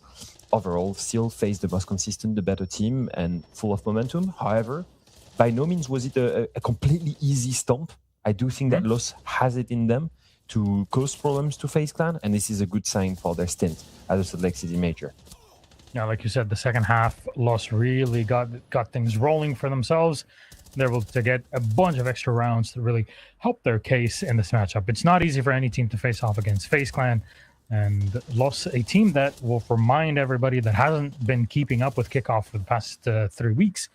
Loss did not exist just under 2 months ago. This is a team that's just put together to start off here in Kickoff, and they're doing excellently, qualifying to the major, and now pushing FaZe Clan. They're not folding over. Teams on their level, i.e. your Black Dragons, for example, that played against FaZe, they did not last long. Those 7-1, 7-1, even 7-0 before that. So this is a testament that Loss has a lot more to give in the future. And really, the future is probably and possibly in the near one, because there is a second and potentially a third map in this series. Leo, let's pull up our map veto one more time to refresh things for our viewers at home. We're able to tell we went map number 1 on Nighthaven Labs. That was, of course, a pick for Loss. They lost it, sure, starting off in the attack, but now in Chalet, that is FaZe's pick, and they're on the defense as Loss have picked attack clear. What are the chances here on Chalet? How are Loss bringing this one back? It's going to be hard. I'm not going to lie. These two have faced on it recently. It was a stomp, 7-3 for FaZe, very clean. It's a map that FaZe have learned to love since the first SI they won, which was the first time we really saw them play the map. Before it was the perma ban. Since then, just looking at their performance throughout the last few months on the map, they have an incredible record on it. Played it 11 times, won it 9 against teams like Wildcard, MAT, Fluxo W7M, Shopify Rebellion. Some of the best teams in the world. With convincing fashion as well. And the last time they played it was against Black Dragons in the lower bracket. 7-1 victory, super clean. So they're looking right at home, very comfortable. And like I said, with the side of Loss, it is a map that they did play. They did beat INTZ on it. It was very close. It went to overtime. So I'm hoping that, the work that they put in going into the playoff will be enough. Realistically, though, FaZe Clan is still the heavy favorite. They're going back to their map. It's going to be a difficult one. I want to praise Nuxga and Perez. These two are the standout player. Nuxga had a really, really rough start of Kickoff, and I think he was amongst the players in that lineup. He was the one that was maybe lesser known, a player that had played in some of Tier 1 teams before, but always at the bottom of the leaderboard of SAL. It will be his first major, or not his first major. I think he was in Montreal major actually, but it will be one of the first one where he actually gets to play with the team that has chances to perform. It's great for him that he manages finally to put some numbers on the board, especially after a rough start, and especially after Desane speaking about him on the Shield. Very much so. And when he was off the Shield and things worked out, and you are correct, he did play at the R6 Major in Montreal. He plays for Black Dragons back then, under that banner in the group stage.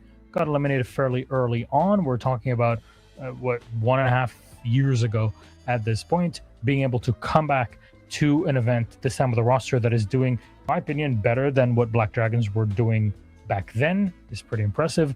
Very good for him. Let's see what happens, though, coming into Chalet. Would like to take a moment here to bring our wonderful casters along with us on the ride as we see how things will turn out. We go to Chalet. My friends, Jesse, happy birthday one more time. I think it's a big celebration. We're celebrating every single time. It's every map we're celebrating Jesse for just another bit here. But we're seeing how FaZe are performing. Lost definitely showed that they have what it takes. We talked about it. We saw them bring in those 4 rounds on Nighthaven Labs, which is pretty darn impressive against a team the caliber of FaZe. Can this happen on Chalet? What's the wavelength here for this one? I'll eat my hat if Los can win this Chalet. Another hat eating, man. Oh my god. What is it with a? We share. I was gonna say hat? American. Like, can I at least like kind of get out of this? Like, we'll split it 50-50. Yeah, I think that's fair. That's good enough for me. I'm happy with that. Fair enough. Well, hat shenanigans aside, our game is ready to go, and I'm not sure what sort of specific hat they wear in a region where Chalet is in the French Alps. I'll have to ask Leo for that one day, though. I'll leave it up to our casters. Please, Jesse and Taro, take it away. Ici c'est Courchevel.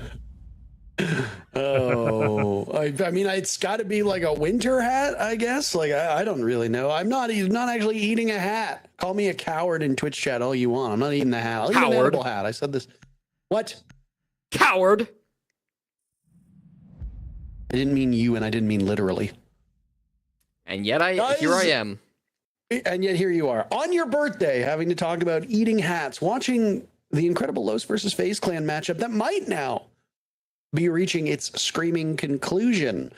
The desk doesn't seem super hot on Los, but again, I think the story for these teams is that one is about the world beaters continuing to beat the world, and the other is about a younger, inexperienced team not only finding themselves as a team, as it's been addressed across all of the casts that's been done with this Los team.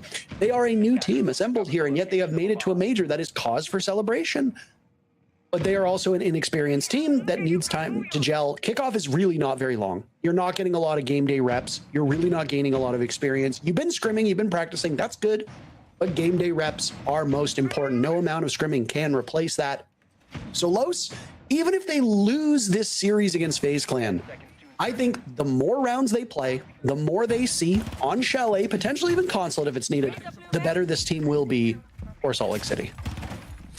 Yeah, I have to agree. I think the more practice, the better to come through from Los Parker, and that's exactly what they're going to get through at least 7 rounds here on Chalet. We could still have 30 rounds ahead of us, to be fair. We are not necessarily close to the end of our night. Just depends what Los can show now that they're on their opponent's map pick. I like the Azami ban, very powerful operator here on Chalet, of course, and one that Handy will run if he ever gets the opportunity to. Does not have that choice now, so we'll fall back onto the Thorn instead, as he so often does. And we've got the information operators already coming out big. It's going to be Dark on this Deimos once again, his favorite op that he likes to play here in the SAL. Very good Deimos player. And he's got Nuxa here on the Blackbeard as well to try to enable his hop-in to games. They're going to be hunting down the players that are roaming on this bottom floor. Cyber has a lot of eyes his way. And Souls will start things off. Clearing Daffo again. These opening picks for FaZe have been terrific across the board. Handy has his hands full. He somehow manages to beat the Blackbeard. He's got Cyber not too far off, so their attention from Los is in multiple directions. Out will go a Deathmark, and he'll hunt down Handy in his position. That's just one player you need to be aware of. Perez has been the star of the show for Los so far. Can he follow up on any of this intel? No. He sees Souls, does not win the engagement. Mira, 8. Look at that, Jesse. Still over 75% of her HP. That is a heck of a place to be. And now it's up to Dash and Dark with 90 seconds to go. The good thing about those death marks, Jesse, they work both ways. So Cyber knows exactly where Dark is. He finds Dash, though, leaving Dark all alone inside of games. Everybody's still upright for FaZe Clan. It could very easily be a flawless round. The question is, does Dark take his time? Los could definitely use some more strategizing. They might have the next minute and 20 seconds to settle it down. He's hoping FaZe will swing into him, but they've been very cautious so far. Just as I say it, Cyber says, what the heck? What the heck? Let's go for a little swing. We got the Scorpion. It's his favorite gun on Chalet, and he will complete the flawless for FaZe Clan. So it doesn't start much better than that. I think Los, they got that initial drone into Cyber inside of games, and they thought to themselves, okay, this is a player off the bomb site. Site was top floor, if you didn't catch that. We got a player off site. We can maybe go rush him. We got a Blackbeard. We got a Deimos. This is going to be an advantageous fight. But then Handy was also there, and Souls was also there, and the whole team kind of collapsed around Cyber, and they never actually did clear him out of games. So kind of funny how that one works. A little bit rough on the roam clear from Los, but plenty still to build from. It's only the first round on Chalet, and they did choose to start on the attack. So FaZe Clan on the best defensive side. Maybe not a surprise if they walk away with that first round. Doesn't surprise me at all. This is a map that is familiar for FaZe Clan. Part of the downside of being a new roster is that you might not have set strategies or an idea of how to go about certain maps. Stands to reason that while the inexperience brought from everybody, the collective experience on a team might be strong, it's about the cohesiveness of an actual team. You might have 5 players who know Chalet very well, but do they know how to do it together? FaZe Clan chose this map. The familiarity is going to be there. There's no denying that. What happens with a brand new team trying to figure things out? They might have their hands full. The calculus might have been, we come in, we win our map, we get blown out in Chalet, and then we see what the tiebreaker is. If that was the calculus, oh boy, are those numbers not looking very good for you right now.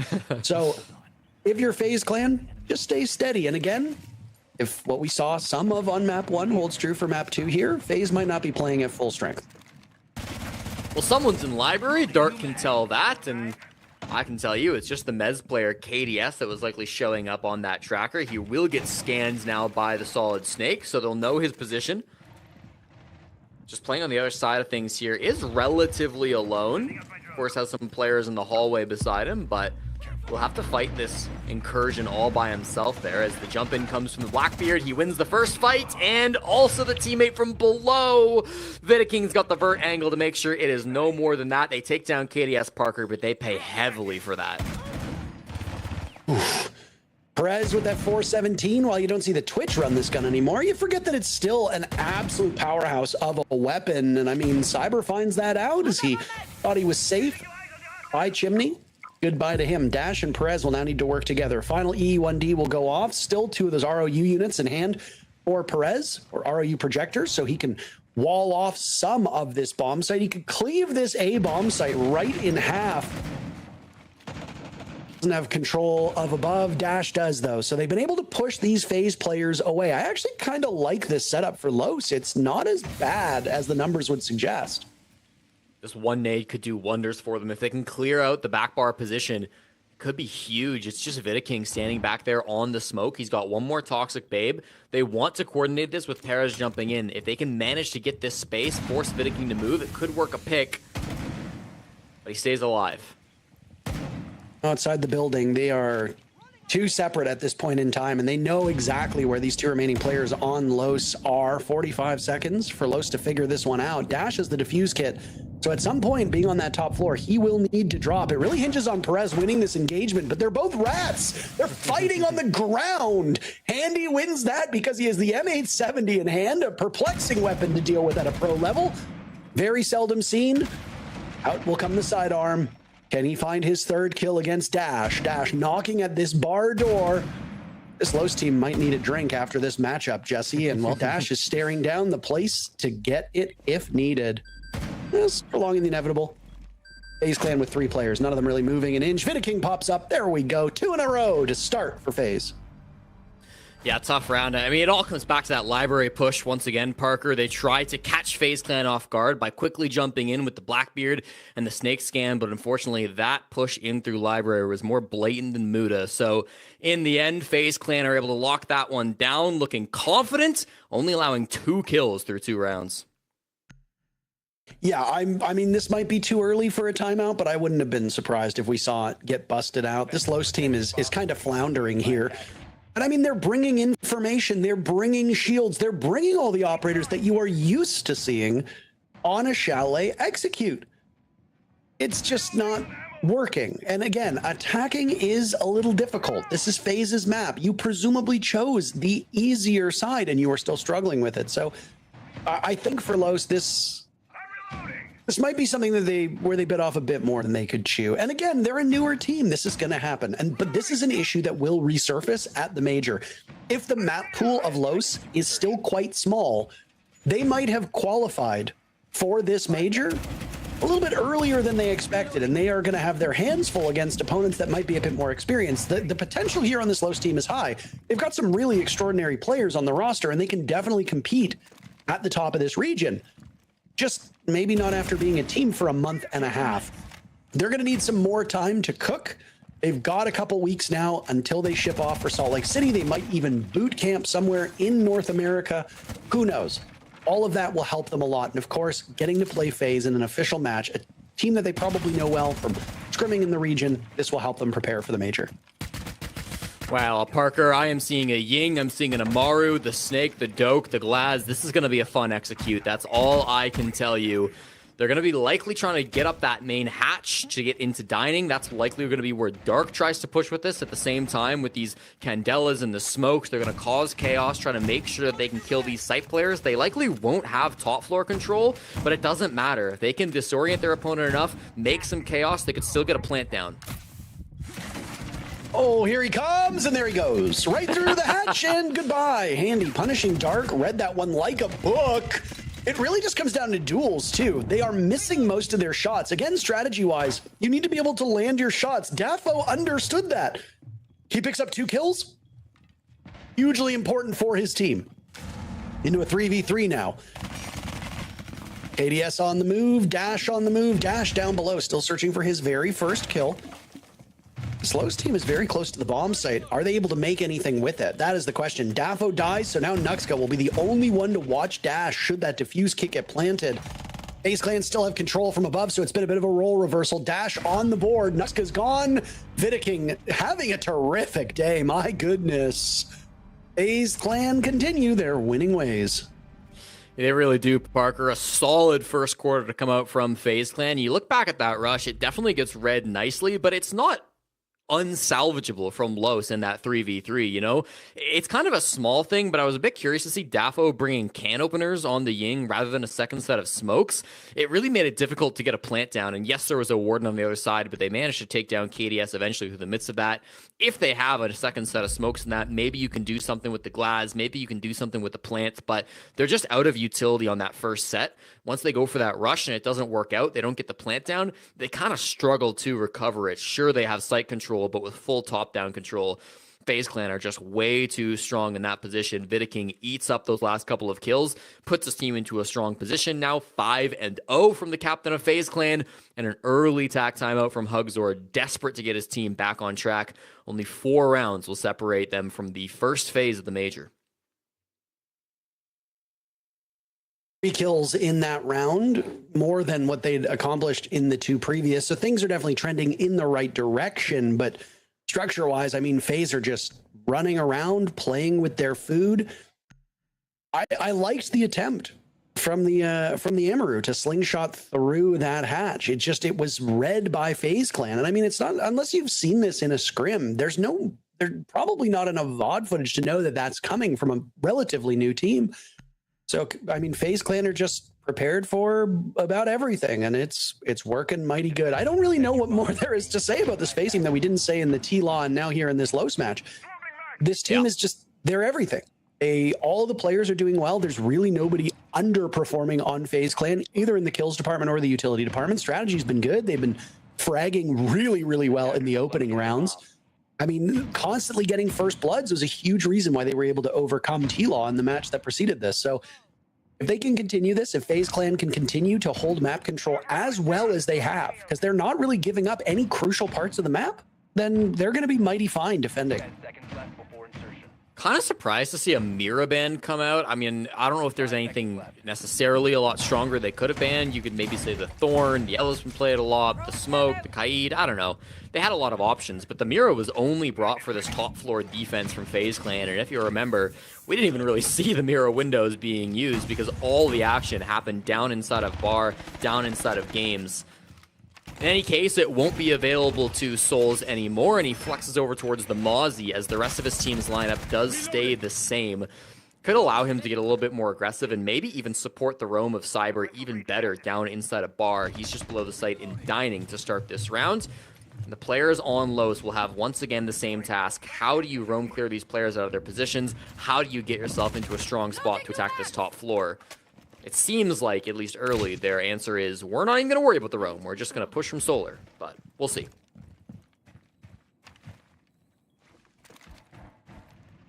Bit more patience here from this Los team. I know that they wanted to, or at least, maybe I don't know this, but it seemed like they wanted to set a quicker tempo attacking Chalet, maybe to overwhelm this FaZe defense, but it has not worked out. And really, a lot of it just does boil down to Jesse about them missing their shots.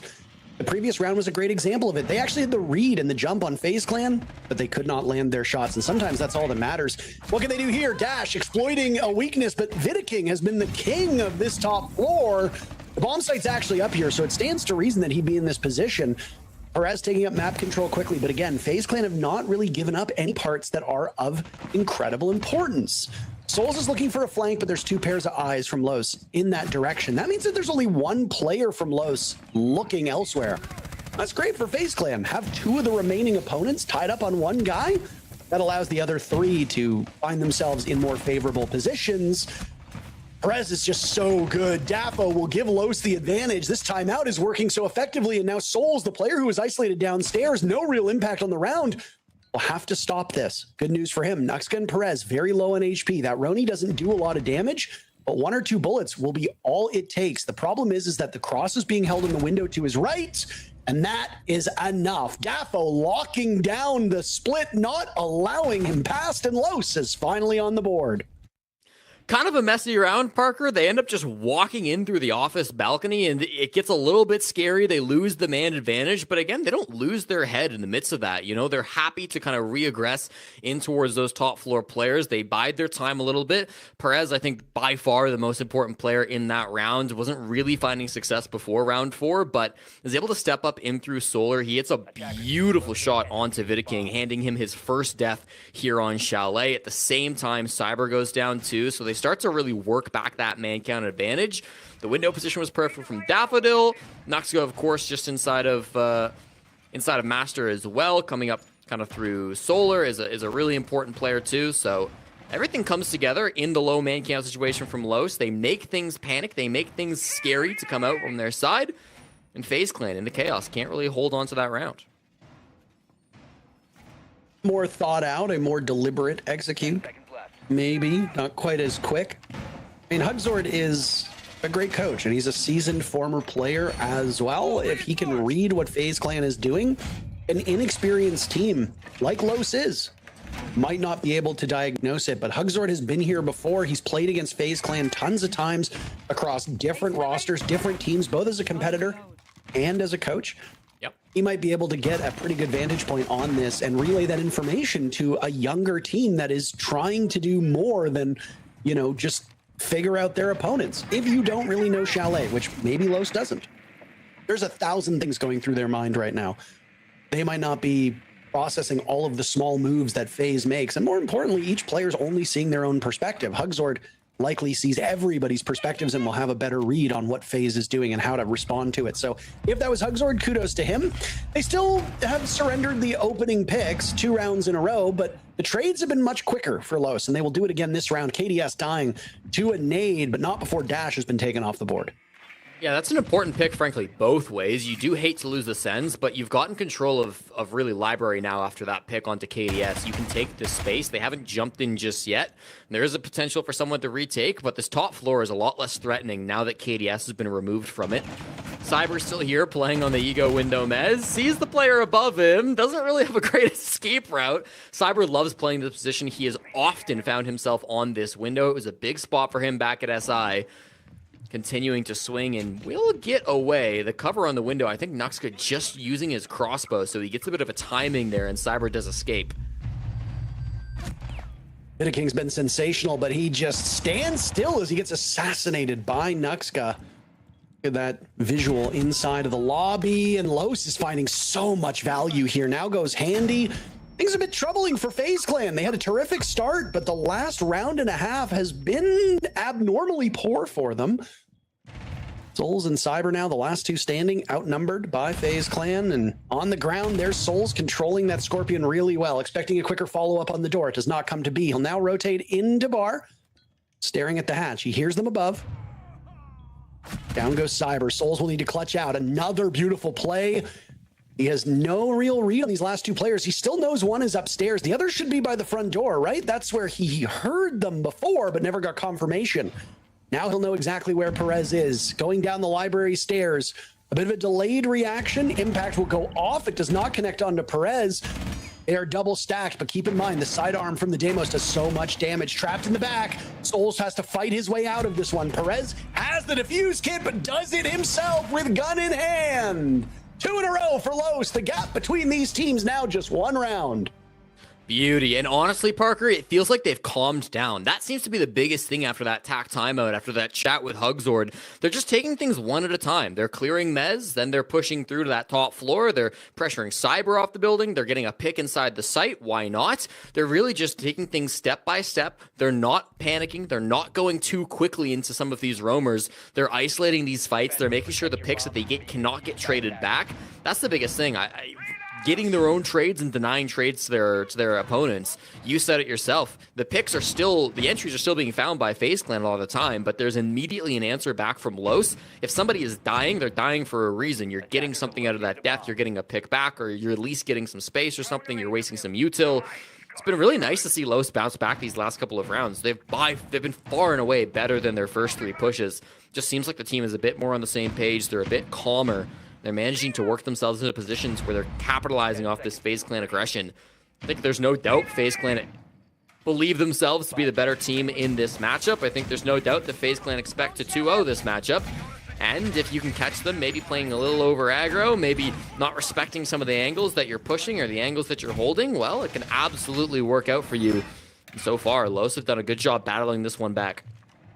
Yeah, I mean, the problem with playing fast and loose, if that is what FaZe is doing, and it seems like you are somewhat agreeing to that point, is that if your opponent starts to overcome your abilities, then you're going to have to tighten things up pretty quickly. But at that point in time, you've allowed confidence and motivation to build up in your opponent's minds. Don't kid yourself. Los is a newer team. They are inexperienced. They are statistically not as successful as the other 3 teams that are going to the major. But they are still major qualifiers, and they are still 5 great players. You cannot allow them to get back into this game, or else... What?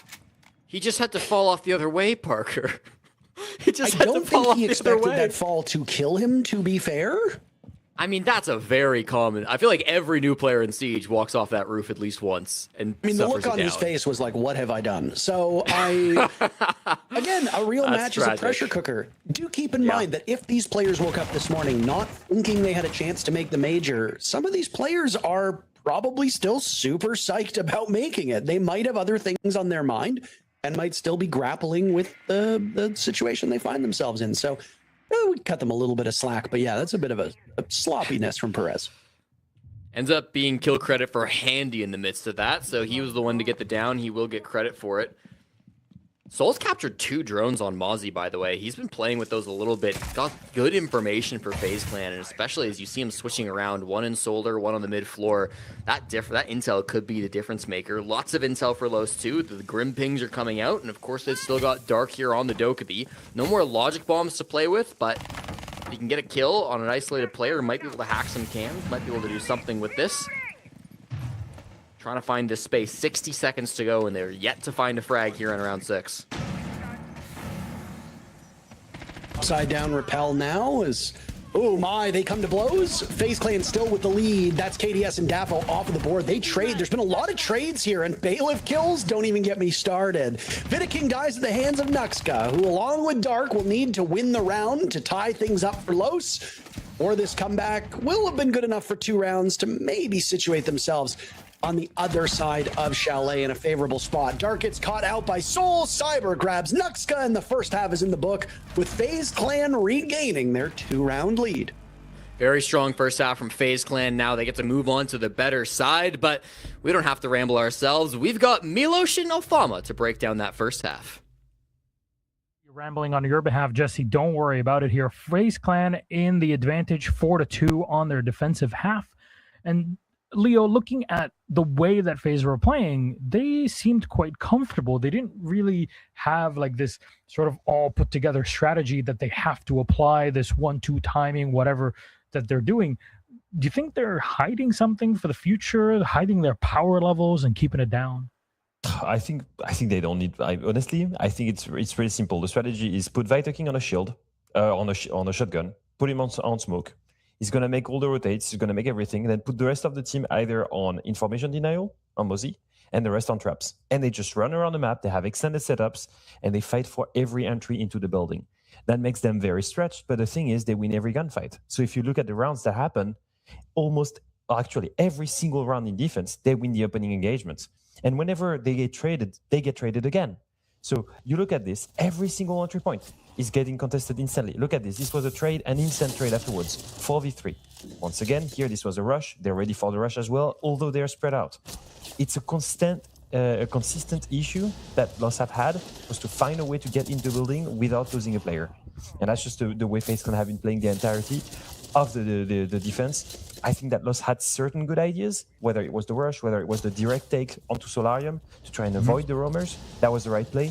But after 2 rounds, that just stops working. And on the side of FaZe, when you just have the best gunners and the best individuals, your heavy roam with traps is just going to be enough. And so that's how they won the first side.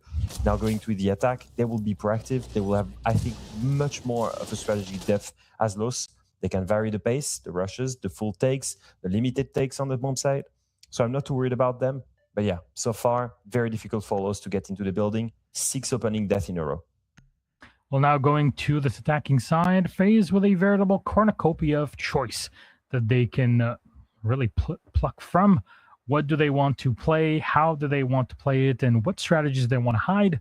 All that and more we explore. We'll see if Lost can bring this one back. Justin and Taro, all yours. Thank you very, very much. Yeah, this could be a defining moment for this Los team. They've already had one pretty big defining moment earlier today, qualifying for the Salt Lake City Major. That means no Fluxo W7M. That means no Team Liquid Alienware. Representatives Ninjas in Pajamas, Furia's new roster, FaZe Clan, and this Los team assembled just a couple weeks ago. And I mean, what a run it has been. Kickoff is a bit of a truncated stage, if you could call it that. I don't really want to call it a season here because you basically got a couple play days and then that's it. Either you make it or you don't. And honestly, I kind of like that. I know people go back and forth on the setup, but sometimes it's like you have a single day to show up. You don't show up that day? Too bad. That's the way she goes. Good arguments, I think, for it being a best of 3 the whole way through. Good arguments for best of 1s, whatever you want to say. I think it's entertaining. And ultimately, 4 great teams from this region have made it. We've seen all of EML qualify. APAC is still finding its footing, as is the new Chinese League. They've sent a couple representatives. North America will be starting things off tomorrow, as they will be the final of the regions to send their teams to the major. And then by about this time in 5 days, we should have a pretty good idea of everybody that will be competing. I, for one, am very excited to see. It'll be our first spring major in 2 years because Reload occurred last spring. This one will be a little bit different than Reload. The qualification process, obviously for Reload, didn't exist. It was just teams invited. So here, at least we get to see what teams can potentially do what in the shootout that is the kickoff. So second half now, FaZe Clan on attack. Los defending. Operator bans Jesse locked in. Yeah, and very odd not to see an Azami, I have to say. By far the most commonly banned defender here on Chalet. I mean, it's not the first time we've ever seen her get left up, but it certainly has been a rare occurrence. So we'll see Dark jump on that for round 7. I expect we'll see that every round until it likely gets banned after round 9, but only time will tell. Makes this library position very difficult to clear out. Of course, you can start building up some of these defenses. They've brought a ton of DMRs, I'll have to say, on the side of FaZe Clan to break that through. Even Vidaking on the Brava bringing this out. Soul's not opting for the F2 on Twitch, instead wanting those DMRs. And I think that is largely because they knew a zombie would be played here by Los in this first round.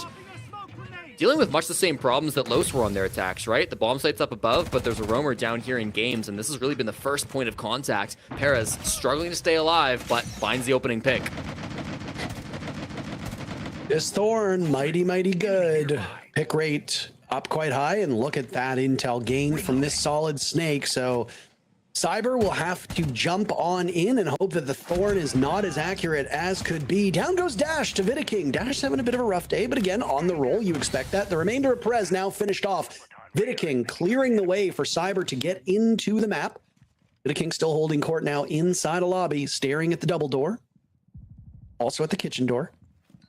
Dafo is not that far away. Softwall could go in a hurry to the TCSG. And there we go over towards kitchen, but Vidaking is in hot pursuit. Dafo gets them both. My goodness. A 2v2. KDS and Souls still standing tall for FaZe Clan. They've got Dark caught in a corner who'll have to fight his way out. He manages to do just that. Souls foregoing the F2 for the 417, and Daffo with his 2 kills earlier will need to add to that tally. FaZe Clan hoping to prevent Los from gaining any ground here at the start of this second half. 45 seconds remain in the round.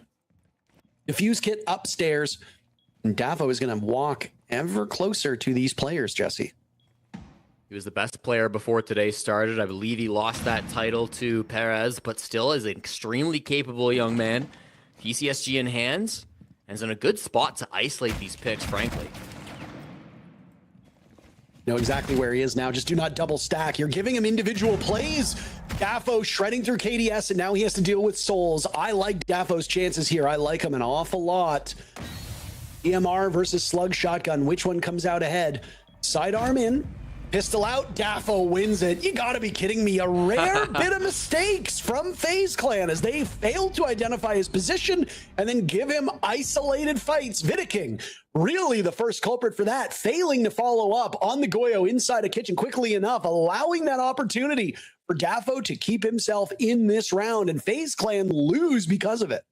I mean, it's just such an awkward position to try to push, Parker. You really only have 2 options. You can try to push in through the breach, try to get into sight, or you're trying to push that Case's hallway. Maybe could have brought somebody over towards the office balcony as well, but no matter where they went, Daffo was watching. His crosshair placement was absolutely excellent. He catches a guy throwing a nade early on to that push, and it just gives him that edge that he needs to be able to isolate that pick, get himself into the 1v1. Daffo continues to impress now here for Los. I mentioned it briefly, but 1.06 EPS coming into today's playday. Perez was absolutely exceptional in their qualifying game versus Fluxo W7M and would have stolen that top EPS position, but even still, Daffodil has long impressed on this Los core. He's been struggling to, I think, cement himself on one of these top 4 teams inside of South America for a while now, but I think really proving how good he can be now 9-4 here up against FaZe Clan on their map pick. Daffo is not the player on this team that we usually talk about, Jesse. Not like a pretty far cry, frankly, from being at the top. It's usually Perez that we highlight so well. I will say Daffo is in second, and entering this matchup, he's the only other player on this low squad with a positive KD. He obviously trails Perez. The rest of this team, though, deeply underwater. Nuxka at the very bottom. And of course, with the roles that Nuxka plays, that is pretty standard stuff. So you can't shame him for it. It's going to come with the territory. Just as JV92 on that T-Law roster was at the bottom, people kind of shake their heads and say, what happened? Role swaps happen. And again, somebody on the team has to be bottom frag. It's just a matter of, can you handle it? Can your ego handle it? Can you do what's right for the team? Credit to Daffo for being able to rise to the occasion here. And FaZe Clan, if they were hoping for an easy second map, well, their hopes appear to be a little dashed at the moment. Yeah, it's definitely gotten tighter. I think after that TAC timeout, Los have really woken up in this matchup and have won the majority of rounds since. This top floor clear is going to start to get underway from FaZe Clan. They're playing it very passive so far. I think maybe just allowing other players to get into position. Bomb site here inside of games. Vidiking has actually entered in through the basement, and he's got Souls with him, this support duo from FaZe Clan, trying to take this space down below. Not exactly sure where he wanted to go with this. Could go up the blue stairs, could end up going up west main. It's Nuxka, actually, who was the first one downed inside a bar, and it might have just been the window position which takes him down. Finally finished off by KDS, only after Cyber is the first one to technically fall. Well, losing the smokes is unideal. Losing Cyber could even be considered worse. Again, on that snake roll, being able to use Solid Snake's intel, huge boon for this FaZe Clan. We've still got the Twitch drone along with the rest of their drones and a shield. This one a Monty, so a bit more protection for Vidiking if he can find himself in a safe spot. Big problem with Monty is that his effectiveness lowers the less teammates you have. Oh my goodness. I can't believe Souls did that to Dash. I'd be so mad. Disrespectful.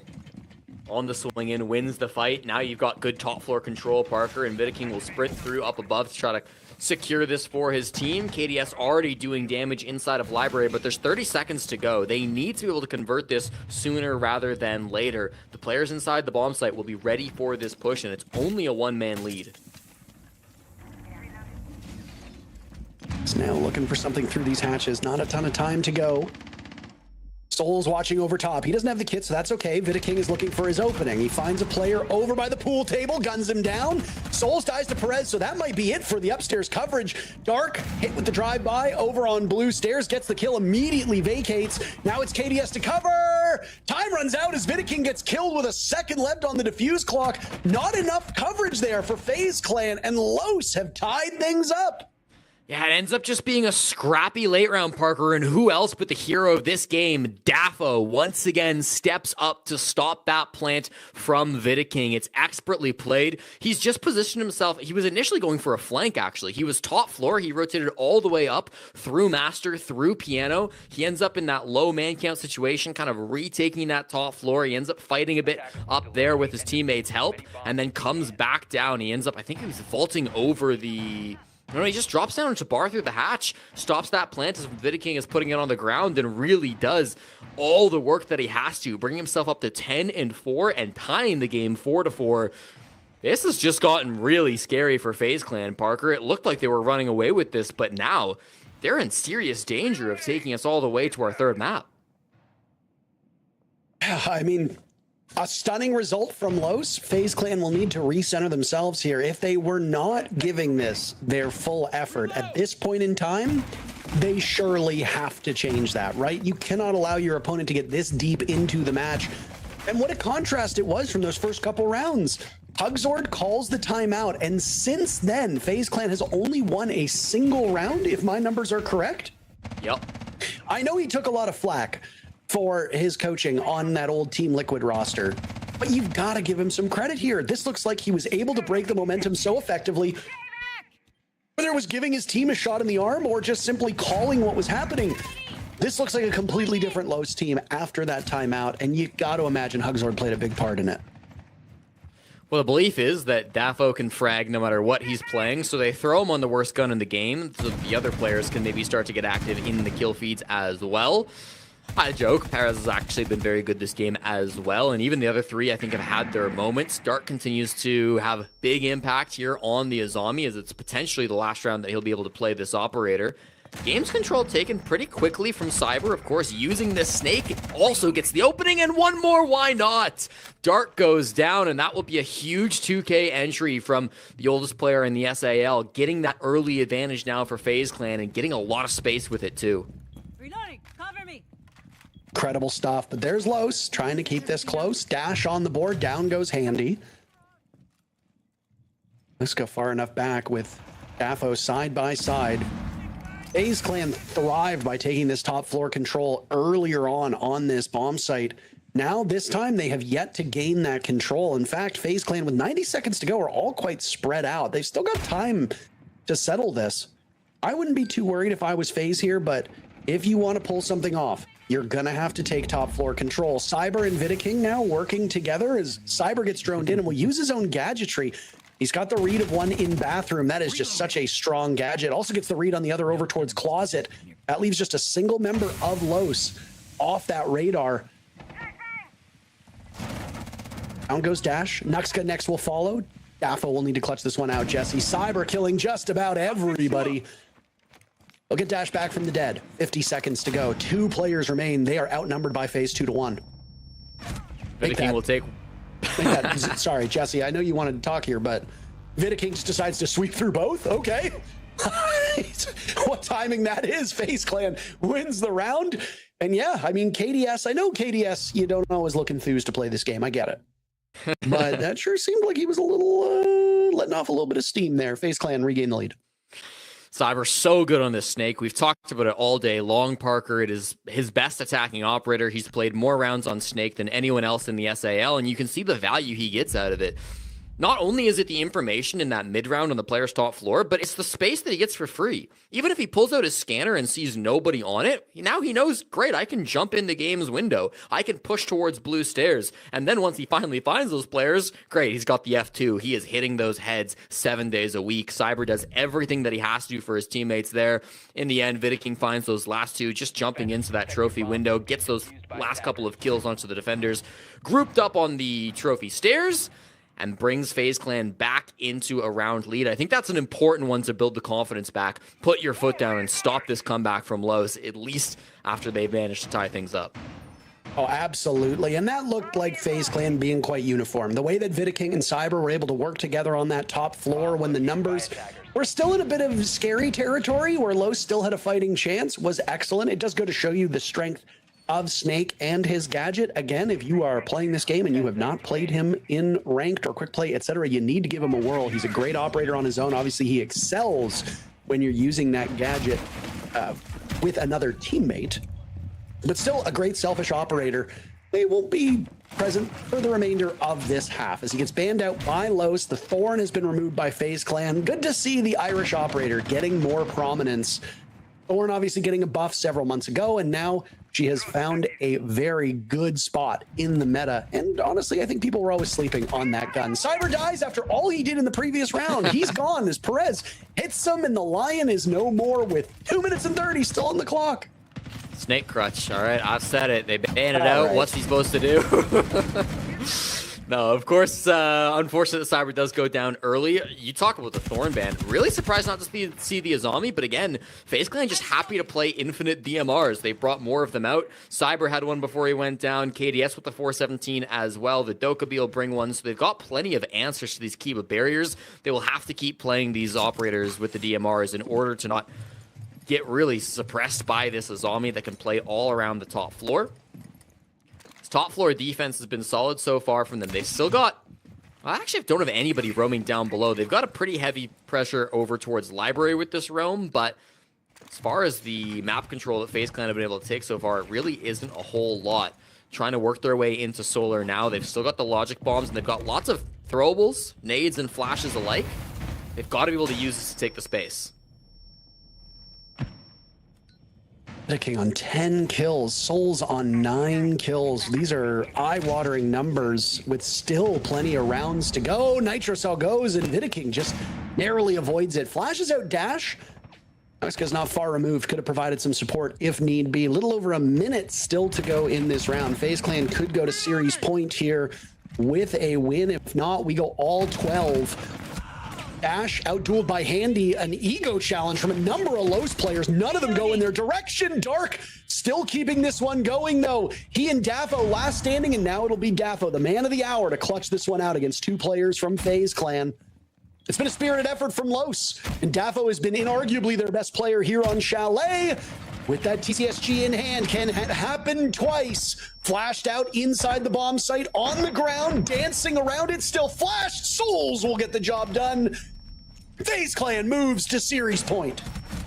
It's not the cleanest, it's not the easiest, but despite the man disadvantage, FaZe Clan power through. I was a little bit concerned there, Parker, because despite having full bottom floor control, they didn't have the buck down there. Handy on the Vert operator was outside on the solar windows, and I was thinking, man, if only they had a buck down below, they could really cause some chaos. They could work themselves into Solar, maybe get some master control. In the end, my criticisms are annulled. Handy swings into Solar window, gets 2 massive picks, eventually traded by Dark, I believe it was, and Daffo certainly makes that scary, but in the end, it's not quite enough. FaZe don't make that mistake twice, and they've earned themselves 2 opportunities to close this one out in regulation. Los will have to do... I don't want to say the impossible, because beating FaZe is definitely possible. They have not won every single event that they have competed in. I mean, heck, they won SI, but they didn't win Munich, for example. Didn't even make the grand finals there. So they are definitely capable of bleeding. And I mean, they're in the lower bracket, so FaZe Clan's already been beaten to get to this point, right? But it's going to be tricky. I will say, if this is the end for Los before we get to Salt Lake City, I've been very impressed with this team. And I don't say that in a way that is meant to diminish or talk down, infantilize the team, some could say. No, I mean, this is a squad that has come together. They don't have history playing with each other. All of the individual parts are very good. And they do have a lot of experience.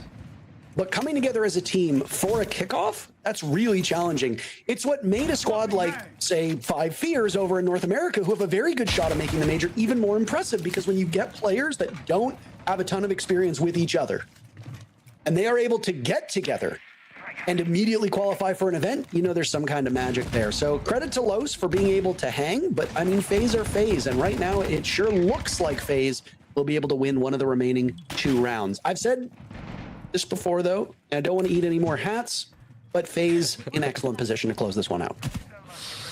It's I who has to eat the hat, Parker, if Los can pull this one back, but you're right, it's going to be difficult, I think, with this two-round buffer. We'd share, you're right. We'd share. And that's the great thing about us as a duo, Parker, is even if you refuse to wish me happy birthday, we can still share a hat together on a warm summer day. You mean I refuse to wish you a happy birthday? I messaged you happy birthday. I said happy birthday. No. I'm not taking. I'm sorry. I'm not taking the bait. No. Already on this top floor, they managed to take some decent space. FaZe Clan have. They've already gotten themselves inside of library as KDS we saw take that position there in the basement as well. They're clearly not taking a lot of map control, but they have the map control that they need. A run out from Perez tries to alleviate the pressure, but he loses his fight, Parker. This has been happening all day long, and it gives the man advantage over to FaZe Clan. Sure would be nice to have a Solus in the final moments of a round, or at least for some of the entry work that is now just starting to be done by FaZe Clan. And I think by getting rid of that Solus, they can play a little bit more freely. Down goes Dark. He was waiting ever so patiently. Nuxka on the board, and now a fight on the piano window that Cyber wins. Hopes dashed as it's Nuxka and Dafo as the last two standing. I mean, Dafo has been mighty good, but this might be a bit more for Los to bite off than they can chew. We'll find out Dafo's position in just a second. Down goes Nuxka, and yeah, it's all on Dafo. He dies to Cyber, and FaZe Clan will topple Los 2-0, winning Los's map, and then even though they were on the precipice of a potential loss, sticking the landing here on Chalet. The world champions are right where they belong. Phase 2 of the major. FaZe Clan feeling very good after a big win like that over Los. It was not an easy day. They had to play back-to-back best-of-3s against Team Liquid Alienware and now Los, but regardless, they persevered through all of it, Parker. It was a difficult game to start the day. Maybe an easier one to finish, but regardless, they get the job done, and they're exactly where they wanted to be. Yeah, and I mean, what we were playing for today was mostly these major spots, right? All of Brazil is locked in now. We know that we know the 4 teams from the SAL kickoff. That will make it all the way to Salt Lake City. And some of them might have an easier road than others, and some of them didn't all qualify today. But I think if you're just tuning in, I hope that today's matches just go to show you the parity that exists in this region. It is not a joke when we say over and over again, this is the most competitive region in the world. 2 outstanding teams are not making the major from Brazil. Yeah. Fluxo and Team Liquid Alienware, we're going to see them again in a couple months. So what a region it is. What a kickoff it's been. It's been an honor here sharing it with you, Jesse. Happy birthday. I hope you enjoyed your gift, which was some great Rainbow Six Siege. I absolutely did, Parker, and I couldn't have asked for much more. Maybe in maximum overtime or something. But you know what? I take what I can get. I think that's it for us, though. But the desk is going to want to talk about this desk, of course, because I called them that, and Miller said not quite a desk, but still 2 of our beautiful European friends to talk about that Los FaZe match. I hope that the European compliment also comes with an extra passport. Intero, I would defer that to legal counsel. Oh, what do you mean? I'll be French one day, right, Leo? Anyways, what we all want to be right now is Brazilian, because SAL is on another level. FaZe are victorious. The 2 times make it work. It did get hairy there on Chalet, but I'm wondering if it isn't just FaZe not giving as much energy as another team would have given a situation like that, but still, they are victorious.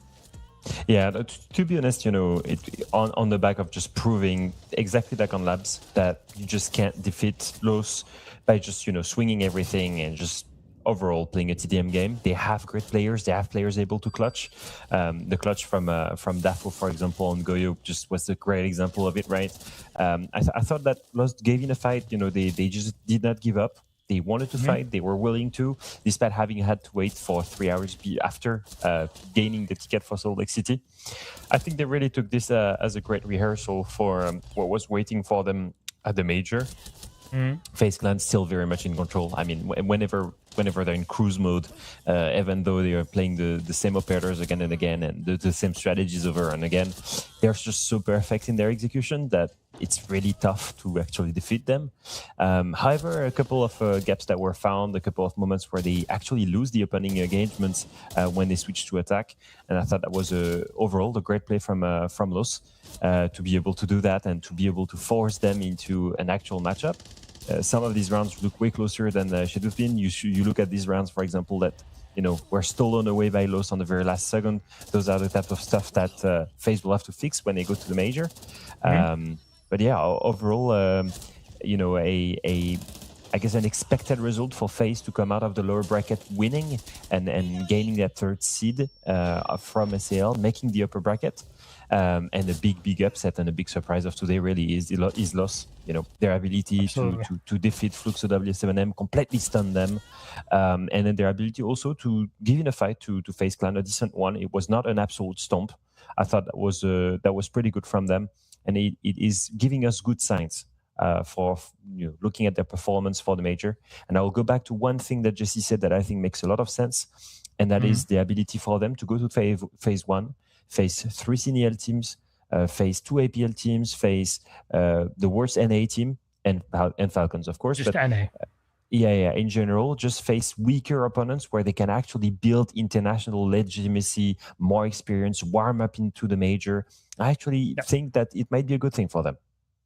I completely agree with you. I think they will have a lot more to learn from those matches in phase 1 than they would having immediately qualified into phase 2. The only reason why we're saying it is, as we have mentioned for the past few weeks, is that Los have a lot of potential, and giving you something too big too fast might hinder that. And maybe they're able to learn a bit better versus teams that are on their level, or maybe a slightly higher, slightly lower, where they can perfect their play style and really mesh together properly before taking on much tougher opponents in phase 2. And I think they definitely have what it takes to make it into phase 2 out of phase 1 at Salt Lake City.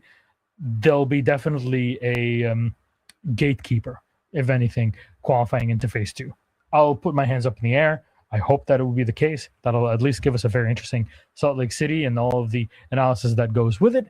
But our MVP of the matchup, who will it be? Of course, once again, it's Souls.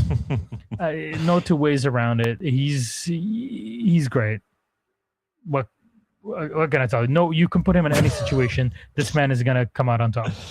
Yeah, it's actually insane. Honestly, his clutch ability is the best in the world. It's not even close. I don't think you imagine, Leo, you and I play the same game that this man does. Yeah, I know. I don't know how we even. It's the kind of player you watch him play, and you're like, why am I even trying to pick up a mouse? He does it so naturally too. Yep. I mean, no, very very impressive player. And if it wasn't for him, let's be real, FaZe would not be at the major. He's the one that clutched multiple times in that game against Team Liquid Alienware. He's the one that brought them back multiple times. He's the one that kicked off the machine.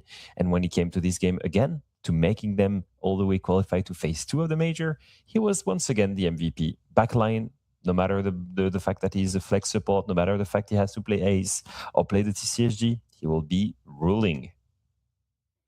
Well, from our MVP, our bracket comes along. Our 4 qualified teams, Furia, Enchas and Pajamas, and FaZe Clan, they will go directly into phase 2 of the major. So they'll get to skip the initial few days of competition. And those are in that order. Furia is number 1 seed, NIP is 2nd, FaZe is 3rd seed. This is important because if you're number 1 seed from the region, you can't play against the number 1 seeds in the first match, at least, in phase 2. The division happens that way. However, later on, because phase 2 uses a Swiss Buchholz system, which I know it sounds complicated, but it's very simple. The more you win, you will only end up facing other teams that are winning as hard as you are. That's how it goes. And at the end of the day, if you're able to win 3 games, cool, then you make it out. If not, things are going to get tougher and you're going to have to fight your way until you're one of the 8 teams that break out of those 16 that are then in phase 2. I'm sure the analysts will talk about it in depth once we actually make it to Salt Lake City. There's, I guess, for those that haven't really watched in the early days of Blast R6, that has been a system that has been adopted, or really re-adopted now, just with a little twist. In the past, it was sub-regions that qualified into phase 1. Now it's more about the seeding, and of course CNL teams getting 3 spots in there. You can't really give all 4 teams directly a spot into phase 2. That'll be their first steps, which to me is probably the most exciting part of the Salt Lake City Major. How do CNL teams actually fare once they play internationally? Are they going to be better than, for example, the Korea-Japan teams that we've had in the past, and Brazilian teams when they first joined the scene, 9 years ago now. It's something that really is going to blow my mind once we get to it. So, Leo, my MVP has been you over the past few days. Been having a huge pleasure to be here in the evenings and late at nights until 3 a.m. Today, and talking about our favorite game and great teams, great matches. You've had a long week. I think you deserve the rest at this point, my friend. Any last words before we head out? No, thank you so much for spending all this time with me and being my companion through the nights of SAL and the grind of watching Brazil play. Super excited to see a rejuvenated SAL play at the major. I do think that the way the format works, maybe some of the better teams, at least the ones that had the most experience, didn't make it, which makes more chances for EU as well. Teams like Fluxo SNM, teams like Team Liquid Alienware, I'm sure if they had the opportunity to play at the major, they could have had very deep runs. But you know what? It gives up plenty of opportunities for other teams to actually succeed. Really happy to have followed this adventure. It was a short but really intense one. And I'm super excited about the future of SAL as well with this new roster. Some of them, full of promises. I'm sure Team Liquid especially will be able to bounce back. So yeah, plenty of things to look forward to. And in about 3 weeks, Salt Lake City Major. Yeah, there's plenty to look forward to for Salt Lake City, but also plenty to look forward to in Stage 1 come the start of the summer. There's a lot there. And I'm personally very excited to see Twisted Minds competing. I think it's, from my men of heart, it's something that really brings me a lot of joy, and I want to see them perform really well at the major. But that is it from us. SAL Kickoff is done and dusted. I want to thank you all thousands of you that have been watching over the past 3 weeks, either in groups or now in playoffs. I hope your favorite team made it through, and if not, they'll have another chance come Stage 1. Obviously, our casters that have all been part of this from all over the world, and both Fox and Laxing that have joined me here on the quote-unquote Analyst Desk, the Analyst Podcast of SAL. We've had a lot of fun together over these long nights. We hope to do it again. For all of you at home, hope you have a wonderful evening. Make sure that you tune in for the Salt Lake City Major to watch all the SAL teams, but also next week, NAL, APL, all closes off. We'll have all of our teams qualified to the major. Siena is also almost done and dusted at that point. So there's a lot to look forward to still siege-wise over the next few days. Till then, we love you so much. Have a good night. Bye-bye.